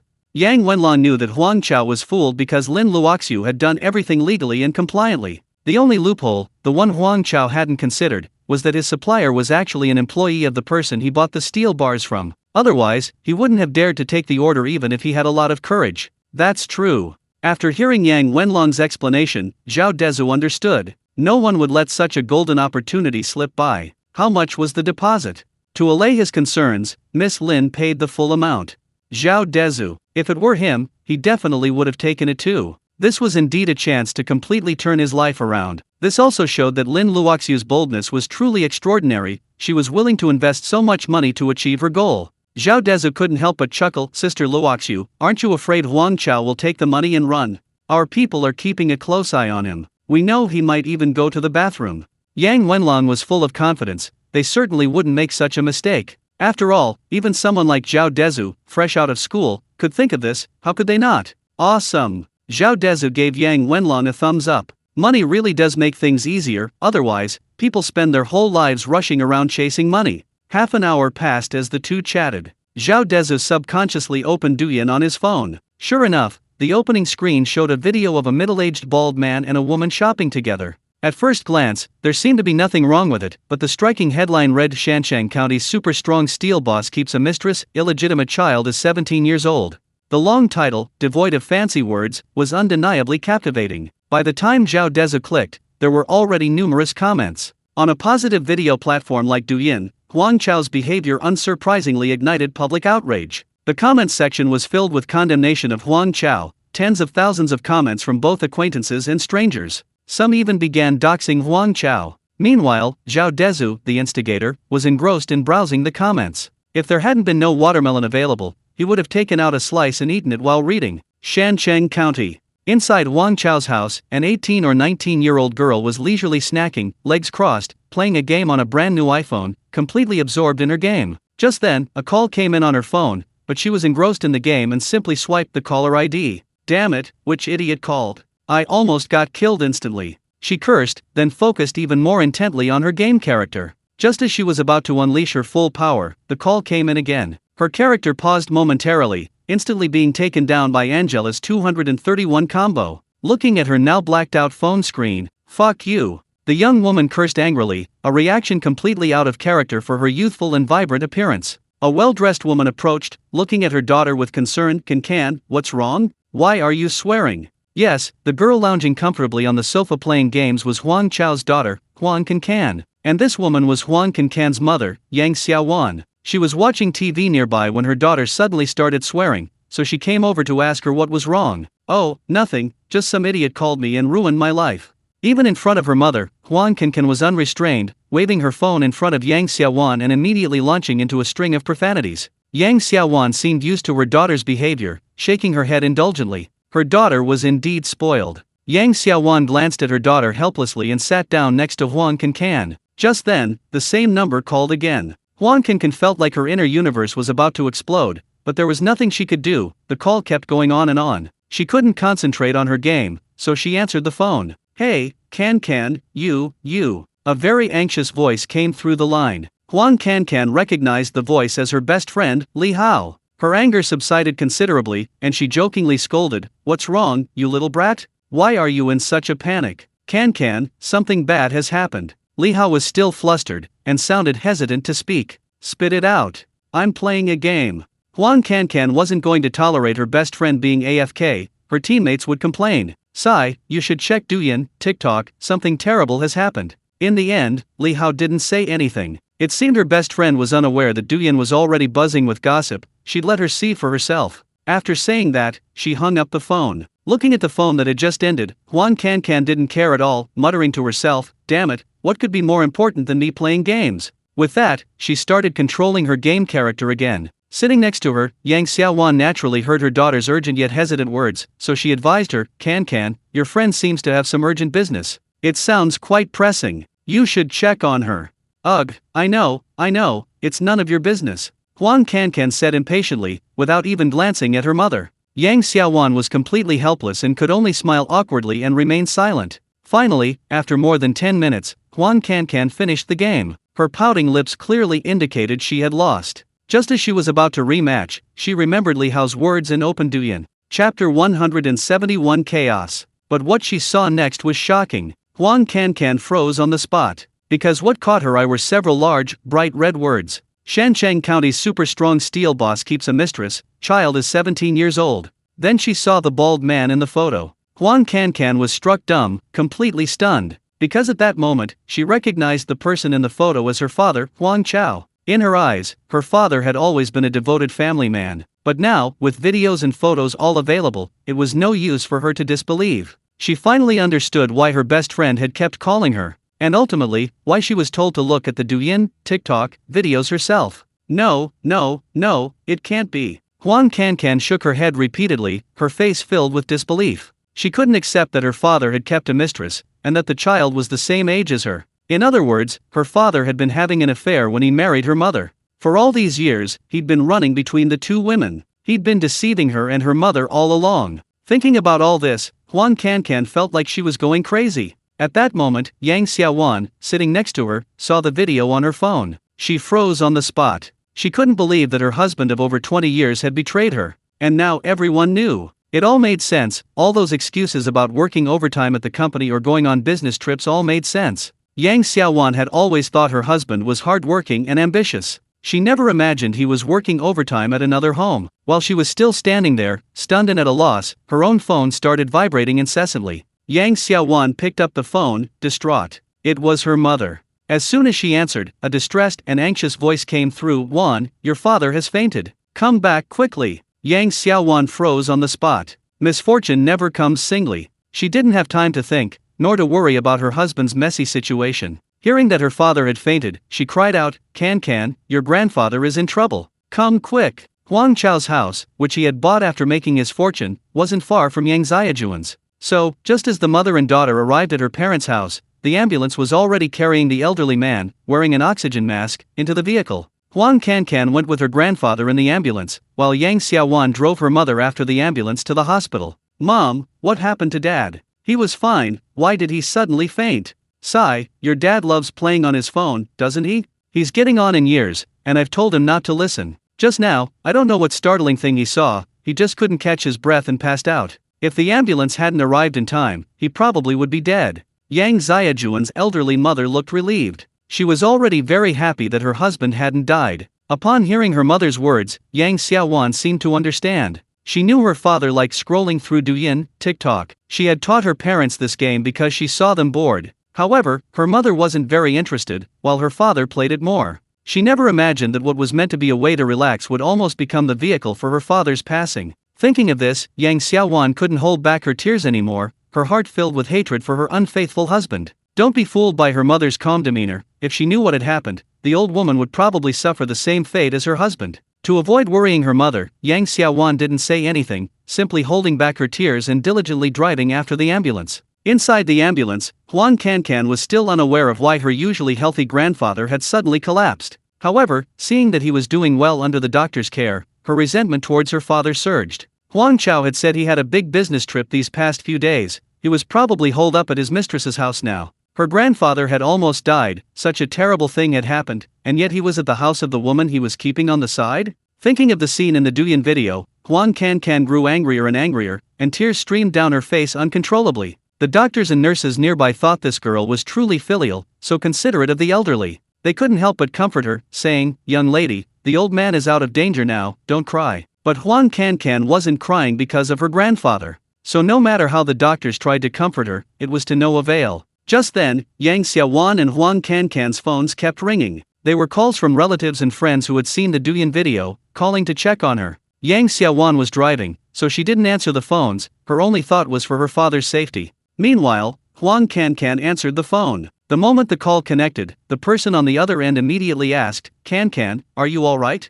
Upon hearing this, Huang Cancan's pent-up frustration exploded, and she burst into tears, smashing her phone in the process. Meanwhile, chaos erupted over Huang Chao's affair and mistress, while Huang Chao, wanting to avoid being disturbed while living with his family, had long since switched off his private phone, the number his family knew, and was currently enjoying family time. He had no idea he was now a nationally famous internet celebrity. Zhao Dezhu and Yang Wenlong, meanwhile, drank while watching the online developments. For Zhao Dezhu, the online narrative was trending in a positive direction. "Brother Long, what do you think the situation is like at Huang Chao's family now?" Zhao Dezhu asked with a smile. "I reckon things are pretty chaotic by now, aren't they?" Yang Wenlong glanced at the various comments on his phone. "Moreover, we found out that Huang Chao's wife, Yang Xiaowan, has parents in their 70s or 80s. If they find out about this, Huang Chao's family might start holding a funeral before we even have to lift a finger. Damn, this is a bit cruel to the old folks." Zhao Dezhu involuntarily pictured his grandparents' faces. "Boss, this has nothing to do with us. Huang Chao's affair and keeping a mistress were his own doing. He should be the one to deal with these things."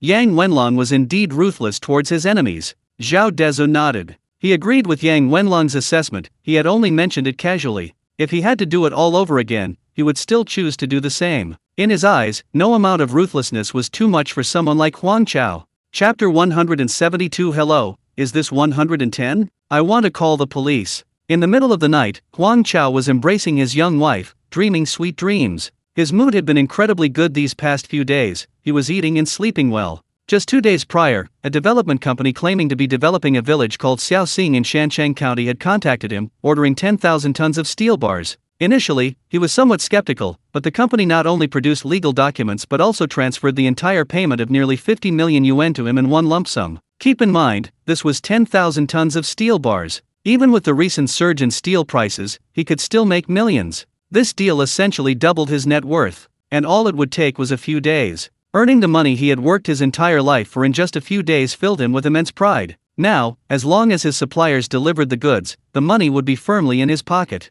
With a net worth of nearly 20 million yuan, children, and 2 wives, what a successful life. So, that night, he slept more soundly than ever before. However, this scene was quickly interrupted by a panicked voice. Huang Chao was still asleep when he was suddenly awakened by a violent knocking on his and his mistress's door. "Dad, Mom, something terrible has happened. Something terrible has happened." The voice belonged to Huang Chao's illegitimate son, Huang Xiaotao. Huang Chao and his mistress, who had been fast asleep, were suddenly awakened by the noise. They hurriedly got up and quickly put on their pajamas. Huang Chao cared deeply for this son, paying him even more attention than to Huang Cancan. Hearing his son's panicked voice outside the door, he thought something had happened to him and rushed out. "Xiao Tao, what's wrong?" His mistress also hurriedly followed, bewildered by her sons banging on their door in the middle of the night and making such a scene. She was angry, her tone tinged with reproach. Seeing his parents come out of the door, Huang Xiaotao immediately handed his phone to Huang Chao. "Mom and Dad, something terrible has happened."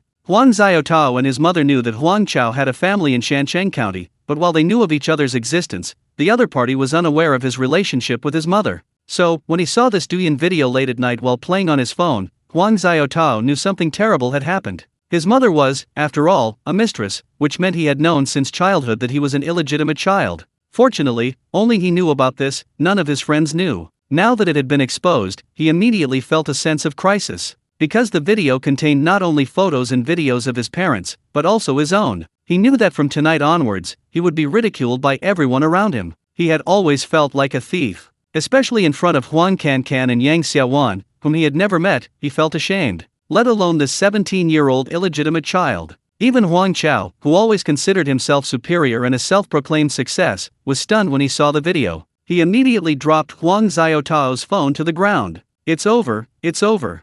Huang Chao muttered to himself. He knew he was finished. He was a smart man, as evidenced by how he had hidden his mistress and illegitimate child for over 20 years, managing to run between the two families undetected. Therefore, he knew how devastating such a scandal would be in this era. In Huang Xiaotao's eyes, this scandal, once exposed, would at most mean he'd never be able to hold his head up again. But Huang Chao thought about much more than that. In his view, even the conflict between Yang Xiaowan and him after the scandal broke was a minor matter. Yes, in his eyes, it was a minor matter. Because he knew that in this era, no matter what you do, integrity is paramount. And once this scandal broke, he wouldn't just lose his integrity, he'd have his entire past exposed. Where would his integrity be? Once he lost his credibility, who the hell would do business with him? Even if you had money, it wouldn't matter. After all, no one knew how many other shameful things he had to do. Even if they took your money, they might not only have to pay it back but also get tainted by the scandal. Nobody wanted to take the risk. Thinking of this, Huang Chao's first thought was that someone was trying to sabotage him. His first thought was of the large order he had received a few days ago.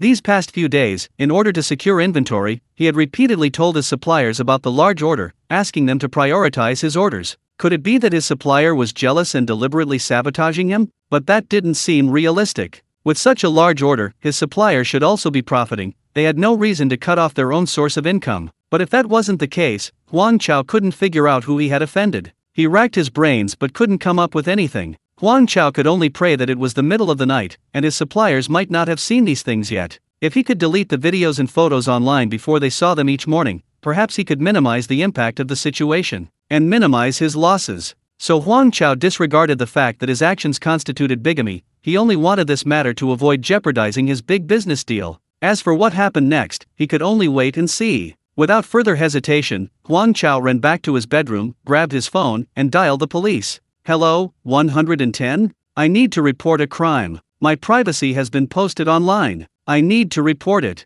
A sweet voice on the other end politely replied, Hello, please come to the Yayo City Public Security Bureau and describe the incident in detail so we can open an investigation. Okay, I'm coming right now. Although Huang Chao was in a hurry, he quickly slipped on a pair of slippers, grabbed his car keys, and rushed out without even changing his clothes, not even having time to say goodbye to his mistress and son. It was already past 1 a.m. Huang Chao ran downstairs in a panic and drove towards the city's public security bureau. Because he was anxious, Huang Chao suddenly remembered that he knew a policeman in Shancheng County. He quickly searched for the other party's number while driving, hoping that the other party could help him. But just as his attention wandered, a large truck approached from the opposite direction. These trucks typically enter the city at night, so it wasn't unusual. There weren't many cars on the road in the early morning, except for trucks. Although the truck driver saw Huang Chao's vehicle from a distance, he didn't slow down, given the 4-lane road. However, what the truck driver didn't expect was that Huang Chao, preoccupied with his phone and in a hurry, was driving quite fast. Unbeknownst to him, the truck slowly veered off course. By the time the truck driver realized it, it was too late. Because his truck was fully loaded, a sudden turn would result in a fatal accident, so he could only frantically honk his horn. This startled Huang Chao, who had just made a call to a police officer he knew in Shancheng County. Seeing that he was about to crash into the truck, he didn't even have time to put down his phone. He grabbed it and grabbed the steering wheel, instinctively slamming on the brakes. But he found he couldn't press the brake pedal. Huang Chao broke out in a cold sweat. In his panic, he'd accidentally run his slipper under the brake pedal. No wonder he couldn't press it. Ah! Huang Chao yelled, and could only swerve the steering wheel sharply in the opposite direction. Perhaps it was just his luck, but his car, under his control, narrowly missed the truck. However, the speed was too high, and he instinctively pulled the steering wheel wildly. Due to inertia, the car suddenly overturned. Chapter 173. If he's not dead, he'll go collect the debt. Because the vehicle was traveling at such high speed, it flipped several times in the air. Huang Chao had hurriedly gotten into the truck and hadn't fastened his seatbelt.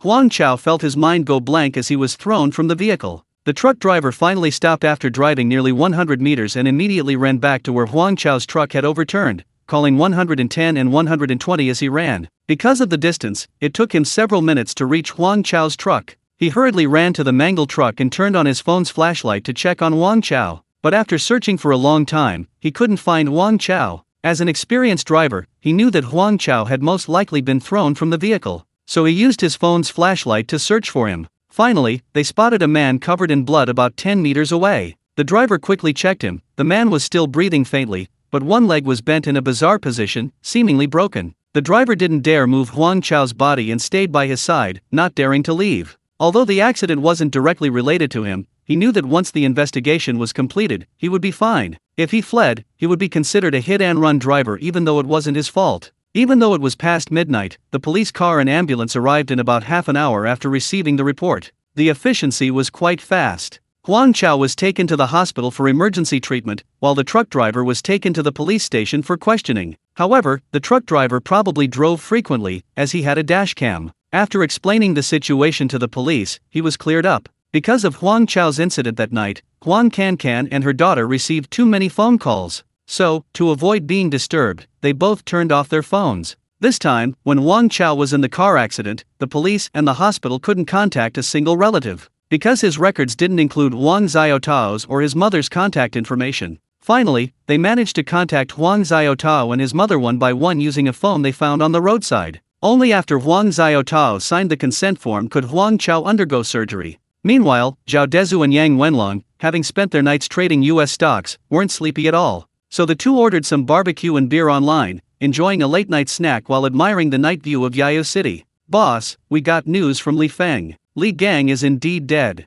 The police investigation confirmed that Li Gang was too heartbroken over the loss of his son, Li Tianyi, and committed suicide by taking poison. Was he really that desperate? Or, Zhao Dezhu found it hard to believe that someone with a net worth of hundreds of millions could have such a fragile constitution. "We don't know about that, but it's not important anymore. Once the police determine it was suicide, then even if Wang Fu eliminated him, it's still suicide." Yang Wenlong smiled meaningfully. Indeed, once Li Gang is dead, he has no value whatsoever. So it was suicide. Alright, let's take over Wang Fu and the Li group then. We desperately need Wang Fu as a front man. Zhao Dezhu finalized the deal immediately. He was leaving Yao City in 2 months, he had many things to take care of, and he needed manpower right now. Okay. Yang Wenlong nodded, agreeing. Just then, his phone vibrated again. He picked it up and read, "Boss, that unlucky bastard Huang Chao got into a car accident." What?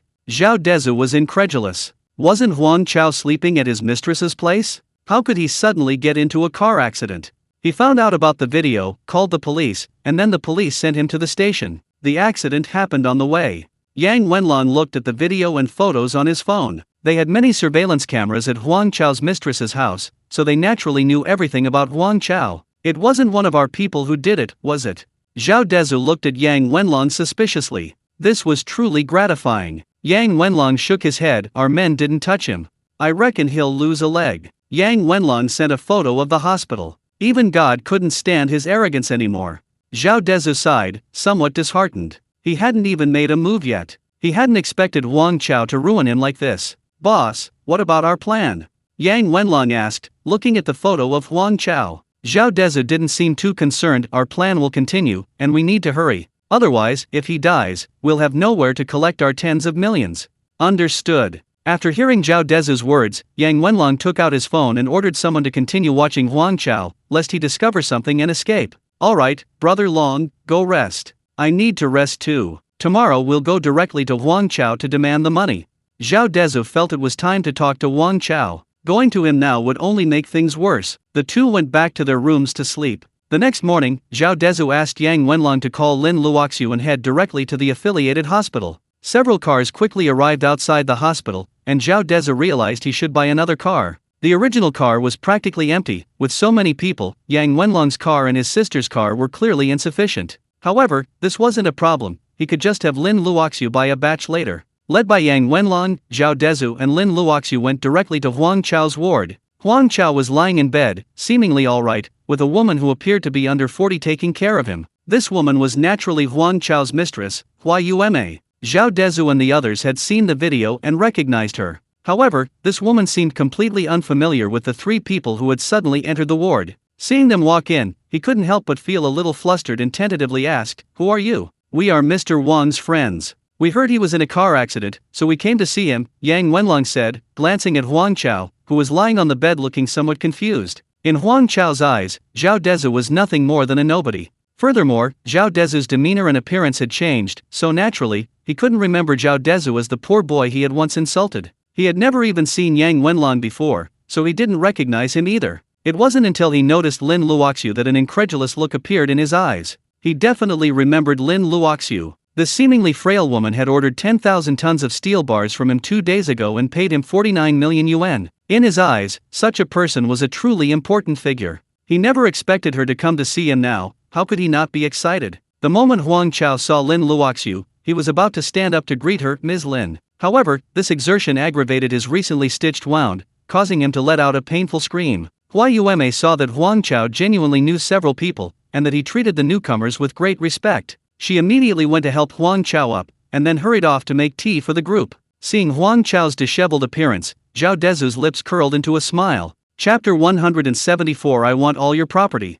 Huang Chao looked respectfully at Lin Luoxiu, only to find her completely indifferent, not even glancing at him directly. This made him instantly forget his pain, and a sense of unease crept into his heart. Could it be that President Lin had seen his scandal and come to return the goods? But that made sense. The contract clearly stated that returns were not allowed unless there was a quality issue with the goods. He hadn't even delivered a single steel bar yet, so she had no grounds for a refund. But why did her expression look so grim? The three of them simply stood there silently, which terrified Huang Chao, leaving him at a loss. Lin Luoxiu didn't speak, but instead turned her gaze to Zhao Dezhu, and Yang Wenlong did the same. Even if Huang Chao was naive, he now knew that the young man among the three was the leader. But why did this young man seem so familiar? Just as Huang Chao was still pondering, Zhao Dezhu smiled, walked directly to Huang Chao's bedside, and said with a gloating tone, "What's wrong with Mr. Huang? Playing midnight racing games at your age?" Huang Chao was furious upon hearing Zhao Dezhu's voice. Moreover, he felt increasingly familiar with Zhao Dezhu's smug expression,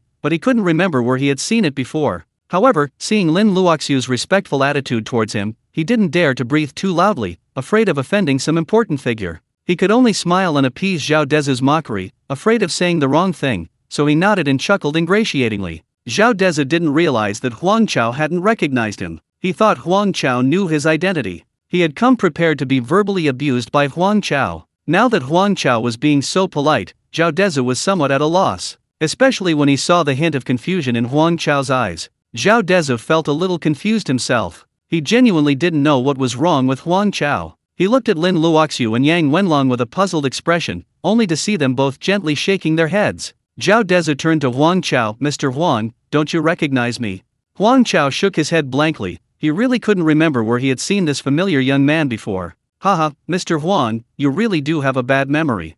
Zhao Dezhu hadn't expected this brat to not remember him. No wonder his expression was so strange. It seemed he was used to helping his daughter act recklessly, otherwise, he wouldn't have forgotten him. "Sir, I really don't remember seeing you anywhere before," Huang Chao said quickly and respectfully, feeling a little uneasy under Zhao Dezhu's gaze. He dared not address this young man, who looked only a few years older than his children, with any presumptuous terms like little brother or little friend. Besides, he could already sense the hostility in Zhao Dezhu's tone. Zhao Dezhu sneered, "Do you know Zhao Yuan from Yunling Middle School?" Zhao Yuan. Huang Chao finally reacted, staring sharply at Zhao Dezhu. His face was filled with disbelief, his voice trembling slightly. You're her brother." At this moment, the image of the poor boy who had yelled at the principal and him in Huang Chao's mind gradually overlapped with the appearance of this wealthy young man. How is this possible? Huang Chao was almost in despair. He had heard Cha Wenling and the others talk about Zhao Yuan's family situation more than once. Zhao Yuan's family was from the countryside. They couldn't even afford to pay for her brother's hospitalization, and they had to crowdfund it at school. They were exceptionally poor. What was going on now? Just as he was completely bewildered, Lin Luoxiu said at the opportune moment, "This is my boss, Zhao Dezhu." Huang Chao froze on the spot. His eyes widened, his face filled with disbelief and utter ashen color. Because he clearly remembered that the young man in front of him was named Zhao Dezhu, he and Cha Wenling had even discussed in the principal's office how unsophisticated the name was. But why would a young man so poor he couldn't even afford medical treatment suddenly become President Lin's boss? So, Zhao Dezhu bought those 10,000 tons of steel bars from him? But why? Was he trying to scam him? But he'd already received the money, how could he be trying to cheat him? Huang Chao suddenly felt his mind go blank, countless questions swirling in his head. However, judging from Zhao Dezhu's attitude, it was clear he had ill intentions. For a moment, Huang Chao dared not speak. How is that possible? Zhao Dezhu, hearing Huang Chao's muttered doubts, countered, "What's impossible? When you were bullying my sister, Mr. Huang certainly didn't expect this day to come, did he?" Zhao Dezhu looked at Huang Chao mockingly. Hearing Zhao Dezhu's words, Huang Chao knew that Zhao Dezhu was still angry. He immediately lowered his head. He didn't know why Zhao Dezhu had suddenly become Lin Luoxiu's boss, nor did he know Zhao Dezhu's true identity. He knew he had received 49 million from Zhao Dezhu, who was his benefactor. He had to bow down to Zhao Dezhu. "Mr. Zhao, please, don't hold a grudge against me," Huang Chao gritted his teeth. "I apologize." "Apologize?" Zhao Dezhu glanced coldly at Huang Chao. "Mr. Huang, I gave you a chance to come to my house and apologize, but you didn't." Zhao Dezhu paused. "Don't you think it's too late now?" Hearing Zhao Dezhu's words, Huang Chao's face changed. "Mr. Zhao, I was ignorant. Please forgive me." Zhao Dezhu didn't speak, just smiled faintly, his expression somewhat meaningful. Huang Chao didn't know what Zhao Dezhu meant, but he didn't dare to act rashly. He looked to Lin Luoxiu for help. He thought Lin Luoxiu hadn't known about this before cooperating with him, so he hoped she could put in a good word for him. After all, the contracts between the two sides have been signed, establishing a cooperative relationship, so there's no need to make things too tense. However, facing Huang Chao's gaze, Lin Luoxiu remained completely unmoved, maintaining her aloof demeanor. "Mr. Huang, it's not impossible for me to forgive you," Zhao Dezhu said, looking at Huang Chao with amusement. "What method?" "Mr. Zhao, just tell me. I'll definitely do it." Huang Chao agreed without hesitation. Alright, then I'll tell you." Zhao Dezhu looked at Huang Chao as if he were toying with a fool. He didn't actually need to get involved with Huang Chao, he just wanted to see Huang Chao's reaction. Okay. Huang Chao kept nodding. Zhao Dezhu suddenly grinned wickedly, "I want all your assets." Upon hearing this, Huang Chao froze on the spot. His face then turned fierce. Chapter 175 Huang Chao panicked. Huang Chao's face darkened. Looking at Zhao Dezhu, he lowered his voice, "Mr. Zhao, I hope you can spare my life." "Oh, didn't you say you'd do anything?" Zhao Dezhu chuckled instead of getting angry, as expected of President Huang. "Your words are as empty as farts.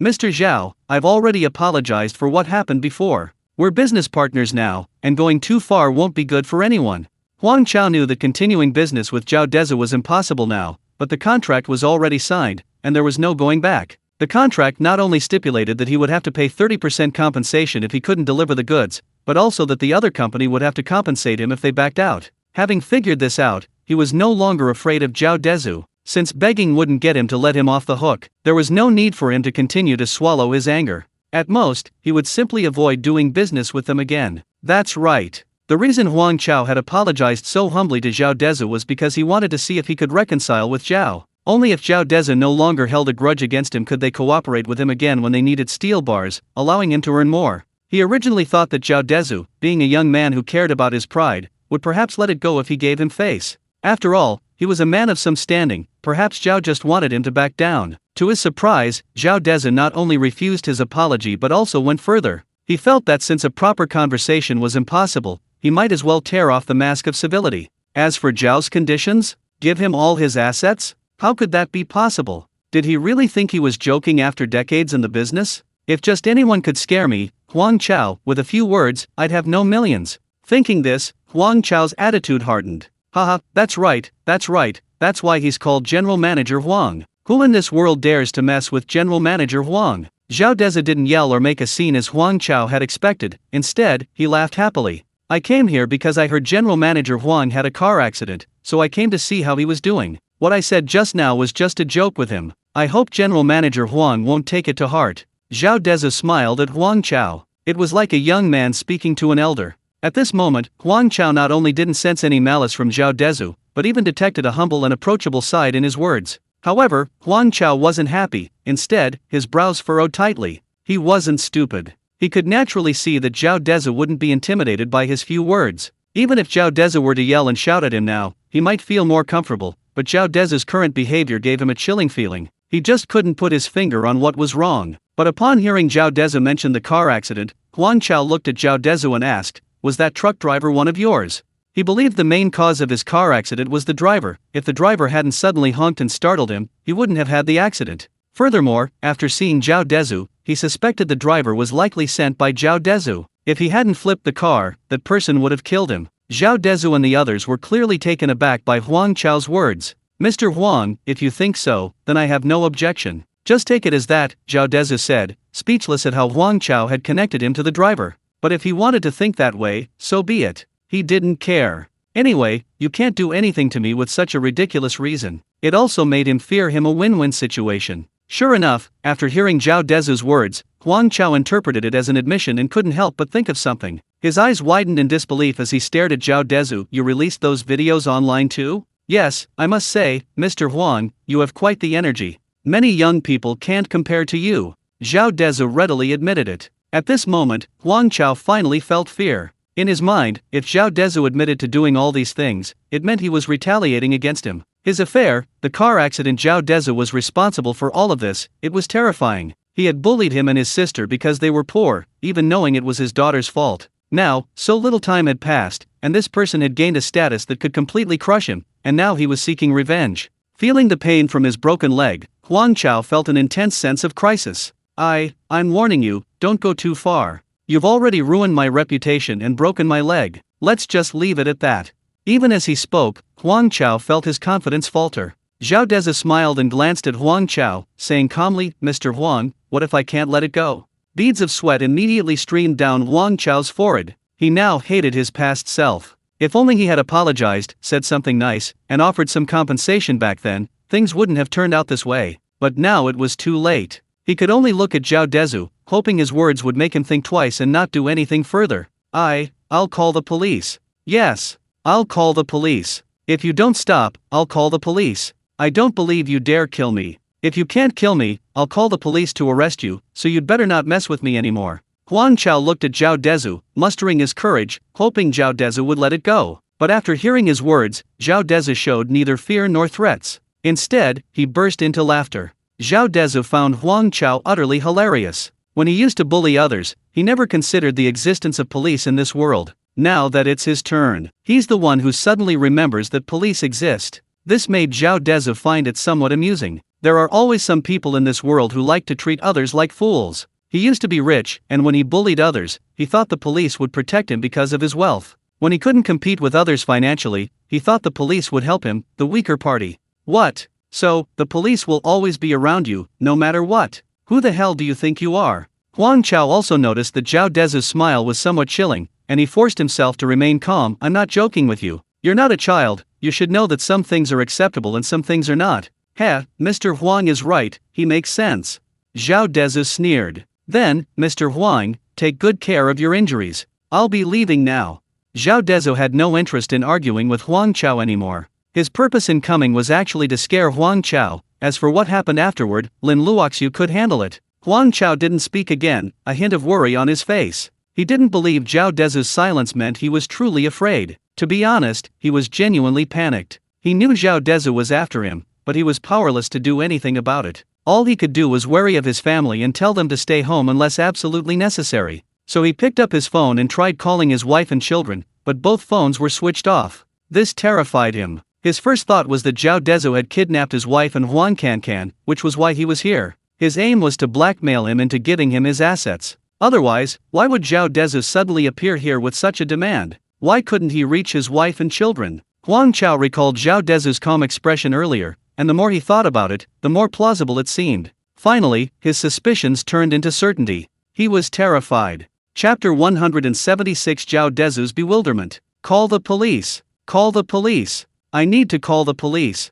Huang Chao frantically searched for his phone, no longer caring about anything else. He was still very concerned about his wife and daughter, Huang Cancan. He was terrified that Zhao Dezhu might actually harm them. Now that he was certain Zhao Dezhu had kidnapped his family, he didn't bother calling his acquaintances in Shancheng County, he went straight to calling the police. However, he was so agitated that he accidentally aggravated his wound. He screamed in pain. His already stitched wound bled again from his outburst. This terrified Yuma, the mistress who had been too afraid to speak. Doctor! Doctor! She cried, ringing the call button. Quickly, doctors and nurses rushed in amidst Yuma's screams. Huang Chao was still on the phone with the police, explaining the situation. The doctor, seeing the deep blood seeping from his wound, told him to put down his phone. Huang Chao, anxious and in pain, yelled at the doctor, "Get lost! Who are you yelling at? So rude!" Suddenly, the entire ward was in chaos. Zhao Dezhu took Lin Luoxiu and Yang Wenlong to the parking lot in the elevator.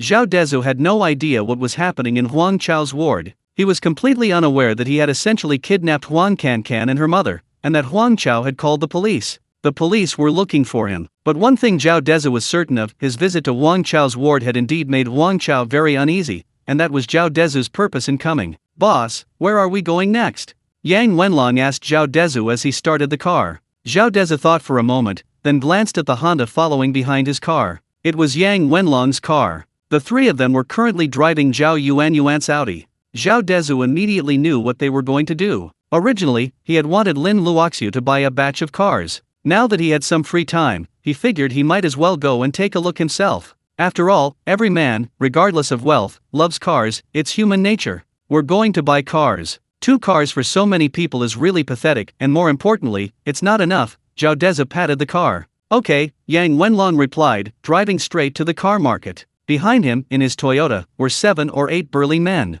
Their main purpose was to protect Zhao Dezhu. Even when Zhao Dezhu and the others entered Huang Chao's ward, someone was still watching outside, observing for anything unusual. Zhao Dezhu's safety is now fully protected. However, with so many people, these 2 cars are no longer enough. Zhao Dezhu sat comfortably in the back seat, while Lin Luoxiu sat in the front passenger seat. "Sister Luoxiu, you can choose a few cars later. Buy as many as the company needs. Don't skimp on what's needed," Zhao Dezhu instructed Lin Luoxiu while playing on his phone. "Okay, boss, I understand."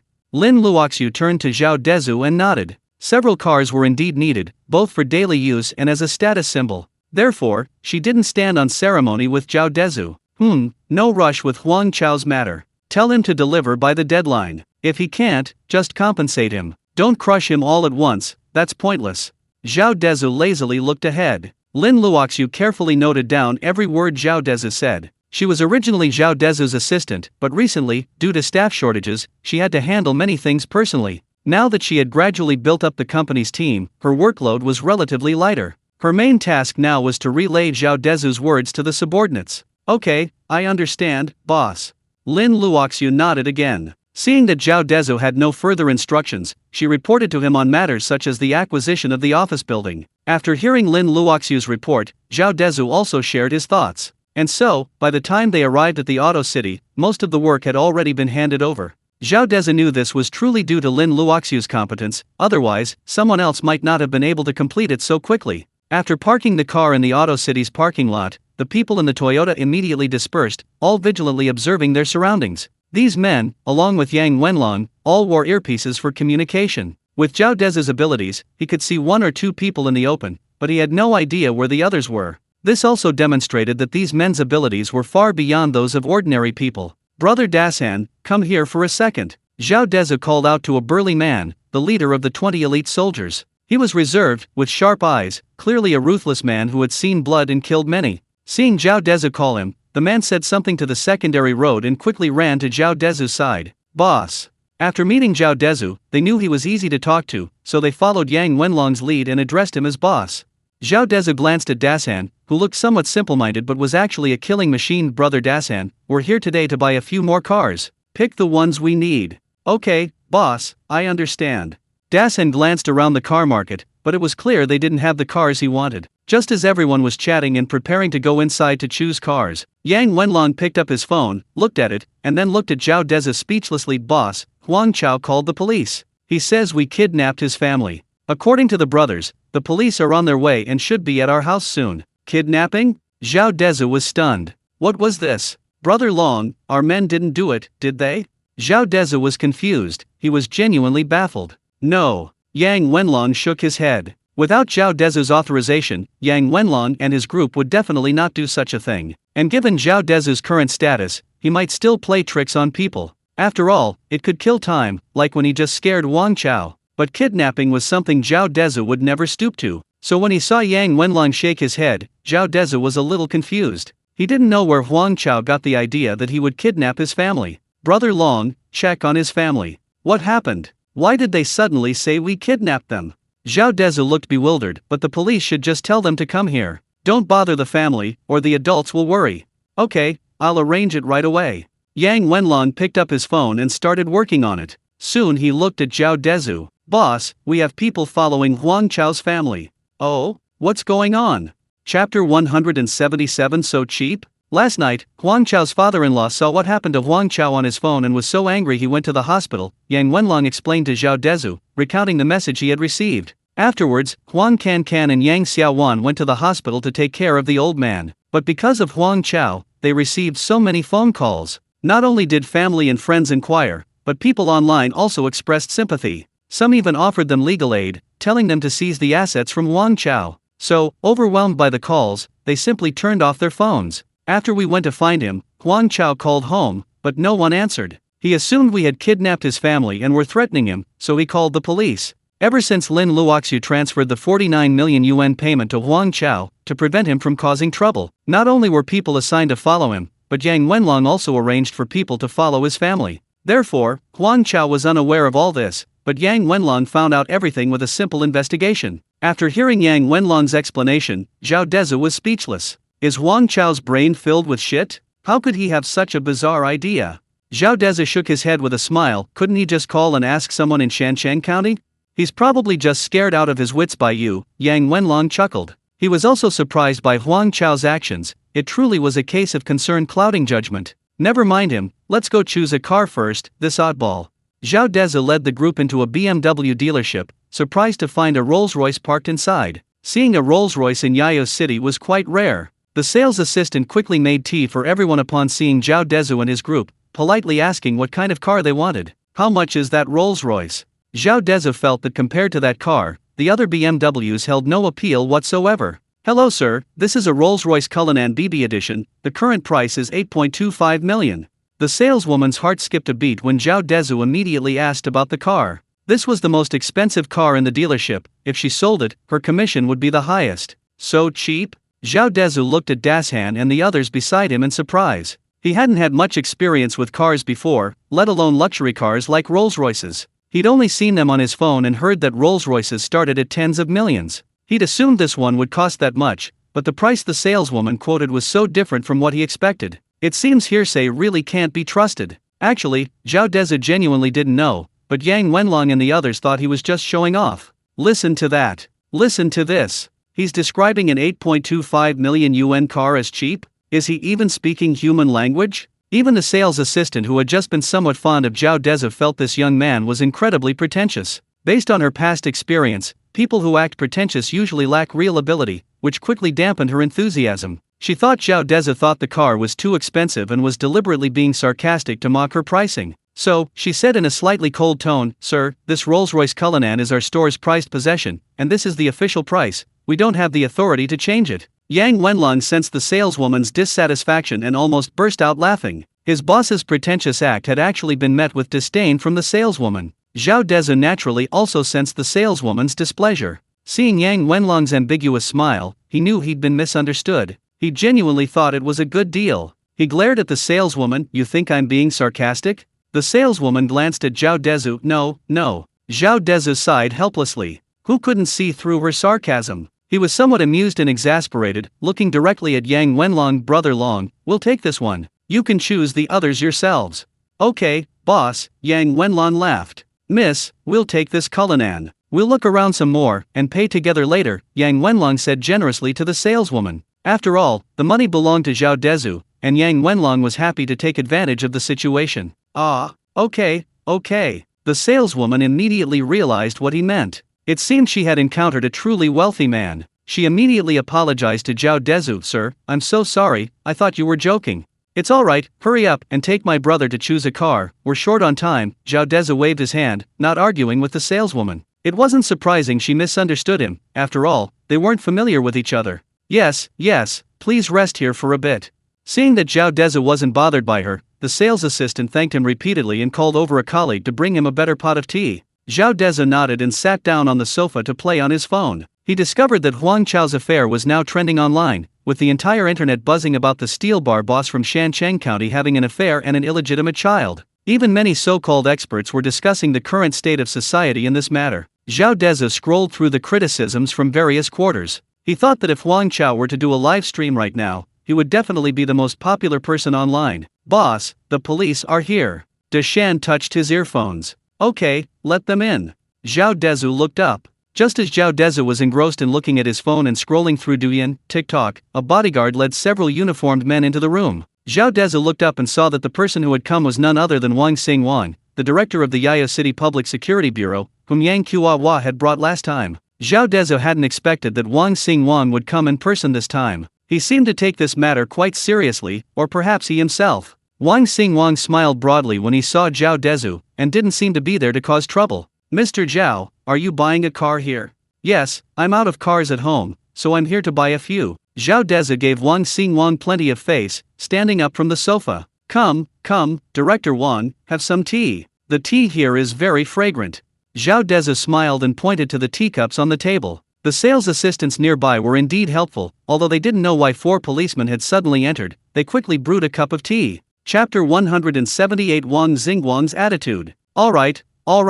Wang Xingwang didn't stand on ceremony and sat down on the sofa. Then I'll trouble you, Mr. Zhao. Wang Xingwang was very polite. Not at all, Zhao Dezhu smiled. My brother and I are currently busy, so it's normal for Director Wang to contact us. I wonder if Director Wang has any progress to share with us. Zhao Dezhu didn't mention Wang Chao's matter, since he hadn't been involved, he naturally wouldn't bring it up himself. Unexpectedly, Wang Xingwang nodded. Yes, we investigated many aspects, but we didn't find any leads. Ultimately, this matter was due to our inadequate investigation, so we came to apologize to you in person. Upon hearing this, Zhao Dezhu was taken aback. He gave Wang Xingwang a meaningful look, noticing no unusual expression on his face. However, Zhao Dezhu realized the context. He guessed that Wang Xingwang had come to see him because of Huang Chao's matter. Then news came from Shancheng County that Huang Cancan and the others were alright, they had been tricked by Huang Chao. So he changed his story at the last minute. It seems Wang Xingwang's adaptability is truly remarkable. Zhao Dezhu smiled. He had expected Wang Xingwang to say this, but he hadn't anticipated it would be in this situation. It's alright, Zhao Dezhu could only wave his hand with a smile. This matter was originally unclear. Someone who dares to kill someone with a gun in the city wouldn't be caught so easily. You don't need to blame yourself too much. He and Yang Wenlong had already told Wang Xingwang that this matter might be Gao Xing's doing, but now Wang Xingwang said he had no clue, yet he didn't even mention Gao Xing's current situation. It was clearly just playing coy. Some things are just for show, and some things everyone knows the truth of the matter, but a story is still needed. This matter is social. Zhao Dezhu had never placed any hope in Wang Xingwang. Sigh, it's still our fault. We failed to protect such an outstanding young entrepreneur as Mr. Zhao, it's truly our dereliction of duty. Zhao Dezhu noticed that Wang Xingwang's attitude towards him had changed drastically. Compared to last time, it was like he was a completely different person. It could even be described as respectful. He must have learned something about Zhao Dezhu from Yang Qiuhua. If before he thought Zhao Dezhu was just the son of a powerful figure, he now likely knew that Zhao Dezhu actually made significant contributions to his family every day. Otherwise, a high-ranking official in the city's public security bureau wouldn't treat him this way. After all, the man had his pride. If he didn't know he couldn't afford to offend this person, he definitely wouldn't be so obsequious. In fact, Zhao Dezhu's suspicions were correct. Yang Qiuhua had indeed revealed some information about Zhao Dezhu's identity to him, which explained Wang Xingwang's respectful attitude. Just like today, after receiving the report and inadvertently learning that Huang Chao was referring to Zhao Dezhu, he personally came over. He was afraid that his subordinates would say the wrong thing in front of Zhao Dezhu. Even if Zhao Dezhu had actually done it, he would have pleaded with him, not confronted him forcefully. However, to his surprise, just as he was about to find Zhao Dezhu, the branch office in Shancheng County called to tell him that Huang Cancan and her daughter's phones were simply switched off, they hadn't been kidnapped at all. This relieved him. As long as Zhao Dezhu hadn't done it, he could completely pretend it never happened. Upon finding Zhao Dezhu, he immediately apologized and steered the conversation towards the previous assassination attempt. If the news had come any later, and he had pleaded with Zhao Dezhu only to discover that Zhao Dezhu hadn't done it at all, his mother would have been in an awkward position. Zhao Dezhu, naturally, didn't expose the truth, pretending to know nothing, and continued chatting with Wang Xingwang. Director Wang, this wasn't your fault to begin with, you really don't need to blame yourself too much. Have some tea. Let's not talk about this unpleasant matter anymore. Let's just treat this as an old friend meeting for tea and a chat. There's no need to make the topic so formal. Zhao Dezhu genuinely didn't want to discuss the matter further. Anyway, Wang Xingwang couldn't catch anyone, and all this polite talk was pointless and ultimately futile. Wang Xingwang obligingly took a sip of tea. Alright, then let's not talk about this anymore. but I still want to thank Mr. Zhao for his understanding. Then we won't disturb Mr. Zhao's car selection any longer. I just came to express my apologies in person. Now that I've conveyed my message, I won't bother you any longer."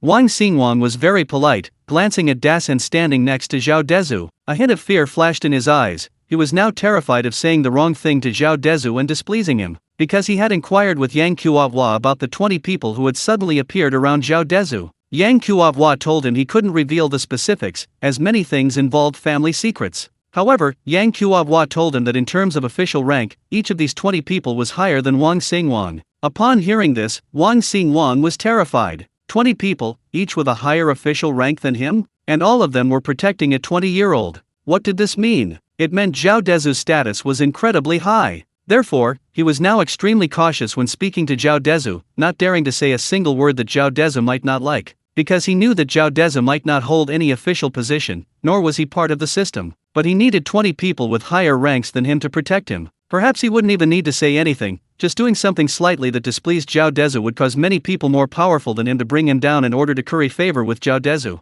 This is reality. Therefore, he didn't dare send his men to see Zhao Dezhu. Firstly, he was afraid of saying the wrong thing and displeasing Zhao Dezhu. Secondly, he feared Zhao Dezhu would think that sending his men to meet him was disrespectful. Moreover, he had another reason for coming today, to clarify his stance to Zhao Dezhu. Previously, he didn't know whether Gao Xing's backing or Zhao Dezhu's backing was more powerful, so he tried to play both sides. However, after talking with Yang Kuo-hua today, he learned that Zhao Dezhu's backing was far more powerful than anyone behind the Dakang group could afford to offend. Therefore, he decided to side with Zhao Dezhu and seriously investigate the Dakang group. Coincidentally, he had originally planned to visit Zhao Dezhu that evening. He hadn't expected the Wang Chao incident, which is why he had rushed over. Now that the groundwork had been laid, he stood up. President Zhao, after a meeting of the city's high-level officials, it has been decided that we will conduct a thorough investigation of the Dakang group. If they have any connection with the assassin who tried to kill you, the city will definitely punish them severely. Zhao Dezhu put down his teacup and glanced at Wang Xingwang. He instantly understood.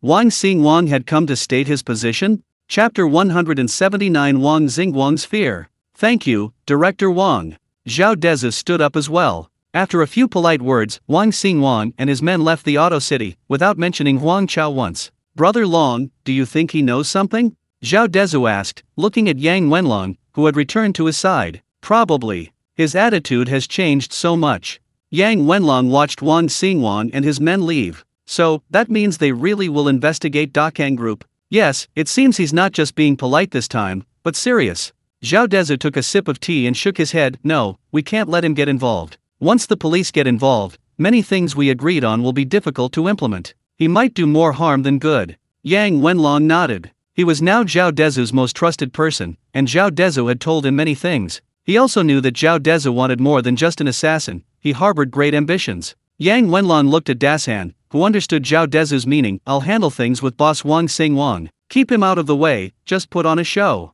We'll handle our own affairs.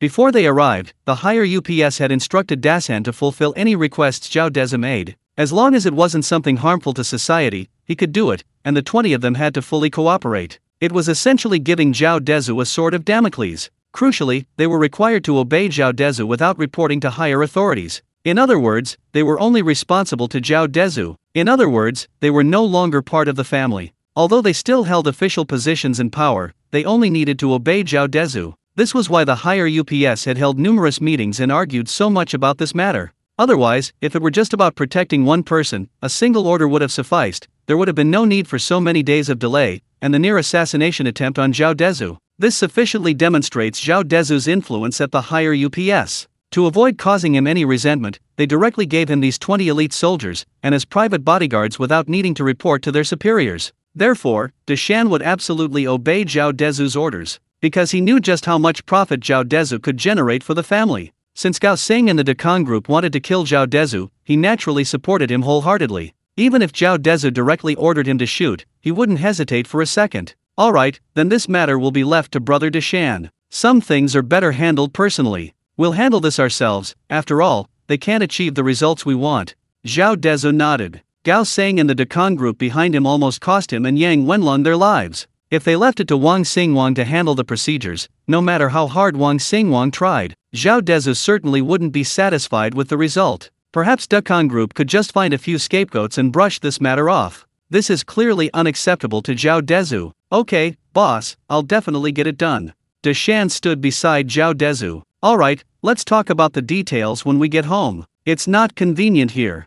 Zhao Dezhu glanced at the salesperson introducing car models to Lin Luoxiu not far away. Zhao Dezhu sat idly in the store for almost an hour. Lin Luoxiu, Deshan, and Yang Wenlong each selected several cars, all for their daily needs. After paying, they left with 10 cars in total, much to the delight of the BMW dealership manager, as all the cars Zhao Dezhu and his group had chosen were over 1 million yuan. Zhao Dezhu, naturally, got into the Rolls-Royce worth over 8 million yuan. Afterwards, Zhao Dezhu led everyone to other dealerships, but since not many people in Yayo City could afford luxury cars, there were almost no other expensive cars besides BMWs and Audis. If they needed even more prestigious cars, they would have to go to a big city like Kunming. Although Zhao Dezhu wanted to buy several nicer cars, they were unavailable, so he bought 20 cars, costing approximately 1 million yuan each, for the company's essential transportation. Then he bought a few more cars for his family to drive, and went straight home. The car dealership handled the paperwork and delivered the cars to the villa. While Villa number 8 couldn't accommodate all the cars, Villa number 1 had plenty of space.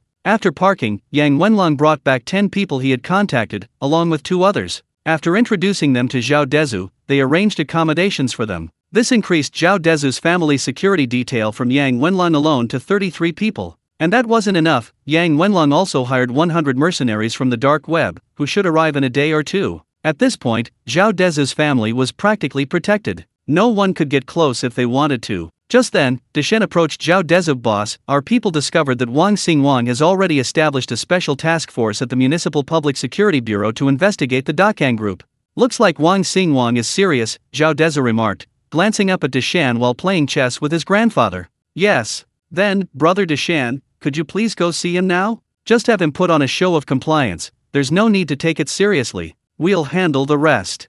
Zhao Dezhu hadn't expected Wang Xingwang to act so quickly, he seemed to have some guts. Okay, I'll go now. Deshan nodded, instructing his men over the earpiece to ensure Zhao Dezhu's safety, before driving directly to the Municipal Public Security Bureau. Wang Xingwang was currently holding a meeting with his men, planning to act that night, directly controlling the top management of the Dakang Group and investigating their connection to the matter. But then he received a call from Deshan. Before Deshan even arrived at the Municipal Public Security Bureau, he and his men were already waiting at the entrance. No kidding, this was someone even more powerful than his direct superior, so he naturally dared not be negligent. Seeing Deshan's car pull in, Wang Xingwang immediately led his men to greet it. Initially, the police officers were startled when they saw Deshan carrying a handgun and immediately became alert. However, Wang Xingwang reprimanded them. He knew that the weapons these men carried were all legal and compliant, and he had no right to interfere. Soon, Deshan was summoned to Wang Xingwang's office. When Wang Xingwang called him, he only said he wanted to discuss Gao Xing's matter,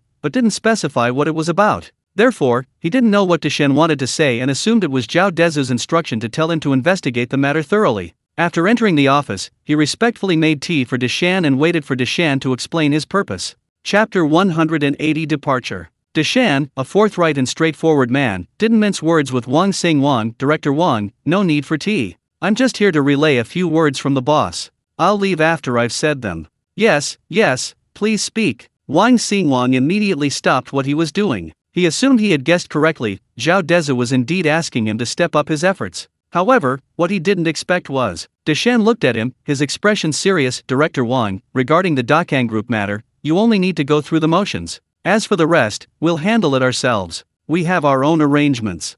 Wang Xingwang was stunned. Upon hearing this, his heart suddenly raced. He thought he had somehow offended Zhao Dezhu or his associates, and Deshan was directly conveying the higher UPS message, telling him not to interfere. He panicked instantly. There was no way around it. For someone like him working within the system, it was common to accidentally do something wrong and displease those above him. Did I do something wrong? Wang Xingwang asked tentatively. No, we just have other arrangements for this matter. You just need to cooperate with us. As for the rest, you don't need to worry about it. Deshan said expressionlessly, offering no further explanation to Wang Xingwang. Okay, we will definitely cooperate. Please rest assured, sir. Wang Xingwang gave a crisp military salute upon hearing Deshan's words. He knew that with Deshan's status, he only needed to carry out orders directly. As long as he pleased Deshan, he was essentially on Zhao Dezhu's side. Then Zhao Dezhu would naturally be his backer.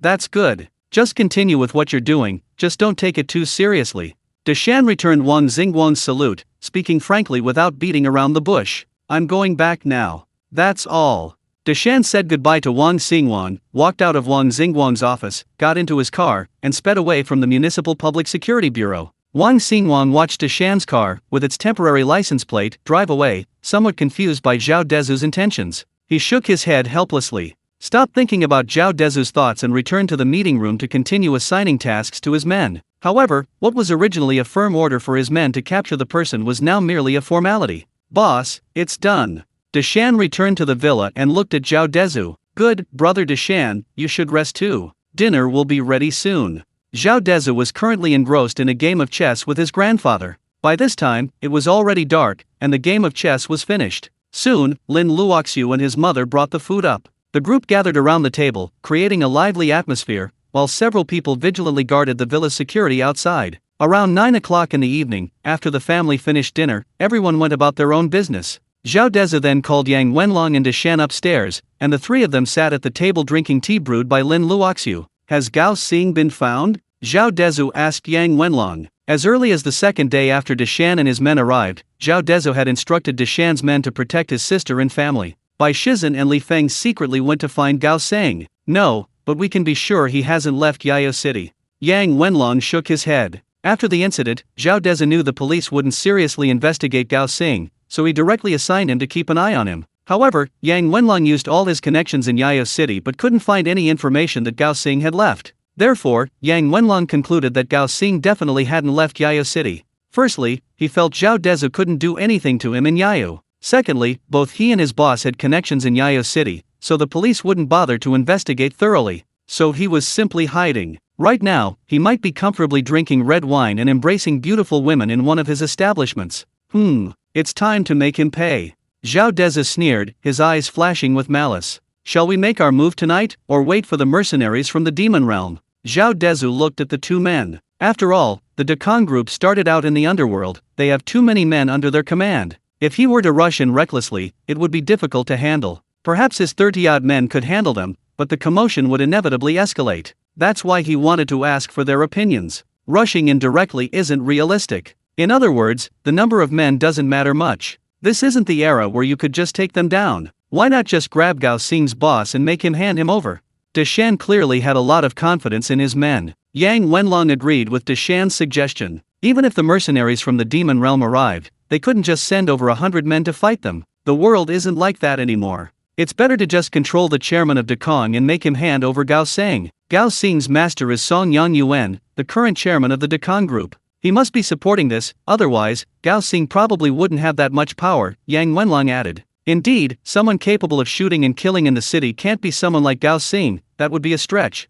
After arriving in Yao City, Deshan had already researched the matter, so he knew the whole story, including Gao Xing's abilities. Therefore, he believed Gao Xing was still lacking in experience. Zhao Dezhu's understanding of these matters naturally couldn't compare to theirs. However, he had one advantage: he listened to advice. He wouldn't be arrogant enough to give orders in areas he didn't understand. So, on Deshan and Yang Wenlong's advice, Zhao Dezhu decided to proceed. Their original target was Song Yang Yuan. Now that they couldn't find Gao Xing, they could target him directly. The boss Gao Xing mentioned earlier was naturally Song Yang Yuan. He was the one who orchestrated this whole thing. As for evidence, that was nonsense. Zhao Dezhu wasn't a gentleman. If he knew it was you, he'd get you. This is why Zhao Dezhu didn't allow Wang Xingguang to get involved. If the police were to handle this, and Song Yang Yuan simply said it had nothing to do with him, then there would be no way to resolve the matter. After all, the police need evidence. But Zhao Dezhu doesn't. He's not part of the system. As long as he knows Song Yang Yuan is detrimental to him and his family, he can take him down without evidence. Let's do it this way. Don't make a big fuss. Just bring him out, otherwise it'll be difficult for Wang Xingguang too. Zhao Dezhu nodded, deciding to act tonight. Leave a few people at home. The rest of you, get ready to leave. Zhao Dezhu stood up and stretched. He exuded an air of dominance. Yes, sir. The two men roared in unison. The sudden burst of power was clearly beyond his years. Chapter 181. I want this building. Lin Luoxiu stayed home with her family, while Zhao Dezhu and his group drove directly away from the villa area. Because the men Dasan brought were all armed, 10 remained at home, enough to ensure the family's safety. The other 20-odd people were taken directly by Zhao Dezhu to the headquarters of the Dakang group. Li Feng had discovered that Song Yangyuan, the chairman of the Dakang Group, was currently at the headquarters. Soon, about half an hour later, a convoy of 5 cars arrived at the entrance of the Dakang Group headquarters in the city center. It was the busiest time of day on the streets, and passers-by took out their phones to take pictures of the convoy consisting of a Rolls-Royce and 4 Autos. After all, in a relatively small city like Yaya City, seeing such a convoy was quite remarkable. After getting out of the car, Zhao Dezhu glanced at the dozens of stories high building and couldn't help but sigh. The Dakang Group, known to everyone in Yaya City, is truly something special. Even though Yang Wenlong had shown him photos of the Dakang Group headquarters, standing in front of the building, Zhao Dezhu realized that photos were just photos, they couldn't capture its grandeur. No wonder they're willing to do anything, Zhao Dezhu muttered. Let's go straight in and find him. I want this building, Zhao Dezhu said, glancing at Dashan and Yang Wenlong standing beside him. Both were completely bewildered by Zhao Dezhu's sudden statement. What was the boss saying? He wanted this building? This was truly a pipe dream. However, Zhao Dezhu didn't explain to them and led the way into the building. Behind him followed more than 20 burly men dressed in black, 10 of whom were armed and warily observing their surroundings. Li Feng had investigated the area beforehand and knew its layout best, walking alongside Zhao Dezhu and pointing out the way. Zhao Dezhu wasn't joking. He figured that since this Gao Xing was willing to buy his villa, worth over 100 million, for just 1 yuan, he could certainly give him a taste of his own medicine. Stop. A burly man with a Bluetooth headset on one ear, followed by 2 waiters, looked at Zhao Dezhu and his group, his voice trembling. He didn't know why such a menacing group of men had suddenly walked in. Except for the young man at the front who was somewhat more approachable, none of the others seemed like good people. Especially 10 of them were armed, their black pistols and axe completely undisguised. He even regretted speaking up. Anyone who could openly carry guns like this in China must be some incredibly powerful figure. What was he, a mere lobby manager, compared to them? Sure enough, Zhao Dezhu ignored him and walked straight ahead. Deshan stared silently at the man who dared to stop them. In that single glance, the man felt as if he were seeing a mountain of corpses and a sea of blood through the eyes of the mountain. He was so terrified that he staggered back, and if someone hadn't caught him, he would have collapsed to the ground. The man felt his forehead instantly covered in sweat. His back was completely soaked. Who are these people? The lobby manager watched the group's retreating figures before daring to look at his colleagues, muttering to himself. Everyone shook their heads. How would they know where they were going?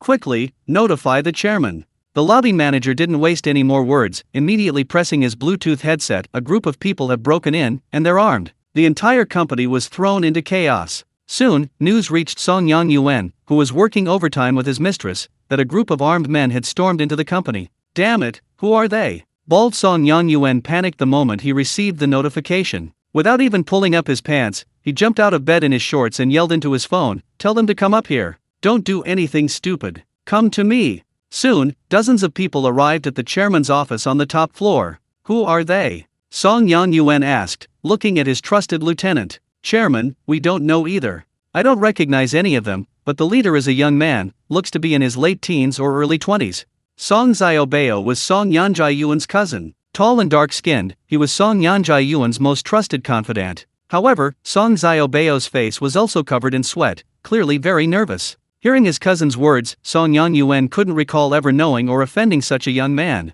However, at this point, he had no choice but to wait and see what the other party's intentions were. Chairman, should we take out our weapons too? Song Xiaobao asked hurriedly, seeing his cousin's nervous expression. No need. Anyone carrying weapons in public must be someone from higher up. Otherwise, the police would have already taken them out. Taking out a gun in front of them is just asking for trouble. Song Yangyuan glared at his cousin with exasperation. He did have some weapons, but they were things he couldn't show off, unlike these people who could openly carry them in the street. At the same time, Song Yangyuan was filled with doubt, wondering what these people's intentions were. Just as everyone in the chairman's office was feeling uneasy, Zhao Dezhu and his group arrived at the top floor where Song Yanjiayuan's office was located. Boss, this way, Li Feng pointed in the direction for Zhao Dezhu, walking slightly ahead of him just in case. You 4, guard the exits. Deshan pointed to his 4 men, ordering them to guard both exits. Why didn't Song Yangyuan send anyone?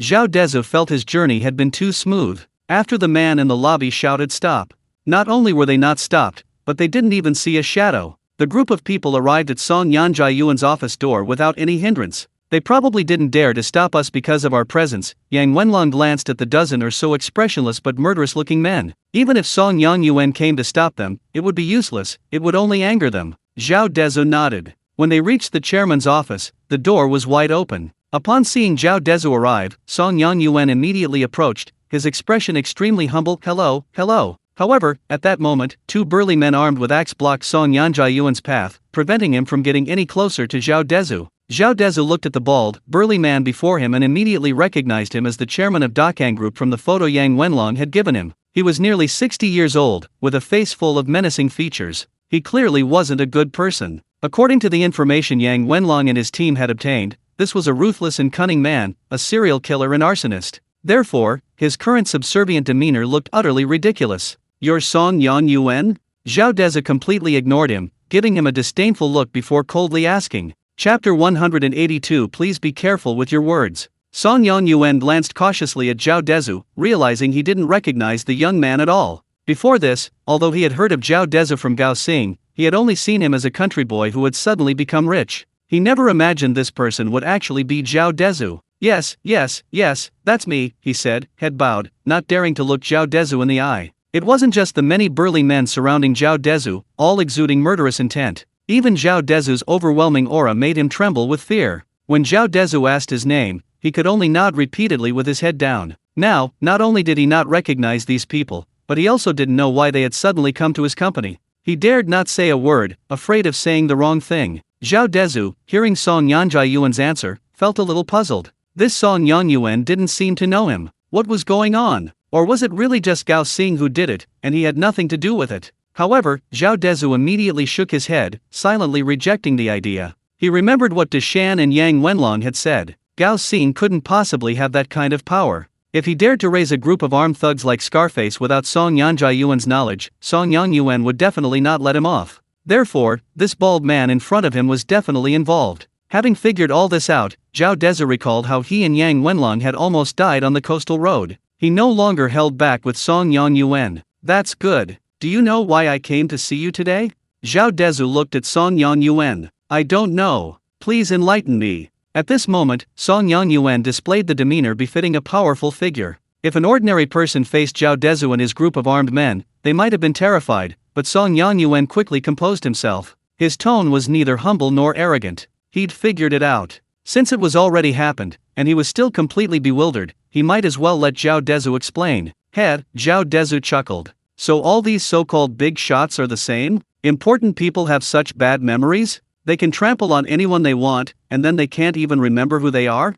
Huang Chao was like that before, and now Song Yuan is the same. He was almost killed by his men, but in the end, he doesn't even recognize him?" He looked at Song Yuan with a cold smile. "My name is Zhao Dezhu." Upon hearing the name, Song Yuan paused, feeling a strange familiarity. Then, he looked at Zhao Dezhu in disbelief, suddenly realizing why the name felt so familiar. He immediately thought of Gao Xing. Seeing his reaction, Zhao Dezhu knew he was right. Song Yuan did indeed know him. He didn't say anything more and went directly into the office behind Song Yuan. Then I realized there were dozens of men inside, all dressed in suits, like typical office workers. But for some reason, they all had a thuggish air about them, making the suits look out of place on them. In short, it was very awkward. Seeing Zhao Dezhu swagger into Song Yuan's boss's chair, everyone wore expressions of suppressed anger. But upon seeing Dashan and several men armed with axe, they completely deflated, lowering their heads. Song Yuan followed them in. He had previously asked Gao Xing to investigate Zhao Dezhu's background,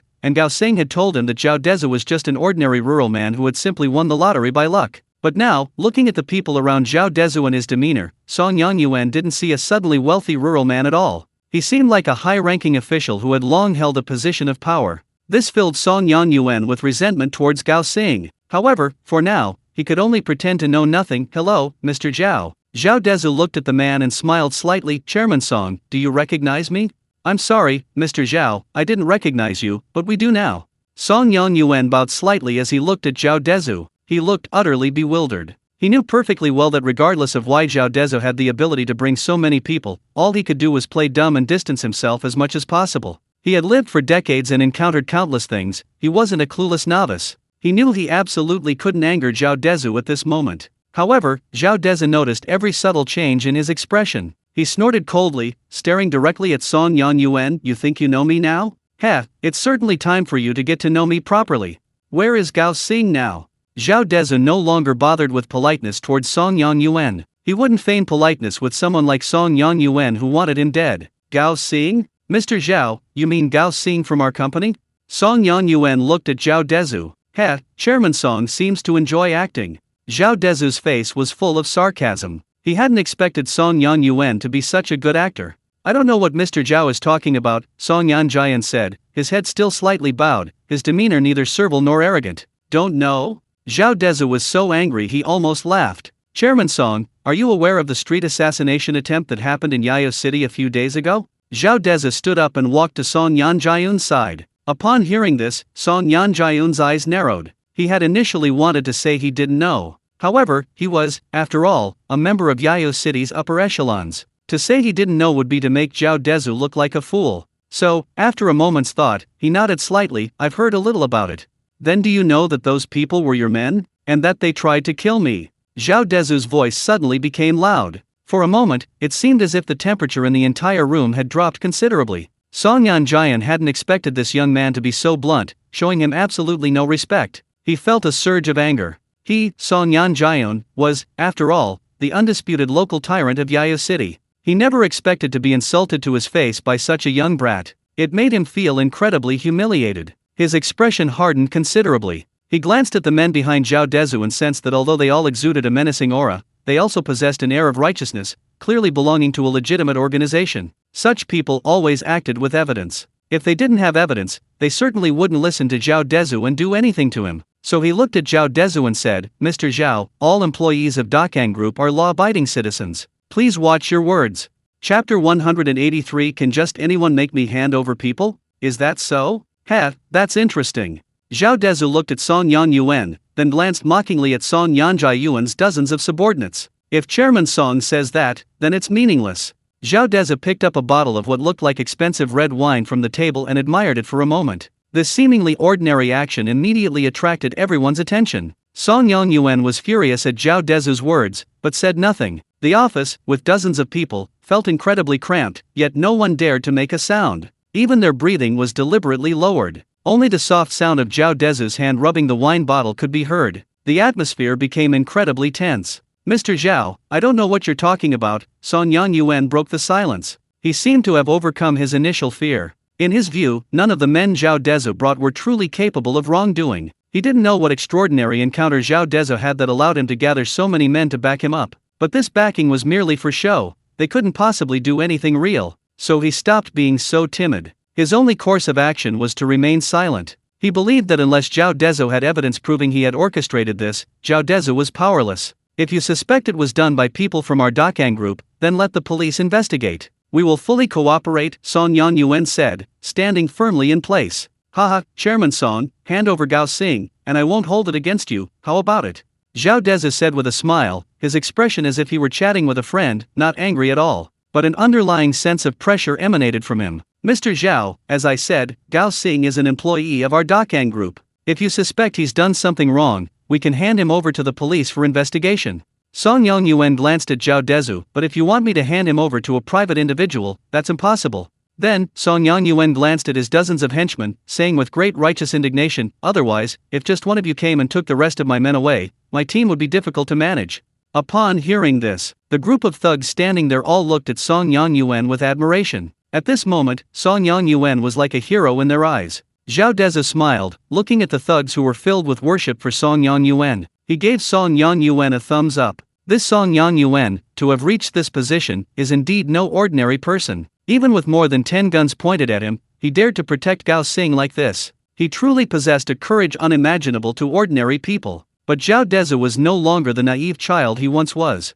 Looking at Song Yuan, he smiled instead of getting angry. Chairman Song, can I interpret this as you indeed hiding Gao Xing? Song Yuan glanced at Zhao Dezhu, the previous fear in his eyes gone from this straightforward young man. He now had no doubt about the veracity of Gao Xing's previous information about Zhao Dezhu. He also thought Zhao Dezhu was just lucky. Some twist of fate had brought these people to back him up. Without these people, he could crush Zhao Dezhu with one hand. And these people were clearly government employees. They wouldn't be gone for long, so Song Yanjian's expression turned disdainful. Gao Xing didn't do anything illegal. He's just transferred out of Yayo City, Song Yuan said, looking at Zhao Dezhu defiantly. Zhao Dezhu didn't understand why Song Yanjian's attitude had changed so quickly, but a ruthless glint appeared in his eyes. Now Song Yanjai-yuan's attitude was clear, he was hiding Gao Xing. But since there was no evidence, Zhao Dezhu couldn't do anything to Gao Xing, nor could he do anything to Song Yangyuan. In that case, Zhao Dezhu didn't need to pretend to be polite anymore. He gave Dashan a look, and Dashan immediately took 2 steps in front of Song Yangyuan and, without a word, kicked him in the stomach. The immense force of the kick sent Song Yangyuan sprawling to the ground. Clutching his stomach, he stared at Zhao Dezhu in disbelief. He hadn't expected Zhao Dezhu to actually dare to attack him. Song Xiaobao, seeing his cousin on the ground, panicked. Song Yangyuan was their leader, and the sight of him being kicked to the ground threw the dozens of burly men into a panic. Chairman! Song Xiaobao rushed over to help Song Yangyuan, but Zhao Dezhu pulled out a pistol and pressed it against Song Xiaobao's dark forehead. This pistol had been given to Zhao Dezhu by Dashan on the elevator. They didn't know that Zhao Dezhu was actually in good health. They only knew that Zhao Dezhu couldn't be harmed. So he gave Zhao Dezhu his service weapon so that if Song Yanjai-yuan's men became desperate and acted rashly, Zhao Dezhu would have a weapon for self-defense. As for whether Zhao Dezhu would actually fire, Dashan wasn't worried at all. Even if Zhao Dezhu did kill someone, with Dashan's privileges, all he would need to do was submit a written explanation to his superiors. That was the power Dashan and his group possessed. So powerful that ordinary people couldn't even imagine it. Like the imperial guards of ancient times, who would execute first and report later.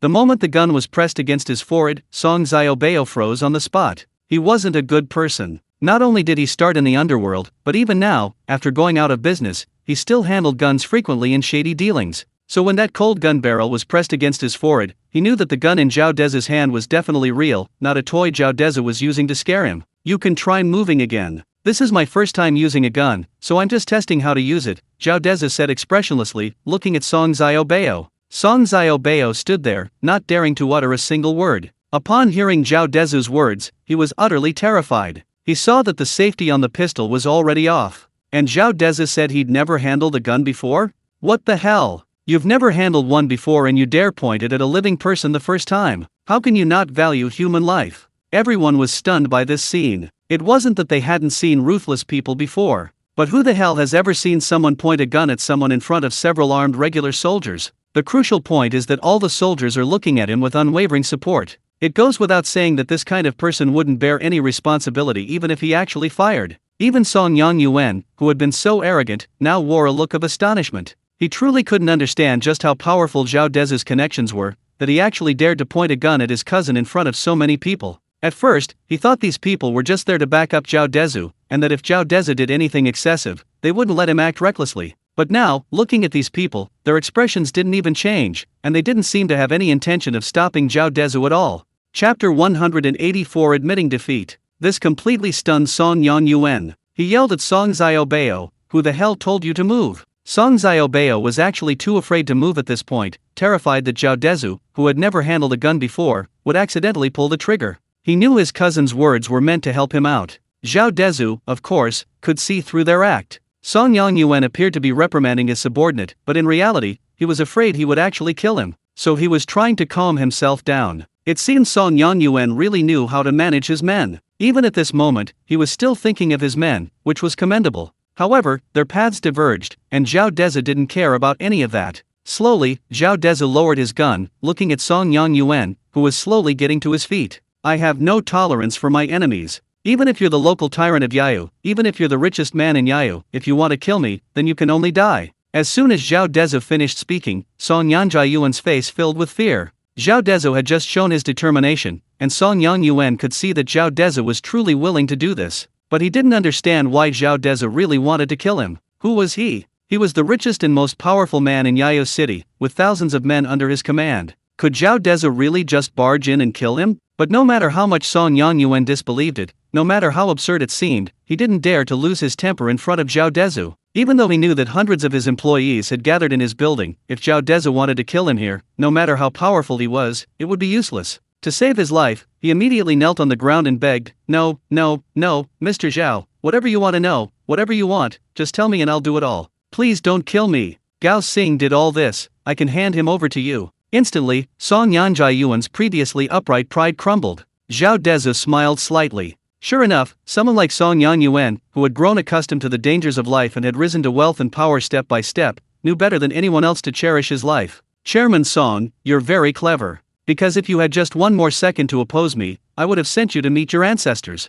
Zhao Dezhu looked at Song Yuan with undisguised admiration. This kind of person was indeed a ruthless leader. He, Zhao Dezhu, wasn't a bloodthirsty maniac. If a peaceful resolution was possible, he naturally wouldn't kill someone outright. Hearing Zhao Dezhu's words, Song Yuan didn't know if they were true, but he still breathed a sigh of relief. He knew he had escaped with his life. As long as he was alive, everything was negotiable. Once these people left, he could do whatever he wanted with Zhao Dezhu. There was no need for him to recklessly act tough now. He lowered his head, indicating his submission. Zhao Dezhu didn't know what he was thinking, nor did he care. Because if Yang Wenlong and his 100 mercenaries wanted to kill him and his family in front of them in the mountains, Song Yuan truly didn't have the ability. Unless he orchestrates a few more grand events like the one that night on the coastal road, there might be a slight chance. But this matter can't just end like this. Zhao Dezhu looked out the window at the beautiful scenery. I'll give you 2 conditions. If you can do them, I guarantee your safety. If you can't, I'll send you to meet your ancestors. Yes, please tell me, I'll definitely do it. Song Yuan didn't dare to disobey at all. Alright, then I'll say it.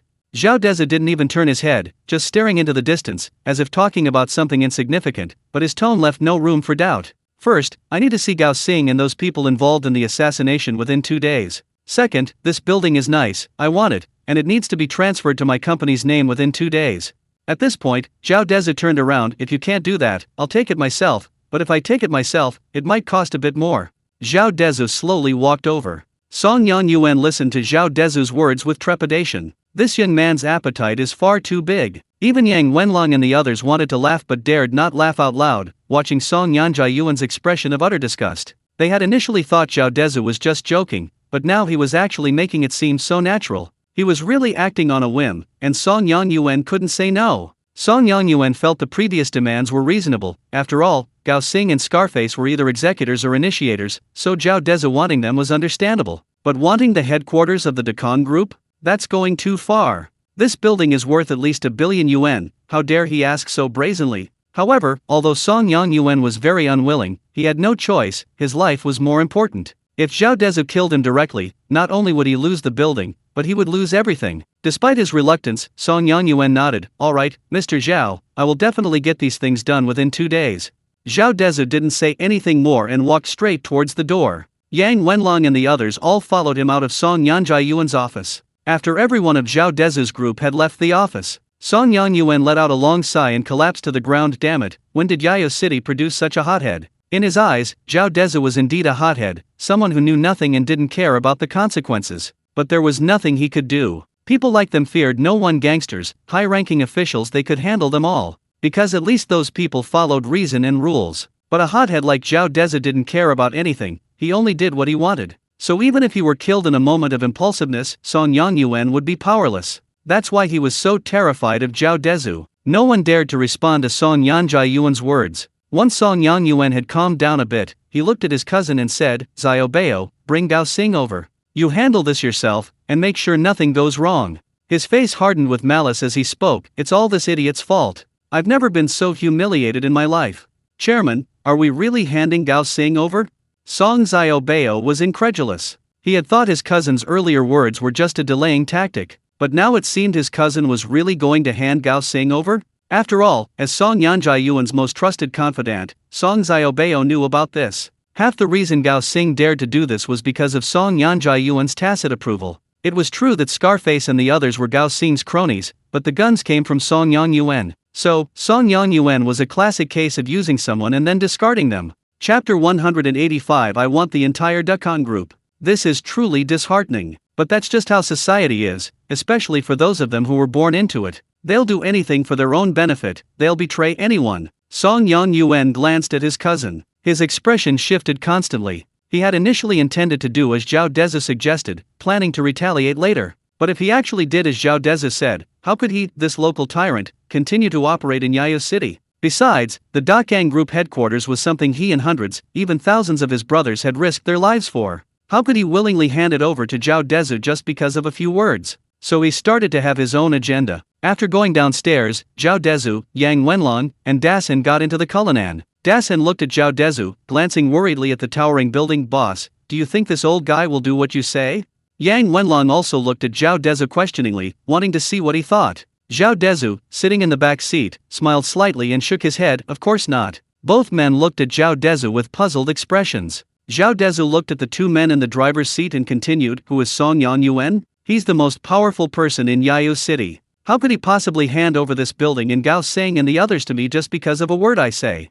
Zhao Dezhu paused. If he really did that, not only his subordinates and people from all walks of life, but even I would look down on him. The two men in the driver's seats looked at Zhao Dezhu with utter confusion. They naturally shared the same thought as Zhao Dezhu. What they couldn't understand was, if Zhao Dezhu knew Song Yuan wouldn't do as he said, why did he let it go like that? "Boss, since that's the case, why don't you teach him a lesson?" Yang Wenlong asked, puzzled. Dasan started the car, following behind the two autos in front. Soon, their Cullinan was surrounded by 4 autos. Dasan drove while listening intently to what Zhao Dezhu had to say. After all, he knew his young boss was good at making money, but he had never seen Zhao Dezhu handle other matters. Just from what Zhao Dezhu had just done, he felt Zhao Dezhu was somewhat indecisive. Zhao Dezhu reclined comfortably in his seat, opening the car window to gaze at the night view. "You're all thinking too simply," he said. "Song Yuan has been in Yayo City for decades. He has his network of connections, his prestige." Zhao Dezhu paused. "If I just shot him dead, maybe it would intimidate some people for a while, but there would definitely be a lot of trouble later. After all, everyone would know it was a hothead who barged into Song Yuan's office and shot him dead when he wasn't looking. Who would accept that? Even the most cowardly people, with the kind of force we have tonight, could easily take him down. So nobody will respect me. What's the point of killing Song Yuan? Won't there just be a second, a third, countless Song Yuans?" Zhao Dezhu sighed, his aura suddenly rising, and said decisively, "If I'm going to fight, I'll beat him into submission. Once and for all." Deshan and Yang Wenlong, who were driving, exchanged a glance, their eyes filled with undisguised shock. They both sensed Zhao Dezhu's ambition. "Boss, what do you mean?" Yang Wenlong hesitated. Zhao Dezhu didn't hide anything, nodding directly, "Yes, I want more than just the Dakang Group building, I want the entire Dakang Group." Yang Wenlong, Deshan, both burly men were terrified by Zhao Dezhu's ambition. Indeed, killing Song Yuan wouldn't be difficult. In fact, any one of Zhao Dezhu's dozens of bodyguards could easily take him down. But taking the entire Dakang Group was far more complex than simply eliminating Song Yuan. Just as Zhao Dezhu said, eliminating one Song Yuan would only lead to another. Only by completely crushing Song Yuan could they serve as a warning to others. However, neither of them expected Zhao Dezhu to act so suddenly. He hadn't initially intended this, but changed his mind immediately. Through his endoscope, Zhao Dezhu could see the two men's surprise at his words, so he explained, "I'll be leaving Yayo City in 2 months. Although my parents can come with us, this is where our roots are. We can't take many things with us. We need people, and we need our own power. The Dakang Group, as the largest power in Yayu, seems like a good choice." The two men nodded in agreement. Zhao Dezhu's thinking was indeed more comprehensive than theirs. "Now we can prepare for their retaliation," Zhao Dezhu chuckled. "The mercenaries from the demon realm will arrive tomorrow." Yang Wenlong nodded. Song Yuan and his men will likely resort to a series of assassinations, kidnappings, and other shady tactics. It can't be like a few years ago, where dozens or hundreds of people just ganged up on each other in the streets. Then we'll make sure every single one of them doesn't leave alive, and completely subdue them in one fell swoop. Zhao Dezhu stared ahead, his eyes resolute. "Except for Gao Sing and Scarface, who are definitely going to die, everyone else who can be used for us can be spared. Those who can't be spared will be sent to meet the King of Hell." Yes. Yang Wenlong and Deshan were both inspired by Zhao Dezhu's courage. They couldn't imagine that a 20-year-old could have such courage. He could easily kill Song Yuan with a single shot, but he clearly thought things through more comprehensively. The two decided to fully support Zhao Dezhu and fight a perfect battle. "Here's what we'll do, Deshan. Starting tomorrow, the 20 of you will leave Yayo City immediately, let Song Yuan know, and then you can sneak back." Zhao Dezhu knew that Song Yuan's surrender today was because of the weapons Deshan and his men possessed. Moreover, he had just used his superpowers to foresee the conversation between Song Yuan and the others after they left, and he knew everything. Once he believes Deshan and his group have left, he'll definitely make his move. Then, the Demon Realm agents will secretly infiltrate Yayu, and Deshan and his men will lie in wait. If Song Yuan dares to act, they'll be doomed. "Yes, boss, we'll get it done." Deshan and his men have years of experience dealing with terrorist organizations. Disguises and infiltration are second nature to them. This is many times more difficult than the task Zhao Dezhu assigned them. So, simply making Song Yuan believe they've left Yayu City is far too easy. Meanwhile, Song Yuan is completely unaware that Zhao Dezhu is setting a trap for them. They still think Zhao Dezhu is just young and impetuous, bullying others. Chapter 186. Let them come back. Contact Gao Sing and have him bring Scarface and the others back. They're probably itching for revenge. Song Yangyuan took out a cigar and put it to his lips. Song Xiaobao lit it for him. Yes, Chairman. Song Xiaobao breathed a sigh of relief upon hearing his cousin's words. He and Song Yangyuan had the same idea. They didn't take the young Zhao Dezhu seriously at all. In his view, given the right opportunity, he could make Zhao Dezhu disappear completely. A little punk dares to threaten me? Does he think I'm old? Song Yangyuan exhaled a long puff of smoke, his eyes flashing with a fierce light. It was as if he wasn't the one who had just been kicked to the ground, too afraid to move. Song Xiaobao walked to the side and directly dialed Gao Xing's number. Gao Xing, bring Scarface and the others back. Song Xiaobao said into the phone without uttering a single unnecessary word. Brother Bao, the storm hasn't passed yet, isn't this inappropriate?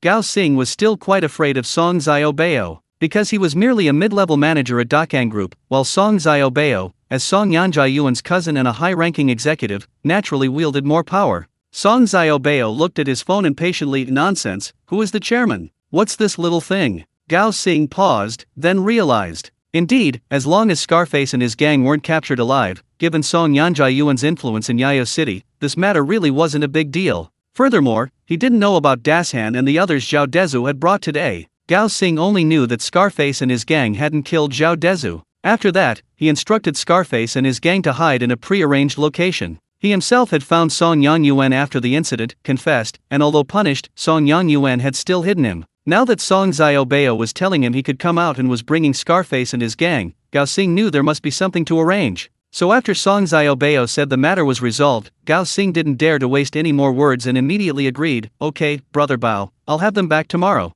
Okay, that's it. This time there's a big operation, be careful. Song Xiaobao clearly trusted Gao Xing and, seeing his doubts, directly clarified the situation. Song Xiaobao's words indeed made Gao Xing relax a lot. After hanging up the phone, Gao Xing let out a long sigh. He knew that Scarface and his gang had lost several brothers and were heartbroken, but there was nothing he could do. As the saying goes, once you're in the underworld, you're not in control of your own destiny.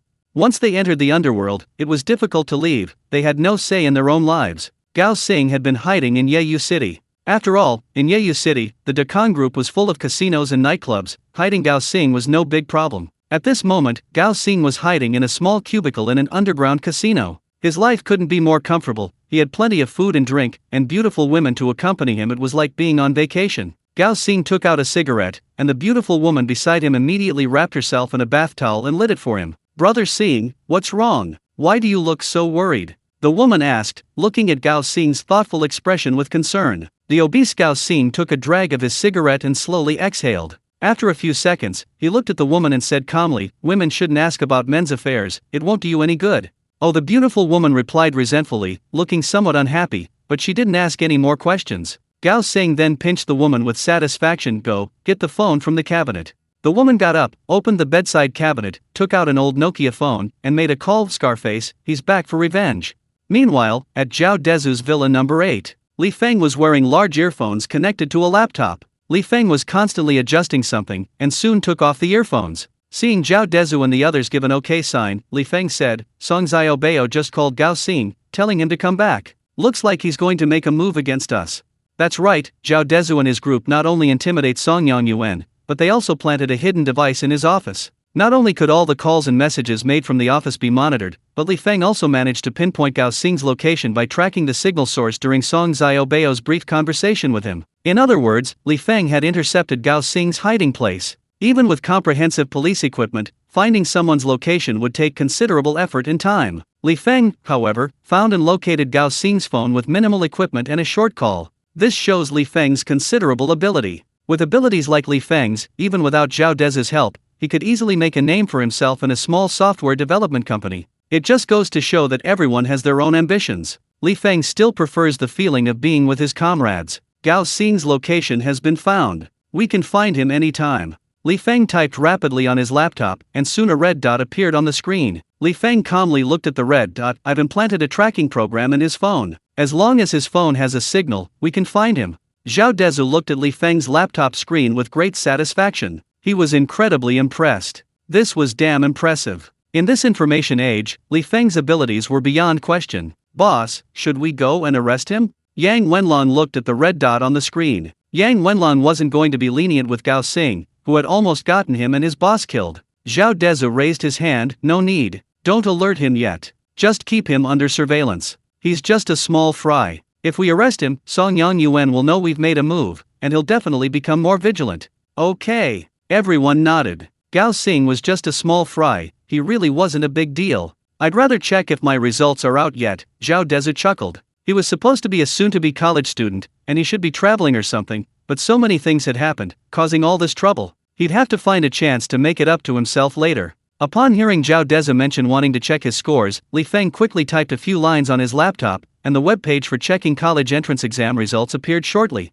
Zhao Dezhu then entered his exam number and password. Actually, to give himself and his family something to look forward to, he hadn't used his predictive abilities to estimate his scores. At this moment, Zhao Dezhu was also somewhat nervous. If he didn't now possess the ability to foresee the future, these scores would be crucial in changing the trajectory of his life. Even though he didn't need to rely on studying to change his fate now, he was still very curious about his score. So, under Zhao Dezhu's solemn expression, Deshan, Li Feng, Yang Wenlong, and the others all held their breath, staring intently at the computer screen. Everyone was curious about how many points their boss had scored. This seemed to be the only thing that gave them something to look forward to in their otherwise monotonous lives. Soon, as Zhao Dezhu pressed the login button, his college entrance exam scores appeared. Chapter 187 Layout. Upon opening the app, Zhao Dezhu saw his score was an astonishing 650. Including the 10 bonus points for working in a remote mountainous area, it reached 660. This was quite high. Zhao Dezhu looked at his score with satisfaction. It was more than enough to get into Kunming University of Finance and Economics. Boss, this score is really good, Li Feng said, having a better understanding of the information than the others. So he knew Zhao Dezhu's score was quite good. Not bad, Zhao Dezhu nodded in agreement. This score was achieved through his own abilities before he gained his precognitive abilities. This score was already quite good. This score should be enough to get into a good university in another province, the group discussed amongst themselves. However, since they didn't know the cutoff scores for each university, it was only an estimate. Which university are you planning to go to, boss? Yang Wenlong asked, as he was a local and naturally didn't want the workplace to be too far away. Zhao Dezhu had already planned for this. If he could get into one of those world-renowned universities, he would definitely go there. However, while his grades were average, getting into a top-tier university was out of the question. Therefore, Zhao Dezhu decided to attend the school he had originally chosen. He shared his thoughts with the others. My original dream was to become a teacher, but now I don't think I'll have the time. So, I'll go to a finance university. Zhao Dezhu smiled, perfect match. Yang Wenlong quickly followed with a smile, yes, mainly because of Su Jin. Nonsense, absolutely not. Zhao Dezhu retorted. He was like a shy young boy. He had completely lost the composure he displayed in front of Song Yang Yuan and the others. For a moment, everyone looked at Zhao Dezhu and laughed. After joking around for a while, Zhao Dezhu sent everyone back to sleep. After all, he had things to do tomorrow. He and Yang Wenlong went to their driving lessons as usual, while Deshan and the others needed to leave Yeyu City. They planned to make Song Yanjia Yuan's men think they had left, then sneak back. Only in this way would Song Yang Yuan and his men be fooled. Otherwise, the longer things dragged on, the more likely Zhao Dezhu could only predict the next 24 hours. He was also afraid that things might change if it went on too long. However, for the safety of the villa, Deshan's men were on duty even at night, so there was no need to worry. After Yang Wenlong and the others returned to their rooms, Zhao Dezhu took out his phone. He found the class group chat was already quite lively, with everyone posting their grades. Then, classmates and teachers alike congratulated each other. Zhao Dezhu simply browsed through it, then found his homeroom teacher's WeChat account and sent him a screenshot of his grades. The homeroom teacher had previously asked everyone to send him their grades privately, presumably for statistical purposes. A few seconds after Zhao Dezhu sent the message, his homeroom teacher replied on WeChat. The content was nothing more than that Zhao Dezhu had done very well on the exam. After all, this exam was nationally recognized as difficult. For a class in a small county to score 660 was practically among the top students in the class. Zhao Dezhu, who had consistently ranked 5th in his class, had now achieved 3rd place, much to his homeroom teacher's delight. Zhao Dezhu exchanged a few polite words with him. After all, his teacher hadn't offered a single word of concern when he was nearly beaten to death. Zhao Dezhu felt there was no need to waste time with such a person. Meanwhile, the dormitory group chat buzzed with activity. After reporting their scores, Dao Jianfeng and his 2 friends all tagged Zhao Dezhu. Dao Jianfeng at Brother Pig, what did you get? I'm curious. Zhang Xing, yeah, Brother Zhu, tell us. At Brother Pig. Chi, why do you all call him Brother Pig? Zhao Dezhu was exasperated. His brothers had consistently given him such an awful nickname, it was truly awful.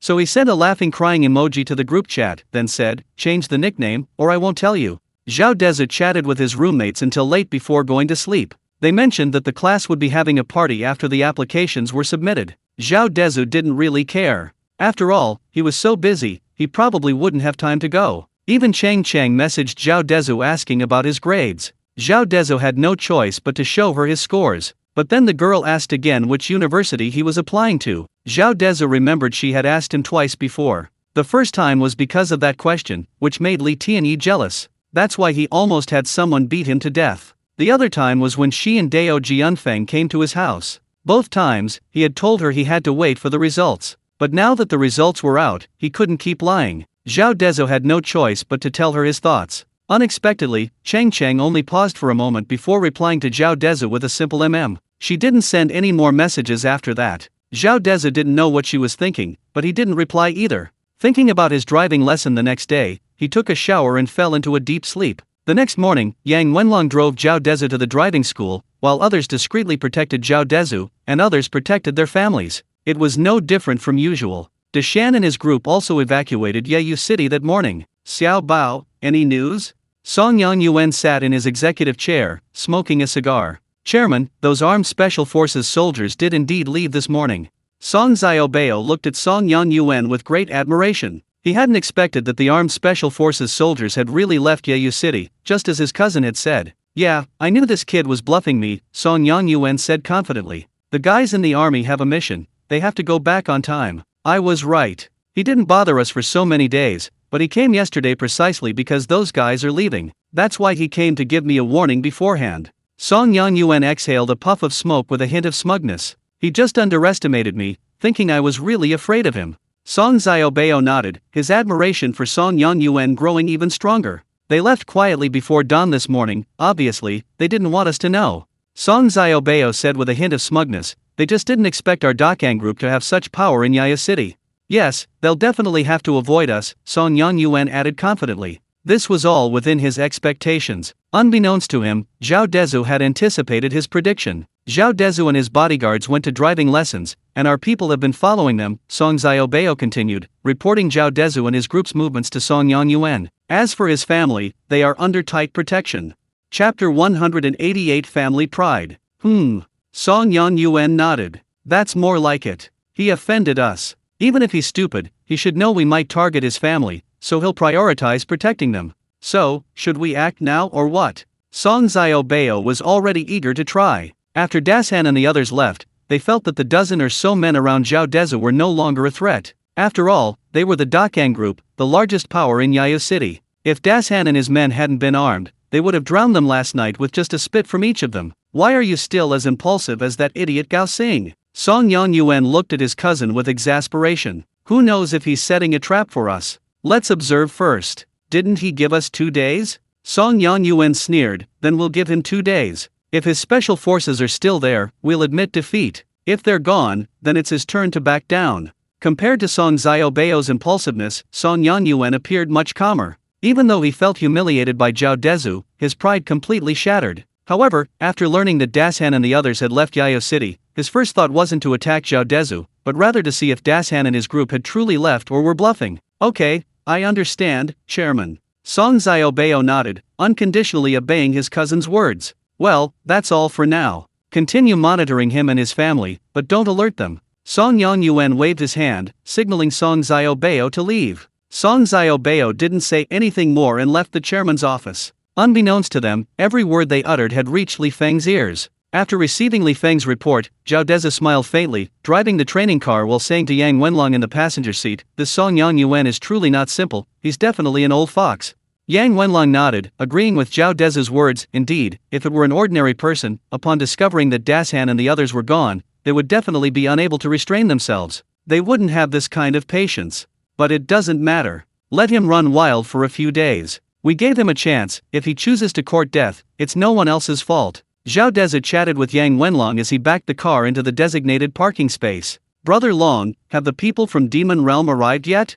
Zhao Dezhu felt that Demon Realm's mercenaries were also a crucial element. If they hadn't arrived, they would be in a very passive position this time. After all, they were facing a large company like Dakang Group, with thousands of employees. They couldn't just assume that having guns meant they could ignore everything. We can't just fire off everything at once. They've arrived. They infiltrated this morning and have already registered with their superiors. The identities of all 100 Demon Realm mercenaries are clear now, because they're all Chinese citizens, so no one will suspect anything. They're already in Yayo City and ready to act at any time. Yang Wenlong seemed somewhat excited, because the Demon Realm was a godlike existence in the underworld. Anyone who could enter the Demon Realm was no ordinary person. Now, having been hired 100 by his generous boss at once, he couldn't help but feel a surge of excitement. They're all disguised as people from various professions, infiltrating our ranks. It's safe to say Song Yanjai Yuan's men have no way to get in. It was clear that Yang Wenlong held the mercenaries of the Demon Realm in high regard. Brother Long, are they really that good? Zhao Dezhu looked at the usually calm Yang Wenlong, who spoke of the Demon Realm mercenaries with such reverence. He was also filled with boundless curiosity about the Demon Realm. Yes, they're very good. Yang Wenlong nodded. Think about it, even those tall foreigners aren't a match for them. That shows how powerful they are. Keep in mind, most of this mercenary group is made up of Chinese. Zhao Dezhu pondered for a moment, seemingly understanding, but his curiosity only grew stronger. Alright, that's enough practice. I think I've passed. Zhao Dezhu had already taken his driving test, and today he had enough practice time. Zhao Dezhu parked the car. His instructor was standing at the starting point teaching another woman to drive. Zhao Dezhu immediately asked him to schedule his driving test, part 2, for tomorrow morning, and the instructor readily agreed. He had seen how proficient Zhao Dezhu was. He was definitely ready to take the test, otherwise it would just be a waste of both of their time. After handing over the car keys to Yang Wenlong, Zhao Dezhu went straight home. It was Monday, and Zhao Dezhu wanted to check his computer to see if there were any stocks trending particularly well. After all, he needed to make money. Only with enough money could he have the confidence to do anything. Zhao Dezhu took a shower when he got home. Just as he was about to pick up his computer, his father looked at him and asked, "Zuer, have your results come out yet?" Zhao Dezhu scratched his head, feeling a little embarrassed. His family had been concerned about his results. They were asleep when he found out last night, and he had forgotten to tell them when he got home today. Zhao Dezhu sat down by Zhao Hai's side and peeled an orange for him. "Dad, I forgot to tell you, I found out last night."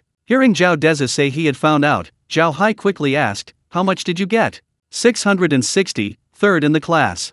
Zhao Dezhu knew his parents, being from the countryside, firmly believed that knowledge could change their destiny. They valued grades highly, and thankfully, his score was enough to put their minds at ease. Otherwise, even if he were wealthy, poor grades would still leave his family with regrets. Sure enough, upon hearing 660, and third in the class, his father beamed with joy. "Not bad, not bad. Third place is already very good." Zhao Dezhu chatted with his father for a while, not in a hurry to go back to his room to work. After a while, the whole family came to the living room. His mother and the others were very satisfied after hearing Zhao Dezhu's score. This made Zhao Dezhu the first person in the family's history to attend a university. Even though his uncle Zhao Yun's son had a lavish celebration for his college entrance, he only got into a third-tier university. Zhao Dezhu could clearly see the genuine pride on his family's faces. This made him incredibly happy too. As a son or daughter, the greatest pride is undoubtedly making one's parents proud. He's now wealthy and has decent grades, making him his parents' pride. The conversation led to dinner.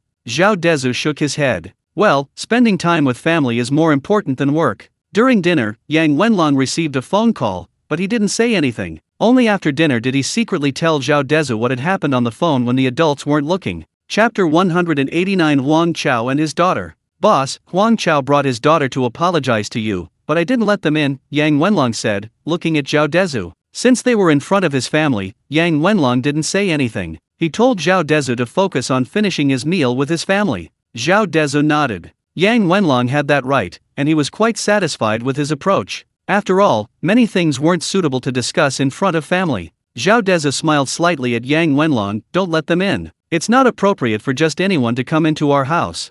"Okay, then I'll tell them to get lost," Yang Wenlong said, reaching for his Bluetooth headset. "No need. Tell them to wait. Let them apologize to Yuan Yuan in person when she comes down." Since the last incident, his sister had pretended nothing was wrong. However, she hadn't said anything then to avoid worrying him and their parents. But Zhao Dezhu knew that this matter had been making his sister uncomfortable. She was only a teenager, at the peak of her youth, and had been slapped. The injustice she felt was unimaginable. This was why Zhao Dezhu had been plotting a revenge that would plunge Huang Chao's family into despair. It was to avenge his sister. Now that they had come to apologize, he naturally wanted his sister to know. Otherwise, even if he got revenge, if his sister didn't know, the trauma would haunt her for life. Yang Wenlong had been Zhao Yuanyuan's age, so he understood what Zhao Dezhu was saying. Therefore, after hearing Zhao Dezhu's words, he nodded in agreement. Yes, boss. He immediately pressed the button on his headset and relayed orders to Bai Shizhen and the others in the security room. They were to tell Huang Chao and his daughter to wait at the entrance of the complex.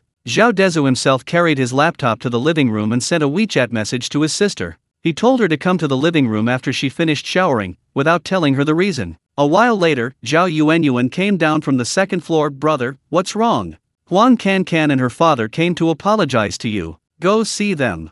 Zhao Dezhu closed the stock trading webpage and looked up at his sister. He didn't want to be working whenever his family saw him. Hearing Zhao Dezhu's words, Zhao Yuanyuan was clearly taken aback, then shook her head. Brother, no need. It's been quite a while, I've almost forgotten about it. Zhao Dezhu could see that although Zhao Yuanyuan said that, there was still some unhappiness on her face. Needless to say, this matter had caused her a lot of distress. She just didn't want to appear pretentious in front of her family. That's why she would bear any grievances herself. Like being bullied by Huang Cancan, if their homeroom teacher hadn't called the family to appease Huang Chao, Zhao Yuanyuan still wouldn't have let her family know about it, and would have borne this grievance alone. It must be said that even though Zhao Yuanyuan suddenly went from being a poor child to a princess who lacked nothing, her kind heart remained unchanged. Zhao Dezhu looked at his sensible yet somewhat heartbreaking younger sister. A pang of self-reproach welled up within him. He stood up, patted Zhao Yuanyuan's head, and said earnestly, people are like that. The more you give in, the more they think you're easy to bully. You're our Zhao family's little princess now. Anyone who bullies you will pay the price.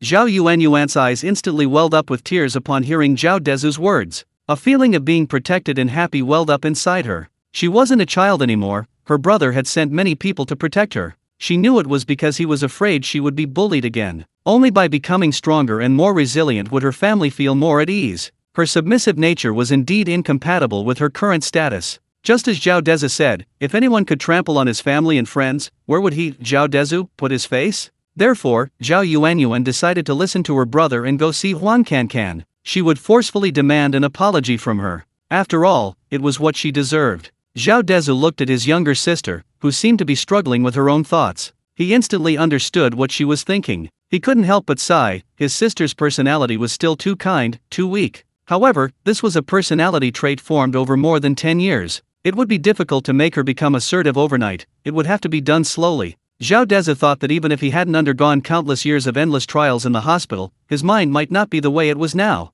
Change takes time. Zhao Dezhu, with Zhao Yuanyuan, followed Yang Wenlong towards the entrance of the residential area. Zhao Dezhu noticed that his sister seemed somewhat nervous. He shook his head, feeling even more heartache. His resolve to bring despair to Huang Chao's family only strengthened. Soon, the three of them reached the guardhouse. Now, not only were people from Benlei Fuhei group there, but also Zhao Dezhu's men. Moreover, Zhao Dezhu knew that although Bai Shizhen and Yang Wenlong appeared to be on his side in the guardhouse, he didn't know how many other people were secretly protecting him and his sister. After all, ever since the people from the demon realm arrived, they had been openly and secretly posing as people from various walks of life to protect his family and important figures in his company. For example, Lin Luoxiu now had at least 2 or 3 people protecting her. They needed to be constantly on guard against Song Yanjai Yuan's retaliation. There was also the Li group in Shancheng County, which was now ostensibly under Zhao Dezhu's control. After all, one had to be wary of people's hearts. Zhao Dezhu had never completely trusted Wang Fu. Soon, Zhao Dezhu and his group arrived at the entrance of the residential area. Bai Shizhen didn't greet them upon seeing Zhao Dezhu and his group, but instead cautiously surveyed their surroundings. This demonstrated Bai Shizhen's professionalism. When Zhao Dezhu and the other two reached him, Bai Shizhen looked at them and said, "Boss, leader, we've searched you." However, he glanced at the girl standing in the distance and hesitated. The woman wasn't searched. The group looked in the direction he indicated and saw Wang Chao in a wheelchair and his daughter. This was Huang Cancan, the culprit behind the incident. She looked at Zhao Dezhu with a resentful expression. Zhao Dezhu nodded to Bai Shizhen. "It's alright, she's just a little girl. Even if she has a weapon, she can't harm us." Although Zhao Dezhu said this to Bai Shizhen and the others, he still knew through his precognitive abilities that Huang Cancan wouldn't harm them. "Push me over there," Huang Chao said, seeing Zhao Dezhu and the others emerge. He quickly had his daughter push his wheelchair over. However, this already rebellious daughter, after learning of Huang Chao's infidelity, clearly didn't treat him well. It was unclear how much effort Huang Chao had put into bringing her to Zhao Dezhu to apologize. Chapter 190: The disappointing Huang Cancan. However, this had nothing to do with Zhao Dezhu. Zhao Dezhu stood there with Zhao Yuanyuan, waiting for Huang Cancan to reluctantly push Huang Chao over. Mr. Zhao, hello. Before they even reached Zhao Dezhu, Huang Chao greeted him humbly. Zhao Dezhu squinted at Huang Chao, who looked somewhat haggard under the streetlight. What, Mr. Huang, are you ready to give all your assets to my sister as compensation? Upon hearing this, Huang Cancan's expression clearly changed. Huang Chao seemed to have mentally prepared himself. When he heard Zhao Dezhu say this, his expression also changed slightly, but he quickly concealed it. Last time at the hospital, it ended badly, and Huang Chao's attitude was already quite hostile. He hadn't expected him to be so mild-mannered this time. Huang Chao now perfectly embodied the old saying, when you're under someone's roof, you have to bow your head. He quickly chuckled and glanced at Zhao Dezhu. Mr. Zhao, you're still not appeased. I brought my disobedient daughter here today to apologize to you and Miss Zhao. Hearing this, Huang Cancan was clearly extremely displeased. However, she ultimately said nothing. Zhao Yuanyuan, on the other hand, seemed somewhat nervous. Zhao Dezhu gently tightened his grip on Zhao Yuanyuan's hand, signaling her not to be nervous. Then, he glanced indifferently at Huang Cancan and said casually, I see Mr. Wang's daughter seems quite impatient. No need for apologies, just give us compensation directly. Upon hearing this, Huang Chao's initially feigned expression turned somewhat displeased, and Huang Cancan's expression immediately became even more impatient. She glared fiercely at Zhao Dezhu and immediately launched into a tirade. You wish. You're just a poor kid who suddenly became rich. Have you never seen money before? How dare you ask for all our family's assets? Aren't you afraid of choking on your own wealth? Can, shut up. Huang Chao panicked when his daughter started cursing Zhao Dezhu. However, he was injured and unable to stop her. Afraid that Huang Chao would stop her, Huang Cancan took 2 steps back, preventing him from stopping her. Don't interfere. Huang Cancan's emotions seemed to explode. She yelled at her father and then continued to berate Zhao Dezhu. A poor person is a poor person. Even if they suddenly become rich, they're still poor. You want me to apologize to you? Dream on. That's right, Huang Cancan had argued with Huang Chao immediately after receiving his call, and then Huang Chao told her to put that matter aside for now. He wanted to apologize to Zhao Dezhu first, because he believed Zhao Dezhu was behind his car accident. He was afraid Zhao Dezhu would use the same methods on his daughter. So he asked Huang Cancan to go with him to apologize to Zhao Dezhu. He initially thought it would take a lot of effort to persuade his daughter to apologize to Zhao Dezhu. So he told Huang Cancan about how wealthy Zhao Dezhu was and how offending him would affect their family business. Huang Cancan, who had been yelling at him and threatening to sever their father-daughter relationship, surprisingly agreed immediately. For a moment, Huang Chao was quite pleased, believing his daughter had only agreed to apologize to Zhao Dezhu and Zhao Yuanyuan because she knew it would affect the family business. This was a sign of understanding. However, he didn't know that his daughter agreed to go see Zhao Dezhu because she knew offending him would harm his business. Huang Cancan now harbored deep hatred for her father, Huang Chao. She also disliked Zhao Yuanyuan, who was prettier and academically better than her. Now, she was being asked to apologize to her? How could the proud Huang Cancan tolerate this? So, she agreed to apologize to Zhao Dezhu and his sister, but her real purpose was to ruin her father and, incidentally, give Zhao Dezhu and his sister a good dressing down. Zhao Dezhu remained silent, simply watching Huang Cancan with amusement, as if she were a clown. But Yang Wenlong didn't care about anything else. Seeing Huang Cancan's foul language and her intention to continue her insults, he couldn't hold back any longer. He took 2 steps forward and slapped Huang Cancan across the face. Huang Cancan was completely unprepared. Even if she had seen Yang Wenlong about to attack her, she wouldn't have been able to dodge. Yang Wenlong's slap landed squarely on her face. With a loud smack, Huang Cancan was knocked to the ground by Yang Wenlong. No. She's just a child. She doesn't know any better. Huang Chao quickly begged for mercy, showing how much he cared for his daughter. Huang Cancan covered her swollen face, her eyes filled with hostility. You dare hit me. I'm calling the police. Zhao Dezhu ignored her completely, staring blankly at Huang Chao. I told you at school that day, if you don't discipline your daughter, I'll discipline her for you. Zhao Dezhu sneered. I didn't expect you to remember. You actually brought her here today for me to discipline. Not bad. Fuck you, Zhao Yuanyuan, you bitch, all you do is hide behind others. Huang Cancan, seeing no one paying attention to her, started cursing. Yang Wenlong didn't care if she was a man or a woman, and bent down to slap her again. This slap was even harder, drawing blood from Huang Cancan's mouth. Huang Cancan felt her head buzzing, unable to speak for a moment. Shut up. Huang Chao, seeing his daughter knocked to the ground again, panicked and turned his wheelchair towards her. Stop hitting her. Huang Chao's eyes were bloodshot with rage. If he could stand, he would definitely fight Yang Wenlong to the death. Yang Wenlong ignored him completely and was about to slap Huang Cancan again. But at that moment, another voice stopped him. Brother Long, please stop. I beg you. It was Zhao Yuan. Although she hated Huang Cancan for always bullying her, she found herself unable to bring herself to do it when she saw Yang Wenlong hitting Huang Cancan. Upon hearing Zhao Yuan's pleading voice, Yang Wenlong stopped. Over the past few days, he had come to regard the sensible and humble Zhao Yuan as his younger sister. With Zhao Dezhu's tacit approval, he naturally wouldn't be polite to Huang Cancan, who was spewing filth. Meanwhile, Zhao Dezhu, who had been nonchalant, turned cruel. If he hadn't known his sister didn't want him to hit her, he would have beaten Huang Cancan up that morning. He was now barely suppressing his anger. Mr. Huang, take your daughter home. You shouldn't be thinking about apologizing to us now, but about how you're going to pay off my steel bars. If you can't, you'll have to compensate me even if you're bankrupt. Zhao Dezhu's expression turned cold. Then your 2 wives, 2 children, and 2 elderly people will be left homeless. Hearing Zhao Dezhu's chilling words, Huang Cancan exploded again. Now she knew that everyone in the country knew about her father, Huang Chao, having an affair. She already hated her father and the mistress and her child to the core. Now Zhao Dezhu was rubbing salt into her wounds. Chapter 191 Trap. I'm going to kill you. Huang Cancan's expression twisted in pain. She roared and charged at Zhao Dezhu, but Yang Wenlong was right beside her. She didn't even have a chance to get up, let alone reach Zhao Dezhu. Yang Wenlong slapped her to the ground. Yang Wenlong had really put in the force this time, knocking out several of her teeth. Zhao Dezhu covered his sister's eyes. See? The more you give her a way out, the more she wants to bite you. A leopard can't change its spots.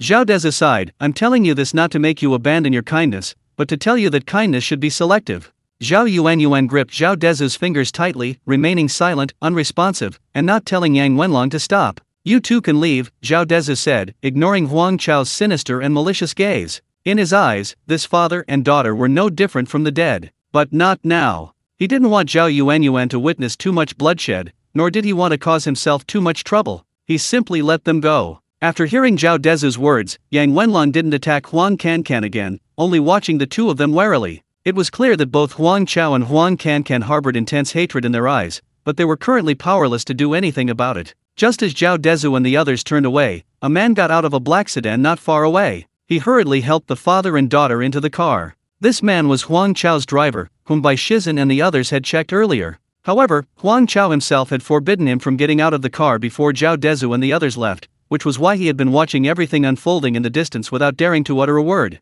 After getting into the car, Huang Cancan was still cursing and swearing at Zhao Dezhu and his sister. Huang Chao, however, after seeing that his daughter was no longer in mortal danger, remained silent, staring into the distance. Drive, take Cancan to the hospital. After a while, Huang Chao finally told the driver to take them to the hospital, but a sense of unease was creeping into his heart. She wasn't like his brainless daughter. He sensed something was off about Zhao Dezhu's words. Even though he knew that the steel bars he bought were from Zhao Dezhu's company, he had still been actively trying to contact his previous suppliers to expedite the delivery, so as not to breach the contract. However, he asked many people, and while they didn't directly refuse him, they all gave the same excuse: the quantity was too large, they were also looking for other goods, and Huang Chao should wait until the goods arrived. But no one was willing to accept his payment. This was strange. What business would operate without taking a deposit? He began to suspect something was amiss, and the delivery deadline was fast approaching, but he couldn't buy the goods at all. So he had no choice but to contact new suppliers through various channels.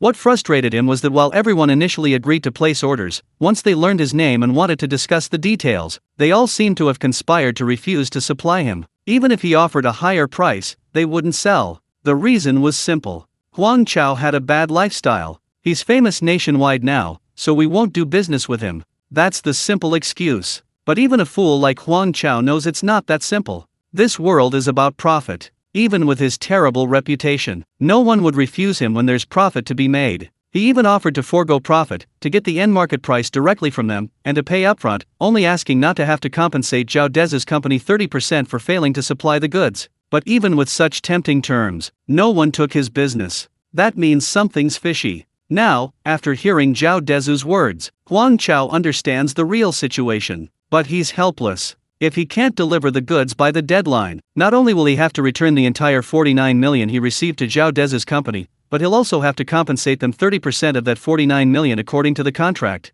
All of this was legal and compliant. He had no way to break the rules. In other words, after accepting this job, he jumped into a trap specifically set for him, with no way out. Huang Chao slammed his hand on the car seat. He knew he was finished. He brought his daughter to apologize, hoping Zhao Dezhu would forgive him, but all of this had been ruined by his unfortunate daughter. He felt exhausted. The ancients always said that sons were difficult to manage, and might even squander the family fortune. Therefore, he had always been stricter with his son from his affair, while spoiling his daughter. He never imagined that the one who would ruin him would be his most doted-on daughter. However, now that Huang Cancan had several teeth knocked out by Yang Wenlong, he had no strength left to say anything, and could only sigh. He planned to take Huang Cancan to the hospital and then head straight to the police station. He wanted to expose Zhao Dezhu's scheme against him. Even if it was useless, he had to try. He didn't know what else he could do. Zhao Dezhu ignored Huang Chao. As for arranging people to deal with Huang Chao, that was Yang Wenlong's doing. After comforting his sister a few times, Zhao Dezhu picked up his laptop and started working. He could now earn tens or even hundreds of billions in a single night's work.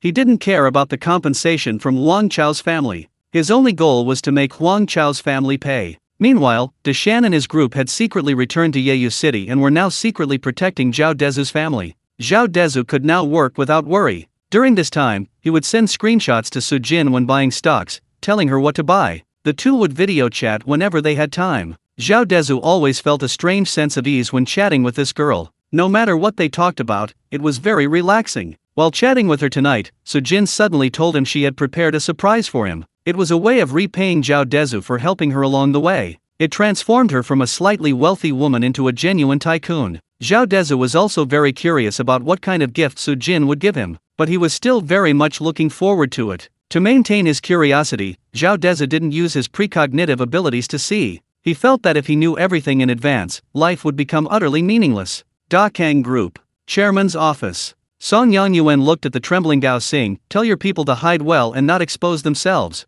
The police have been coming to our company quite a bit these past few days.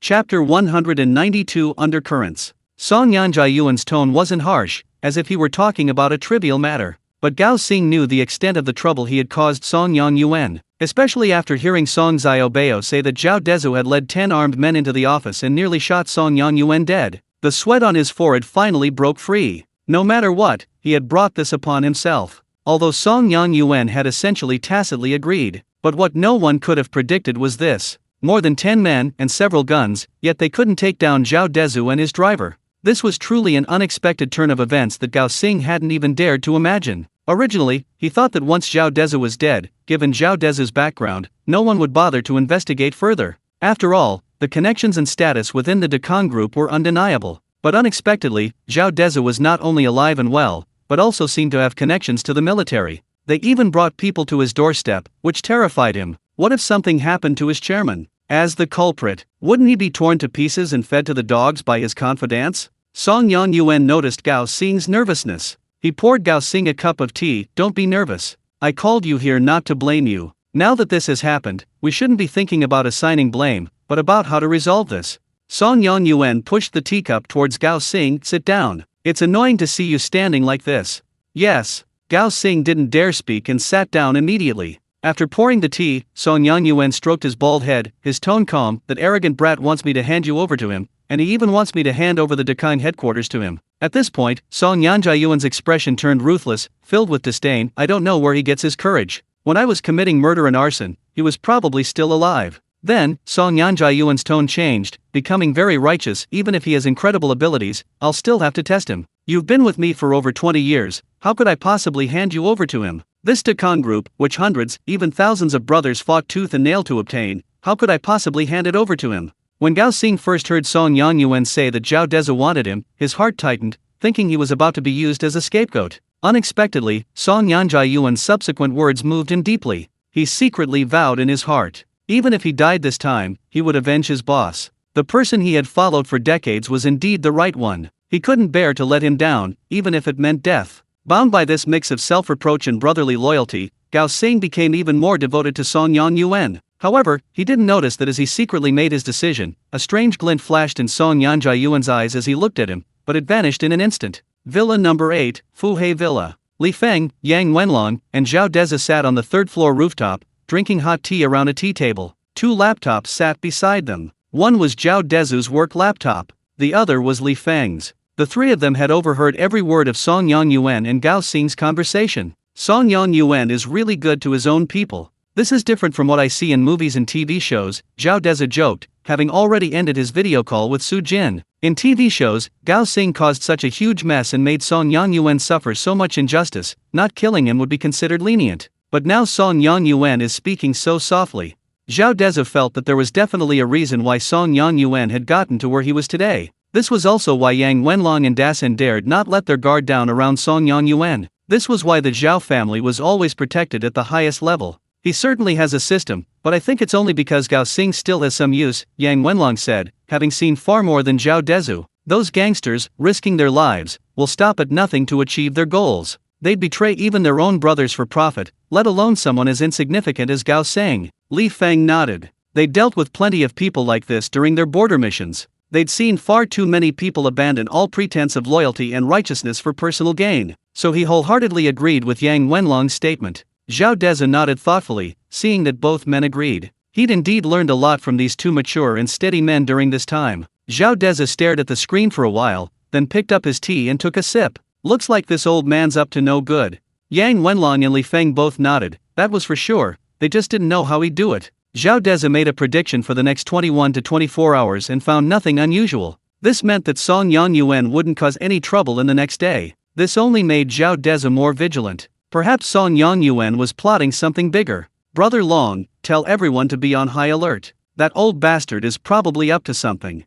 Zhao Dezhu wasn't worried about Yang Wenlong and Dasan. It was just that he was extremely worried about his family. Li Feng had investigated the Dakang group extensively during this time, uncovering a lot. Since they could rule over a city like Yaya with such a complex history, they were clearly not simple. But their reaction now was far too calm. So calm, it didn't match the status of this local tyrant. Because he understood their strength, Zhao Dezhu felt uneasy about Song Yang-yuan's inaction. He always felt a lump in his throat. Yes, boss. Now we not only have people on 24-hour shifts, but also snipers on 24-hour surveillance to ensure everything goes smoothly. Yang Wenlong and the others knew better than Zhao Dezhu how troublesome the Dakang group was. Therefore, the preparations were very thorough. Zhao Dezhu felt much more relieved after hearing Yang Wenlong's words. He knew that although neither side seemed to be making any moves these past few days, the entire Yaya city was in turmoil, and it wasn't just Song Yang-yuan and his group making preparations. Yang Wenlong and Dasan were also playing a long game on Zhao Dezhu's side. It wasn't just the 100 men from the Demon Realm and Yang Wenlong. Deshan and his group had a total of over 100 men deployed.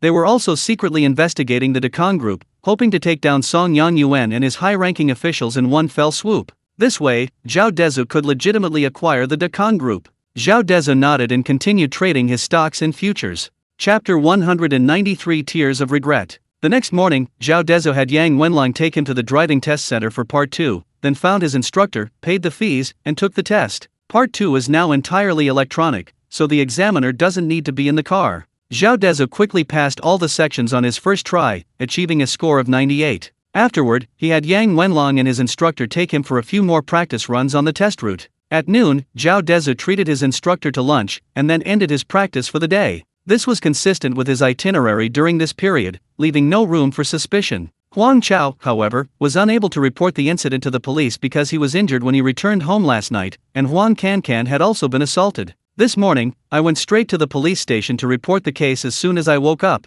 I said Zhao Dezhu set a trap for me. However, I only mentioned Zhao Dezhu's name at the beginning. The police officer who received the case reported it to Wang Xing Wang. An investigation revealed that Huang Chao was a small business owner from the same area as Zhao Dezhu. Furthermore, he had filed a police report a few days prior, but for some reason failed to appear at the station when asked. All of this was on file at the police station. Upon receiving the notification, Wang Xing Wang personally went to the reporting room and directly received Huang Chao. Because this matter involved Zhao Dezhu, he dared not be careless. Upon further investigation, he discovered that this was indeed the Huang Chao who had filed the false report that day, and Wang Xing Wang was furious. This was because Huang Chao had previously claimed that Zhao Dezhu had kidnapped his family. As a result, Wang Xing Wang was terrified and rushed to find Zhao Dezhu. However, Huang Chao's family was unharmed. This incident infuriated Wang Xing Wang. However, because of the Dakang group matter, he simply didn't have time to dwell on it. Unexpectedly, Huang Chao had come again today.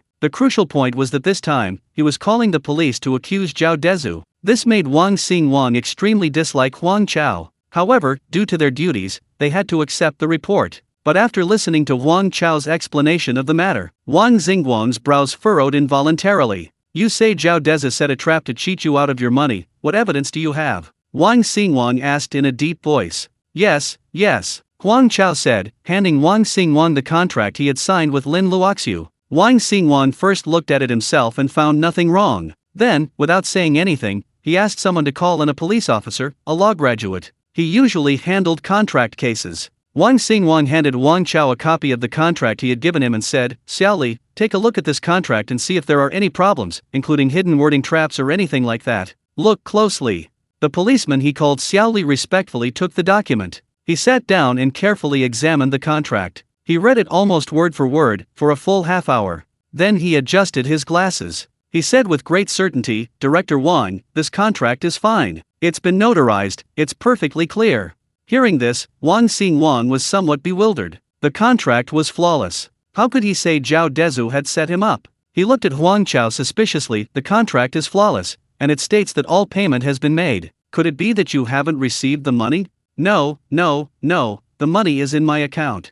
Huang Chao panicked upon hearing Wang Xingguang's response. It's precisely because the payment has been received that they set me up. This statement completely baffled Wang Xingguang and the police officers present. What kind of logic is this? The contract is fine, and the payment is not overdue. How could they possibly cheat you under such circumstances? If this is considered a trap, then everyone in the world would willingly be cheated. Seeing everyone looking at him with suspicion, Huang Chao then revealed everything he knew and suspected. Wang Xingguang glanced at his colleague beside him. Then, picking up the contract, he glanced at its contents and repeated his understanding after hearing Huang Chao's words. You mean, Zhao Dezhu's Pillar Investment Company, after signing a supply contract with you and paying in full upfront, then had all your suppliers stop supplying you, preventing you from procuring the 10,000 tons of steel bars they needed within the contract period? Wang Xingguang glanced at Huang Chao and continued, the purpose is to make you compensate 30% of the payment, is that what you mean? Yes.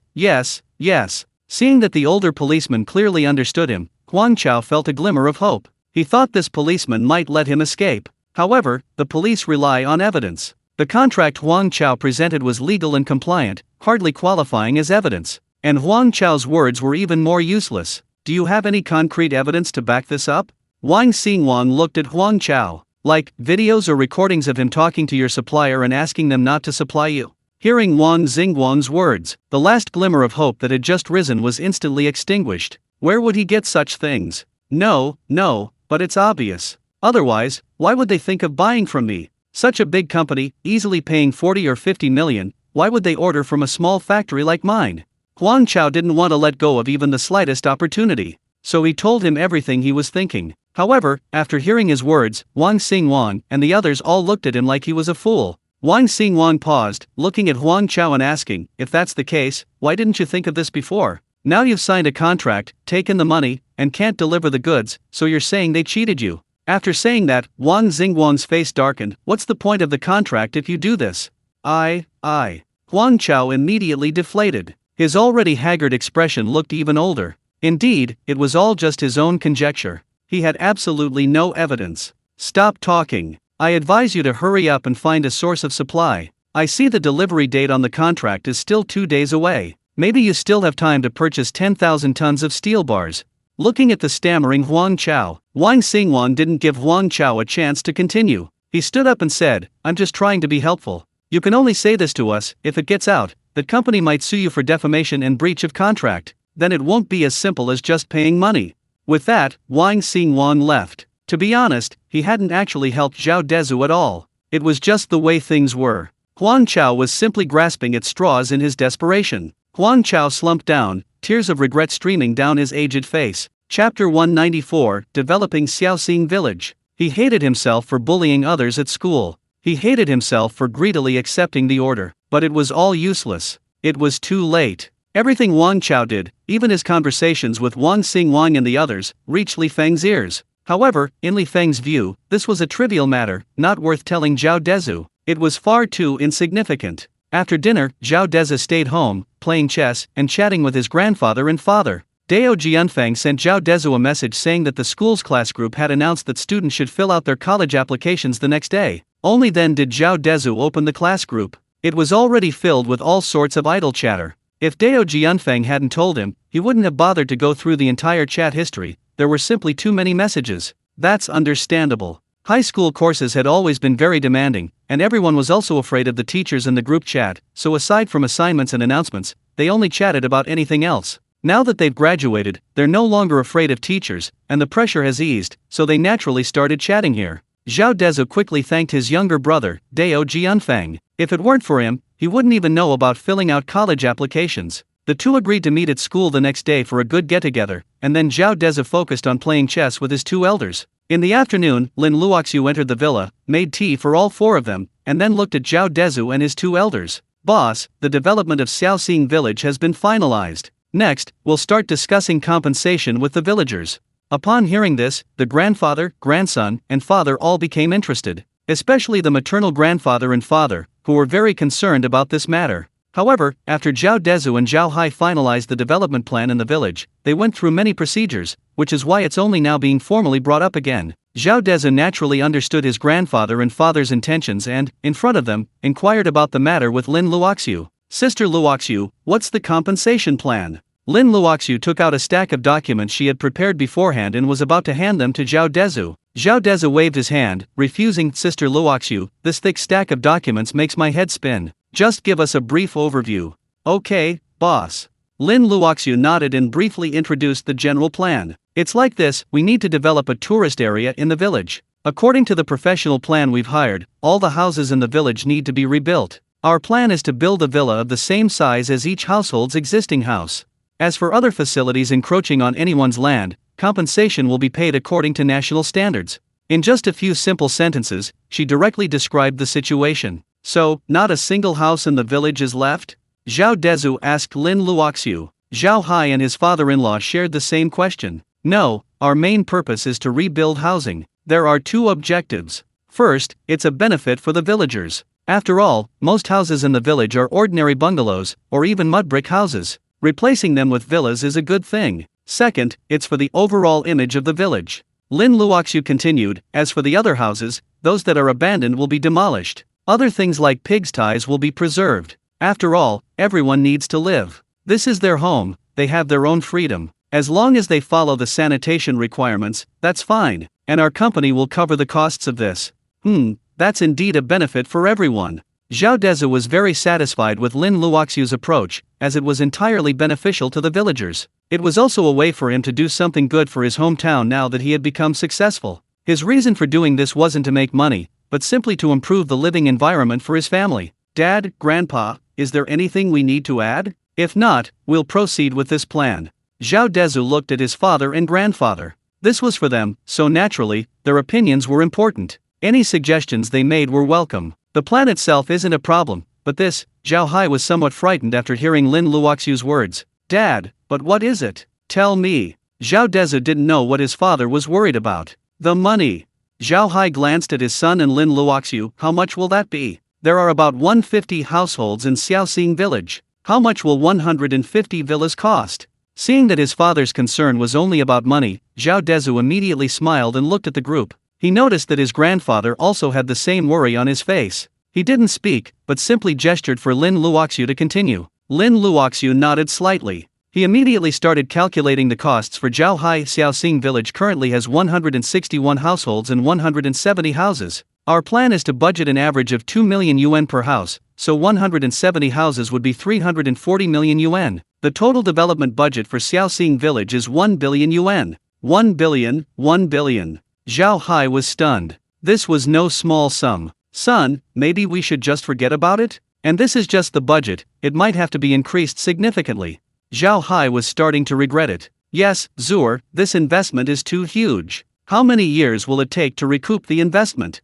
Grandpa was also worried. After all, for elderly people like them who had rarely seen even a small sum of money in their entire lives, 1 billion yuan was unimaginable. 1 billion was truly unthinkable. Sigh, Dad, Grandpa, have you forgotten what I told you? I earn many times more than 1 billion a day now. Zhao Dezhu sighed, looking at his two elders. As long as you're comfortable, even 100 billion is just small change. Hearing this, Zhao Hai immediately realized. That's right, the money his son was earning was something he could only dream of. Especially when they first moved here, he was always afraid to sleep, afraid that he would wake up and find it was all a dream. Now, although he's gotten used to it a lot, but when his son was willing to spend $1 billion, or even more, just because of a single word from him, he felt it was unreal. Alright, stop thinking about it. Money is only money when you earn it and spend it, otherwise, it's just a number.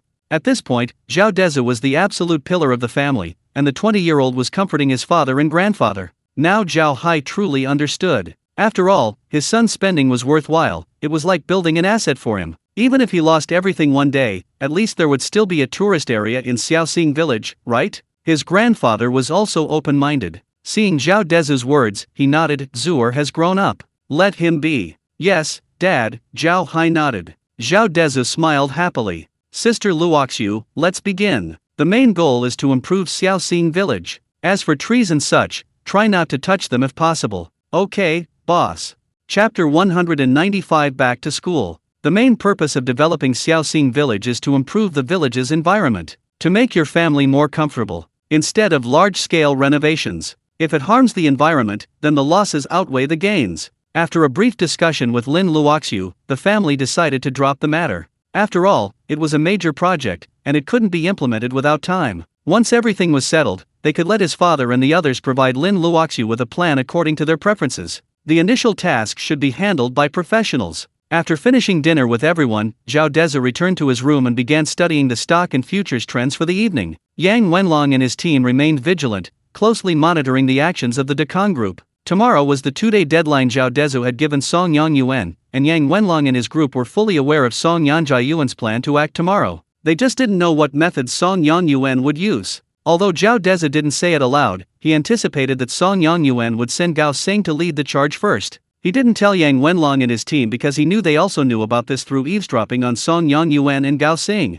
Furthermore, he couldn't reveal it himself. At 4 in the morning, Zhao Dezhu finished his workday and took a nap. When he woke up, it was already midday. After eating, he asked Yang Wenlong to take him to his high school in Shancheng County, because today was the day to fill out college applications. This news was naturally no secret to Song Yangyuan, who had investigated Zhao Dezhu more than once. Upon receiving news that Zhao Dezhu had gone to Shancheng County, Song Yangyuan took a sharp puff of his cigar. His normally beady eyes suddenly gleamed. Xiao Bao, what's the situation with the security around his family?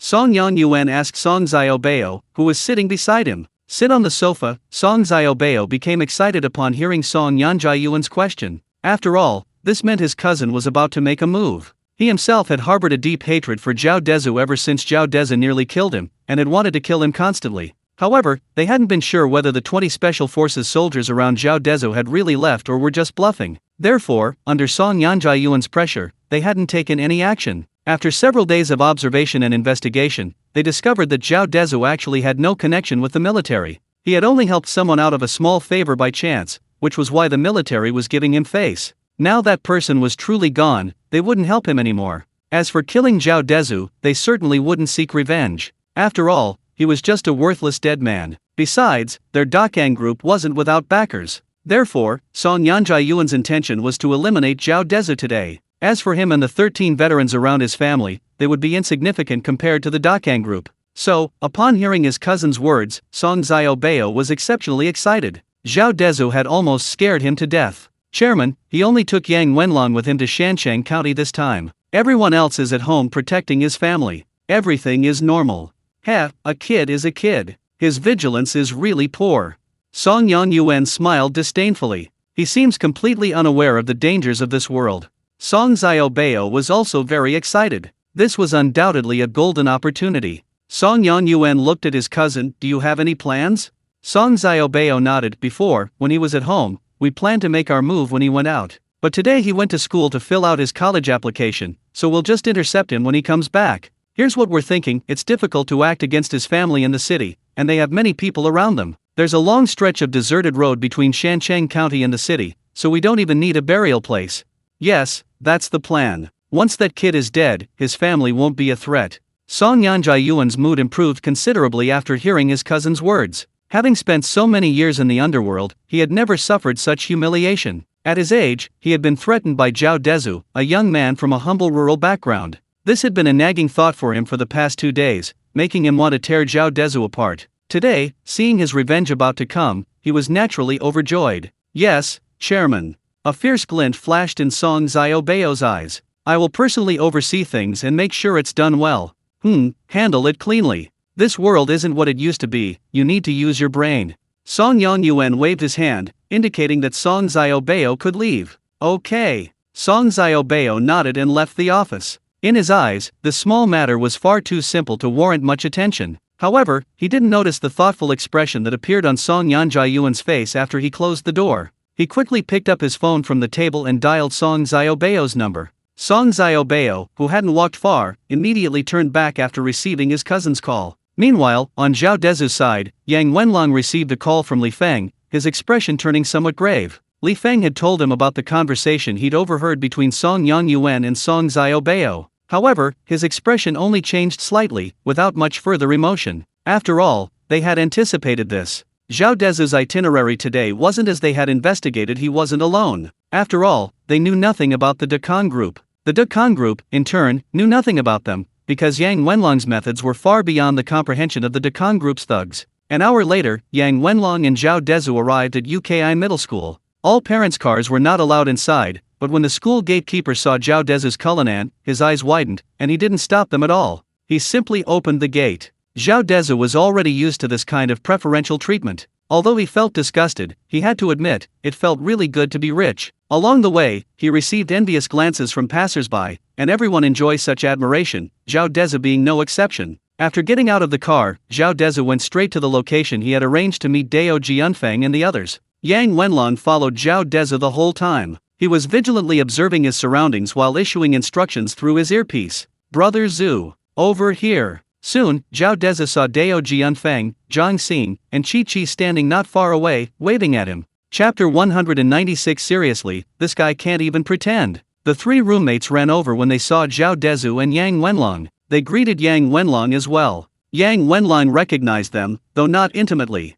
After greeting them, Yang Wenlong followed behind Zhao Dezhu, diligently performing his duties. Not bad, all of you looking quite presentable, Zhao Dezhu patted Kixing on the shoulder. These three came from well-off families, and their appearance and style had completely changed after graduation. Now they not only looked very mature, but their clothes also appeared to be of good quality. Although Zhao Dezhu didn't know any designer brands, he could tell the clothes were made of high-quality material. You know, many clothes costing 20 yuan and 200 yuan don't differ much in quality, but the difference between 20 yuan and 2000 yuan is significant, something Zhao Dezhu only learned after becoming wealthy. So now, seeing his three roommates' clothes, he could tell they weren't cheap. Haha, we've graduated, haven't we? Shouldn't we show off a bit to our classmates? Qi Qi said with a laugh.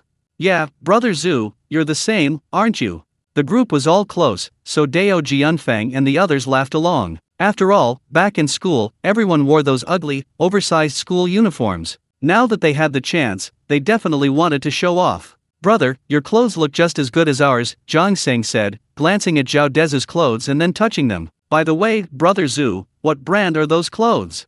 Zhang Xing searched Zhao Dezhu's collar, but found no logos. Zhao Dezhu shrugged. I don't know either. My assistant buys all my clothes.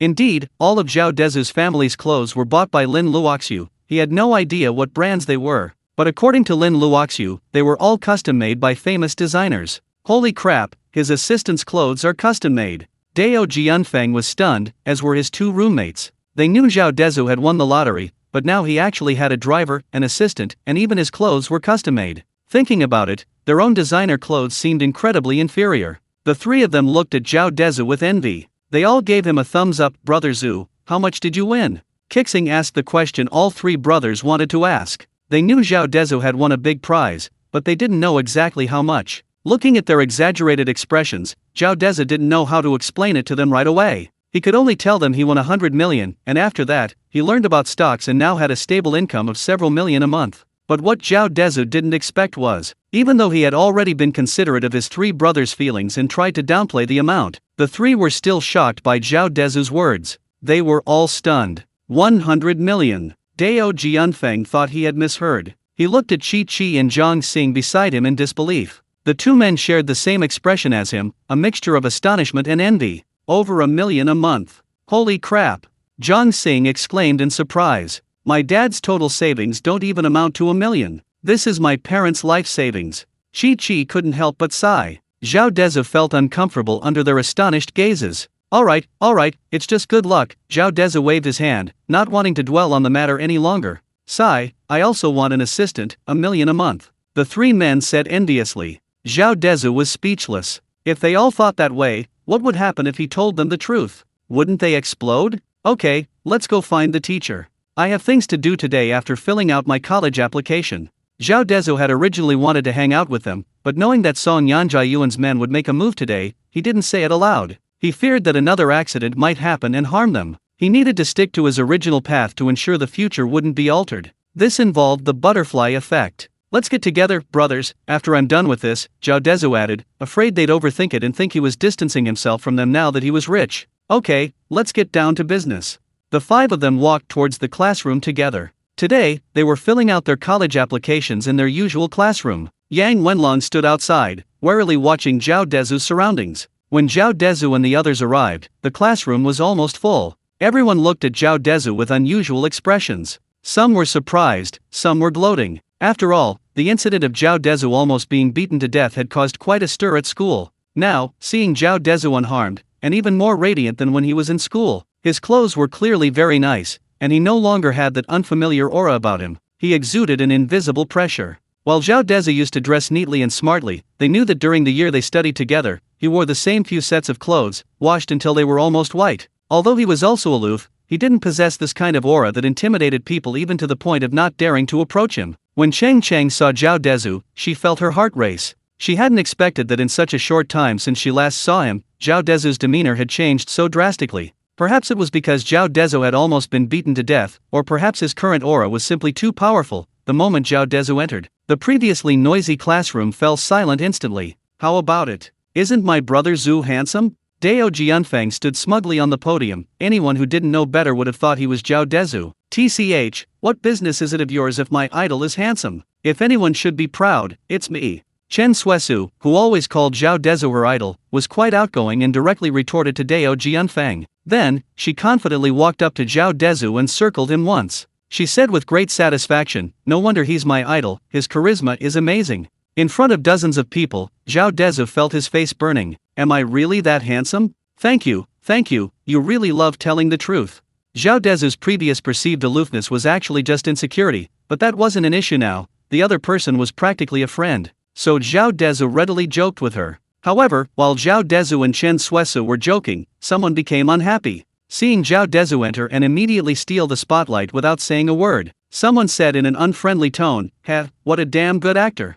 Chapter 197 Huanghuaja. A single, sour, jealous remark immediately drew everyone's attention. Zhao Dezhu remained silent, giving the man a disdainful smile and completely ignoring him. The man was startled by Zhao Dezhu's gaze. Then he saw Zhao Dezhu looking at him with the utter contempt of an ant. His anger quickly overwhelmed the fear he had felt upon first seeing Zhao Dezhu. He swaggered towards Zhao Dezhu, cursing, "You son of a bitch, who do you think you are? Just won the lottery? What the hell are you so smug about?" Yang Wenlong was already standing at the door, ready to strike immediately if the man posed a threat to Zhao Dezhu. But before he could take 2 steps, Dao Jianfeng rushed into the aisle, grabbing the man's chest with one hand. "What's wrong, Huanghuaja? Didn't I tell you in the group chat last time that if you talk bad about my brother Zhu, I'd kill you? Now you want to see if I'm telling the truth?" Chi Chi and Zhang Xing also stepped in front of Zhao Dezhu. "Try taking another step, and we'll beat you so badly your own father won't recognize you." The man was startled by Dao Jianfeng and his group's stance. He knew these guys were from the same dorm, but he hadn't dared to go too far before, so he hadn't had any conflicts with them. Now, thinking he was about to leave, he wanted to teach Zhao Dezhu, the male god in the girl's eyes, a lesson to show off and make his presence known, but he hadn't expected Dao Jianfeng and his friends to protect Zhao Dezhu like this. He knew that among this group, Zhao Dezhu's family was the poorest. How poor? It's the kind of situation where even medical treatment requires crowdfunding. But the key is that Zhao Dezhu is handsome, academically excellent, and a real star, while he himself is just an ordinary kid from a middle-class family. Aside from family wealth, he can't compare to Zhao Dezhu in anything. If he could bully Zhao Dezhu, it would definitely attract a lot of attention.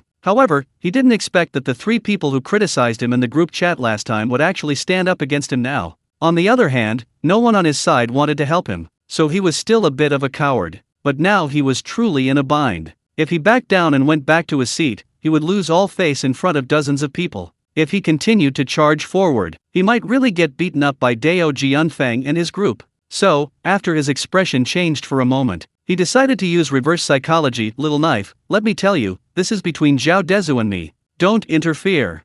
Fuck your mother. Who do you think you are, calling me little knife? Dao Jianfeng roared, raising his other hand to slap the man on the head. At that moment, Zhao Dezhu grabbed Dao Jianfeng's arm, stopping him. Although he was touched that Dao Jianfeng and the others had stood up for him, he didn't really need to hide behind his brothers right now. Little knife, let him go. Let's see if he can even touch me, Zhao Dezhu chuckled, his tone calm. Huanhuaja was secretly pleased. This was exactly the result he wanted. It seemed he was indeed clever. He had successfully provoked Zhao Dezhu with just a few words. But, brother, Dao Jianfeng hesitated, looking at Zhao Dezhu. He knew that Zhao Dezhu had never caused trouble before, and could even be considered weak, which was why some people wanted to bully him. He was afraid Zhao Dezhu would suffer at Huanhuaja's hands. After all, Huanhuaja was significantly larger than Zhao Dezhu. It's alright, let him go. Zhao Dezhu walked from in front of Zhang Xing of the 7 chess school to behind Dao Jianfeng and gently pulled him. He pulled him behind him. Now he was standing face to face with Huanhuaja. Heh, quite the guts.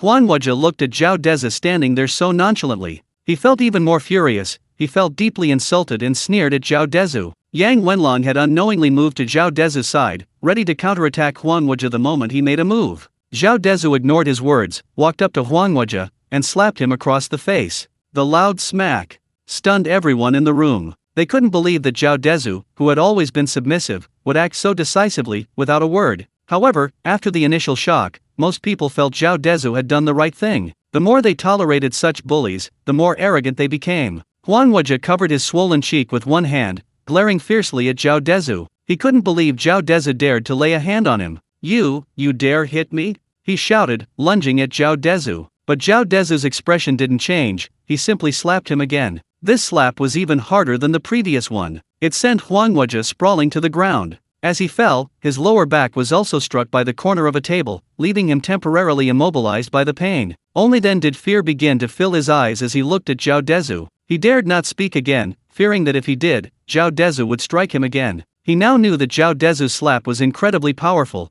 Although he was significantly older, he couldn't withstand it. He could only groan in pain, but dared not provoke Zhao Dezhu any further. Zhao Dezhu looked at the groaning Huanhuaja on the ground, squatted down, and looked at him with a mocking gaze. Some people are not to be trifled with, especially not me, Zhao Dezhu. If it happens again, I'll kill you. Zhao Dezhu's eyes suddenly turned icy. I'm not joking with you. You can try if you don't believe me. His expression returned to normal, his usual indifferent demeanor returning. If it weren't for the lingering pain on his face, Huanhuaja would have thought he was seeing things. He ignored the fact that Zhao Dezhu had already turned away. He nodded repeatedly, no, it's not true. After saying that, Huanhuaja felt he couldn't stay there any longer and ran out. But the moment he stepped out the door, enthusiastic applause erupted from inside. Everyone thought Zhao Dezhu's actions were incredibly powerful and satisfying. Even those who had previously looked down on Zhao Dezhu now found him extremely agreeable. Zhao Dezhu and Dao Jianfeng returned to their seats. Looking at everyone's gazes, Zhao Dezhu realized that ultimately, only by being strong can one earn respect. Before, he had always been tolerant.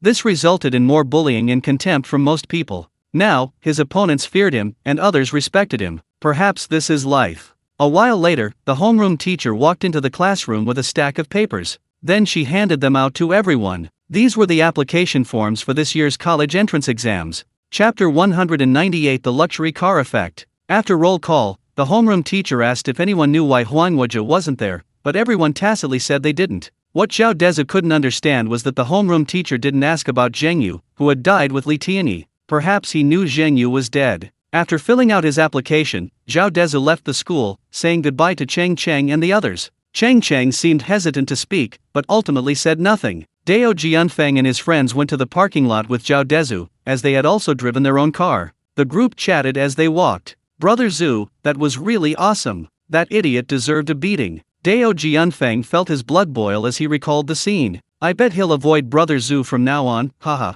Zhang Xing was just being straightforward. Just as everyone was still reminiscing about what had just happened, Chi suddenly pulled out his phone and exclaimed, "Holy crap." Everyone was drawn to his scream. What's wrong? Why are you making such a fuss? Dao Jianfeng glared at him. These guys were really close. Before he finished speaking, he reached out and snatched Chi-Chi's phone. Chi-Chi didn't resist and handed the phone to Dao Jianfeng. Then, he also exclaimed, "Holy crap." Zhao Dezhu and Zhang Xing also gathered around. However, to Zhao Dezhu's surprise, what made Dao Jianfeng and the others shout "Holy crap!" was a photo he recognized very well. Who is this? How come I never knew there was such an awesome person in our school?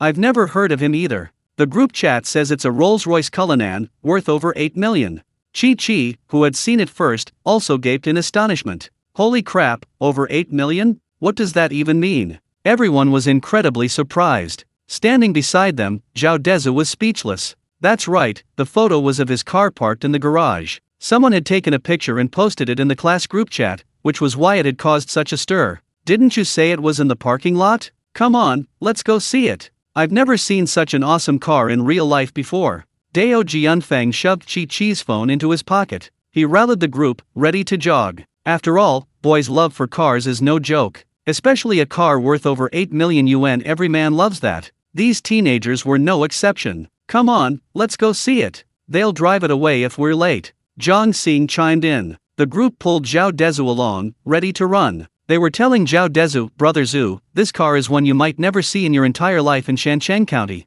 I really don't know who the owner is." Oh, don't pull me away, I'll tell you. Zhao Dezhu didn't run after them. After all, they just wanted to see the car. It wasn't a problem at all, and there was no need to run in this heat. When the three of them heard Zhao Dezhu say he would tell them, they all stopped, thinking that Zhao Dezhu had seen the owner. They all looked at Zhao Dezhu with surprise. "Brother Zhu, you saw the owner?" "Yeah, I saw it." Zhao Dezhu didn't directly tell them that the car was actually his, nodding and joking with them. Yang Wenlong, standing to the side, smiled slightly. "What does he look like? Is it a man or a woman?" "Definitely an old man. To afford a car like that, he's probably some rich teacher at the school who's been hiding his identity." Zhao Dezhu, "What if it's a woman?" he asked with a smile. "If it's a woman? Then I'd definitely see if I could make her my mother." "Get lost, you're so shameless. Brother Zhu, tell us which teacher it is." The three of them chattered around Zhao Dezhu, speeding up a bit. They walked towards the parking lot, joking as they went. "Hey, not a teacher, it's a handsome guy, really handsome." Zhao Dezhu looked at the three of them mysteriously. "Holy crap, why isn't it a woman?" Dao Jianfeng smirked, feigning heartbreak. "Handsome, are you as handsome as Brother Zhu? Which rich kid is he? I've never heard of anyone this wealthy at our school before." Chi and Zhang Xing were also curious about the car's owner. Not just them, but other students and even teachers at the school. After learning that there was a Rolls-Royce on campus, everyone started speculating, especially the teachers, who thought some important figure had suddenly arrived, so they all tensed up, fearing it was a surprise inspection from higher UPS, and hurriedly made the students clean up again. Meanwhile, the car owner, Zhao Dezhu, was joking with the three of them. handsome as me. Pfft, anyone who can drive an 8 million car would be handsome. If I were handsome too. Dao Jianfeng thought Zhao Dezhu's words were quite true. Zhao Dezhu could only shake his head. He was just as handsome before he got this car, wasn't he? Soon, with the group deliberately quickening their pace, they reached the parking lot in just a few words. Sure enough, a large crowd had gathered in the distance, and from their position, they could vaguely make out the outline of the car. "Holy crap, it's real!" The group hurried over. Zhao Dezhu noticed two teachers standing beside his car, preventing anyone from getting close. They were probably worried about students touching the car and damaging it. Yang Wenlong, however, became wary upon seeing the crowd around the car and spoke a few words into his earpiece. His expression softened afterward. Given the sensitive nature of the situation, he meticulously inspected any car that had been out of his sight for even a moment. Only now, with confirmation coming through his earpiece, did he feel relieved. Seeing Dao Jianfeng and the others gather around, Zhao Dezhu didn't rush to drive. The two of them stood by the crowd, watching everyone discuss the car. From the price to the design, and so on. Zhao Dezhu hadn't expected everyone to be so obsessed with this car. Not only boys, but also many girls were standing in the crowd taking pictures and discussing it. After all, everyone had graduated now and had a mobile phone. After watching for more than half an hour, it gradually got dark. Many people gradually dispersed, as some needed to take a taxi home, and in small towns like this, students are usually quite scattered, some even taking 2 or 3 hours to get home. Zhao Dezhu and his group also prepared to leave. After all, they had important business to attend to after dinner. Chapter 199 Setting up a checkpoint. Yang Wenlong stepped forward, intending to part the crowd and reach the car. However, he was worried something might happen to Zhao Dezhu during this time. After all, he wasn't Zhao Dezhu, he didn't have the ability to foresee the future. He could only be extremely cautious. So he pressed the car key first, and the car lights instantly illuminated. The students who had been taking photos, and even the two teachers, all looked around. Everyone wanted to know who the car's owner was. When Zhao Dezhu and his companion got out of the car, no one was around, so no one knew that he and Yang Wenlong had gotten out of this car. "Brother Zhu, hurry, the owner is here." Dao Jianfeng and the others also stepped back to Zhao Dezhu's side. They all looked excited and expectantly looking around. However, Yang Wenlong was right in front of them. They naturally couldn't wait any longer. Yang Wenlong smiled, and seeing the crowd part to make way, he walked over, saying a few words into his earpiece before doing so. As everyone watched Yang Wenlong walk towards the car, the surrounding people fell silent, assuming he was the owner. Even Dao Jianfeng and his two companions were stunned. Unlike the others, they didn't assume the car belonged to Yang Wenlong. They knew Yang Wenlong was Zhao Dezhu's driver. Yang Wenlong's approach meant the car belonged to Zhao Dezhu. They now understood why Zhao Dezhu had said the owner was as handsome as him. This wasn't just as handsome as him, it was him. However, under everyone's gaze, Yang Wenlong didn't immediately open the car door. Instead, he first inspected the car, then took out a device resembling a mobile phone, opened it, and circled the car again. After confirming the car was safe, he then looked at Zhao Dezhu. "Let's go, get in," Zhao Dezhu said, looking at his three dumbfounded brothers. Zhao Dezhu knew it would be inappropriate to simply get in the car and leave them there. The key was that he had been with them the whole time, and anyone with eyes to read would surely notice their close relationship. Leaving them there now would only make things more obvious. It was better to bring them along, which would seem more natural. "Wow, haha, we actually get to ride in a Rolls-Royce." Zhang Xing was almost in disbelief. "Is this a dream?" Dao Jianfeng and Qi Qi were also overjoyed. Before, they thought just being able to see it was incredibly cool, something they could brag about to their family and friends when they got home. They never imagined this car belonged to their dorm's eldest brother, and they could just get in. This happiness came too fast. None of the three refused. Given their relationship with Zhao Dezhu, there was no need to be polite. Yang Wenlong opened the car door for them, and the four of them got in amidst envious glances from the others. He then closed the back door and drove straight out of the school. "Brother Zhu, you're amazing. You even drive that car." Dao Jianfeng looked at the luxurious interior of the car with envy. "Yeah, Brother Zhu, don't you feel bad driving a car worth over 8 million? If I had that car, I'd keep it parked at home every day and wouldn't even want to drive it out," Zhang Xinjiao said. Exactly. How much does it cost to drive this out? If it gets scratched or dented, it'll break your heart." Qi Qi nodded in agreement. Zhao Dezhu was speechless, looking at them. Buying a car and not driving it is just being useless, isn't it? Zhao Dezhu came from a poor background. In his eyes, buying something useless was a waste, meaningless. Look, this is the difference between us and Brother Zhu. If we were at his level, this car would be ours." Dao Jianfeng joked with the other two. The other two agreed with him. Zhao Dezhu then had Yang Wenlong take the group to a nice restaurant in the county town for a meal. After spending some time with the three, he drove them back to school. Since Dao Jianfeng had driven there, he needed to get the car and take the two back. Having done all this, Zhao Dezhu assessed the situation and found that nothing had changed. Song Yanjai Yuan's men wouldn't be targeting them. Only then did he feel relieved and drove with Yang Wenlong towards the city. Although there weren't many cars on the road at night, it wasn't too late, so there were still some vehicles, some coming from the opposite direction and others heading towards the city. After driving for a while, Yang Wenlong slowed down because he saw a roadblock set up not far ahead. They were checking pedestrians and vehicles. Within a few seconds, a car overtook their Cullinan, and another followed behind. Soon, the car in front reached the roadblock. There were dozens of people in police uniforms, something that would normally be impossible. Moreover, they could see that there were quite a few people inside their cars. With this setup, it would be impossible for anyone to break through. But strangely, in Shancheng County, where police usually stop many people whenever they are dispatched, not a single car was stopped today, as if no one had broken the law. Normally, traffic police would issue fines and warnings even to drivers and front passengers for not wearing seatbelts or wearing slippers. Today, the way they let them go after just a quick glance at the passengers seemed unreal. However, they had now reached the car in front of Zhao Dezhu's group. Several uniformed officers glanced into the car and immediately let them go. In the car following behind, Zhao Dezhu was both amused and exasperated. Song Yanjai Yuan's got some nerve, daring to impersonate a policeman. "Yeah, completely lawless," Yang Wenlong said, his eyes blazing with anger. Clearly, the group had also seen the Cullinan. The car in front started a little slowly, and one of the drivers was slapped. "Move." The car in front drove a few meters, and everyone looked at Zhao Dezhu's car. But they maintained a professional demeanor, waiting for Zhao Dezhu and his group to drive up for inspection. They didn't notice that the car, which had only driven about 10 meters, stopped again. "Let's go," Zhao Dezhu said, looking ahead. Okay, Yang Wenlong nodded, slowly driving the car into the other side's checkpoint. As soon as Yang Wenlong entered, a group of men surrounded him, brandishing batons and yelling, "Turn off the engine! Get out for inspection!" Before Yang Wenlong could speak, someone pulled out the car keys. Yang Wenlong calmly watched them. Everyone had a thuggish look on their faces. Soon, the back door was violently pulled open, and several burly men tried to rush into the car to subdue Zhao Dezhu. Yang Wenlong was also forcibly pulled from the driver's seat and shoved next to Zhao Dezhu. Soon, others tried to get into the car. The two events happened almost simultaneously. The group acted swiftly and decisively, without any hesitation. In this deserted place, apart from passing cars, if they could just get into the car, subdue the two men, and drive away, it would be a foolproof plan. However, what they didn't expect was, just as they were about to enter the car and forcibly subdue the two men, Zhao Dezhu and Yang Wenlong acted almost simultaneously.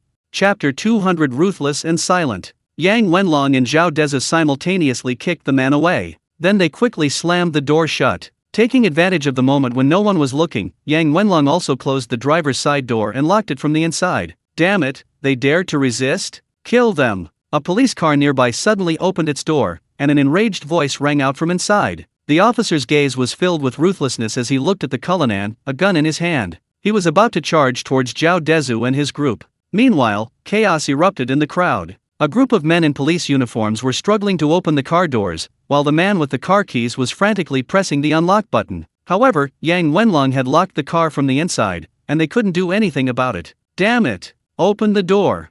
Smash the door, quick! You little brat, get out of here! While everyone was cursing and focusing on the two people inside the Cullinan, they didn't notice the car in front, the car behind, or even two cars coming from the city in the distance that had stopped there. Soon, a group of people rushed out of the cars. They didn't seem special at first glance, but upon closer inspection, they were all carrying guns, and some were holding long sticks. The group immediately surrounded dozens of burly men in police uniforms. A loud bang, followed by a heart-wrenching scream of pain, stunned everyone, because the scarred man who had just been brandishing a gun and yelling was now dead. This wasn't some light-hearted scene from TV, where someone gets shot and acts like nothing happened. In reality, Scarface's hand was so badly damaged he didn't even know where it was. Blood streamed down his severed hand. The people who had been shouting earlier, realizing they were surrounded, froze in place. A car with the driver still inside frantically started, pressing the accelerator in an attempt to break free, but the driver was instantly shot dead. The driver, shot in the head, floored the accelerator, but swerved to the side, the car crashing into the crowd. It all happened so suddenly that no one had time to react. The crowd scrambled to avoid the car, chaos ensuing. Fortunately, the car had just started moving and wasn't a high-performance vehicle. Its acceleration was mediocre, otherwise, many people would have been hit. The car plunged straight down the cliff, a loud crash echoing for a while, and it didn't reach the bottom for quite some time. This showed just how deep it was. Gao Xing and his group had chosen this spot to prevent Zhao Dezhu and his men from escaping. This place was a precipice below and a sheer cliff above. There was nowhere to run. Gao Xing, sitting in the car, instantly broke out in a cold sweat. Damn it, we've been tricked. Looking at the dozens of people who had surrounded them, his heart sank. Although they also had dozens of men, they only had 2 pistols and 2 shotguns. With so many people, they could only use their guns to intimidate them. The other side, on the other hand, not only had more than 10 axes, but he also saw some people carrying pistols. That meant the other side had dozens of guns. The key is that they dared to fire. Now, without a word, one of their men was dead, and Scarface was in so much pain he couldn't speak. The burly man who had been yelling for Zhao Dezhu and the others to open the door was now frozen in fear. Zhao Dezhu took a pistol from the refrigerator in the car the one Dasan had given him for self-defense. Because he didn't have a gun license, he hadn't carried it with him, he'd only left it in the car before setting off. Both men got out of the car, looking somewhat disheveled. After the fierce struggle, they'd just come across as a mess. After getting out of the car, Zhao Dezhu straightened his clothes. Both he and Yang Wenlong were wearing bulletproof vests that Dasan had provided. Although he felt he didn't need them, he couldn't say so in front of Dasan and Yang Wenlong, so he put them on. He took off his jacket, leaving only a t-shirt over the bulletproof vest. Meanwhile, the group of men around him were all kneeling on the ground, under the guns of Dasan's men. No one doubted that these seemingly menacing but silent men would actually fire a gun. Dashan and his team stripped the group of clothes off, then removed their own jackets, the ones they wore to conceal their bulletproof vests, and donned traffic police reflective vests to prevent passing vehicles from stopping. Zhao Dezhu threw his jacket over the head of the man who had just committed the alpaca act. The man didn't dare resist, letting Zhao Dezhu's jacket cover his head. Zhao Dezhu then did something that surprised everyone. He calmly raised his gun. He released the safety and decisively pulled the trigger. Bang! A deafening explosion echoed through the empty valley. The men kneeling on the ground stared at Zhao Dezhu, completely stunned. They hadn't expected this young man, who looked to be in his late teens or early 20s, to actually fire a gun so suddenly, so decisively. One shot, one life. It seemed he hadn't uttered a single word the entire time. Is this truly what they call a ruthless man who doesn't talk much? Everyone stared at Zhao Dezhu. He calmly shielded his eyes from the direct glare of his car headlights with his other hand, surveying the people kneeling on the ground. He noticed the fear in everyone's eyes. Several had even wet themselves, soaking the asphalt beneath them. However, there was one exception, the scarred man whose entire hand had just been shot off by a sniper. It was the same scarred man who had tried to assassinate him on Huanhai Road, now glaring at Zhao Dezhu with extreme resentment. His eyes held immense hatred, as if he wanted nothing more than to kill Zhao Dezhu. At that moment, a group of people dragged everyone out of Gao Xing's car. In less than 2 minutes, the situation had drastically reversed. Gao Xing, looking at the man lying in a pool of blood, was no longer calm. Zhao Dezhu glanced around and recognized a few of the men. Besides Gao Xing, the same group of people who had tried to assassinate him with Scarface were also among them. Zhao Dezhu remained silent, but no one knew the deep hatred he harbored for those who had tried to kill him. If he hadn't been born in this era, he certainly wouldn't have spared a single one. But there were some people he would never let go of, because if he didn't kill them now, he'd never have another chance. So he pointed his gun at a man who had participated in his assassination attempt. Without a word, he fired. The next moment, the man fell to the ground, the bullet piercing his head and disappearing into the asphalt. Scarface instantly flew into a rage. He roared, "Ah!" His former companions also looked up, glaring fiercely at Zhao Dezhu. It looked like they were about to explode.